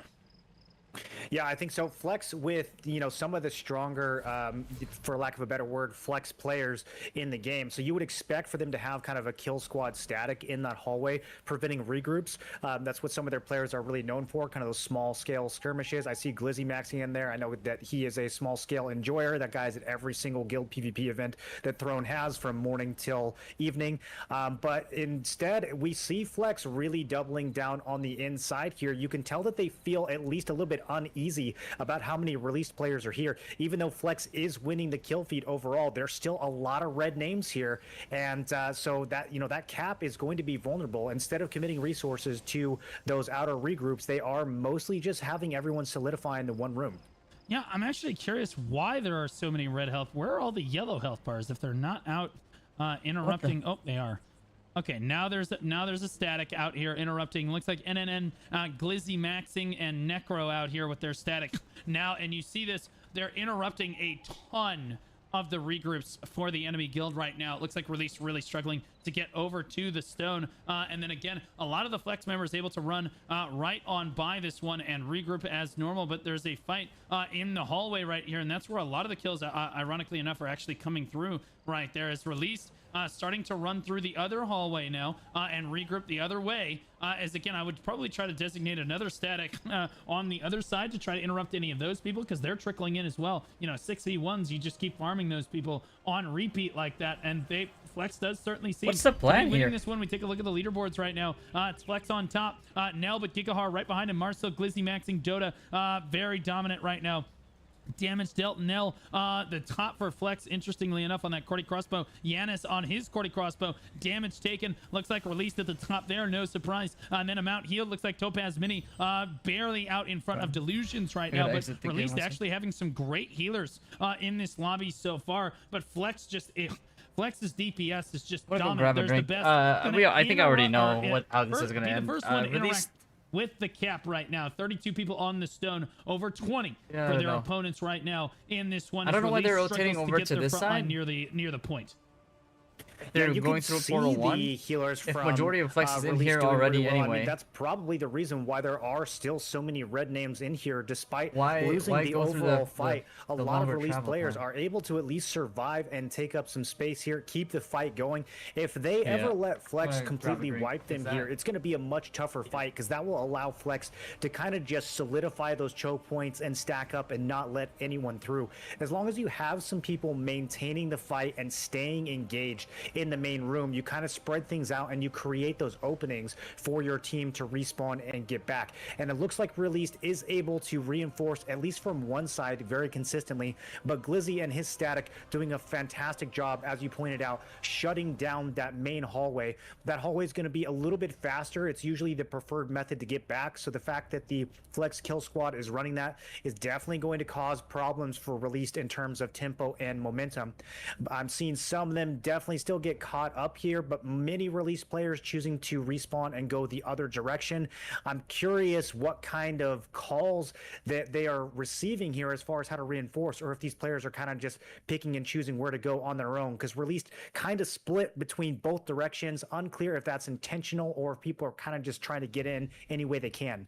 I would say, in fairness to Release, they are managing to get around this. So despite there being a massively one-sided kill feed overall in favor of Flex, they did manage to interact with the point, and they have 32 people in this room right now, basically consistently able to stand on this point. And again, they're just getting... Their helmet is on right now. It's industrial grade. They got 20 people standing on this point against the 31 on the other side for Flex. Flex is climbing in percentage, but it's taking them a second to get a hold of this cap because Released is giving them such a hard time. It is possible that Released has, Flex rather, has too many people in that hallway out there, and then most of the Release members have realized, oh, just run around the other way. But now we see a huge surge of Flex on the point 37 over 13 right now. The release just can't stand up to it. They're just, the damage is just not there, Moreland. Yeah, like you said, some really good healing coming out from release, but the damage is just not following. We need to see them just find some more kills. You can heal, you can stall, you can keep everyone alive and give your guild a chance to come back, but once they're back, you got to actually start fragging, and this room is now looking more Flex dominated than it has for the entire match. This is kind of release worst case scenario here. Like I said, you don't want to allow a full wipe. You always want at least some of your tanks and healers just kind of stalling the fight out there so that you can regroup. Now that the room is completely owned by Flex, they decide the tempo. They can just sit on this wall here, pulling people into the gate. They can stuff this choke point on the other side that Release is going to try to respawn in. So we will see if Release tries to do a full push on one side or if they go for that split again. I see some of them coming in through the side now, getting pulled in by Obese, who just charges into 20 people by himself fearlessly. Some counter pulls going out from Release. Definitely a bit of a split fight here. Are they pushing from the other side as well, Blue? It looks like they are. Yeah, it does look like they're coming in from both sides right now as the battle rages on. Released with a full regroup and now pushing onto the point. It is Flex's point to control. Just under 11 minutes to go in this match right now. And Release is fighting for life, but man, there's a lot of yellow health bars here, Moreland. Yeah, there really is. And, I appreciate Release strategy here. They did pick this map. They seem to know how to push and get in here. Not quite sure what happened with their initial push where they took the wrong portal and allowed Flex to set up, but they are doing a really good job, as you like to say, just putting the helmet on. They are pushing over and over again, no hesitation, keeping that tempo up despite a really underwhelming kill feed. You expect when you see a kill feed like this on a map like Karazhan for guilds to really just lose momentum and stall out, but we are not seeing Released stall out at all. They are just continuing to flood in. Yeah, as it looks like I am going to do a public service announcement on behalf of Take Care and Dwagon right now. Just on another note, both guilds are refusing to join Voice to do pick ban for our next match. I will disqualify both teams if you don't show up for your match, and we will simply move on with the production as normal. So show up for pick ban. Yep, get that done. Now, back to the thing at hand is we have 34 Release members rallying on to the point right now, doing their best, but they're just getting wiped off so consistently right now that I just don't know if it's enough, man. Release, these guys are so resilient. Like they are getting some kills. They're able to get through right now. They're regrouping clearly from one side, but Flex just has their number and their statics are just performing so well. Yeah, they really are. And Flex has, like I said, some of the most devastating statics of any guild right now in North America. Overall, as a guild, they have not quite been able to stand up to some of their competitors from Ivory. But as individual statics, there are some outstanding players in Flex, some of them that we've already talked about today. And man, it's just really hard to know what to do to deal with those guys. Released playing really well as a guild overall, moving really well as a guild overall, but maybe doesn't quite have that micro, static coordination the way that Flex does. Yeah, absolutely. As it does look like 37 members on the side of Flex in the main room. 22 for Release right now as we tick under 8.5 minutes. They do have they do have a cap running right now, but they just can't get the bodies on the point for long enough. Even when they do manage to get on top for brief moments of time, it's just a solid yellow kill feed on their side over here. Super Saiyan Andy in the middle of everyone, one of the top players of Flex here, getting actually relatively low, hoping he can catch a heal. There we go, catches a heal from his healer, continues to put down a lot of damage, and that should show you just how well those Flex healers are playing with each other, Moreland. Yeah, I'm seeing several of Flex's top DPS just play fairly uncontested here, whether it's their Spellblades or their Cordies. Again, in a scenario like this, you see the same name in the kill feed over and over again. You got to hunt those players down, but it's tough in a situation like this. I mean, you got some of these guys kind of hiding in the back of the room, and they're just surrounded by friendly tanks and healers. What are you going to do?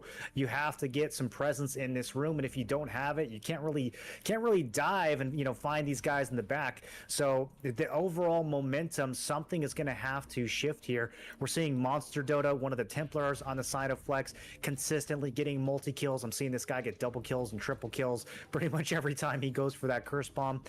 Just a really devastating Templar strategy that he's using there. Super Saiyan Andy, Giannis. I mean, there's just so many scary players on the side of Flex. It's hard to know which one you should prioritize going after.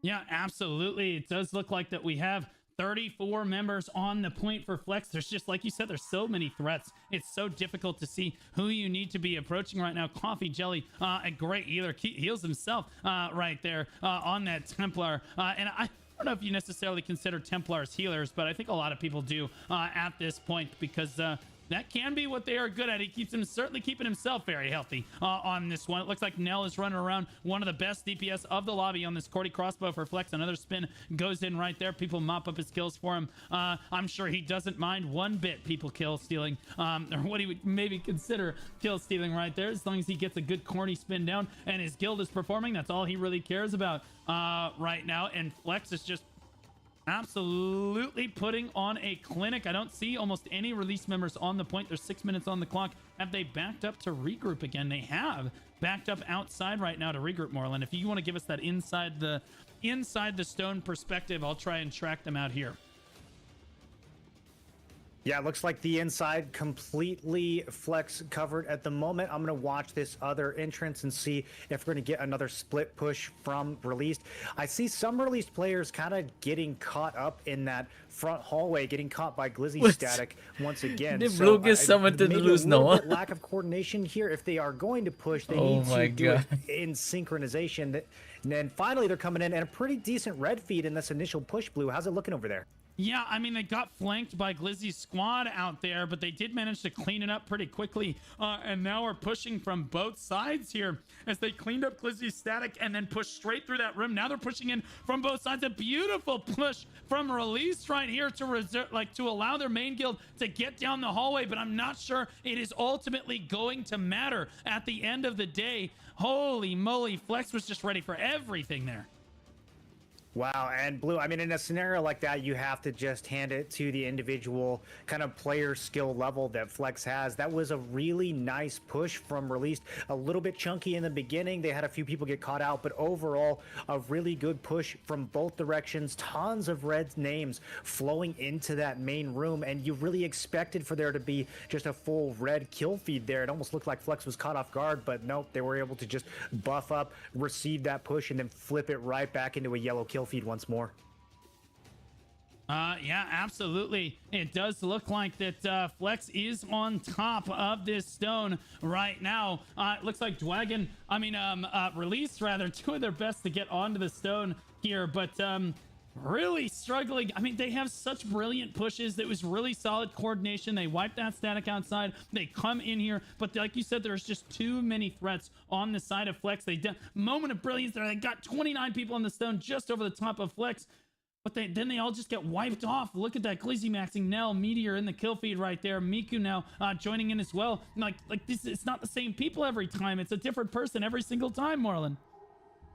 Yeah, they're again like Flex. I have fought these guys as we talked about, and they're tough, man. They are really tough. This is a guild that it does not surprise me. They had a good performance here, and it would not surprise me if they start climbing their way back out of the losers bracket. I mean, this is, I think, one of the strongest guilds in North America right now, and I think if they continue playing like this and kind of settle some of the flaws that they had earlier in the tournament, we could see them threaten even some of the strongest guilds that are still up in the winners bracket.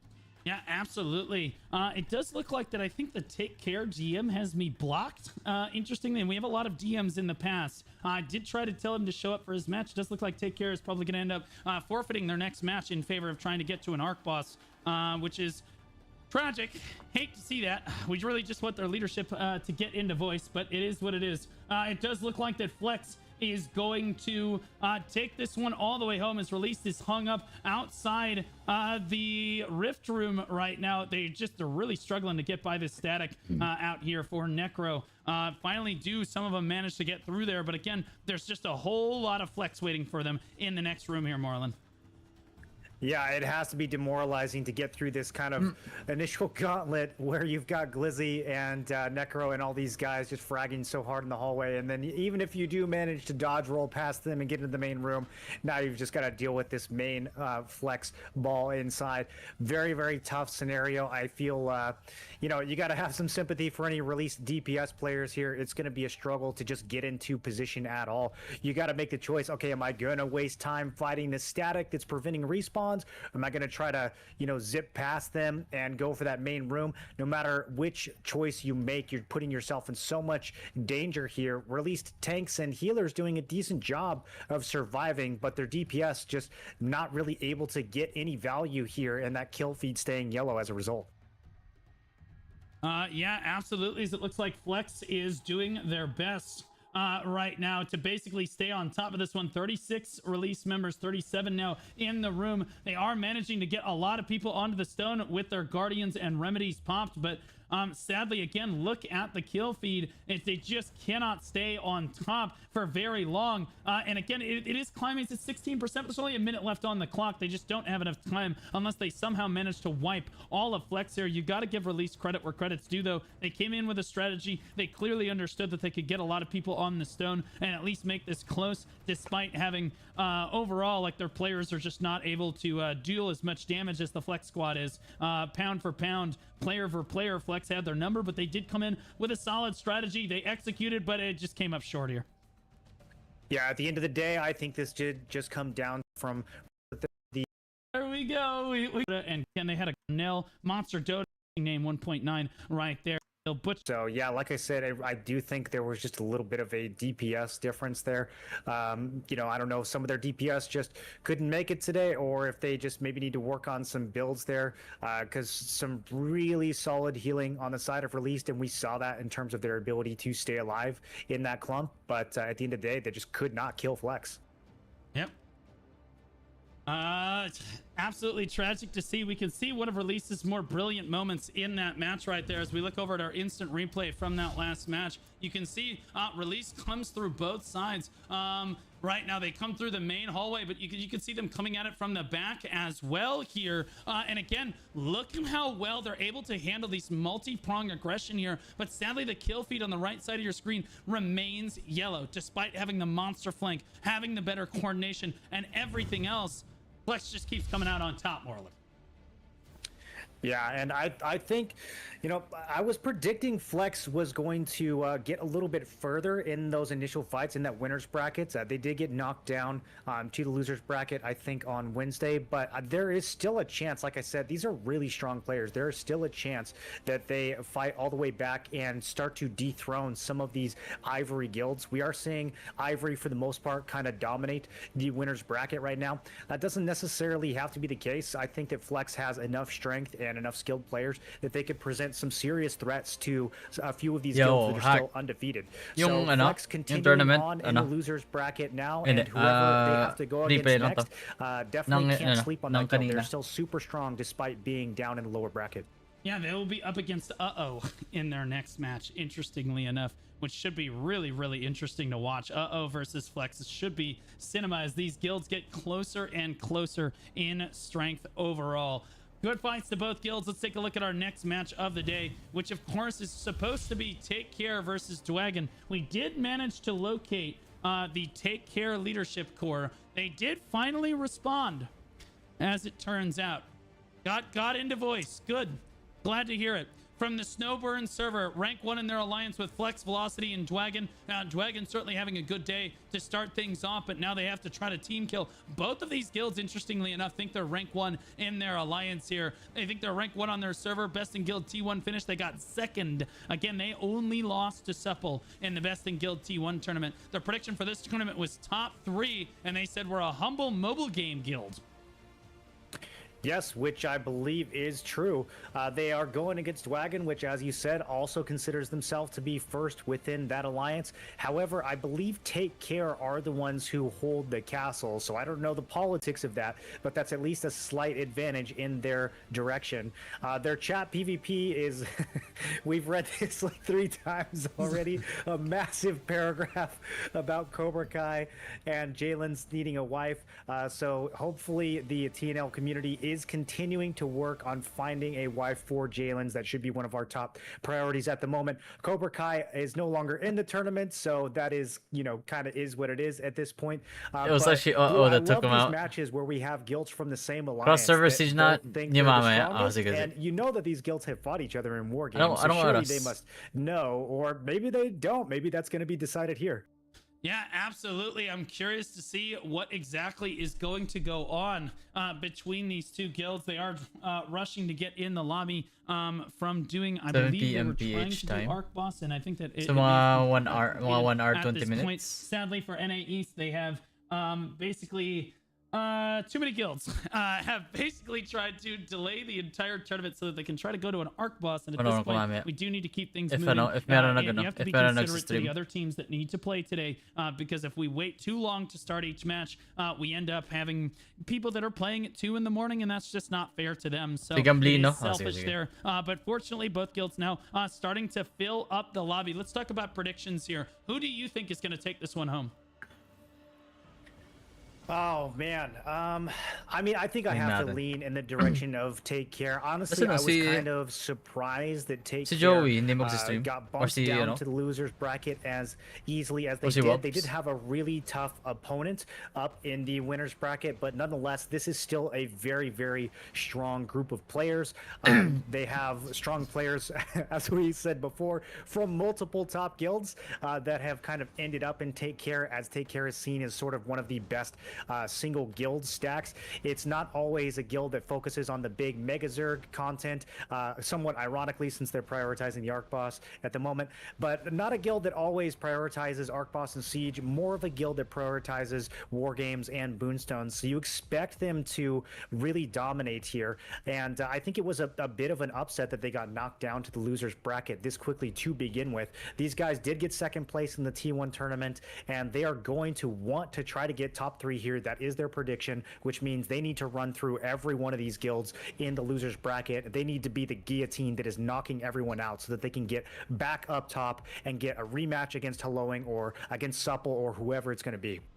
Yeah, absolutely. I think that Dwagon actually is warmed up at least. We'll see if Take Care did any warm-up matches. If you come into a match cold, just like with any sport or any esports or anything like that, you might not perform as well. It might take you a second. You might forget things. It takes you a second to get into that groove. So I'm sure that Aralite and the boys over in Dwagon have basically been, they're nice and warm. They beat Polarity in their first match. They're ready to go here. As Pick Ban has already transpired, the lobby has begun to fill here and is just about full on the side of Take Care, waiting just for a few more Dwagon members as we flip it over towards our versus screen. Let's talk about Pick Ban here for a second. Okay, you talk about it. I can't do it anymore. There's no way. Hold on, Blue. No. I am gonna need. I think my password is cooked for this one. But as far as pick bans, it looks like.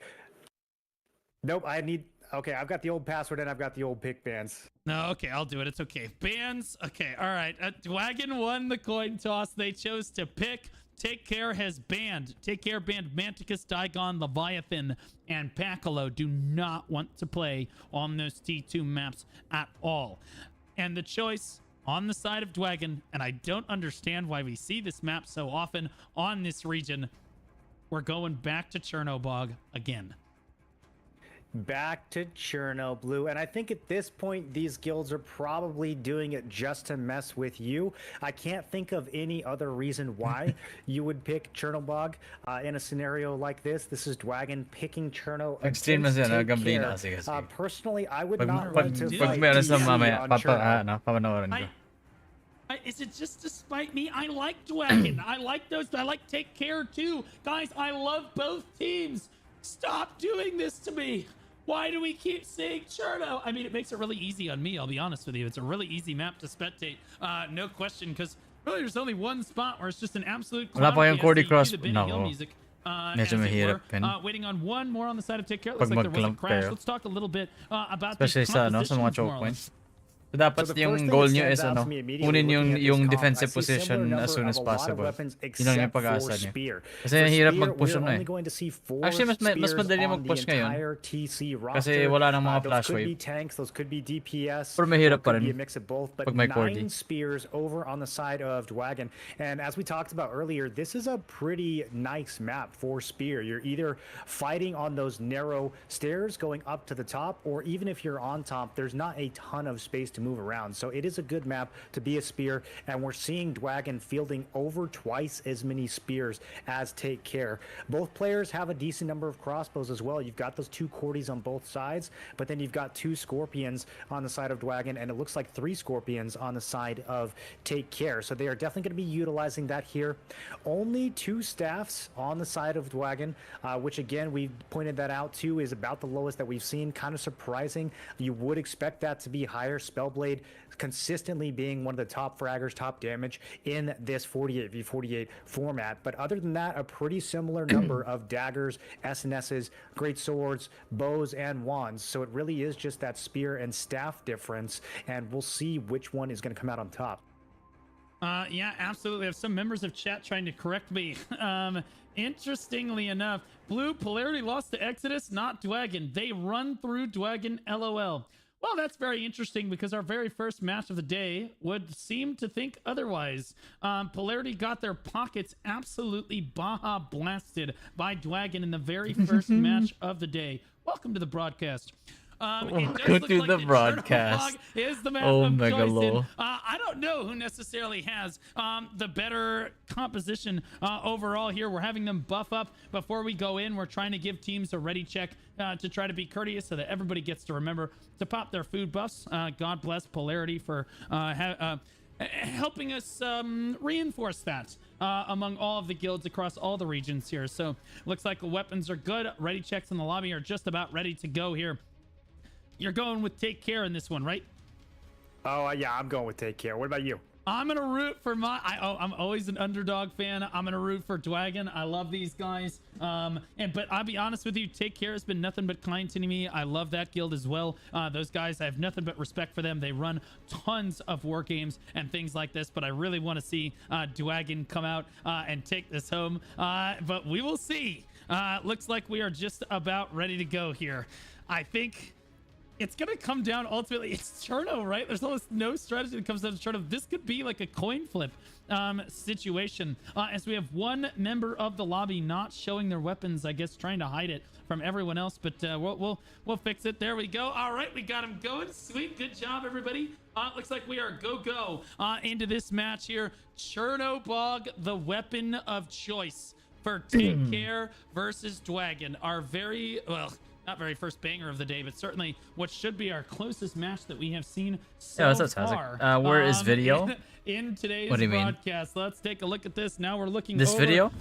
It's oh in God, both guilds are starting to spawn in Blue's, it Blue's looks channel. like, and it is an absolute clown fiesta, as you might imagine. Dwagon in the yellow, Take Care in the red, and it is just it is an absolute free-for-all on the stone right now, Moreland. Okay, and I'm seeing about 8 kills come up from Ryu, and then another 5 or 6 kills come up from Broomstick there. Again, some very solid and I would say well-known players on the side of Take Care, and we're seeing those names pop up. There's NAE, there is Viglin. I mean, these are players that have had eclipse before. These are players that you've seen top the kill leaderboards all the way back since T1, playing different specs, and they are just farming right now, Blue. Yeah, absolutely they are. Look at that red kill feed. That is not a good sign if you are a Dwagon fan here. And this is what I was scared of. When they picked Chernobog in the first place, Moreland, I was like, really, we want to go here? Because I think that Take Care probably has stronger statics overall. And to try to fight them on Chernobog is nothing short of an ego play, I think, overall. But, well, one ego is being patted here, Moreland. Yeah, and I mean, Cherno, it's just such a high kill environment because the respawn is so close. Everyone spawns in the same spot, runs in with half health, and dies. And when you are the guild on top, it feels really good to just continue to farm. But when you are not the guild on top, you can get demoralized on this map very quickly, and that is going to snowball. So, Dwagon, again, the ones who pick this map. And interestingly, Blue, how many times the guild that picks Cherno ends up getting completely smashed. We're seeing a little bit of a trend there, aren't we? Yeah, I don't get it. Stop picking this map if you know that you're the disadvantaged guild.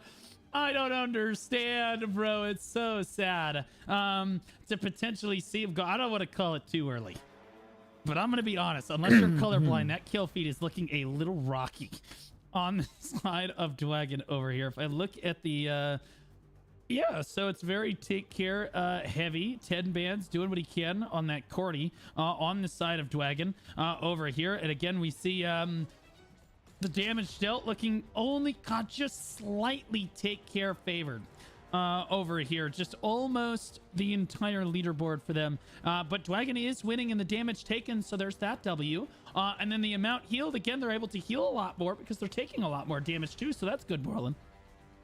Yeah, I think that it is going to be difficult for Jalen's can finally retire with a wife he got from TNO. Taken column when it comes to a scenario like this. But Dwagon is a very strong guild, and they are a very coordinated guild.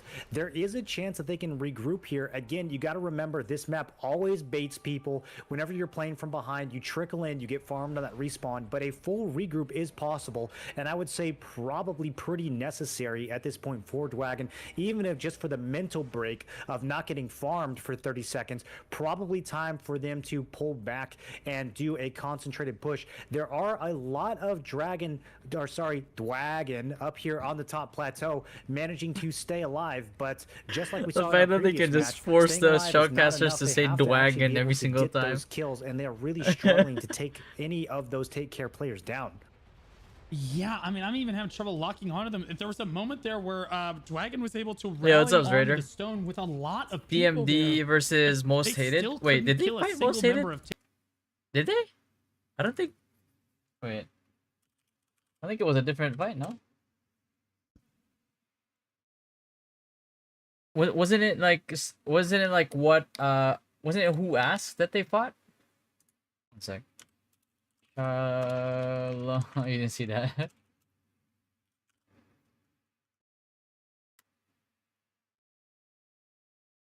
Yeah, Most Hated quarterfinals in EU. Yeah, it's Who Asked, right? Okay, yeah, okay. I was like, I don't remember that. You got it, yeah. Oh yeah, I saw that one. CMD versus Who Asked. Man. CMD lost game 1. Got Talus game 2, and then they just took it. Was it game 3 was a dentist, I believe. Yeah, that was crazy. Who Asked actually had like a resurgence like towards the end of the match, and they just couldn't keep it up, man. It was so close. What was it, like 70%? I think it was like 70%. It was so close.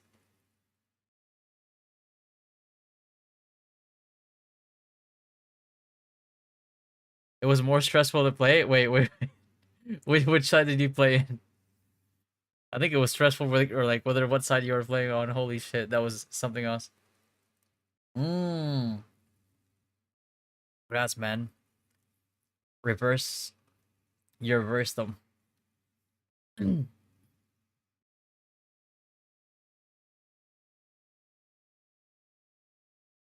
think the adjustment that you guys made on game 2 was pretty good.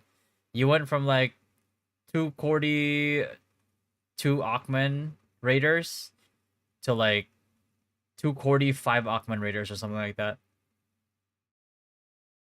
And both the rifts that you fought in had like small take zones.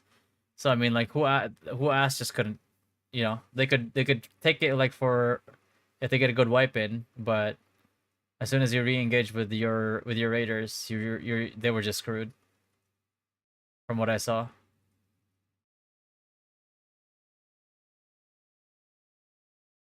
Like, that was pretty intense.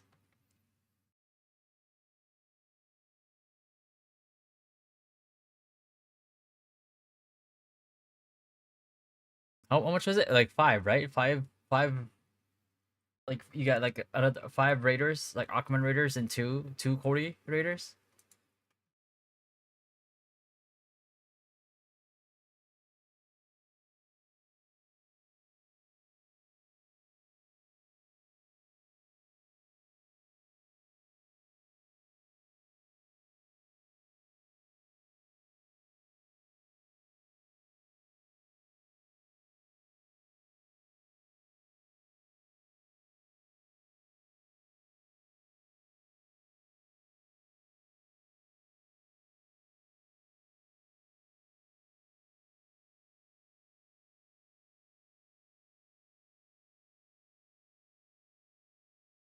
We expected the games to be really easy, but game 1 they ran really high melee evasion, and we didn't have enough crossbows.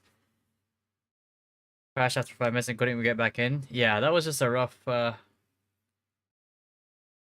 was just a rough go at it. You know what I mean?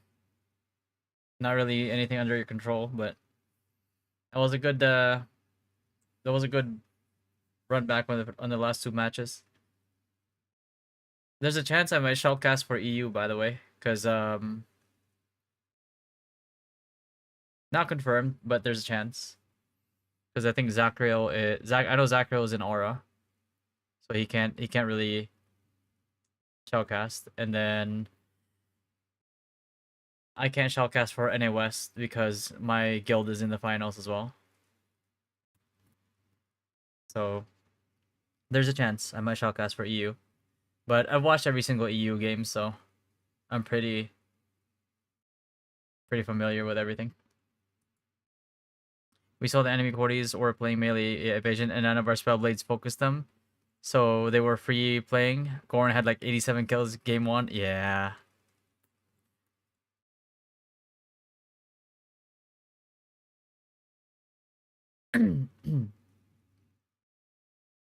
Yeah, it was a very, very good adaptation. And you guys adapted to it like pretty quick too.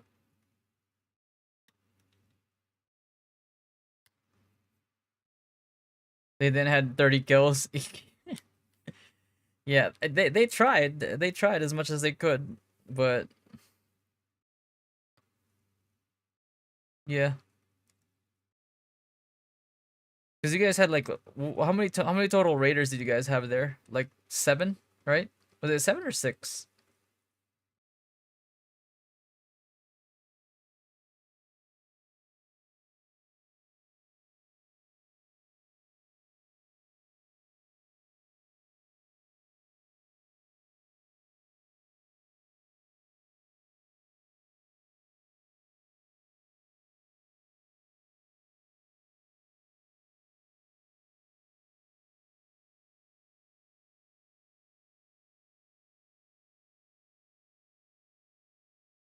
Yeah, that was something else. Oh, that was good to see though. Not gonna lie.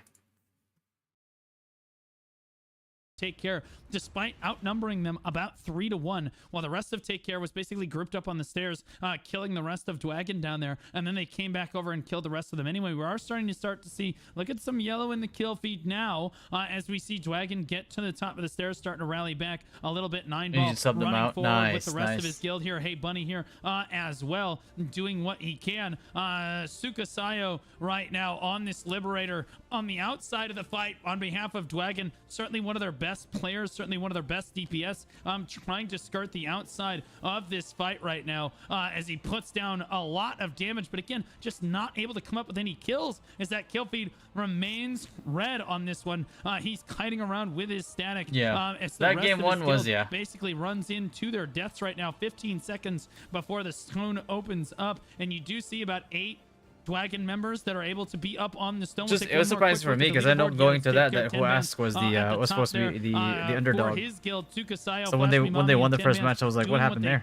But yeah, very favored for TC. We'll see who can interact with the stone first. Maybe Aralite has a plan here for keeping TC off of interacting with the stone. Maybe that's their plan here. Arlike gets flipped off himself. Now Fuji Cakes is going to try to make a run for it. They're trying to CC him. There they go down right there. Maybe this was the plan all along. They probably adapted to. It could be. I mean, we have seen guilds kind of stall the cap on Cherno because it's such a potential coin flip, such a potential map for, you know, something kind of surprising to happen. But it's similar to what we saw last time. You know, is Dwagon actually going to be able to get multiple solid wipes off against Take Care? It's way too hard of a guild to take down. You look at these key players on the side of Take Care, and it's not just the DPS that are playing at this level. Yeah, he was a phenomenal spear player, but also a phenomenal static.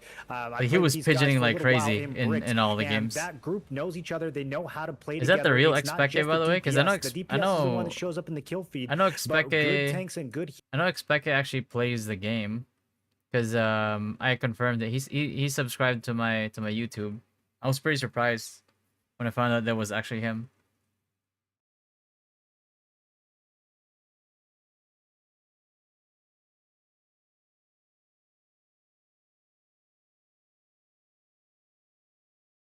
Yeah, it is the real Expecte. Yeah. I was like, did he? Because people were like, yeah, oh wait, he plays. It's like they were like, he plays. I was like, yeah, I mean, he does. He was subscribing to TNL YouTubers.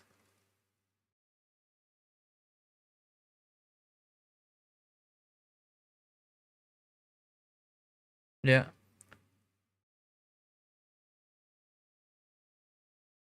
Yeah. He was actually he actually won some 1v1s up on the tree a few times, but then after a while he just got shut down. That was pretty insane.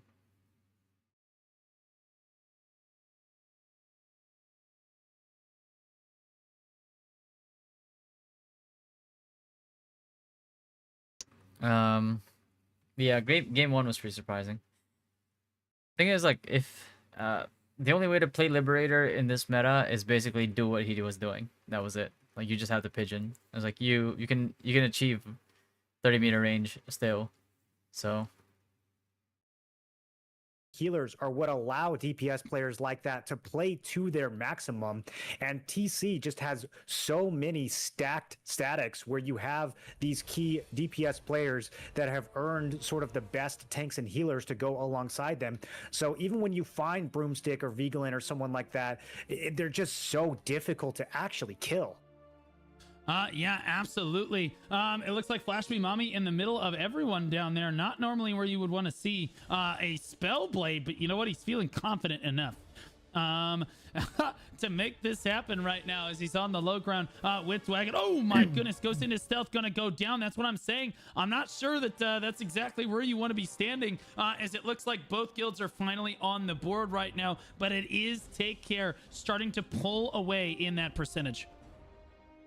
Yeah, really starting to pull away, and I think this is the reddest that the plateau has seen so far. We are seeing a lot of Dwagon kind of sneak up and take that grapple around the side.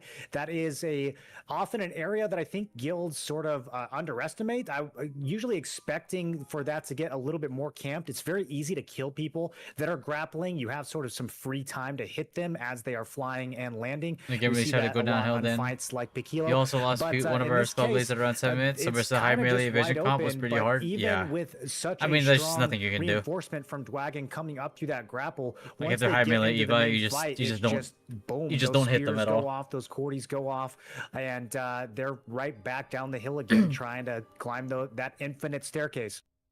Yeah, absolutely. It looks like over here, Jalen's doing his best as this healer in the middle of everyone right now. We get Zivs over here on this greatsword wand, this paladin right here, and we're seeing this a little bit more commonly in the high melee. Yeah, we had to prepare for it too, because like if you don't, like you're just helpless. With a you just can't do shit. Usually they're in a Cordy party trying to buff Cordy crossbows, but I don't see the Cordys around him right now, so maybe he's just playing paladin.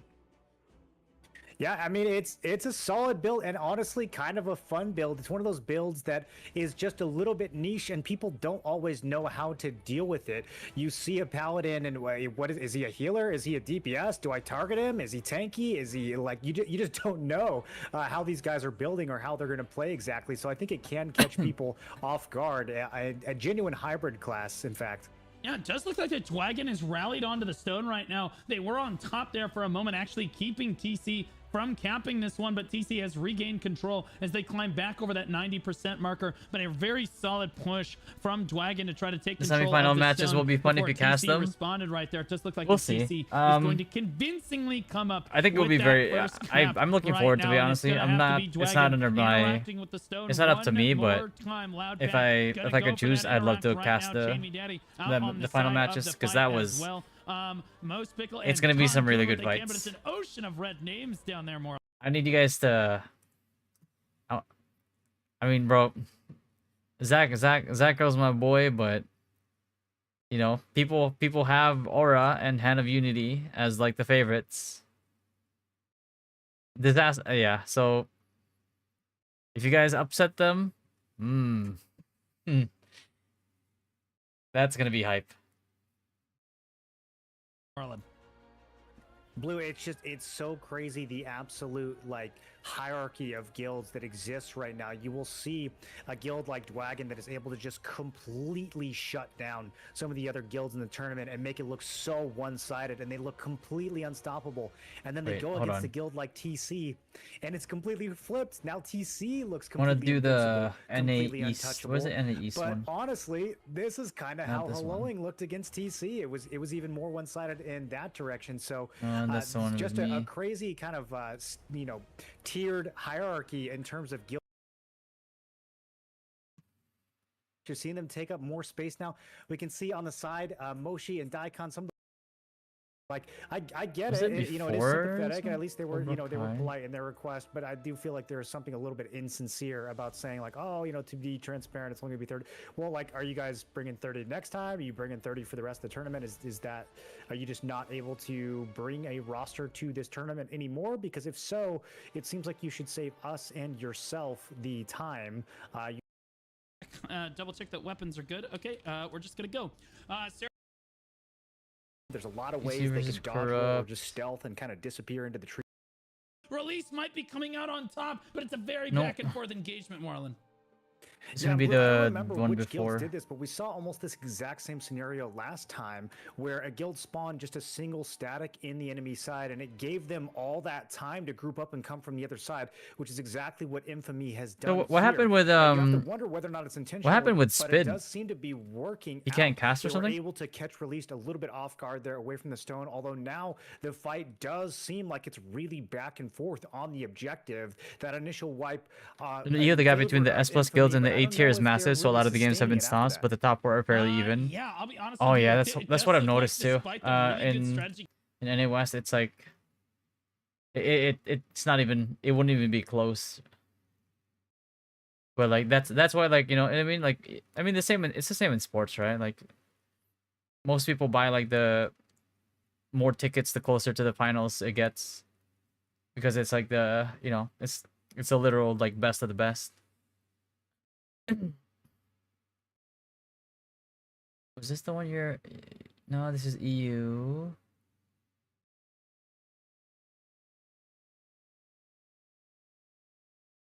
I think this is it.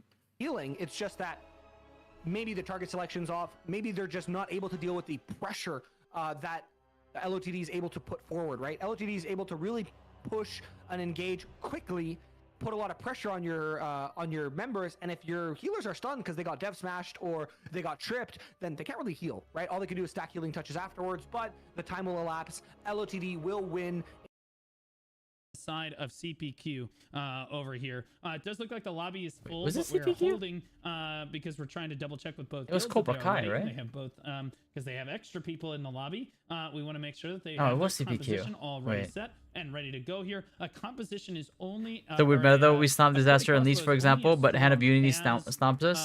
Their Yeah. core I mean, it qualities. really have to just mention all this. comes down to Dizzy comp, man. Giraffe. Like, Do you see this guy this right game now? is... In the There's a lobby, reason why we the keep SMS calling it Builds in dagger, Liberty, right? you used to run SNS because like if your builds are just like straight up countered, there's nothing you can do. Like skill is no longer as much of a factor. How do you feel that SNS Dagger is in the current metagame? So I would say Omegalo SNS Dagger in war games until you hover over their weapons and they're running double Delulu weapons, so Delulu SNS and Delulu Daggers, which can be absolutely terrifying together. With SNS Dagger, you're able to stack quite a bit amount of attack speed, quite a bit amount of crit, so that Annihilation Blade not only hits fast, because the most atrocious thing with Annihilation Blade is the wind-up time and how it locks your character in after. Okay. But you're also able to get a decent amount of damage off of it with the daggers in your offhand. So then on the other side, with the daggers in your offhand, you're able to kind of just lock people down with the little like water bubbles that it puts it in. So W choice from SNS Dagger. Okay, buddy. Has spawned in and gotten to the Rift Stone first on this left side, but you see on this right side, here is Camp Rescue. We're gonna see a really big engagement. Right this is the one like this is like one of my favorites. Posturing up, getting in position. The other one that I loved watching from EU was it was the one that me, Dank, and Zachro kind of like did a watch party on. Both sides, collab. but who will get the most damage? Now JP dives onto the back line for on the side of right there, and it is back and forth, but it does look like and it was I believe it was a Mordecai. I forgot what team was it. Hold on. What team was it? It wasn't Mordecai. That was like really close. It was like back and forth like multiple times. It was crazy.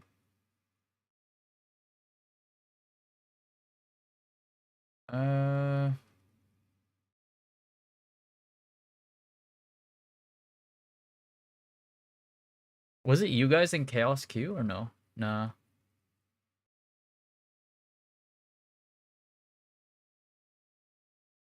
Who was it? It can't be this.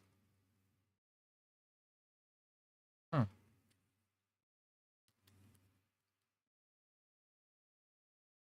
Who was it? It was a Mordecai fight. I think it was like the first EU tournament. The first EU fight, I think.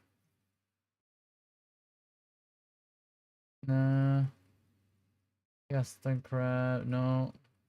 Failure. Well, no, failure didn't even show because they collapsed beforehand. Was it Mythros and Chaos Q?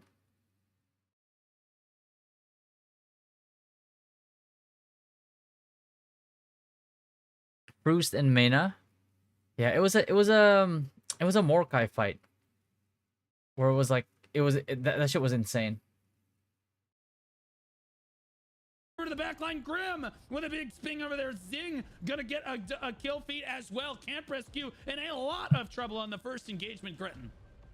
Yeah, you see that big clump of people that got locked down right next to the Riftstone? I'm gonna give you one guess into the class combo that was able to pull that off. Go ahead. Chill. Okay, just stop. Go ahead. Stop it. Dizzy Giraffe, my goat, standing there tall and proud. A wand dagger, okay, could do the same thing but be more effective, right? Like for sure. Incorrect. But we're seeing the second win now come out of the side of Camp Rescue as they're now threatening the southeastern part of this Riftstone. But look at is just gonna plant their feet and they're gonna trade it blow for blow here, Blue. They are not pulling back. They're letting their regroups sort of trickle in here from the back from that 1.1 while their front line, and again, Dizzy Giraffe at 100% HP, just saying, is standing there tall at the front of the main ball and able to just create this space for his entire guild to just regroup behind. But April, one of the Cordy Crossbows, is able to get a couple kills there. Maybe let that guild squeak back in here on the side of Camp Rescue.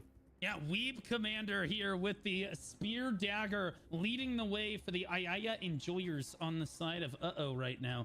Doing what he can to throw down damage. I'll be honest with you, the fight is actually quite back and forth. Definitely favored, but look, Breton, how long it is taking to kill even just a few members. Like the kill feed is just, where's the kill feed? Like no one is dying. On either side, we just don't see very many kills on either side. So I'll be honest with you, despite the fact that we are seeing come out on top in the early stages with the kill feed here, I don't think it matters too much because, you know, people are having a chance to just run straight back to the stone, and the fight is so like spread out. It's just a long skirmish. It ultimately comes down to all of the statics in this chaos, guys. This is ultimate the Joker from Batman. Like this is just ultimate chaos kind of a match. You need to basically communicate. Who asked really with your overperformed static though? party I didn't think they and would make beat sure Walker that Clan. everyone is able to play together. Yeah, I and target down didn't all think the Walker same Clan target. would All of your DPS would of the lose same party either. need to be So I don't know on what the they same did. target I here. mean, maybe Ant's they under a just lot of pressure, invested but in catching a like big heal on this preparing side, like builds over here beforehand to for, try to counter what if Walker we take a was look at the trying to leaderboard do. with a minute and 40 seconds left But that to was go surprising. to see who is leading. Initially, Can't Press Q and are very back and forth. Certainly a little bit more favored in the Like defeats, that's the only right like now, explanation but, I can think of. on the assist damage dealt. Again, Can't Press Q taking the top 2 slots. The next 3. Can't Press Q 2. 3. Or 2 back at him the other way. Damage taken. And Can't Press Q back and forth once again, but on top. Amount healed, and this is where we talk about who's going to win the lobby. The tournament has been quite. There's been a lot of upsets for sure. Like in our tournament as well, we just knocked out the guild that was down there as ranked number 1. But again, the rest of the Camp Rescue healers That was supposed to need be step that this was up supposed if to they're win the gonna, tournament. beat We just knocked them out. competitiveness. I do want you to open up the scoreboard again real quick for me because the top damage might surprise you. Stop it. Yeah, what is going on? Tevent Wong Templar is just saying, dude, hold my beer. Katie, who? You can hold that silver medal. I'm going to go for gold. And putting in work with the amount of clumps that are able to kind of be formed here on this wide stone and just able to continue to curse bomb over and over and over again. Chugsy is doing an absolute stellar job on that Templar. Yeah, absolutely. I wonder As what both Chugsy's guilds go building. head to head in this fight right now. 25 seconds left on the cap, so I'm going to keep the leaderboard shut right now because the action is just about to begin. Look at every single player of the lobby. He is basically in an all-out bare-knuckle brawl. It's like second grade mob ball soccer on the point right now. No one's health bar is going down. There's just not enough damage, and this is going to make for a very interesting Talus match right now. Yeah. There are people Because in dying NA on the West, right side of your there's screen. the Thunderhawk, getting a big kill feed right there. Can't press six, Q, five, going for the five, cap five, on 6 the guilds point that right could now. upset. They're going to get it. I'm sorry. They're like Get the first top cap 5 on the guilds. point. Top Right 5 now, Can't Press Q guilds. going for their cap. Can't gets interrupted right now, and look how close it is. I think But we're 19 to 19, realistically 20 close against enough 20, that whoever right now, adapts head better just to wins. head, and that's what I'm saying. The kill feed is not coming through fast enough for either guild to really make a difference. We right meant now. to boom It's some gonna guilds come down after to who scrims were has the disbanded. guts, Oh, the sheer shit. presence of will to say, I'm gonna play for the team. I'm gonna plant my boots on this point and make sure that They're gonna come back for revenge, bro. than our opponent. Yeah, and it kind of is exactly what we're seeing doing here is they're doing their best to just keep feet on the point and make sure that Camp Rescue, hey, you want to go hit our back line that's off in Narnia? Go ahead. We're just going to get some more points. But with a guild v guild that is this close, we're saying there's so little kills compared to the other match that we saw earlier. It's important to maybe not be the first guild who caps, I would even argue. Now we have Camp Rescue who's finally able to join the cap as they're going to get that initial 15% bump for just capping. But again, they are able to do that. Boom, all of a sudden kill feeds yellow for a bit. Now we see Pre-Fire able to kind of trade one, and boom, there's JP getting a triple kill, right? So Camp Press Q is doing a really good job of staying spread, but they're going to need to have to clump up if they want to get actual contribution here on the stone. And every time they do that, guess what happens? They get punished by Yeah, and certainly, definitely more clumped up and more organized, knowing exactly what they need to do on Talus. Please keep in mind that Camp Rescue chose Talus, and they are not performing well against right now, despite the fact that they absolutely can stand on the point. We have E-Girl Waifu representing women everywhere right now, standing on the point, and has been alive for quite some time, gives themselves a heal. They show you took their best acts and now they're crazy good. Alive, no one gets any heals, but you'll notice I think a lot of guilds are expecting this to be like the last hurrah of TNL. I think they're forgetting that Chrono is only going to have a beta weekend. It's not actually going to be out. And they just want to get this last W. But look, they're not contributing to the point. This is a big deal, Gretton. You need to be able to step forward. They could absolutely step up and get onto the point right now and help continue contributing, because look at the percentage right now on the right side of your screen. 61% and climbing on the side of with 13% and falling on the side of Camp Press Q. Now, certainly Camp Press Q will have the opportunity to come back and flip this one back around, but it certainly looks to me like has the upper hand and is more organized, at least at the start of this match.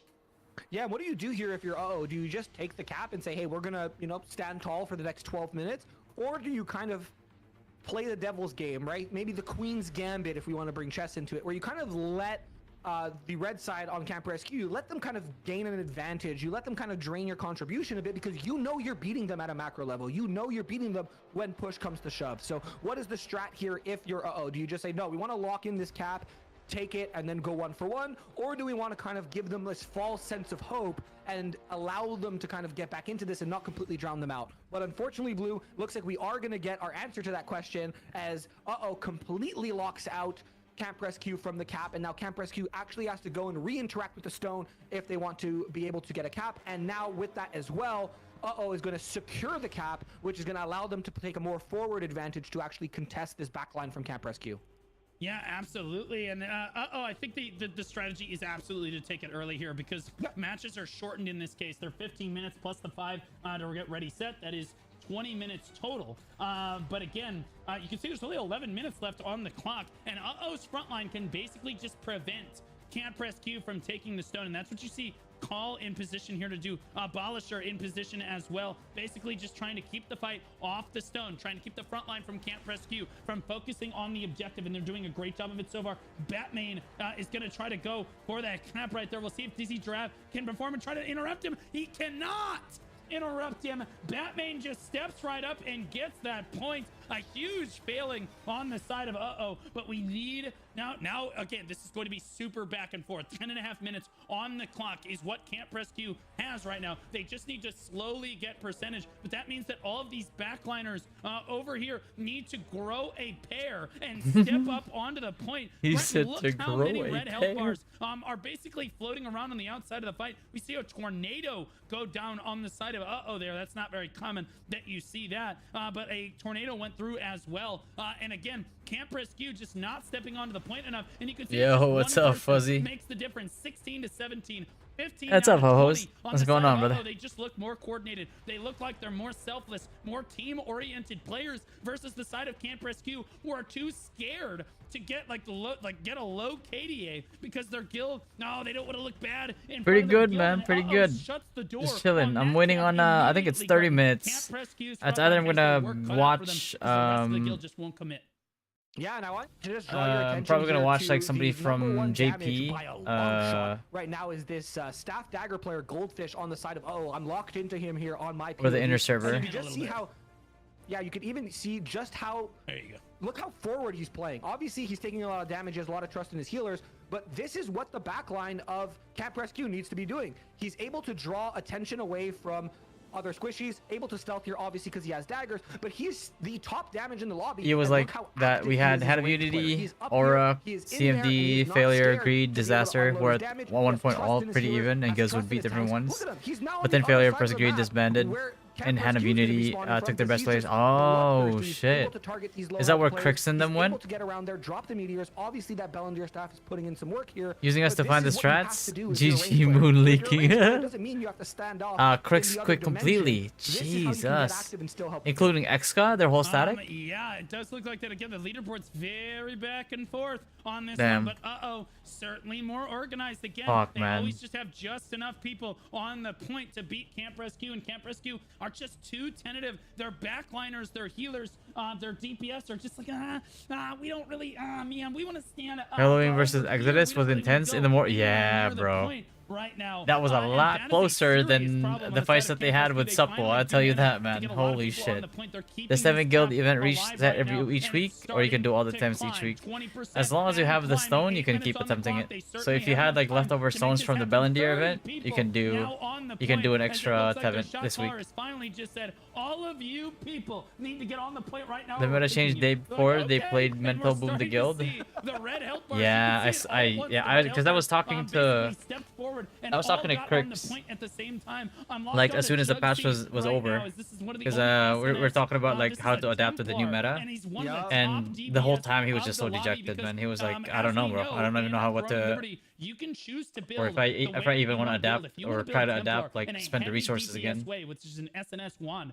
You can do that, and this guy is showing that build diversity right now. He is absolutely pumping with what I presume, I guess, is Curse Bob. Because I know those guys from KR, so I was looking forward to seeing their matches. And they didn't even get to play a single one. Templars have, and then when he detonates that, Vent one does go kind Did of XPK really quit his guild? Hit for 30k. I'm not sure. I'm not sure. A well-timed curse bomb. So Chugsy able to put in a lot of work. And the cool thing about Templar is you can have your Kikanita too, where you don't, even if you build full damage, you're still a Templar. You got SNS passives and you got healing, so you'll never be as squishy as someone else. And we can kind of see him get active here and not really be scared to push in and to create some space and AOE pressure for his guild. But you still need after the third game he left. You still need people to actually execute. Yeah, I'll be honest, Gretton. 6.5 minutes on the clock. CPQ is about to cap the 50% marker. He was feuded. Oh, okay. What's he gonna play now? Waiting for Chrono? Rescue. They cap over 50% now and climbing very consistently with 33 people on the point. Can't press Q starting to rally.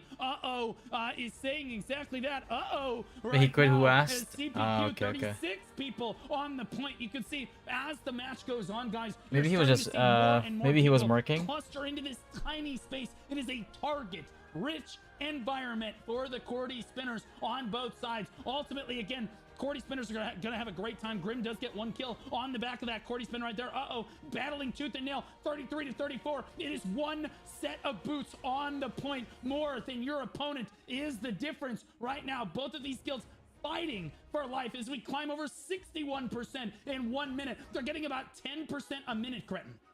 Yeah, now here's the rally from the side of as they're gonna try to get boots on the point now, and they're able to put them back down to 60, and they're kind of hovering around that 59-61%, and now it's gonna be about who can mosh better. Done is the day of pressuring backlines and flanking. It's now who can just mosh better, who can keep their clump alive, who can put enough pressure out to push through the enemy. Or maybe he was gonna quit anyway after Tourney. The rally is coming from the side of but Camp Rescue is doing such a good job of staying strong on this eastern side, or western side, excuse me, of the stone, where they're just saying, hey, this is our spot. You want to come in here, you're going to hit a wall of tanks, you're going to hit our AoE, you're going to hit everything. But is just relentless. They are like the Borg. I feel like one dies and 5 more show up out of nowhere. They are doing such a good job of keeping pressure on this point. And where I said it's dangerous to be the first one to cap, we're seeing why right now, Blue, because there's only 4 minutes left. If you lose this stone, there's no getting it back. So this he wasn't in Who Asked when we scrimmed them a while ago. They had a lot of new players. Yeah, he might have just been working until like the end of the tournament. Rescue off the point, and Camp Rescue trying to inch their way forward across the finish line of this one. They're still at 60%. Well, now they're at 58% and starting to fall a little bit as the Camp Rescue rally. Again, I think that Gretton right now, I would be calling it's time for Guardians right now. It seems a little bit early, but as you said, there's only 4 minutes left. There's no way if they get the cap right now, they get a big surge onto the point right now. There is no way that is going to be able to stop them. Yeah. And now here we go, 66%. They were pretty good, man. Climbing with 39 people on the point. Can they get 2 times as many people on the point as their opponent? Because that is a super big deal. You climb twice as fast. No, they're not able to, just barely able to do that.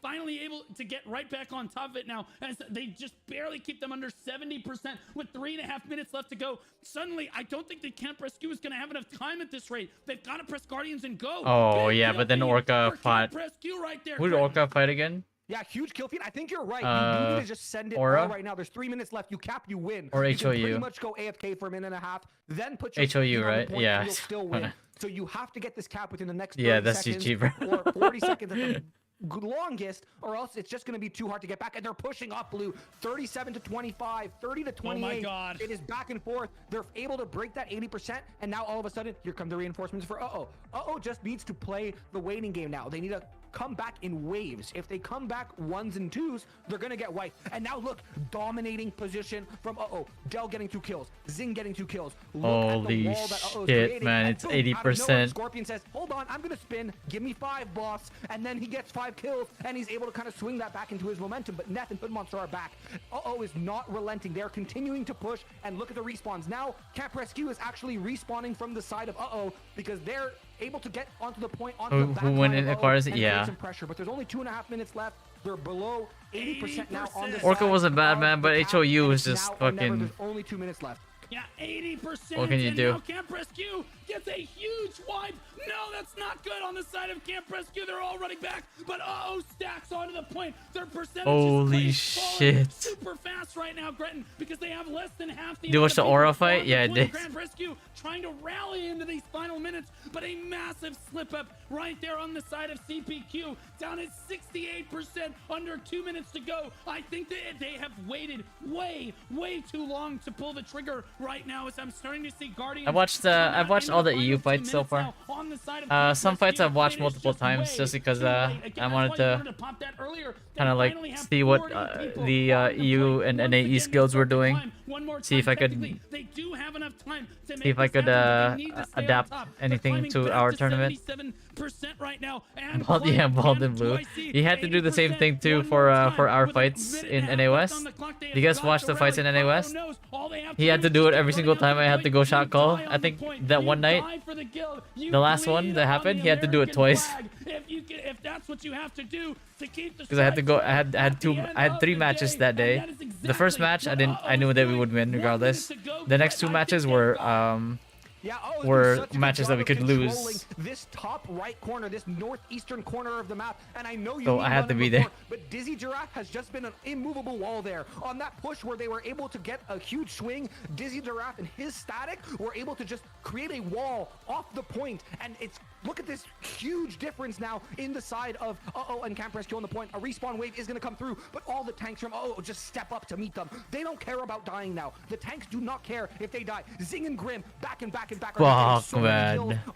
Holy shit. The entire tank line is standing on this western side of the stone, and they do not care. They said, hey, Camp Rescue. Did you guys watch the matches on NA West? The ones that we had? There's 20 seconds left, and they are falling below 50%. Just did a masterclass on how to defend this Talistone, because they gave Camp Rescue so many false senses of security and false senses of hope, and at the end of the day, it just didn't matter. Look at this absolute dominance that we're seeing here. Yeah, at the end of the day, it is with the dominating guild performance, gonna knock Camp Rescue straight out of the tournament in the losers bracket of. You guys want me to play it? Unbelievably back and forth. Oh yeah. Close match. I had to stay up. I stay up to watch the EU matches just because I really want to watch them. With the stronger strategy, and again, I do think that capping early was the important thing there. I think it just took a little bit too long for the Camp Rescue boys and girls to really realize that, like, okay, we have to play as a team or we're going to lose. There was too much selfish play on the side of Camp Rescue. Their members, and we highlighted it 2 or 3 times in that match. I guarantee you they're going to go back and look at that replay, Gretton, and say, okay, what could we have done better? They're going to see all of these people not stepping up to be on the point. I can play it. I have to. Maybe never have to be right back. They just playing for themselves. I gotta walk my my family's dogs. Here, where's the...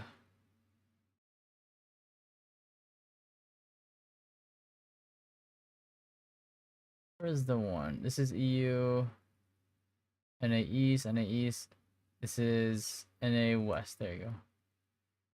I think it's the Grin fight and then the pineapple fighter after. I think this is the Grin fight. Shortly after here in the Invoker server, with being third in the alliance and still making. I'll play it for you guys. I'm just gonna walk the dogs real quick, but I'll be right back. Alliance strength on the server is first. Sieges won all but 2, well maybe 3 or 4. Don't get beat by the streamer guild again. About to be an actual villain. About to be an actual villain. Okay, real talk. What do you think your percentage chances of winning this match? I have full confidence in my boys. It's gonna have to be 100%. Holy moly, this guy's an animal, bro. He doesn't doubt it for a second on this one. All right, well, we'll see how it goes. We're gonna take a hop on over to the versus screen. I'll let you bounce out as I cover pick band here. Guys, we're gonna get the Blue Squadron versus with Bald Squadron co-casting special over here. Interestingly enough. Okay, how did the coin? You guys are just with me now. How did the coin toss go? Looks like it went Dynasty's way. They chose to pick Grin Band. Grin Band, Azrael, Leviathan, Pakalo, and Daigon Oh boy, we're going to Talus, boys. So make sure you guys get your predictions in for Dynasty versus Grin on Talus. I'll be honest with you. LF being in Dynasty, knowing that he thinks Dynasty is going to win, I'm going to go ahead and say that Grin is going to absolutely dumpster them. Easy peasy. Grin has got this in the bag because they are alphas. At the end of the day, they are alphas. Stop muting me. No, it's not funny. It's not funny because when you post that, it makes me feel like I'm muted. Okay, you can't say that. It does look like there was a crash on one side of this. Let's talk about the compositions going into this real quick. 12 spears for Grin, guys. 12. Only 15 wands. So only 15 healers, which is pretty low. We see 17 on the other side for Dynasty over there. 9 spears for Dynasty. 4 crossbows on both sides. 15 against 16 bows. 4 against 5 staffs. Great swords look like 17 against 14 in favor of, once again, Grin over here. And then daggers look like very heavily Dynasty favored, 15 to 11. Interestingly enough. It does look like that. Yeah, we're waiting on one right here. I'll be honest with you. This looks like kind of a low. 15 is kind of a low amount of healers to be bringing into a fight. So Grin is basically, especially for a Riftstone like Talus, Talus has wide open spaces with 2 equidistant spawn points on either side for the most part. Not as much of a tempo advantage as we saw on Azrael, where like if you're spawning at one specific spawn, you can just lose the match for your guild. It's not really like that in this one. I guess spawn point 2. Yeah, if you spawn in the middle spawn, yeah, okay, that's a little rough, but you really only use that one to regroup. This should be an extremely close match based on what I was talking with LF about before. I mean, he said he didn't, he said he had absolute faith. I'm gonna tell you right now, he's shook. He's shook on this one. Last time he went in shot call, they ended up losing, and at this point, he has incentive to lose this match because then he doesn't have to do a subathon with a hot tub stream. Interestingly enough. All right, looks like both guilds are ready to go on Talus, so we are about to get into this one. There's the spawn in right there, and it is just me all by myself for 25 minutes. What are you guys gonna do with yourselves for 25 minutes? What are we gonna do? It does look like the Dynasty is spawning in the yellow over here. Grin on the right. Both of guilds are going to meet in the center with an epic clash here right on the stone.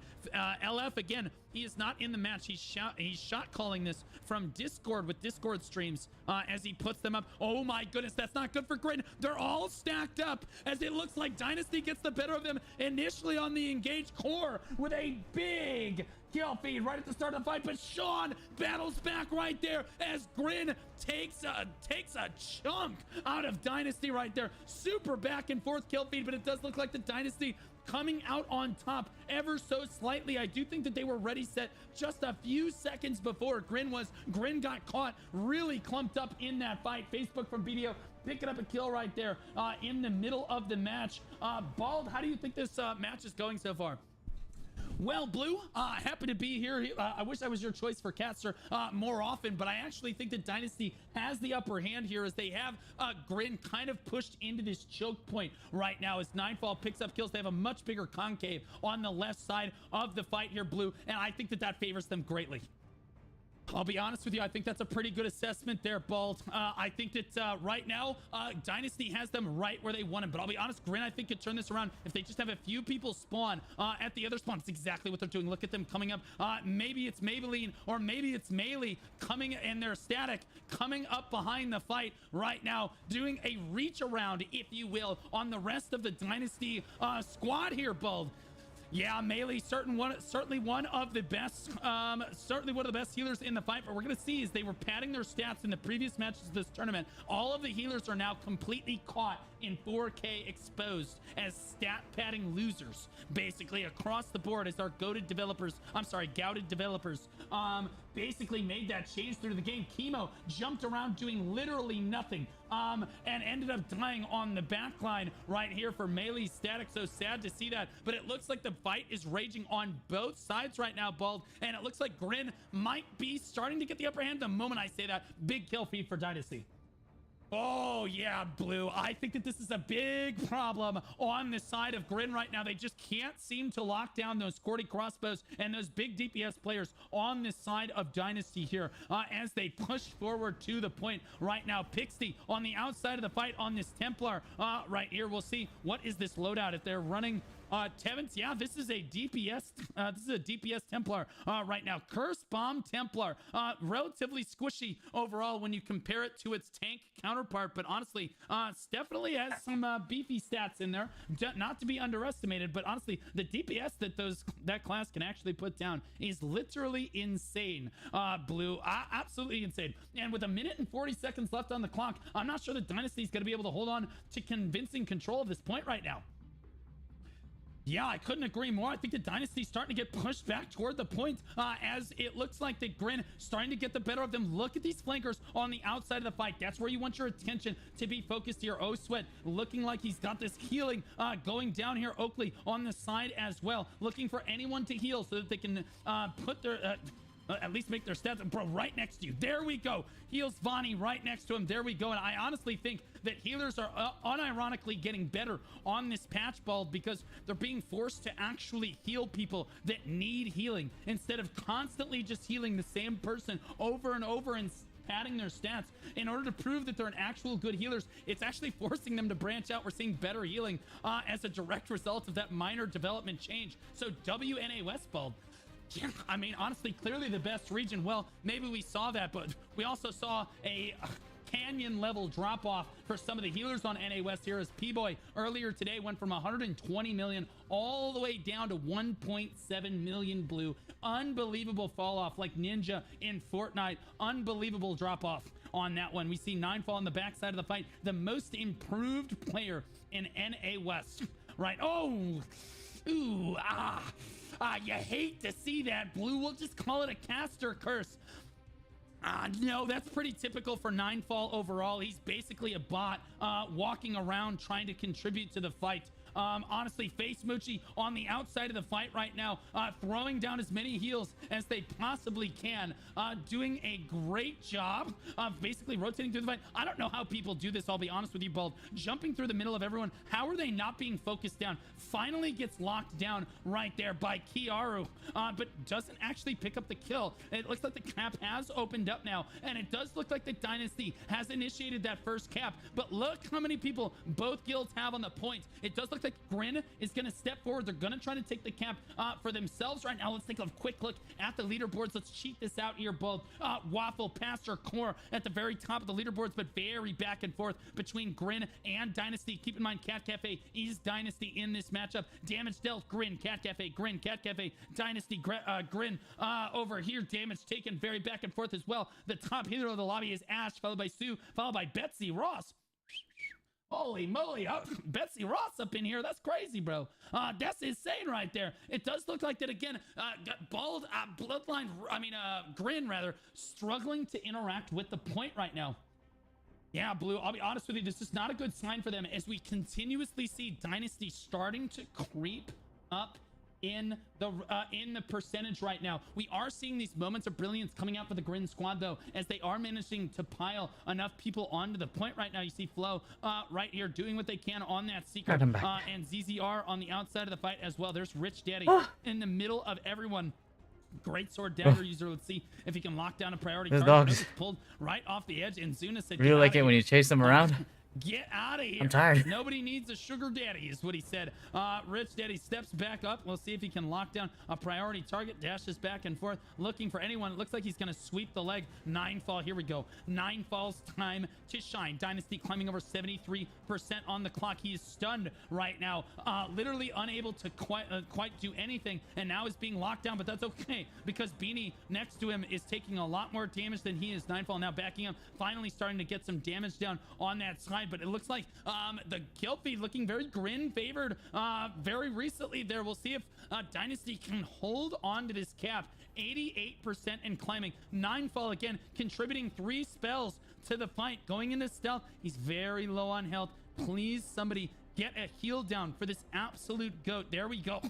Jumps in the middle of everyone once again, and you got to give him credit. He is contributing to the point. Well, he was contributing past tense to the point right before he got one shot there at the end. But you know what? I'm not going to give him too much crap there, Blue, mainly because, again, he at least was trying. And it does look, oh yeah, Bold, I completely agree. It does look like that we're going to get a full cap off here for Dynasty, and I think Rin may have allowed that, as they didn't even really try to interact with the point very much there towards the end of that cap. So I think they're going to go for a reverse cap strategy here, as it looks like our Cordy crossbows are not Sean and Sep on the side of Grin, Triple Chinese and Core on the side of Dynasty. We keep seeing them basically spinning all over one another. There's Triple Chinese in the middle of everyone. There's the corny spin going down right there, catching absolutely no one. Why is it this guy is at the top of the leaderboards, but every time I click on him, he does absolutely nothing? Unbelievable, Bold. Caster Curse.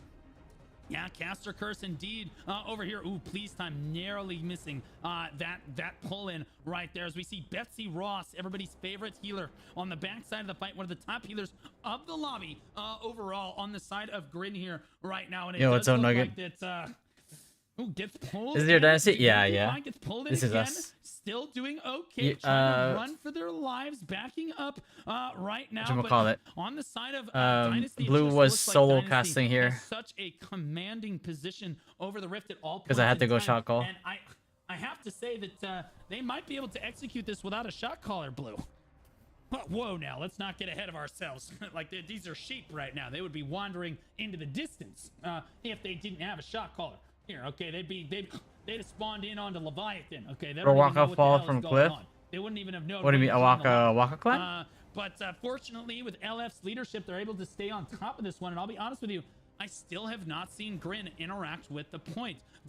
I'm not sure what it is. Maybe it's because Fat Girl is standing tall on the point right now, and the sheer morbid obesity of that American woman is just keeping everyone on the enemy team from getting anywhere near the point. Honestly, there's reports that they work at Walmart, or maybe they shop at Walmart here. They drive around on one of those little scooters, and again, people just have to go around them. They have to go like you're walking down the aisle. You have to go to the next aisle over in order to get around this. I think they were in the match that I was surprised that they lost, but pulled off the point, and that's going to allow Grin I think they still did pretty okay. You see a lot of red health bars pushing in onto the point here, Bold. Melee, and maybe it's Melee over here, and there's Static once again doing a great job trying to flank the fight, but sadly just not coming up with enough kills. Blue, or Bold, sorry. Who am I kidding? Blue is just talking. What an idiot. Yeah, Blue, don't worry about it, man. Happens to the best of us. Melee backing up, says no heals are required at this moment right now. And it does look like the Dynasty is pushing in right now. Oh my goodness, big spin, corny spin in the middle of everyone. I'm not sure exactly who that was right there. Waffle mopping up just a few more names, but honestly, a red kill feed right now. Rank on server 20. Interacted with the point. Oh, right yeah. Now, Dynasty capped the point. Probably just like activity. Still not even attempted to interact with this point a single time. Ash, the top healer of the lobby when last we checked, standing directly on the middle of the stone right there. I could not quite click on them because I have old man hands. I'm 33 now, Bold. I'm just getting too old. That's nonsense, Blue. You're still young in my heart. Honestly, your 30s are better than your 20s. Keep your chins up, man. You're doing a great job. Keep your chins up. Hey, I'll have you know that I'm working on those chins right now. We're working our way down to one chin on this one. Ash trying to do their best to try to grapple their way back up. Ooh, really struggling to get back up to the high ground.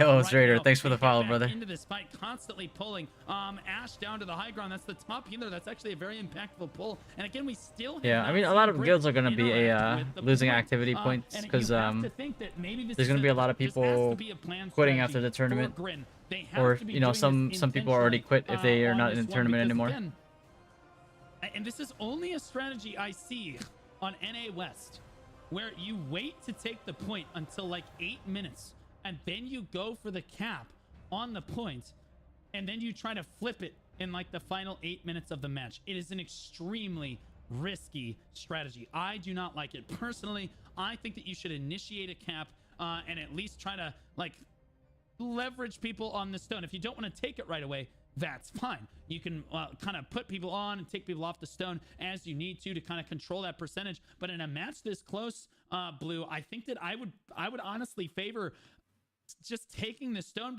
and working with as much time as you can. One of my interests is online. 12 people are online CMD right now. Yeah. I think people are just well, honestly, like, that might be exactly what kind of like wants. Maybe they think that their only chance of beating Dynasty here is a coin flip at the end. Because honestly, like, after your dailies, there's not much else to do. With their guardians and like, stuff, because they have really I entertain myself by going to Nebula and ganking people. Honestly, that's about it. The kill feed over here, it actually looks pretty good. You take a look at the leaderboard one more. Because like we're in the end game, right? Like there's not much else to grind for right now. Until the raids come out, at least. If that's fun. Hopefully that's fun. Very, very back and forth for both guilds right now. NZZR, that's top of the leaderboards for Grin right now, despite the fact that they don't own the stone, and AP here too. I think that they have it in them to flip this at the last minute. It's a bold strategy, Bald, but it might work out for them. It could work here. It might work, and that's if the Dynasty frontline allows them to capture, and then they execute on this strategy. It could be very, very good.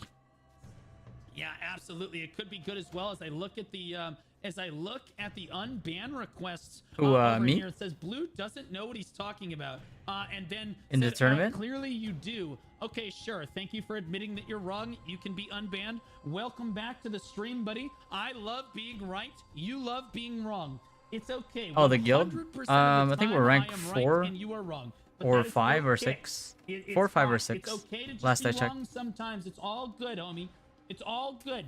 As in we see the activity rankings. They're actually clumping really hard on the stone right now on the side of Dynasty, and I'll be honest with you, that might get them killed. Finally, we see some interaction going down. Oh my goodness, pushes them off the point. Now we're starting at the 11-minute mark. We're finally starting to see Grin interact with the point a couple times, and again, oh boy, this is so risky because now they're getting pushed off. They are not getting to interact the way that they want to. Silence Row is going to go for it. 50, 60, 70. Can he get it off? No, he gets pushed off again by Detroit. Right there. And oh man, and again, every single time they get pushed off, they lose 10 or 15 not 20 seconds. They lose 20 or 30 seconds sometimes before they I remember up going for we're still point in the my guild is in the finals right away once again. Chemo getting pulled so in, as well. like usually the guilds that are no longer in the tournament are probably the ones that are gonna drop. Made a mistake here, Bald.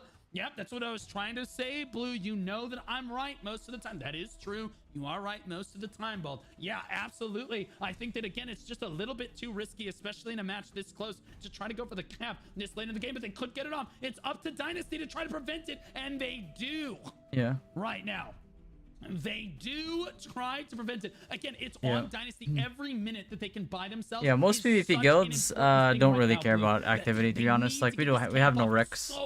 The only time we push activity is if you can't win if you can't win the bid because we're too low rank.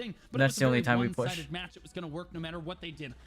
This is a much closer match, and this is now you're seeing it's been 2 minutes now. They have not been able to cap the point right now, and Grin's strategy might start maybe they just have a lot of PvEers still. In the next 2 minutes right here, and I know some PvE guilds join the tournament just for fun. A serious problem. Silence gets pushed off. Dirkson is going to step forward. Can he get interrupted? Gotcha pushes him off now as well, and now Grin once again really struggling to get the cap initiate despite winning in the kill feed, and they're doing really well on the leaderboards as well. They came in with a clear strategy. Let them have it early on. No problem. We will just reverse cap it later. Now we're under the 9-minute mark. Silence gets flipped off one more time. All right, here. Yeah, somebody needs to whisper them. I completely agree, February. I don't know what I'm talking about, but sometimes I swear to God I do. When it comes to large-scale PvP, I promise. When it comes to builds, no, you're right. You guys got it. I get it. I can't tell people exactly what skills to use in what order, but I do know strategy in PvP, especially large-scale PvP. That much. Other than that, though, I might be lacking thumbs in my arms because I'm actually just that bad at video games sometimes. It is what it is. That's what they say. Those that can't play coach, and those that can't coach sit 30 rows back shouting obscenities from the caster desk like they know shit. And that's exactly what I'm doing right now. Okay, that's... You got to do it. Triple Chinese on the point right now. We're ticking under the 8-minute mark now. And this is backfiring hard on Grin, as they thought that they would be able to get this cap off. Bonnie gets interrupted again. They're all desperate now. As Grin, you start to see Grin collapse down onto the point, but they cannot. Oh, is this it? 80, 90, no! Gets interrupted again, Bald. No way! Right now. No way they get stopped for 10.5 minutes. This is exactly what I said might happen. Look at them just push off every The way of playing, that's kind of cheating, but not this is because why you don't see this strategy in EU. This is why obviously allowed to do it. in NAE. Yeah. You don't see people I think it would be unfair if the shot caller was allowed to be in spectator mode. But if you're looking from the lens of your 4 minutes off the clock. of your like player streaming, like you could still do that. I just never get tired of being right, Bold. Honestly, Blue, I don't know. Are you tired of winning yet? No, I'm not. At the end of the day, under 7 minutes left on the clock now as we tick down to the 6.5 minute mark. Let's take a look at the leaderboards one more time here. As again, it's starting to get dire on the side of Grin. 53 kills. Look at this Grin. They own the leaderboard for the most part here. Damage dealt. Grin. It's very back and forth, but Grin can't even initiate a cap right now on their side of things. Do they get it? No. Oh. 50% gets interrupted one more time. LF, you know he is screaming about it in Discord. Like the Walker shot caller? Yeah. Steps forward. Do they get the interrupt? They do get the interrupt again. Grin getting desperate now.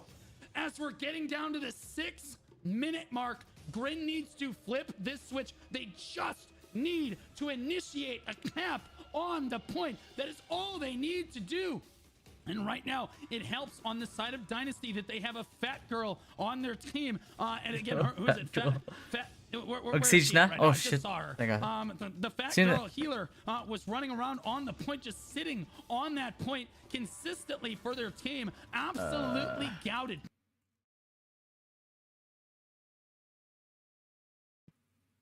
Whoops. Okay. Okay. Let me watch Whoops. with Sakana plus Babadam? No. Sakana, Mugon, OnlyFans.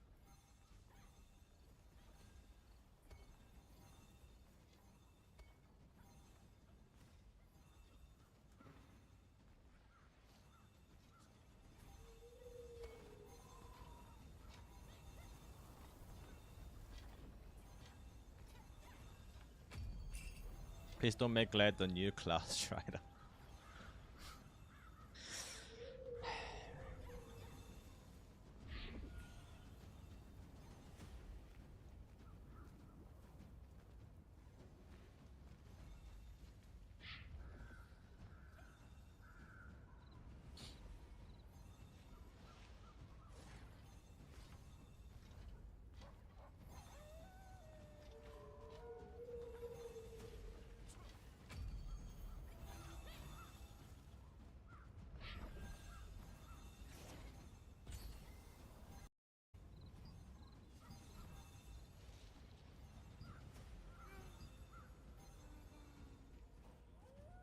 Damn, he's got to be high hit, right? Yeah, 3.3k hit.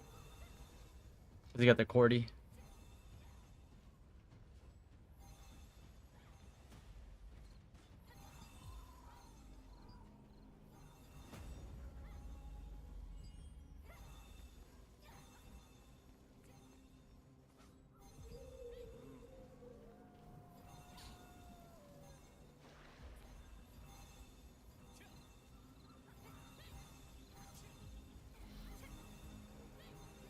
Naru, if you're trying to For Glad PP Naru GS so quite Glad GS space.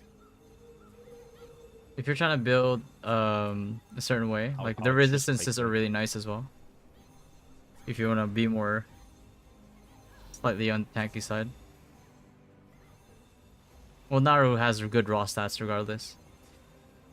But probably because he hasn't gotten Delu's Noah yet. Potentially.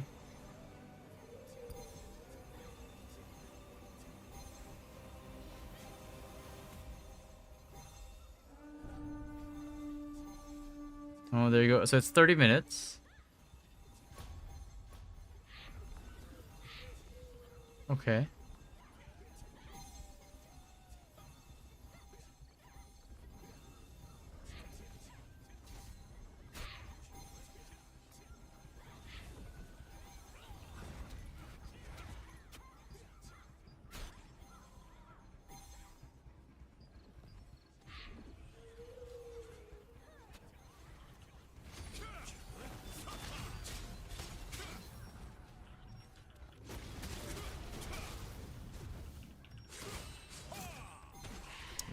that turn the effects off.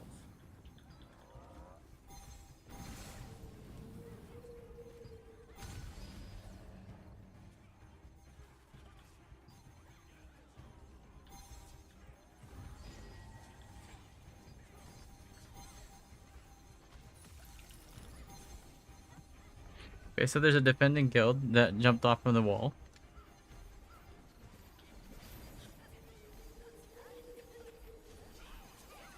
From the looks of it, alright.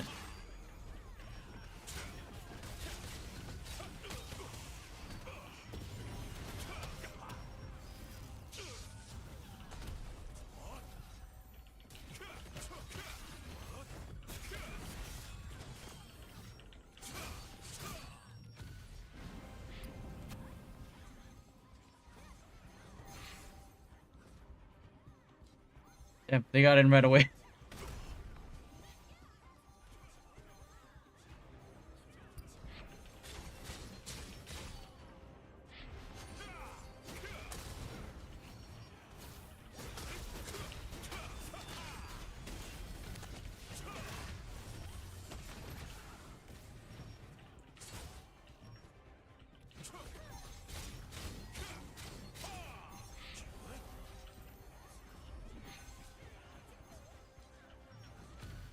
Stop.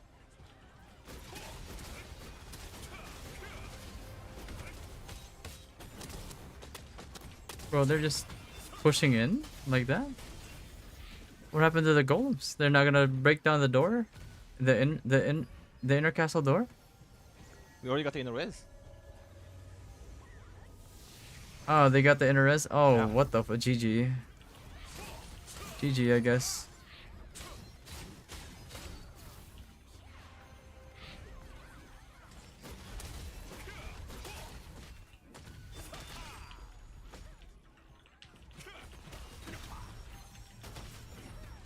What the fuck? Or the gate's just open. Looks like it's either a sewer angle or a left side wall angle. Push.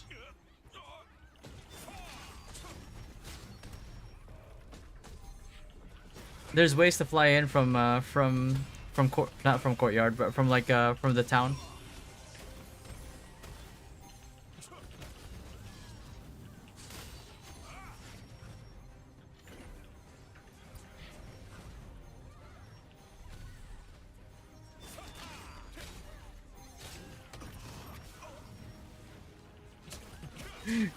He said putoina.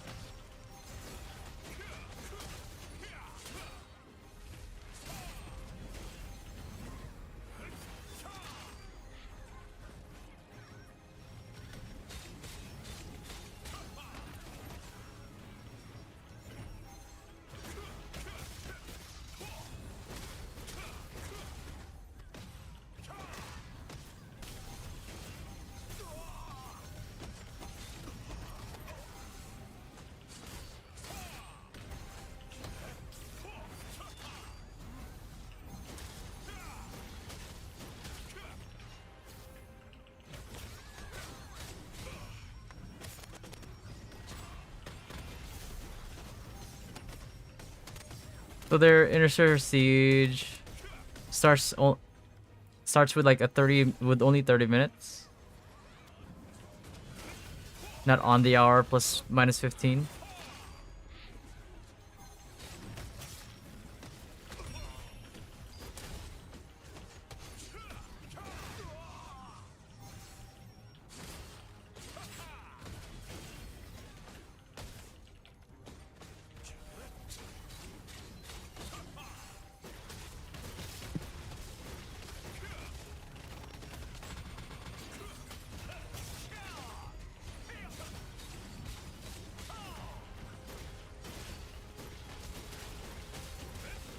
Turn up at 10 minutes past the hour. Yeah. Bro, we have so many spinners. Yeah.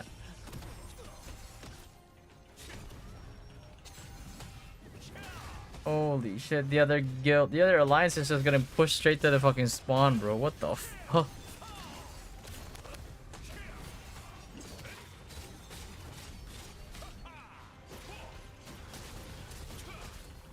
Things smoking.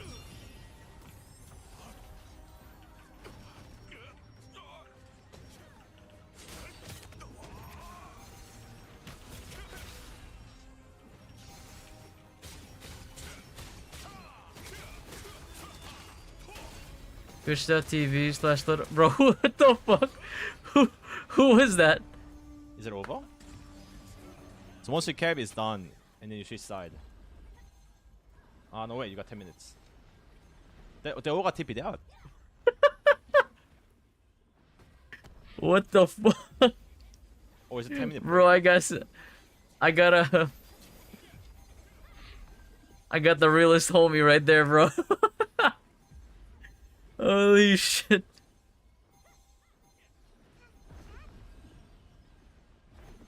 They all insta TP. Wait, that's you? Holy shit, man. My guy.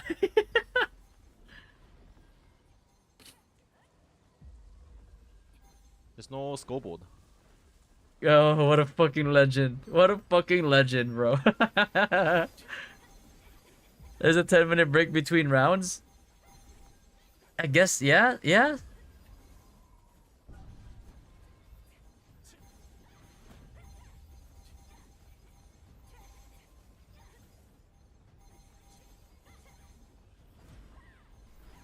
Yeah, it's our turn to defend now.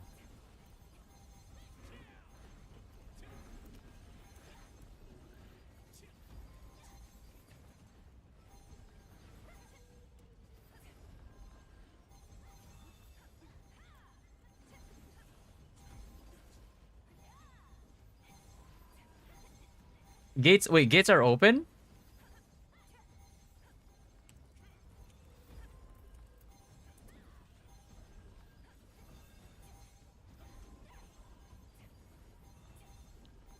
The inter-server siege replacing the normal siege this week is ugly.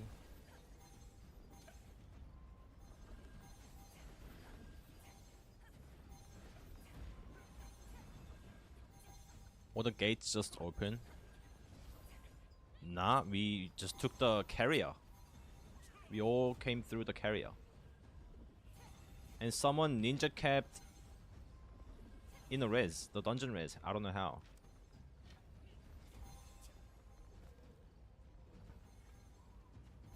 Defend that respawn when defending then? Yeah. Must be through the sewer. It's gotta be through the sewer. No one watches sewer. It's the only way.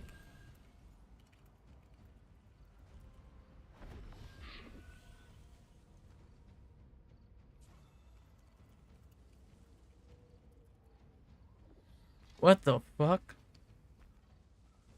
Yeah, like if they go through sewer, like you have like a few like ravs, a few dagger users, but like they got it so quick, bro. Like what the fuck?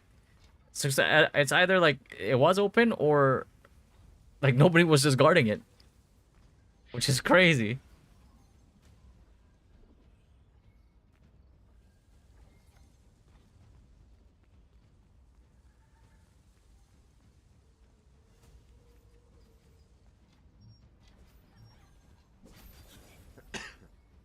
Might have had it open or something and not closed it. There are exploits with stamina food to get on that pylon. I don't know.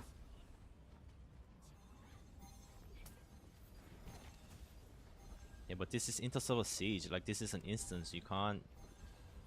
There's no time to do that exploit. No, there's a building in there that you can fly to the thing. To the little terrace on top of the inner gate. Not really an exploit. I wouldn't really call it an exploit since it's just basically taking advantage of like game mechanics. Like you just do it with the movement speed said.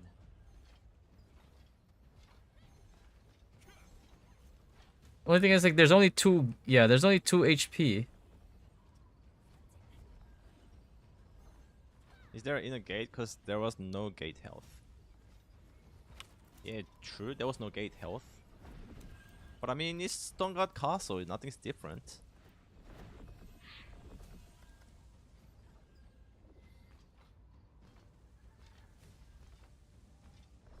Do you have enough time to do that in the inner server? Not in a close match, I don't think.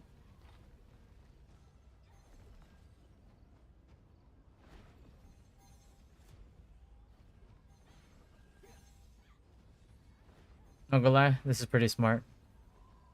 Let him go through the choke point, bro. Just defend on the inside. Fuck it. Yeah.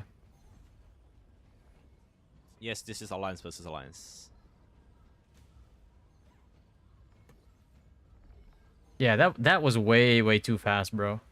And it's not even like you could say like, oh, he took the whale because it's instance. Yeah, because this inner gate right here has no way to open it, technically. What's your current equip set? Which loot system is You can more find it in fair? my quest log, it says current. More fair There it first, is. acquire, keep, or roll? The crossover siege should be on a different schedule than normal. I think It's this already ported to depends on weeks perspective, bro. siege. Like every person or guild will find certain things like more fair than the other. But Can it's you always summon better in to server? loot cancel it for me. No clue. Like if everybody's actually concerned about like the overall well-being of the guild to perform the best you can, That's cause my then rank. yeah.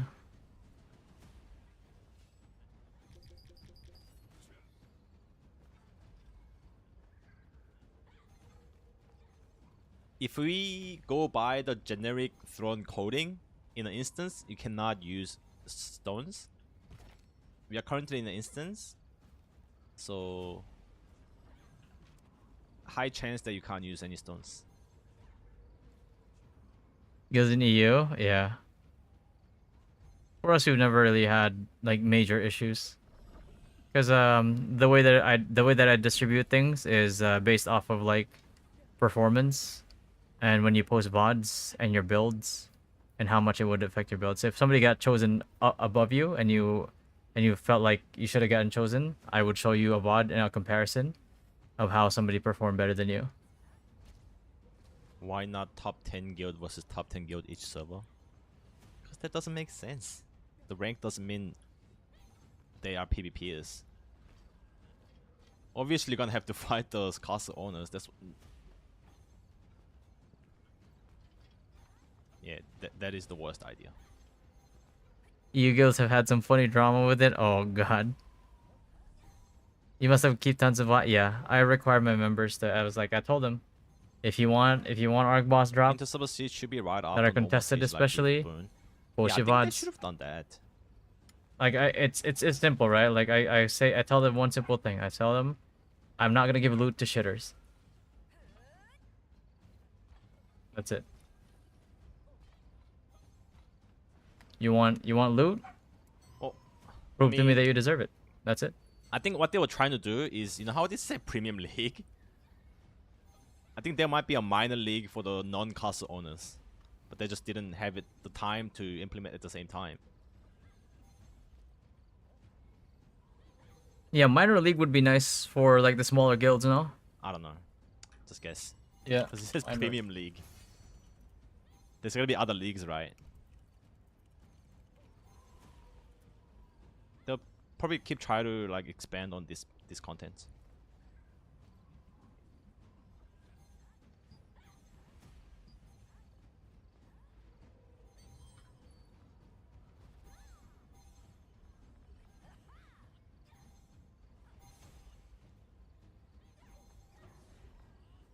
When are we getting swimsuit outfits for NA? It's a July angle. It's a July angle.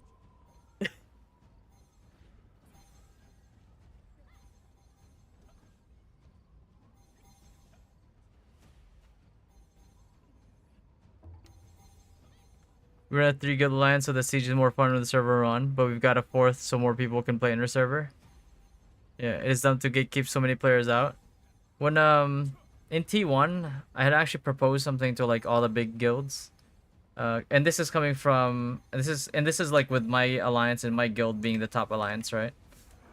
I had offered people to say like, hey, What are all of the It's big called guilds restored. split Yes, for alliances, and we're only two of the top guilds per alliances, right? And then we take in two smaller now. Hopefully guilds it doesn't happen again. that want to PvP but are not strong enough, and we add them as part of our allies. That way, the balance of power is distributed, Let this be normal and PvP the content that smaller you can PvP guilds matchmake. that actually want content also get to enjoy that content while being in the Or not wings this, of like but yes, the we bigger do competitive need guilds. like And a queuable content. It would have been a really good thing, content. but nobody wanted.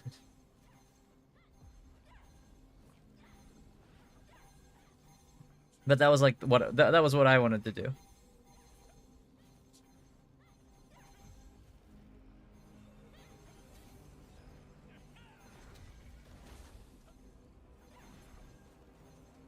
To guarantee arc boss loot, yeah. Alright, time to defend.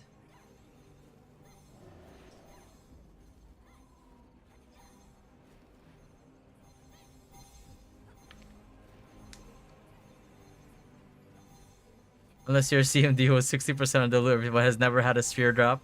Brother, that is unfortunate. You know what the crazy part is? And this is a tinfoil hat theory. Oh, we I see feel the like rank 3 HP gets more now. loot than anybody. This is open. Most on average. Inner gate's open.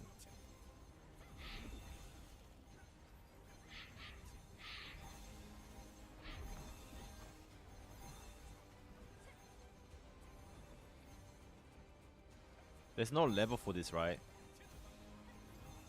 Look, it's just open.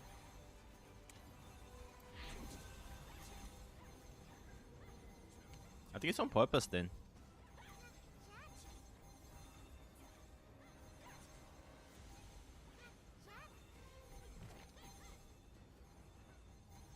Yeah. Then got two fucking loot spheres. I'm telling you, man. Rank 3, that's it. You want loot? Rank 3, baby. Yeah, the door's open. The gate's open.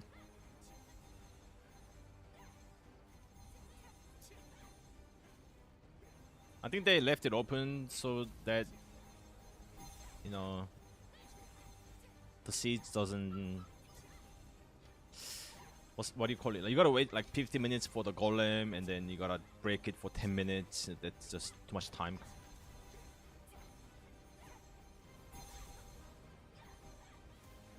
Okay. So it looks like that's how it's gonna be. So they take turn, 5-minute wait time. Attacking guild attack. What the okay. Attacking guild attacks. Right? They win. I'm not sure what happens if they lose. And then the next guild defends. They try to make it more fast-paced, I reckon. Yeah. Having this open. But the gates are open. This right here, the gate's open There's no, in like, inner gate. XP for it, so. We power through with the might of friendship. Hey man, hands diff. That's all you gotta say. It's a hands diff.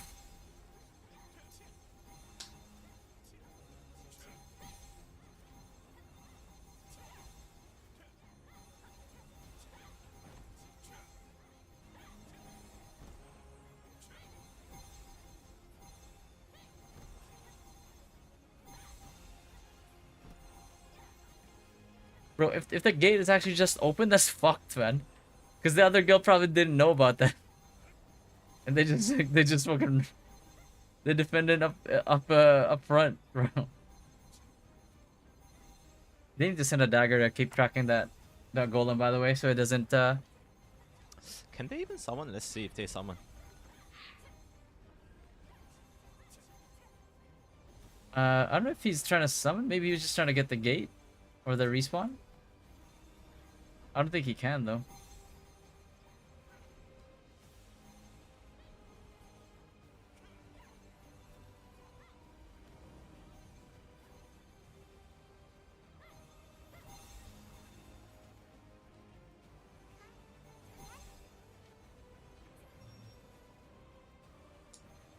Oh yeah. Godzilla.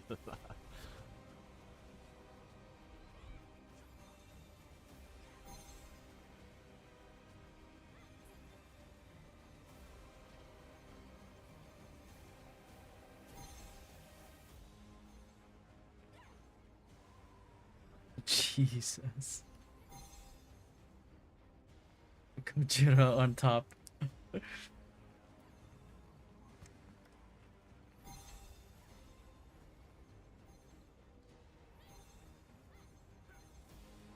Wait, let me. Well, let me see. Let me see. Is he gonna summon Gate?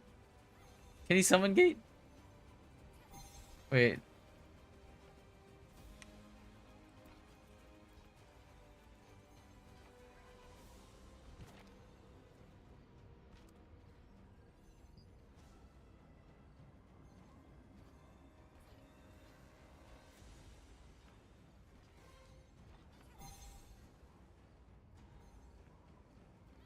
Yeah. That's why I, you know, if somebody Probably doesn't know how to stinks play up sport. kicks up a storm or too much of an issue with like drama, I just kick them, bro.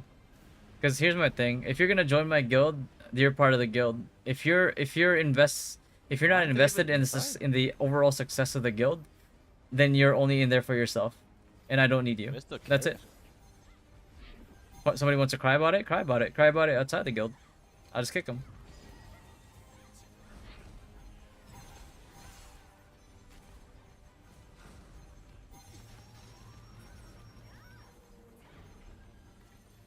Yeah.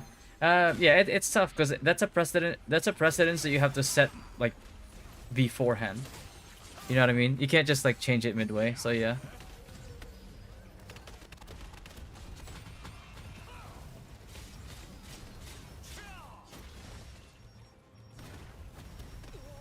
Yeah, at the end of the day, it's hands diff is hands diff, man. Like Arc Boss is not gonna. It's not gonna change that, unless it's like Delu daggers or something.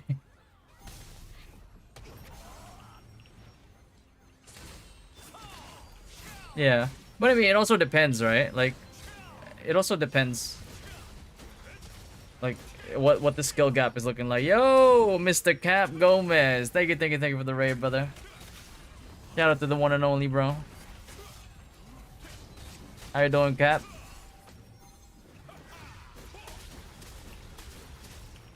We're just watching the Japan inter server.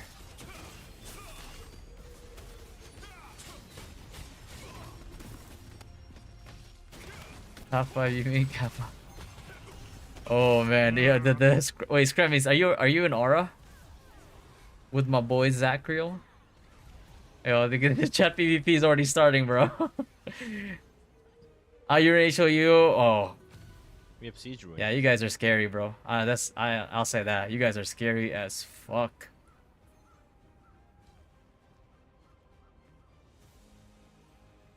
HOU is spooky.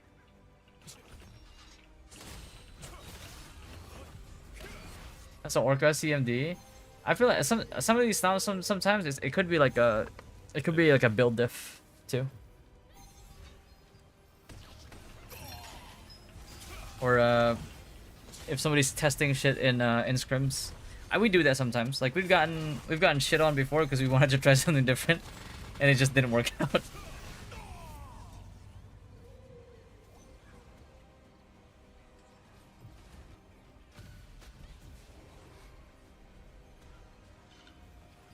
We were testing one tank per party. It was so bad. The only way you could make that work is full buff duration CDR build.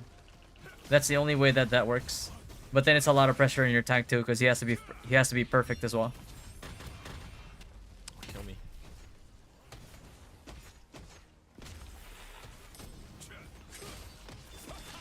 Yeah, it takes some getting used to. Like it's not something you can just build and then have it work right away. Yeah, it takes some muscle memory because you have to be perfect on it.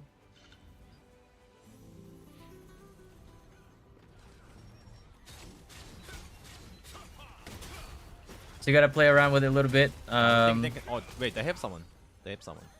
Oh, so you can summon gate. Oh, okay.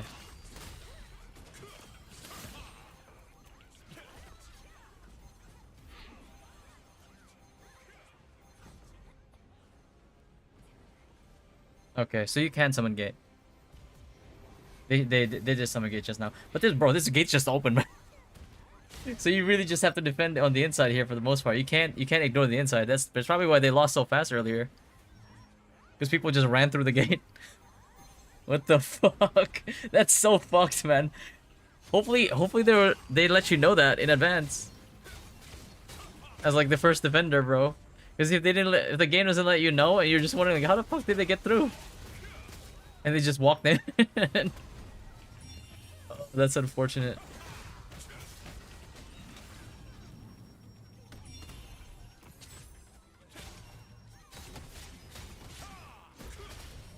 Hey.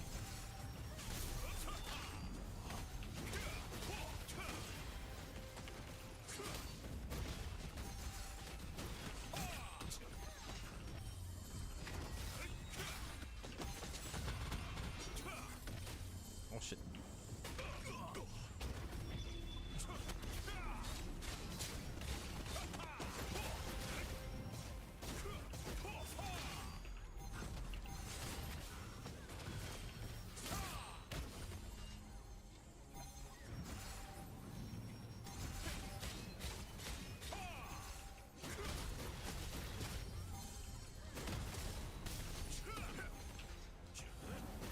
Well, the siege where it says inner gate will be open due to the reduced timer. Yeah, I mean it should be. Like you only have 30 minutes.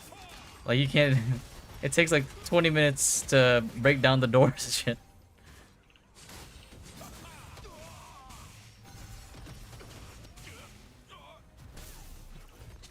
I think we're like 6-1 or 8-2 against Orca in total. Oh, nice. It was a Korean thing because they don't really bother for Western servers. That's so fucked, man. That's why I only read like the KR, because usually the NA patch notes, it's not even it's usually not even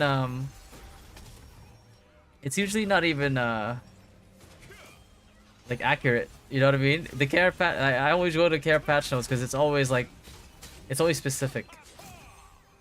Who won castle? You take turns. So earlier they were attacking, they won, and then it's a 10-minute break in between.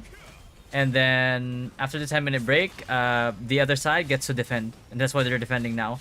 But this inner gate right here, this door on the inner gate, it's open the whole time. So you only have to get the platform golem, have you guys get in, and then you have free access to get into the thing. So if you're defending, I think it's just better to defend on the inner courtyard. Like there's no point.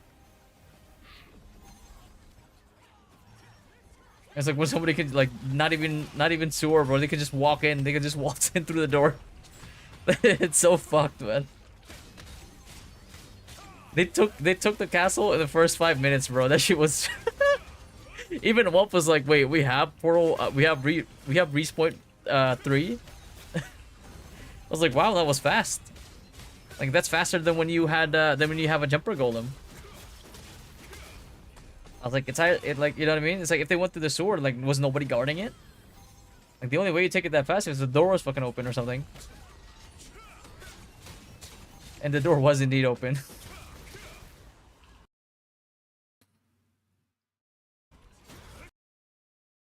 So it looks super one-sided. Yeah. That's what I'm gathering. Actually, one of my boys is in this siege right now. Mr. Mooncakes Jr. I keep calling him Mooncakes Jr.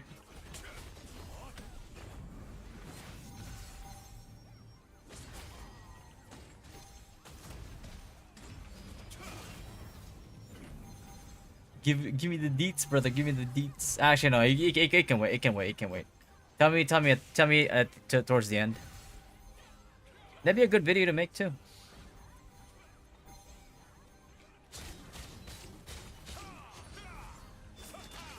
Is that they just miss out loads of changes, bro? They miss out on certain details, bro. Not like the KR patch notes are perfect either, right? Like a lot of the KR patch notes, like we had to test in our KR accounts just to make sense of it sometimes. But at least there's like details. Like there's more details than just a vague statement. I mean, from what I understand, the enemies are also coming. Yeah. Yeah, the door in the door in the inner courtyard is just open, bro. Like you'll see here, you see, look at this. There's only 2 HPs. Like the left side like Rook, and the right side Rook on the outside.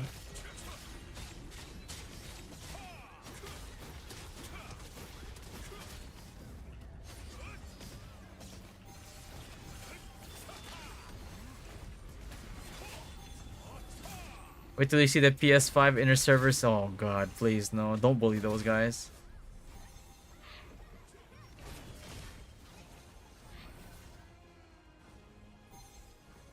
Yeah, Lester. Wait, what? Well, I don't know, man. Like, I feel like it just forces the other guild to defend inner courtyard, no?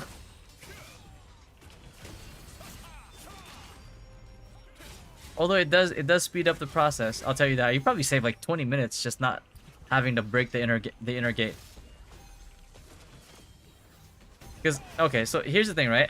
I do think this was a good idea because like it always the platform golem has always been like a trap, bro. Like, correct me if I'm wrong, right? I'm pretty sure I'm right on this one.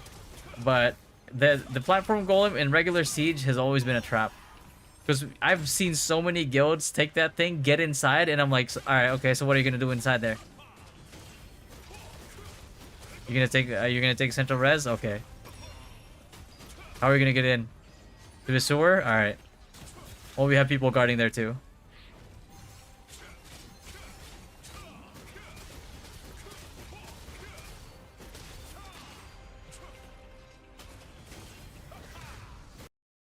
Yeah, I think if they wanted to make it more like harder to adapt to, I think they should open both gates. Both gates on the inside.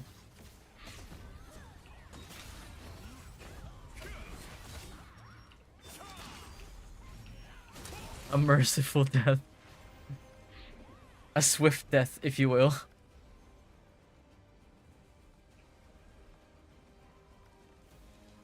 Yep, I mean, fuck man, it's kind of insane, no?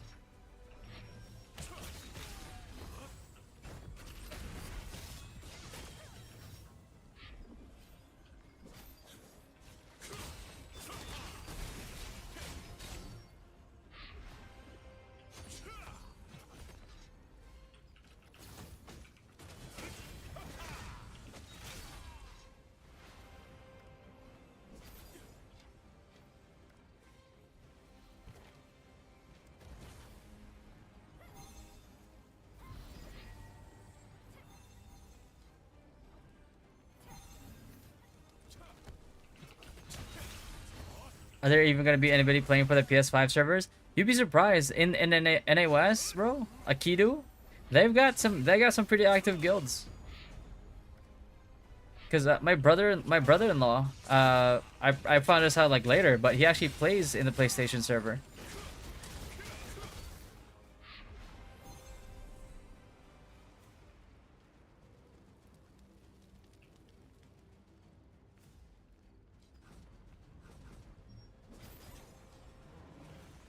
Well, they actually have multiple alliances over there, bro. It's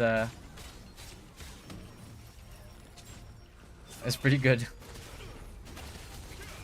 I just don't know how. I just don't know, like, inner server, or I don't know.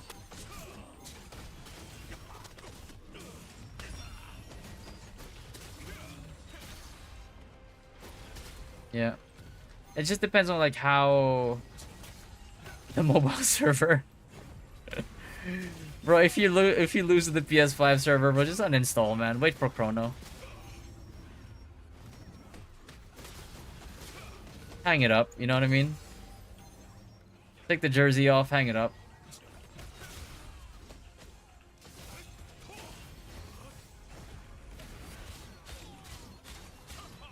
Well, XPK left who asked, so you don't have to worry about the Angel of Death one-shotting your healers from the clouds. Bro, I mean, XPK was a fucking menace on that high ground. Pretty insane, actually. I mean, he just has really good game sense too.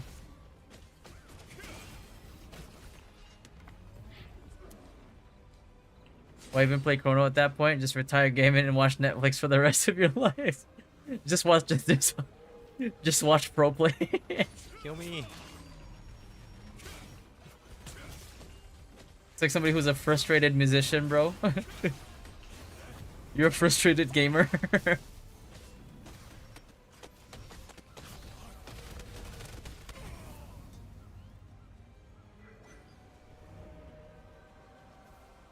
Some people watch streams for entertainment and to learn. You watch streams to see what you could have been. Bro, that's, oh god, man. That's a little too savage, no?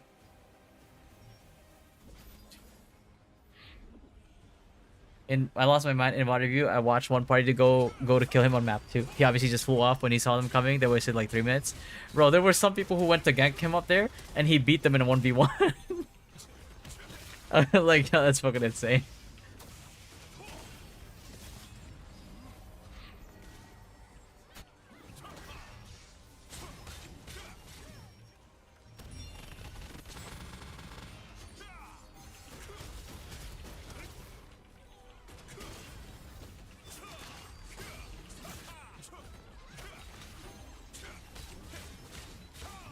Expect is just one of those guys, man, that he's just cemented his legacy, bro. Like he's just forever the GOAT. Like that's just like a legendary performance.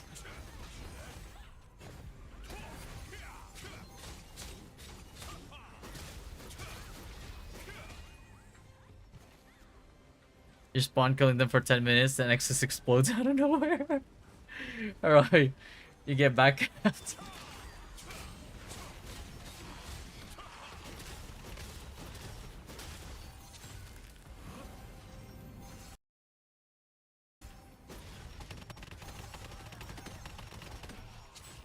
Holy shit. Damn, yo, Whelps, you better thank your healer, bro.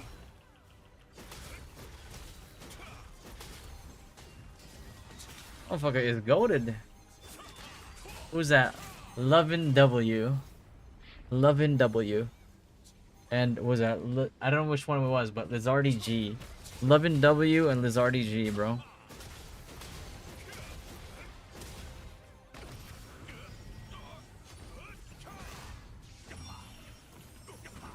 What's that guy's name? Mongrel? Jesus. Fucking Mongrel? Holy shit, man.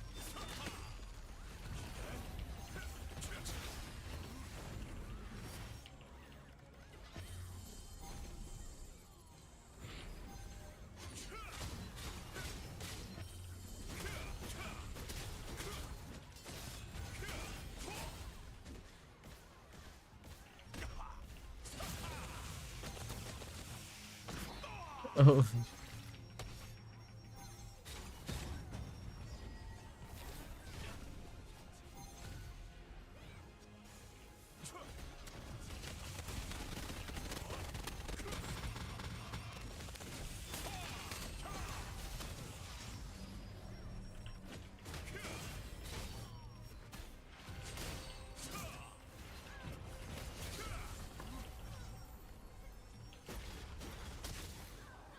God, man, Gladiator looks so fun to play, bro.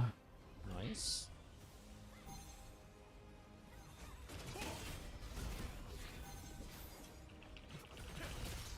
Oh my god.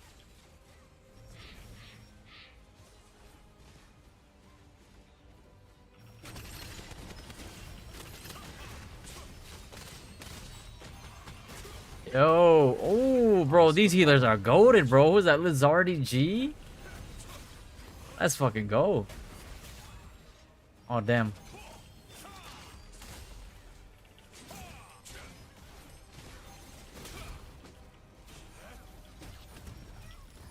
Whelps just killed Pablo Escobar, bro. But thankfully for them, Cody Spears getting all the attention. Exactly, bro.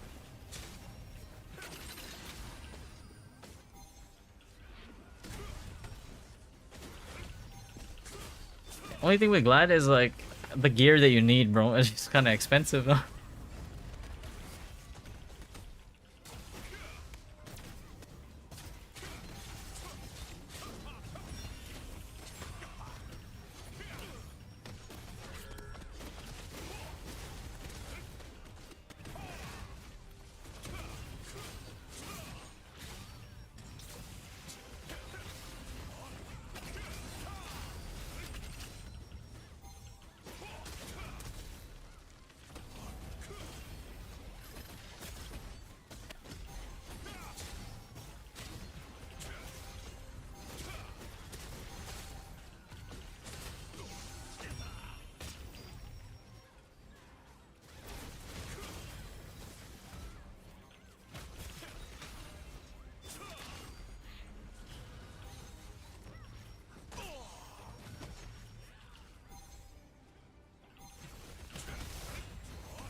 They're too tank for their damage output. They don't really have to make as many sacrifices as other builds do. Oh yeah, they're pretty overtuned. In terms of like, they have, I mean, you have everything, right? Like the only thing you're missing at that point is SNS block. Why this guy so tanky? Not only that, but like your arc boss weapons are goated too, right? It's like you get a Delu spear, bro. That's 30 raw stat points you're gonna get. Like that's just kind of crazy. Oh well, the only thing is like Greatsword only has one mastery that gives you stats, so I guess that that doesn't really balance it out, but.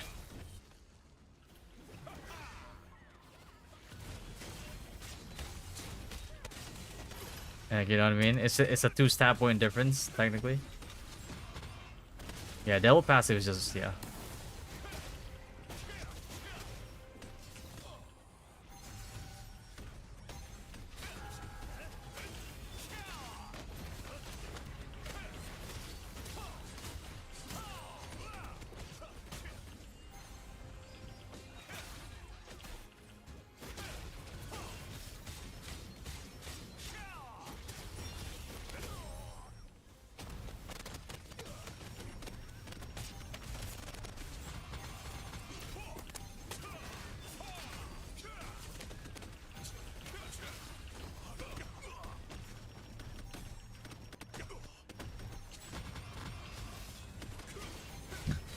Use.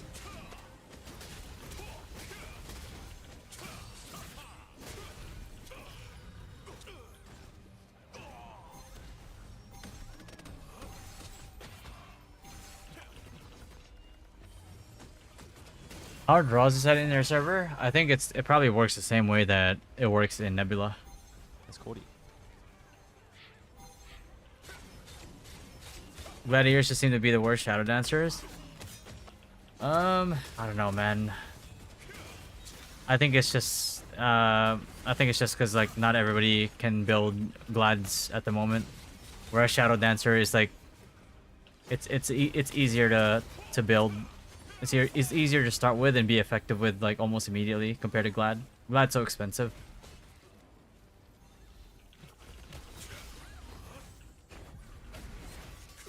Yeah, spear damage is pretty insane.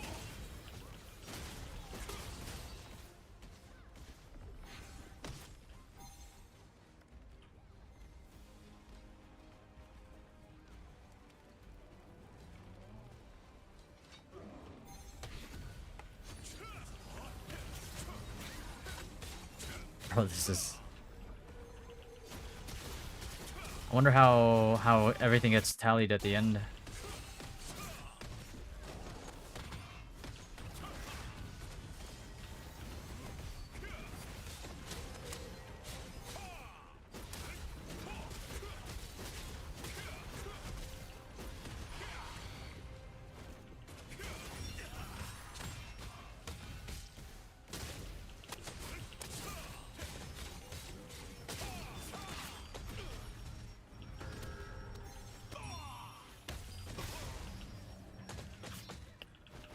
This one? Well, I would assume Lucent and Solent.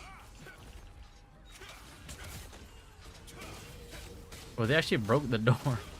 And you get like a buff, you get buffs, you get Chaos Runes, you get like a cape as well. Like a special cape or something for winning. Your server gets buffs. Shit like that. Title, yeah, it's a lot of good stuff, bro. Man, this feels like the old days ZVZ.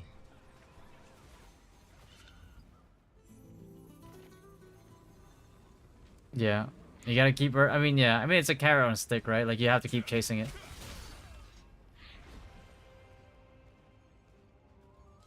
Yeah. But we'll see. Maybe the Lucent isn't the reward here. I guess we'll see.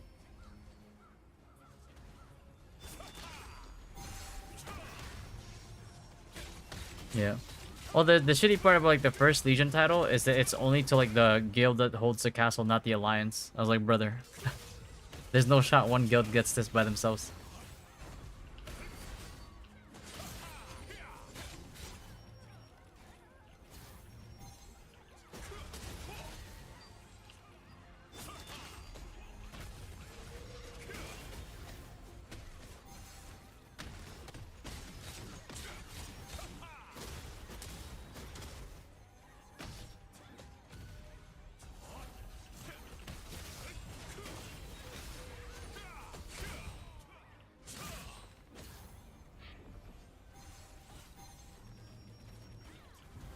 Oh, GG. Oh, 21k Lucent. Let me screenshot that. Oh, we got a cloak. Emperor's Golden Wing. Emperor of Lights. 30 pots. 15 Chaos Chaos. Runes. Selection chest 15 too. Chaos Runes. Oof. Has damage dealt? Oh, that's chest sick. and title, Emperor of Lights. We got a title. First Siege Warfare, victory. And this Siege scoreboard victory, looks second clean. victory. Okay. Wait, what happens if it's... Wait. What happens if it's 1-1?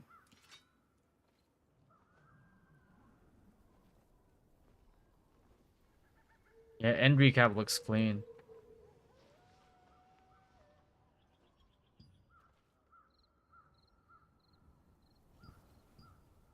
Oof.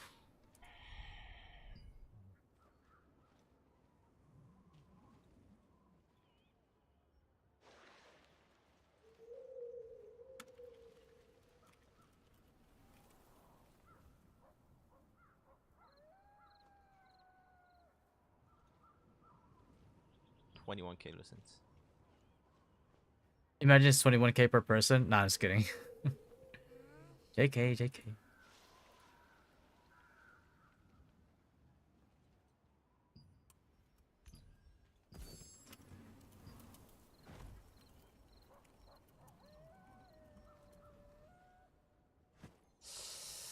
GG.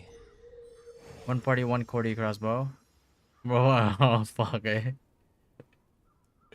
Holy shit, man. Buff.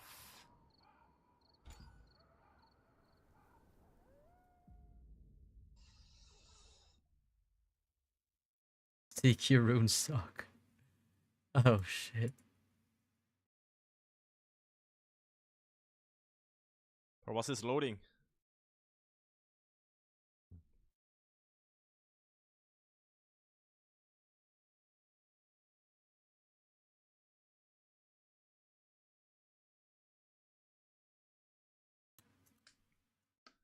My mind is getting hacked.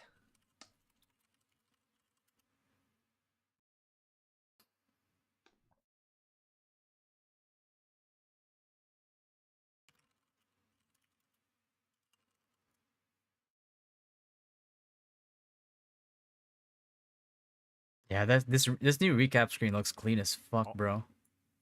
That's so sick. Yo, what's up, White? We got dumpstered. Oh, were you in this fight? Bro. Imagine you end up in like different servers.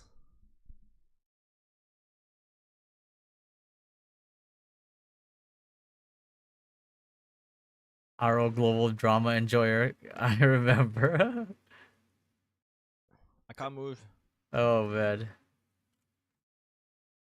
That's fun, though. Ah. It's 2 rounds.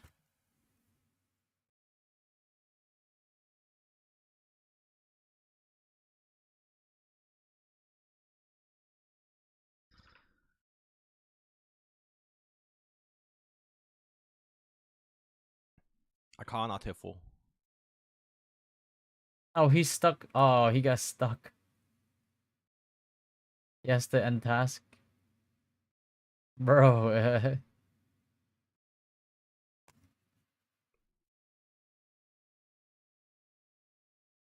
Oh, but did you proud? You did, man. You did. You really did. So it's 2 rounds. What happens? So it was like 1-1. It was 2-0, right? Defending and attacking. What happens if it's 1-1?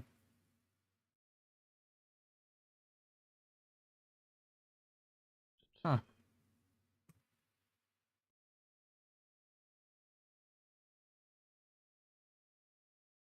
Who got there faster? Oh, probably. Imagine they had a tiebreaker. You have to do a 3rd time. We're all confused. So it's apparently it starts open. Is it worth to stack some CC resistant liberator? Because when they were defending, it was already open. And you notice like the HP up on the top right? There's only 2 towers, which is like the 2 on the outside. There's no 3rd gate. I'm guessing it's probably to compensate for the less run time. Okay, so you go rewards. Take the chest. It's the 20-day cloak.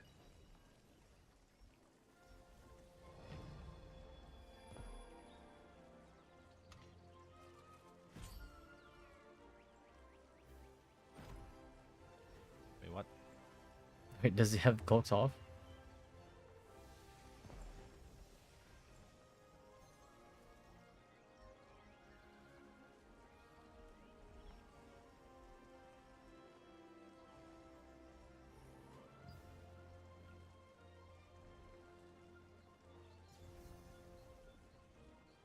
You have to extract illusion.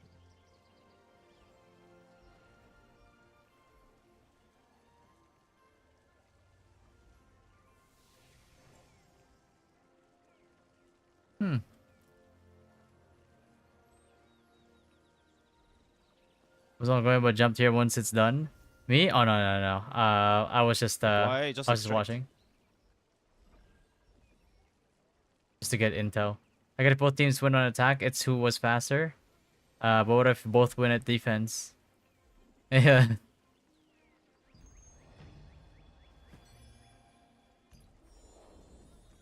Illusion workshop. It's an illusion. Oh. But you can't put it on top of your skin.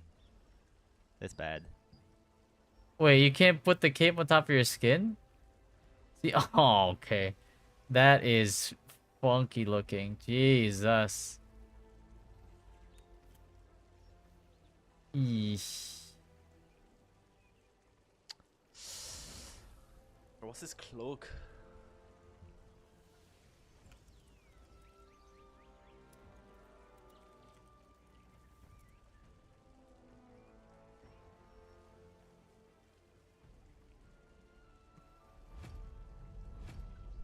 Yeah.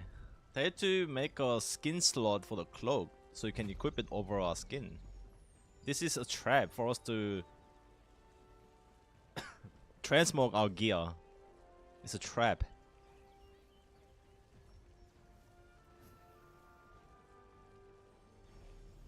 You look so fucking ugly, bro. What the fuck, man? Are you kidding me? Oh, okay, that shit is doo-doo!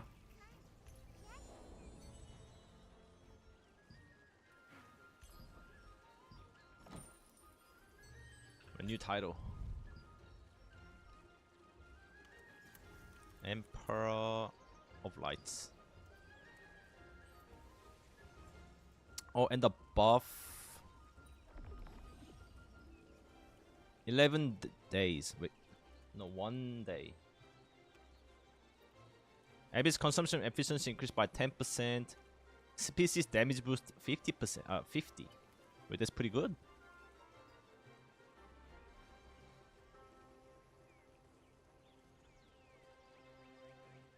For 1 day though. It's a server wide buff. It's a server wide. Everyone in the winning server should have this. Yeah, it's gonna make raids easier for sure. Species damage boost is pretty huge. 50. On top of everything else. You won't even God feel it. damn, that You coke will. is ugly. Holy 50 shit. is What the 5% damage fuck, increase. man? What the fuck, bro? And this 10% is... Nah, man. If it stacks on top of the food, it's 20% and that's pretty big.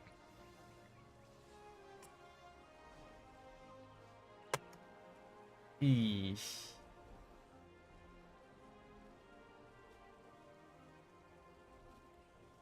Yeah, 1 day is too short. It should be like 3 days. At least like 2-3 days.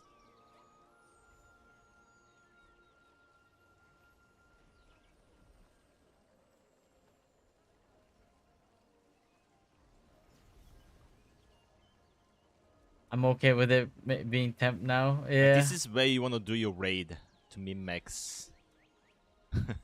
Get the buff. This reminds me of like WoW. Where you get the world boss buff and then go to the raid.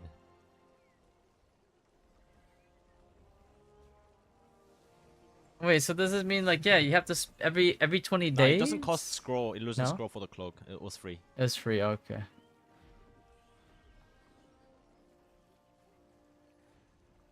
Did you get Chaos Rune Box? Yep. All of a I got sudden it 15. doesn't. Let's open them. All of a sudden it doesn't look too good, bro. What the fuck?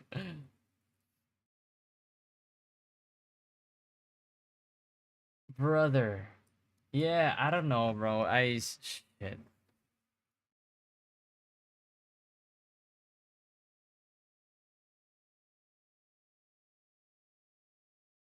It's just not me, right? Like that's pretty shitty that you can't equip it like that.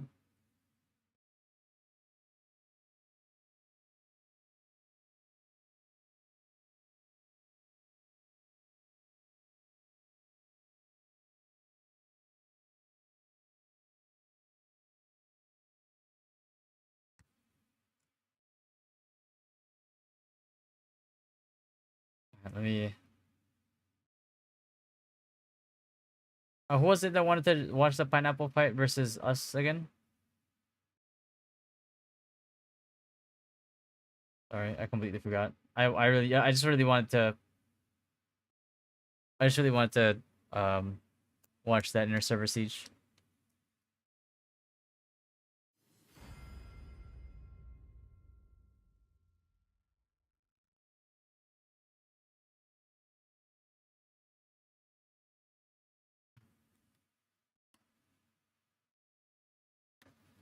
Do you watch Supple get knocked out? Yeah.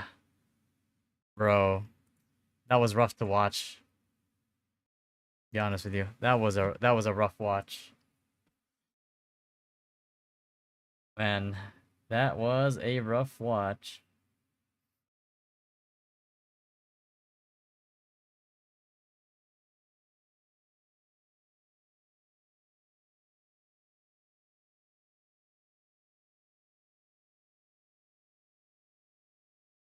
My roommate still in losers in Exodus. Oh yeah, bro. Man, it's kind of similar to what happened to Pineapple on NA West.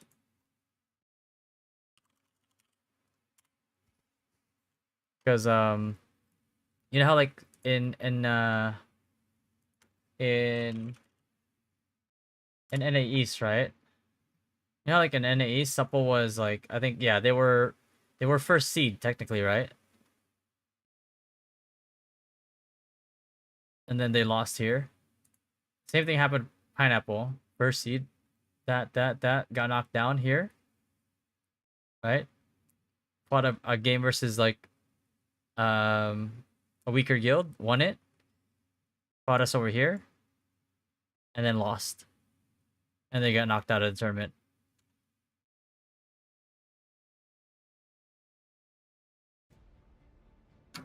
I mean, Boba's like our big brother. We've always looked up to them and tried to mirror our gameplay towards theirs. So it's gonna be a really good match, I think. Oh, fantastic! And your boyfriend Soma, how your boyfriend? How do you guys think you're gonna do? I mean, love to hear it from Faz. That's big respect. I think you guys have come a long way. I would say it's closer than it's ever been, and it's going to be a really good matchup. I think, if anything, this match will probably prove who's the best throughout this tourney, right? So far, you guys still got to beat the winner of the losers bracket again. Are you both confident that you could beat Pineapple if they come back? I was told that they were the strongest guild in NA West. Everybody was confident that they were the best. I seeded them very highly. Yeah, those guys are losers. I think if they were the strongest, they wouldn't have ran, right, Faz? Jesus. Yeah, they're a bunch of runners, bunch of losers. Oh my God! Don't worry, Pineapple. I still love you guys. Don't worry about it. Holy moly, bro! You all better win. That's all I'm saying. if they beat Dynasty, y'all best be winning. All right, because both y'all are gonna be playing them again, potentially here. All right, I don't know. To be honest, I have Dynasty. Those guys are losers. Yo, these two, bro. Holy shit. From the war games we've played, they look good. They look really good. I'm gonna be honest with you. You want my honest take as a shot card? Elsie! That sounded like that was copium. That was some spicy chavvy, yeah, man. Voice when you said it, you were like, yeah, no, I. See, I'm not gonna say which guild, but there was a guild that said like, I don't even care what my results are in this tournament. I just want Pineapple knocked out. I'm not gonna say which guild. It's not Dynasty. It's not me. The big beef that I had with before was just the big rivalry that I had before was Apex. After Apex quit, like I was like the retired veteran. That's it. But it was like, there was one guild that said like, I don't care what happens. I just want to knock them out of the tournament. Whoever Krylex, by the way, goated, man. He said, nah, Dynasty Mogs. We're gonna mog the fuck out of them. They can do it. They've been looking strong lately. That usually means they're about to get turbo blasted, Base Monk? and you're just trying to look out for your friend. I've been doing PvP a long time. I know what the cope sounds like when I hear it, bro. That's all I'm saying. Fast. Do you think okay, percentage chance? What's the percent chance you think Dynasty wins this Soma? And then we'll ask Fast. I'm looking at 60, 70-ish to 40, Really? 30. Yeah. On Yeah, I have faith. I have real faith. I know you don't think we do, but I have real faith. I know some stuff about these two teams. I think Dynasty has their number. Spill the tea. Let's see it. It's not like they can use I it mean, at this point. I think the Grin match is an example. I feel like Pineapple, to me, feels a lot like how Grin feels. And I think just the same way Dynasty had Grin's number, I think they have Pineapple's number. Okay, and Fatty was asking me for advice. I'll be honest with you, he was asking me for advice in the last one. You know what? Let's get Faz's perspective. I was not asking him for advice. I was just like trying to make conversation, bro. Just to give some, I already know what I was gonna do. Analysis. I think Pineapple was probably not benefiting from the fact that their first two matches were basically no-shows, so they really came in cold against our match. But playing like the gauntlet they have today, I think they're probably the best they've been. I hate fighting on Mala. Yeah. So I do think they're going to look especially a lot if you're better against a collision guild. I think Dynasty really took them to an incredible map for especially the chain hooks and the CC chance, which we benefited from on Bakilo, and Malakar is a really bad map for that. So it's going to be interesting. Yeah, I think it is going to be interesting. Hey, do either of you guys have Twitches or anything we can shout out? Are you guys streamers? I used to stream. I mean, it's just twitch.tv both of us used to, yeah. Soma TTV, yeah. Bro, most shot callers are ex-streamers. That's how it works. Yeah, so... We're good yappers. And mine's Faz, and then AHP. So Faz forward and then backwards. Boom. I got both the shoutouts in there. Boom. There we go. There you go, chat. Those are the shot callers that we're listening to here. Two of the best shot callers, presumably, on NA West here, as their guilds have gone very far in the tournament. You don't shot call for the top-tier guilds unless you are a top-tier shot caller in most... Well, that's not necessarily the case. I've seen a lot of bad shot callers shot call for a lot of good guilds, but you know it's only because they warmed up. Have you guys ever shot called large-scale PvP in other games before? Is Throne your first large-scale PvP experience? Faz, you can go first.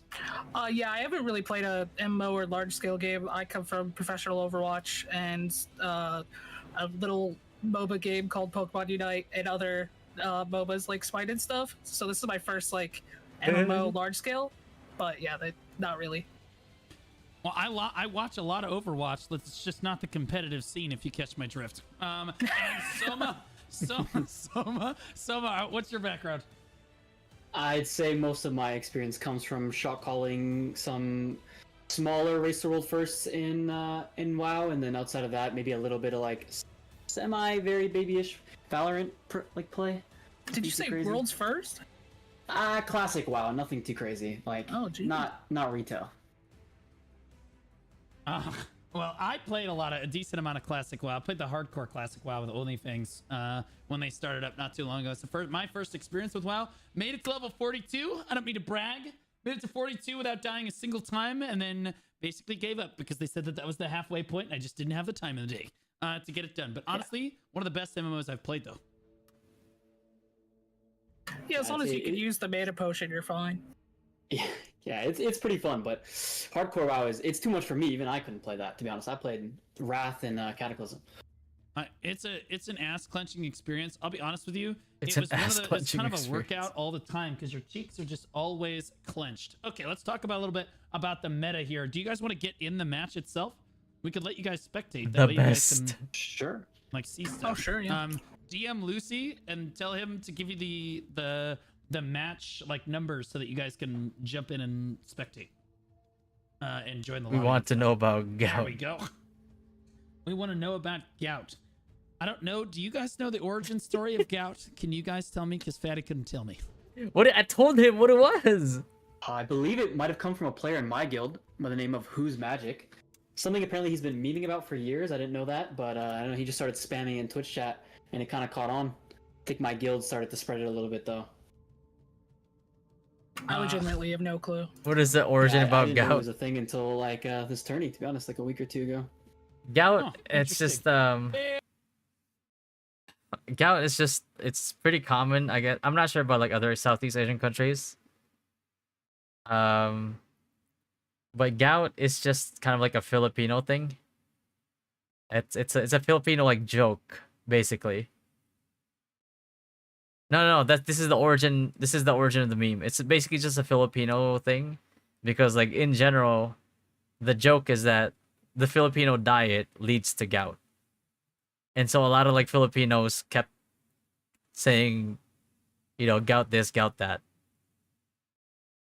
That's basically the origin of the gout origin, basically.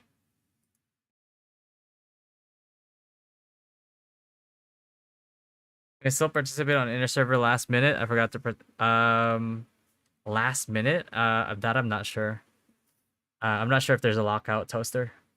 Very interesting. Okay, so we got both of you guys in, are ready to spectate. You guys good to go? The Filipino roommate has gout, and he's like, "What the fuck? Why is everyone suddenly talking about it on stream? Is there an epidemic?" Dynasty versus Pineapple. See, you know what I'm saying? That's the joke. It's like you'll hear it in like a lot of, like sometimes like Filipino podcasts where, you know, it's like, and the talk is about like food, like lechon, you know what I mean? Like the fucking, yeah, just overall the Filipino diet technically leads to some way, somehow leads to gout. That's why the joke is like, yeah, you have gout. So that's basically it. I used to play WoW. Yeah, I used to play WoW, but not as hardcore as I played Ragnarok Online. Like definitely not as like hardcore as that, but otherwise, yeah. Oh shit! If it ain't Thai, well, Thai. About time you stopped by. Now I was gonna there. How was the stream, Thai? Riku! Long time no see, Riku. Thank you for the raid. So, Mr. Riku, Miss Diamondnet, have you signed up for Chrono Odyssey?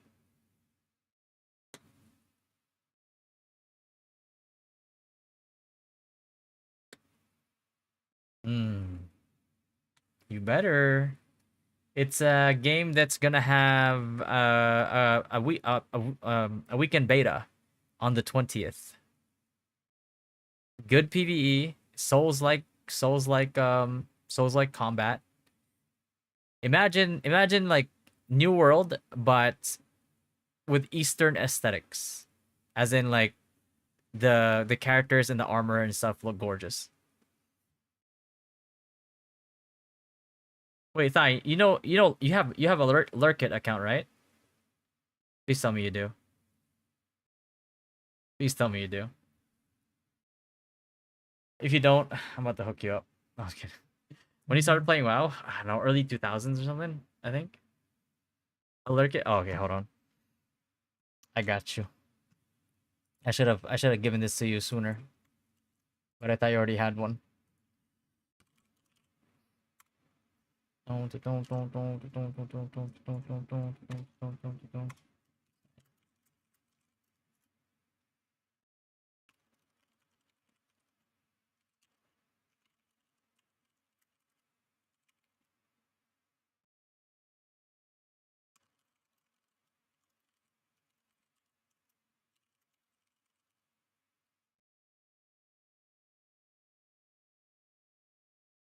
Lurkit account, yeah.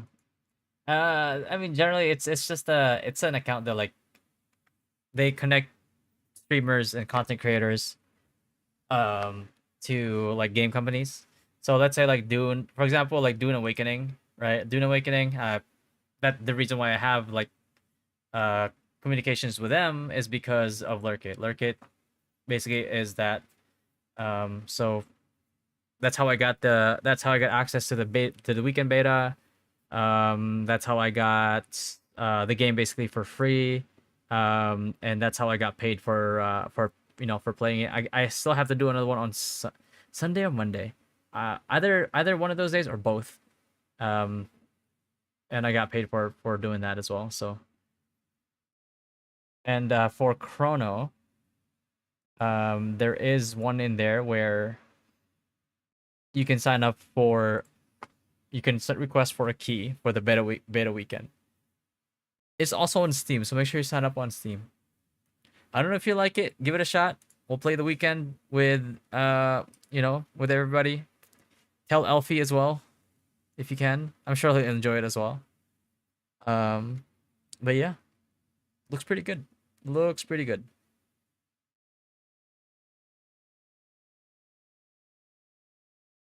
Maybe I can bait Bay into it too. Oh no, I think Bay's in the Philippines right now. I cannot believe the words coming out of my mouth. But here we go. This is going to be a clown fiesta. Cue the Benny Hill music right now. Is the guilds are going to spawn right in. I guarantee. We're just rewatching a VOD of the NA West tournament. The whatchamacallit? The one that's sponsored by Amazon.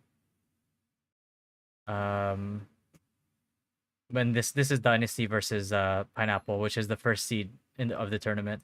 The stone, and honestly, this is where it matters whether or not you're playing on console or PC, and whether or not you have an M.2 NVMe, because you gotta. Oh my goodness, look at all those grapples up. They're trying to control the grapples. People are trying to pull each other down as well. Fat Girl trying to squeeze through that choke and rolling people off the side of the edge with her lard, but it's a back and forth kill feed right now. Dynasty actually on top of it, guys. Yeah, Dynasty looking really strong here, really solid. Yeah, the problem with this He's map in is there's the only really league this one pit portal again. spawn. The other two portals are quite far away, so you're gonna see a lot of fighting God damn around it. here. You can. I wrap on the did right I side of think the I did grapple, see but him you play will though see just a lot when I of was playing with fighting on the this other tower guys in the thing right community. here. Yeah, Yeah. it's I a saw him slow walk online. too I was on like, that right side, so it takes quite a long regroup, and it's a skinny choke push, so usually it's easy to hold. I think I saw him playing TFT. Was it Get TFT? grouped up on the rift itself, but Dynasty clearly And came not with a Summoner's strategy Rift? in mind, and now they're skirmishing up on the stone. They are. I wasn't they've got shock. I wasn't the grapple shoutcasting under for this control one because I had the shot call for the guild. But yeah. As well as Dynasty, Pineapple rather, goes to the other side and working their way up the other grapple. I'm not MOBAs sure were that developed in the Dynasty has 7th been made circle. aware of it, yet they start to rotate across to try to clamp down on this before Pineapple's able to get up here. But Boo picking up a kill right there. And I'll be honest with you, this kill feed looks pretty good here, Faz. Yeah, what you really want to look at is the hole on the right side of the stone and then the back of the stone. That's where you're going to see a lot of the hooks, a lot of the collision gameplay that is really tough on this map. Yeah, absolutely. Is this kind of what you expected? Or Soma, sorry.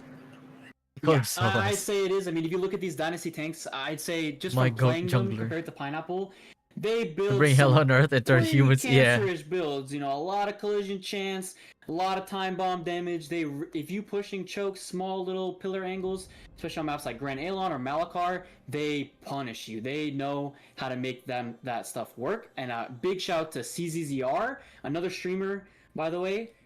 He's huge with those time bombs. You'll see him pick up a lot. That's my boy CZR40, baby. He is just blowing up 5, 6, 7 people sometimes, just like a spinner. He's does some work. Yeah, wow. Very impressive. See, your analysis, guys, is critical. I appreciate you guys. You know what I'm just realizing right now is LF was going to shoutcast the finals next week with me, and the third place match. I need him to lose. Otherwise, I am shoutcasting the third place match and the finals basically by myself because you guys are going to be in there presumably too. Shit. So I'm going to need somebody. Just ask Pineapple. They'll be there. They'll be Oh, available. fuck. Yo, where's Happer? Where's Happer? Can we get him out of retirement? Is this your first time? I think so. I don't remember hearing it before. That'd be good. Maybe I heard it and I was just like tired or something, but fuck, man. Stop, they're already dead. I'll be honest with you, Facebook is done. I mean, Yeah, Facebook I think and the rest maybe of maybe I heard it before. I don't think so. Maybe.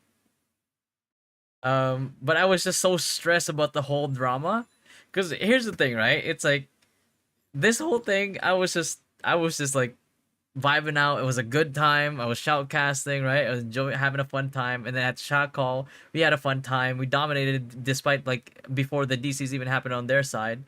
And then that happened. I was like, bro, I'm stuck between a rock and a hard place. There's just no winning for me here. Are dominating this Riftstone here. I don't think that Pineapple was ready to go here. Nodevo putting on a clinic though. Big kill feed right there. Must have been a great Cordy spin that I couldn't see. Oop, Pooh went down on the left side of your screen as well right there. As the Cordy's in the lobby, your Triple Chinese and Corey on the side of Dynasty, and Nodevo and Ikuda for Pineapple. What did you think about this when you were watching it live? Most of Dynasty is grouped up on the Riftstone proper. You do see one static for Pineapple on the right side. Coming up that backside grapple right there, and then the left side grapple. I'm not gonna lie to you. Kind of spread thin right now as both guilds just. We had a game plan and we knew what their weakness was, but I have to say it's like I didn't expect it to be that much of a stomp, even before. And like if they can cope all they want that they had DCs towards the end, but in the first 10 minutes when we had the most when we had more people that were bugged, we were shitting on them. Still. Battling it out, and we're starting to see Pineapple pick up a few more kills as we tick down to the 1 minute mark. We take a look at the kills on the leaderboard. Nodeville, Waffle, Yes NJ, Facebook from BDO, Ninefall, Bikini Miha, Beanie. God, Benny Micah, yeah, Benny Micah. Whatever, Bikini. I'm just calling him Bikini. I don't care anymore. The mind sees what it wants. Who gives? Pineapple though on top technically. You'd have to rematch a bunch of the matches and do the turning progress. Yeah, because like at that point, Grin was also saying like, well, I mean, like we had 8 people DC as well, so it's like, where's our rematch? And then when you think about it, it's like, fuck. Like at that point, it's like, Grin didn't ask for a rematch because like the rule was like if there's 10 or more, then boom. They had 8, so they didn't ask for a rematch.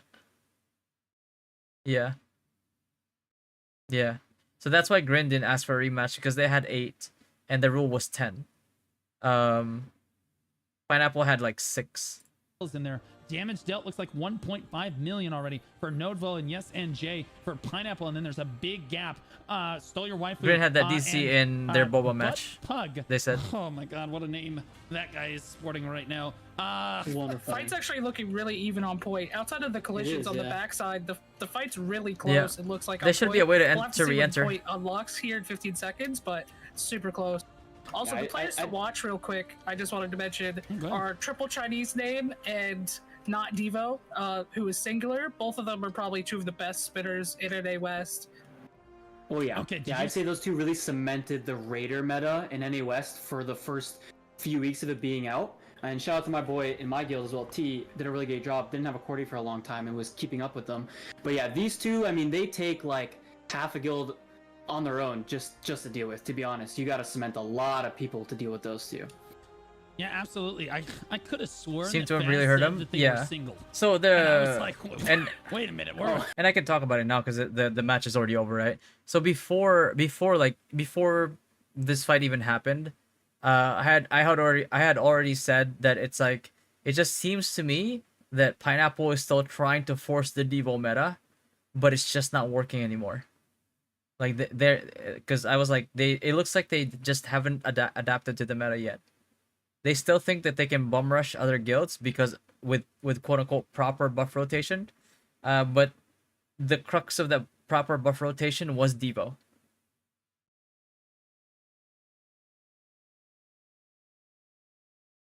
Well, prior to this, they had like fights against us. Okay, so here's why, like, I think this is like a contributor to as to like why they couldn't really adapt. Was so prior to this, they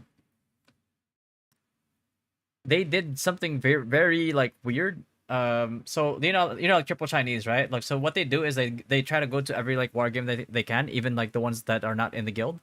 and they want to join in on those, right? They want to join up and they want to, you know, have fun, practice.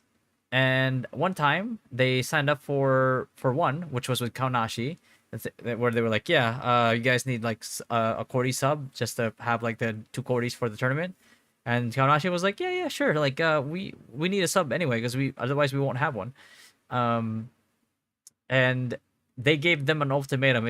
They were like, it's either you don't have triple Chinese in here, or we're not gonna war game you.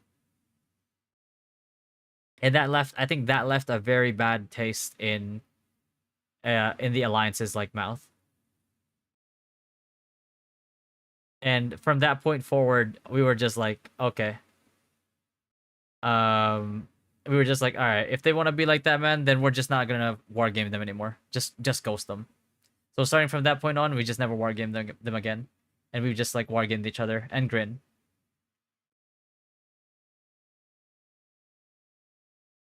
So that was why. And prior to that,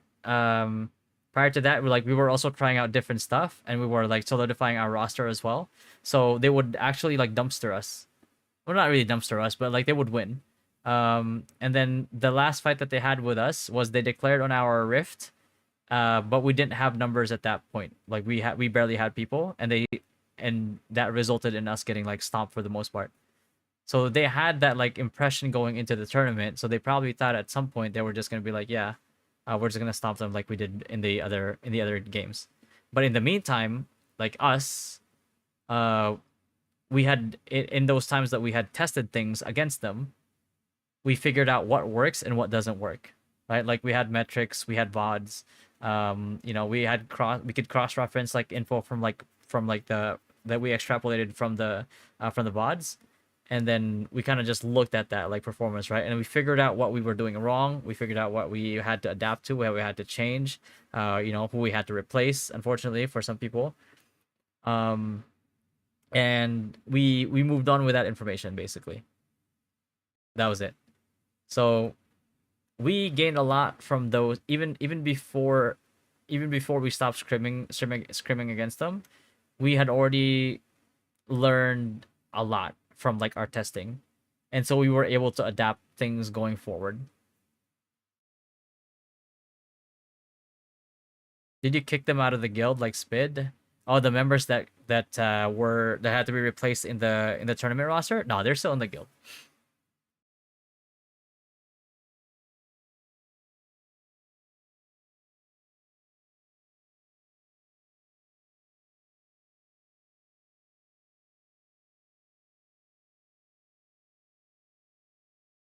Are we waifu His hunting name right used to now? be That's singular, crazy, yeah. bro.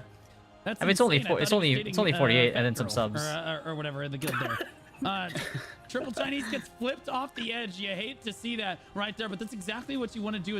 I think that honestly, at the end of the day, that's probably a longer regroup than you see on the other side. Dynasty actually on top with 36 people, 38 now, almost 40 people on the point over Pineapple, who was the ranked 1 seed in this tournament. Now You had Spid in your guild and kicked him? Who, me? No. Maybe. Oh, or did Spid kick people off his guild, or something?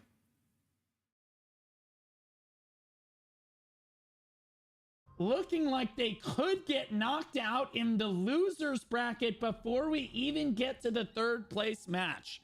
Baz, what's happening? They just can't touch the point. It was similar to our match. I just don't think their tanks have enough collision res or maybe aren't built properly with like the artifacts and this just the CC res to actually get on point, because they're not even able to start the cat. Holy moly! Yeah, actually, well, they might be waiting. Like I'm curious, Soma. Actually, Soma, I'll ask That's you how you first. could tell that Brad was like one of the few that had really collision only see on resist. NAS, Because he actually especially on resisted Palace, pulls about there. waiting to take the point until like 8 or 10 minutes left on the clock. Do you think? Because I think that might be what Pineapple's trying to do here. Yes, I'd say against, depending how strong you think you are at a late push and a late strong regroup as a guild, it honestly is kind of the safer play. If you can really iron out the play, it's extremely difficult to retake with a little bit amount of time. So normally when you're starting this camp kind of late, sometimes you're finishing it around like 3-4 minutes left. That leaves the other team with like virtually no time to counter. and so you kind of guarantee yourself the win almost. Well, yeah, that is, of course, if you're able to get the cap off, which is the... you have to initiate the cap, which is what we saw Grin struggle with earlier today. And I think that, honestly, it can be a viable strategy. It can be, but you need to have absolute faith that your frontline can get that job done. Because, again, that's what we saw Dynasty was able to prevent earlier today. And, again, I think that Grin, we could very well have seen Grin in this match. How do you guys feel about Grin overall as a guild? Strong feelings? I'll ask Faz first here. Oh, I really like Grin. I mean, I don't like how they run and stuff in the actual game, but as tournament goers and competitors, I think they're really strong guild, and I'm surprised they're not here in the top 4, honestly. I think that was an upset. Okay, right on. An Bro. upset. Okay, well, okay, so... My rank 1 seed never made through either. Now I have a daughter. God damn it. Did you think it was an upset too? I'm not sure. I mean, what a lot of people don't know about Grin is we actually used to have a lot of their core in Boba back in the early days, like the late to mid days of T1 and It was February, but this motherfucker is hilarious. And we have a lot of respect for these guys. I would say they're extremely strong, but I think the Devo meta is what hurt them the most, and I think that is honestly what caused them. Man, I need to pay attention to this more. On this tourney and get diffed by a lot of these teams. They were a really strong 2-2-2 guild that really coordinated that double Devo well, and I think honestly their guilds just started to become a little squishy in that main ball, which caused them to not be able to hold fights on stun. Oh, yeah, an interesting point to tag on to that. This tournament has had probably like 4 meta shifts due to the patch. By the way, in this fight, like one of their best, like he's a really good player, right? Tanagra, right there. At some point, he was running like Eva, and then we noticed he started running. We noticed like he switched to like glass cannon, I believe. Like he had to have been because he was so easy to kill, and we just kept mogging him over and over and over and over. Which has been crazy. So if your guild can adapt and is not willing to adapt, you know, it's really tough. Especially tanks. I think tanks have went through 3 different builds in the last couple weeks. Yeah, absolutely. Couldn't agree more. I'll be honest with you. I read the patch notes and my heart sank. I was like, oh, God. In the middle of the tournament. But honestly, it ended up working out as, again, you get to see these guilds adjust. At the last moment, it makes you really do get a feel for who the strongest guild in NAE West actually is here. You see Mana on this bow dagger. You see this Dark Blighter constantly being at the top of the DPS leaderboards for their guild here. What an absolute menace. How do you guys feel? So the thing about like these major patches right in this game is that it's hard to adapt in this game. It's not like a mobile where you're just like, okay, let's play a few games. Let's go into a practice match. Let's see what the, let's run the numbers on the new patch. Right, this one, bro, like if you want to switch, in order for you to test shit sometimes, like assuming it works, it's already so expensive to switch for those builds, and on the off chance that it doesn't work, you're just fucked. About Dark Blighter overall, I think this is a great weapon combination. I think it's super underrated. How many do you guys think you want in a composition, and do you agree with me? Do you think it's really good? Soma, I'll ask you first. Yeah, actually, I personally run a party. Like, my party itself has 2 Dark Blighters in it. And in my opinion, yeah, I think that's actually the right combo to go with, because if these players have a lot of synergy and a lot of coordination, they can work really well off each other. And so it really depends on how good your guild is and how good the Dark Blighters in your guild are. But if you have some solid ones, I think they earn the roster spot, to be honest. Oh, okay. Yeah, Faz, do you agree? Yeah, I think sadly, just NA West doesn't have a lot of Dark Blighters. I actually think it's probably one of the most skill expressive classes, and if played properly, it can be super impactful. I remember Zestia in our guild, he was actually Templar when he was trying out, and he was top damage in like 3 war games against Milk. He tried to hide in the back there, bro. Could not understand what was going on. Like, that weapon combo, just wand damage in general, could be just so potent, especially in this meta that's super tanky and you're trying to shut down raiders. You really want really good wand DPS. Well, that's good to know. Yeah, no, that's what I was starting to see. We're starting to see it be more prevalent in NA East as well now, but only like 2 or 3 maybe maximum per lobby is usually what I see across the various regions here. We are seeing Pineapple start to try to interact with this point for the first time now as we tick underneath the 15-minute mark here. We're at 14 minutes. If we look at the leaderboards, I fully expect this to be very dynasty heavy, and it is. Nodevo getting dethroned One, right now. two, Yes, three, moving four, down five, the six, leaderboard. Still your seven. Waifu and Tengra moving down as well. You look at damage dealt. Nodevo still holding the top right there, but Kore right on, well, honestly, 800k below him. So honestly, Node trying to carry his guild right now, but just not able to do so. Go ahead. We're seeing an interesting push here on the bridge by Pineapple. They did kind of like a half regroup almost. I'm only seeing about 20 No players here Devo. pushing on the bridge, and they're He keeps kinda saying his getting name is stomped by Nodevo. Dynasty on the counter. But maybe we'll see some flex teams going in behind, hopefully. It's really tough to go this bridge. It's really easy to get knocked off on either sides. It's pretty easy as a tank to knock these people down. Yeah, it is. Well, Oh, flex look team's at coming in late.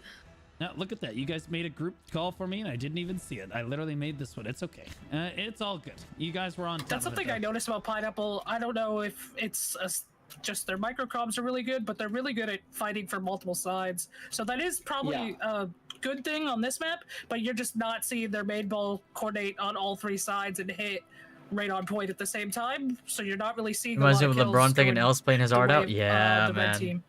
Yeah, I'll be honest with you. I think Pineapple, and this is probably a big thing that we talk about in all of the matches, is where when one guild becomes dominant, in this case Dynasty, on the point, you get all of your healers, all of your pre-buffs all start to stack up. All of your statics are together. They're all communicating with each other. Their pre-buffs are running. Everyone's coordinating, talking with one another. But when you're spawning and trying to run back to the Riftstone constantly, you're just not grouped up with your static. You don't have the pre-buffs running. You're not as organized overall. We do see Pineapple finally get an initiate off on the... Yeah, if everybody like says it pretty well here. Adjusting to crutching Devo forever would be tough. This is now flipping. As you were speaking, eBay got the cap off.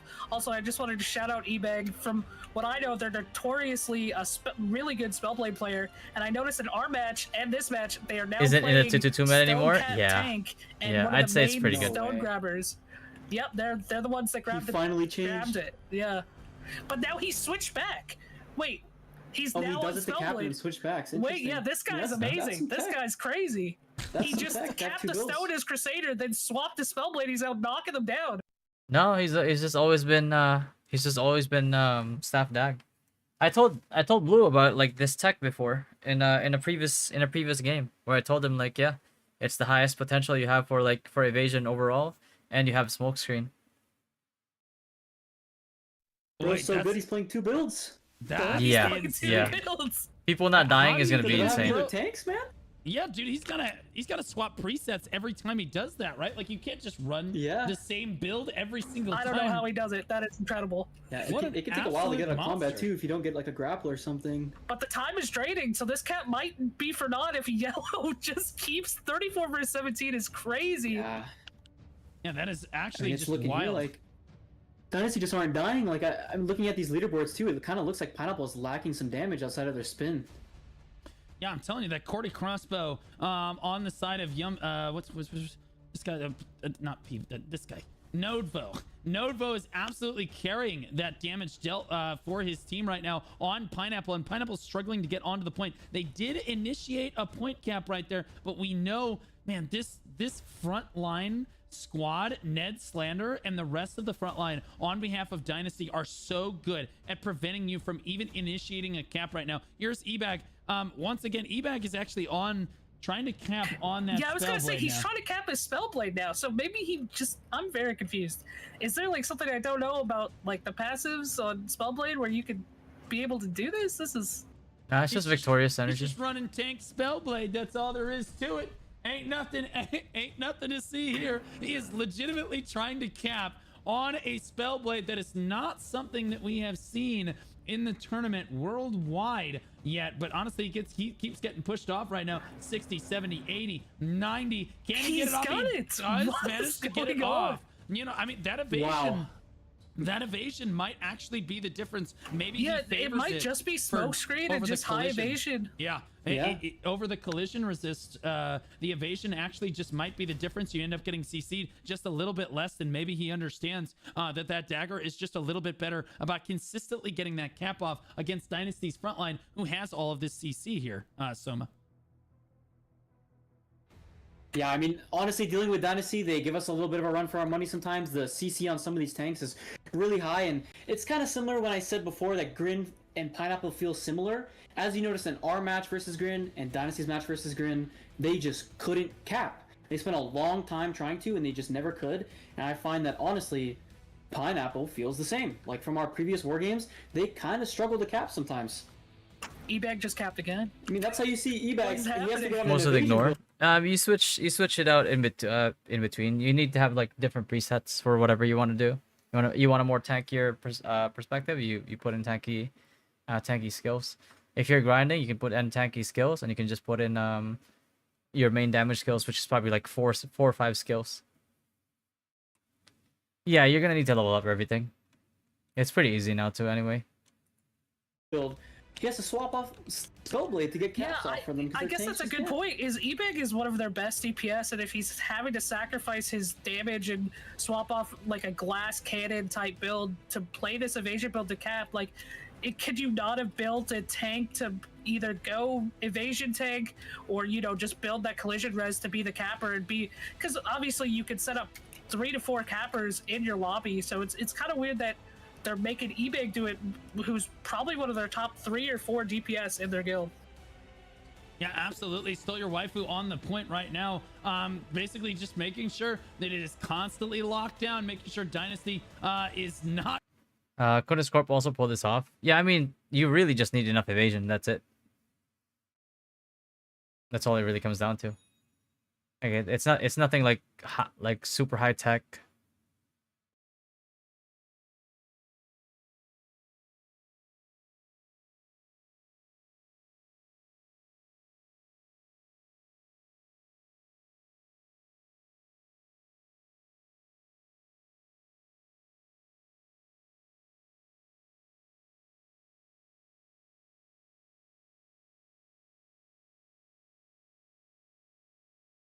Going to just stand. Honestly, you do get slight height advantage if you stand up on the rift stone, and I think that's what they're trying to go for when they jump up on the stone like that. Also makes it really easy for your healer to pinpoint where you are. If you just and the rest of this right here is gonna be drama. Yeah, I'm not trying to relive that shit, bro. Fuck that. It is nothing but drama.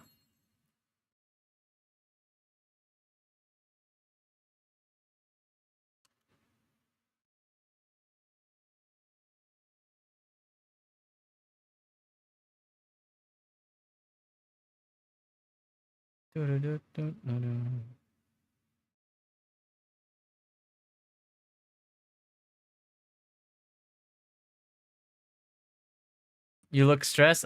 Yeah.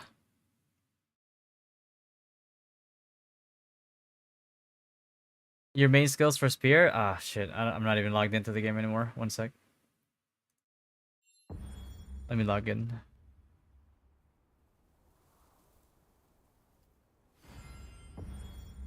Yeah, he looks... Yeah, bro. Like, I just... You have to realize, like, by the time the whole, like, the match ended, I was already up for 31 hours. No, like, not even exaggerating. Probably more than that, but, like, just... I'm lowballing a little bit. 31 hours. I was exhausted, bro. Like, the matches were just, like, hype enough that I was just, like... trudging along, right?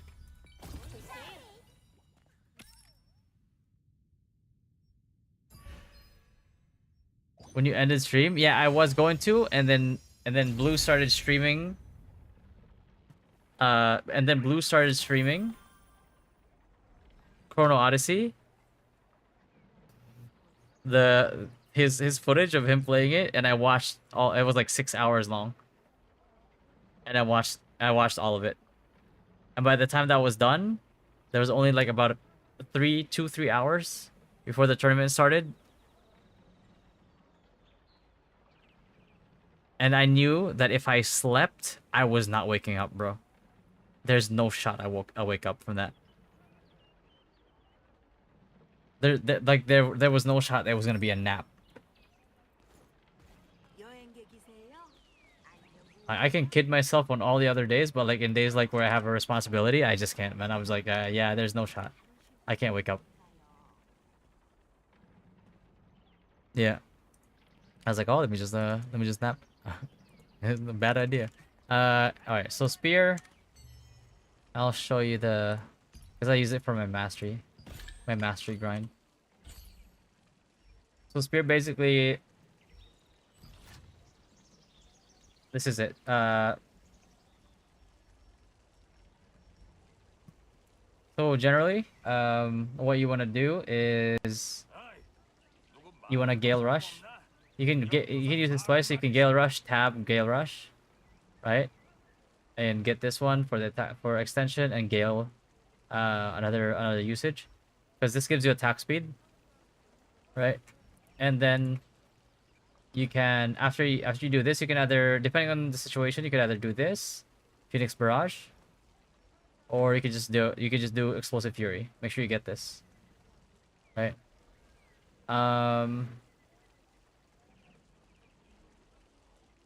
Okay, yeah. So this, you don't need this, but you can get it if you want. Just this and this. The reason why you want to use this first is attack speed, and when you use this one gives you additional crit. And then you can pop this one as well for heavy attack chance. Gives you 200 heavy attack chance, and it also gives you a shield, I believe. Yeah, gives you a shield. And then you use this to stack 5 times. So you stack it 5 times, so you can throw this 5 times.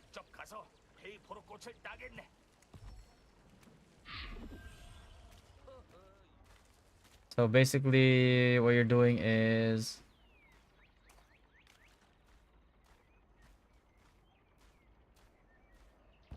I only use this to grind because like spears, that it's just that OP to grind with. I could do probably like this right here, and then you could do that for crit buff if you want to, or you could just go straight to this, like 5 stacks, and you just throw spears.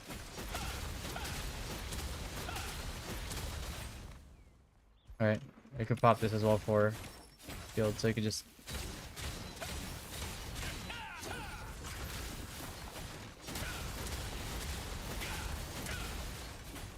And that decimates. Like, my masteries on this is like hella low, by the way. Like, 25 on this thing. Oh, no. 75, 76. The equivalent of like level 20 masteries in T1 is 80. So I'm not even like fully masteries on this. I haven't even used everything yet. There you go. What else can I do here?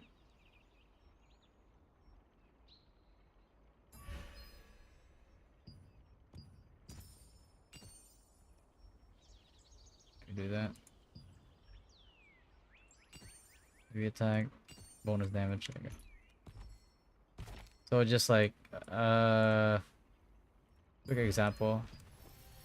You're gonna be tankier, and you're probably gonna end up doing more damage with more masteries and actual weapons. Because right now I think my weapon that I'm using is just a T1 weapon with this one. Because this is just what I use to farm mastery. But your weapon's gonna be mainly spear, so.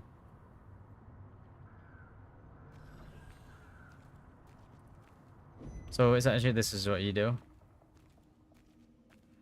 Let me just pull a room. I'm squishy as fuck here, by the way.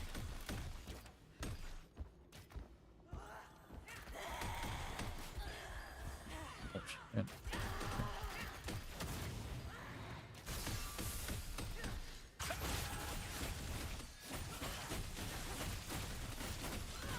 Oh, fuck. Holy shit. I'm gonna die. Fuck. Hold on. Let me switch to SNS. Div cards.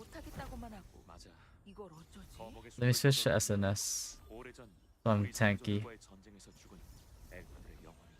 Cause I'm using a blue dagger here too. Where's my SNS, bro? Oh, there you go.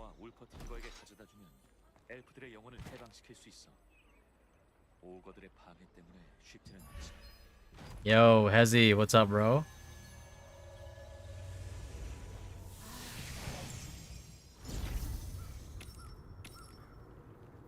So this is what yours is gonna look like, essentially. Yeah.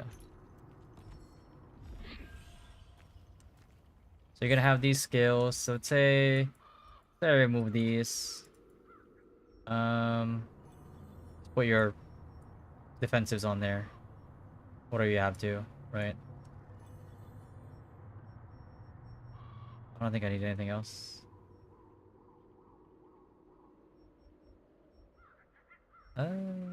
Yeah, sure. There's a mastery. Oh yeah, I don't even know, bro. But I just basically use it just for grinding masteries.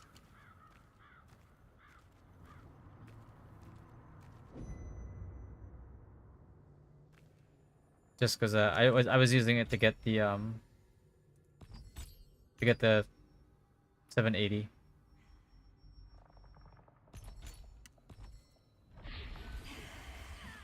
So I can do SNS first, so I'm tankier.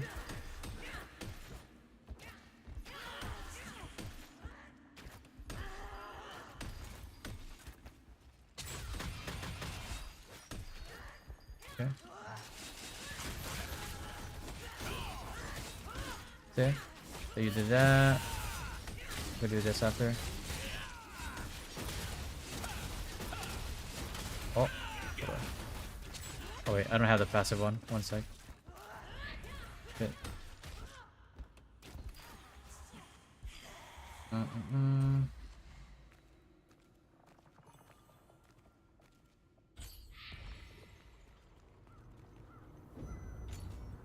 You need to have this on. There you go. Like that. Yeah.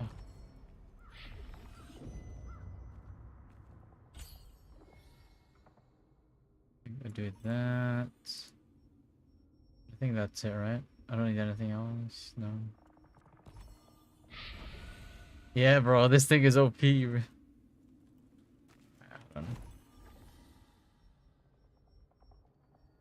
Let me recover HP.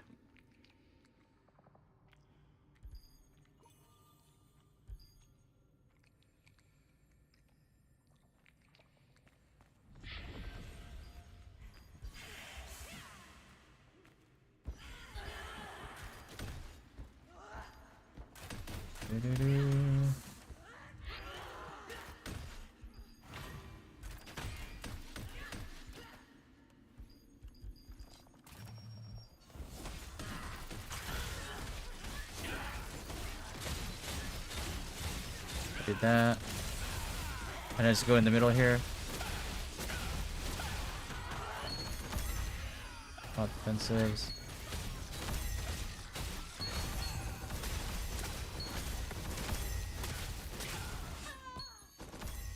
And you can just kind of solo clear it. I could have used this too for life leech, but I'm a spear noob. But that's basically how you grind. That's it. You could obviously use other SNS skills, but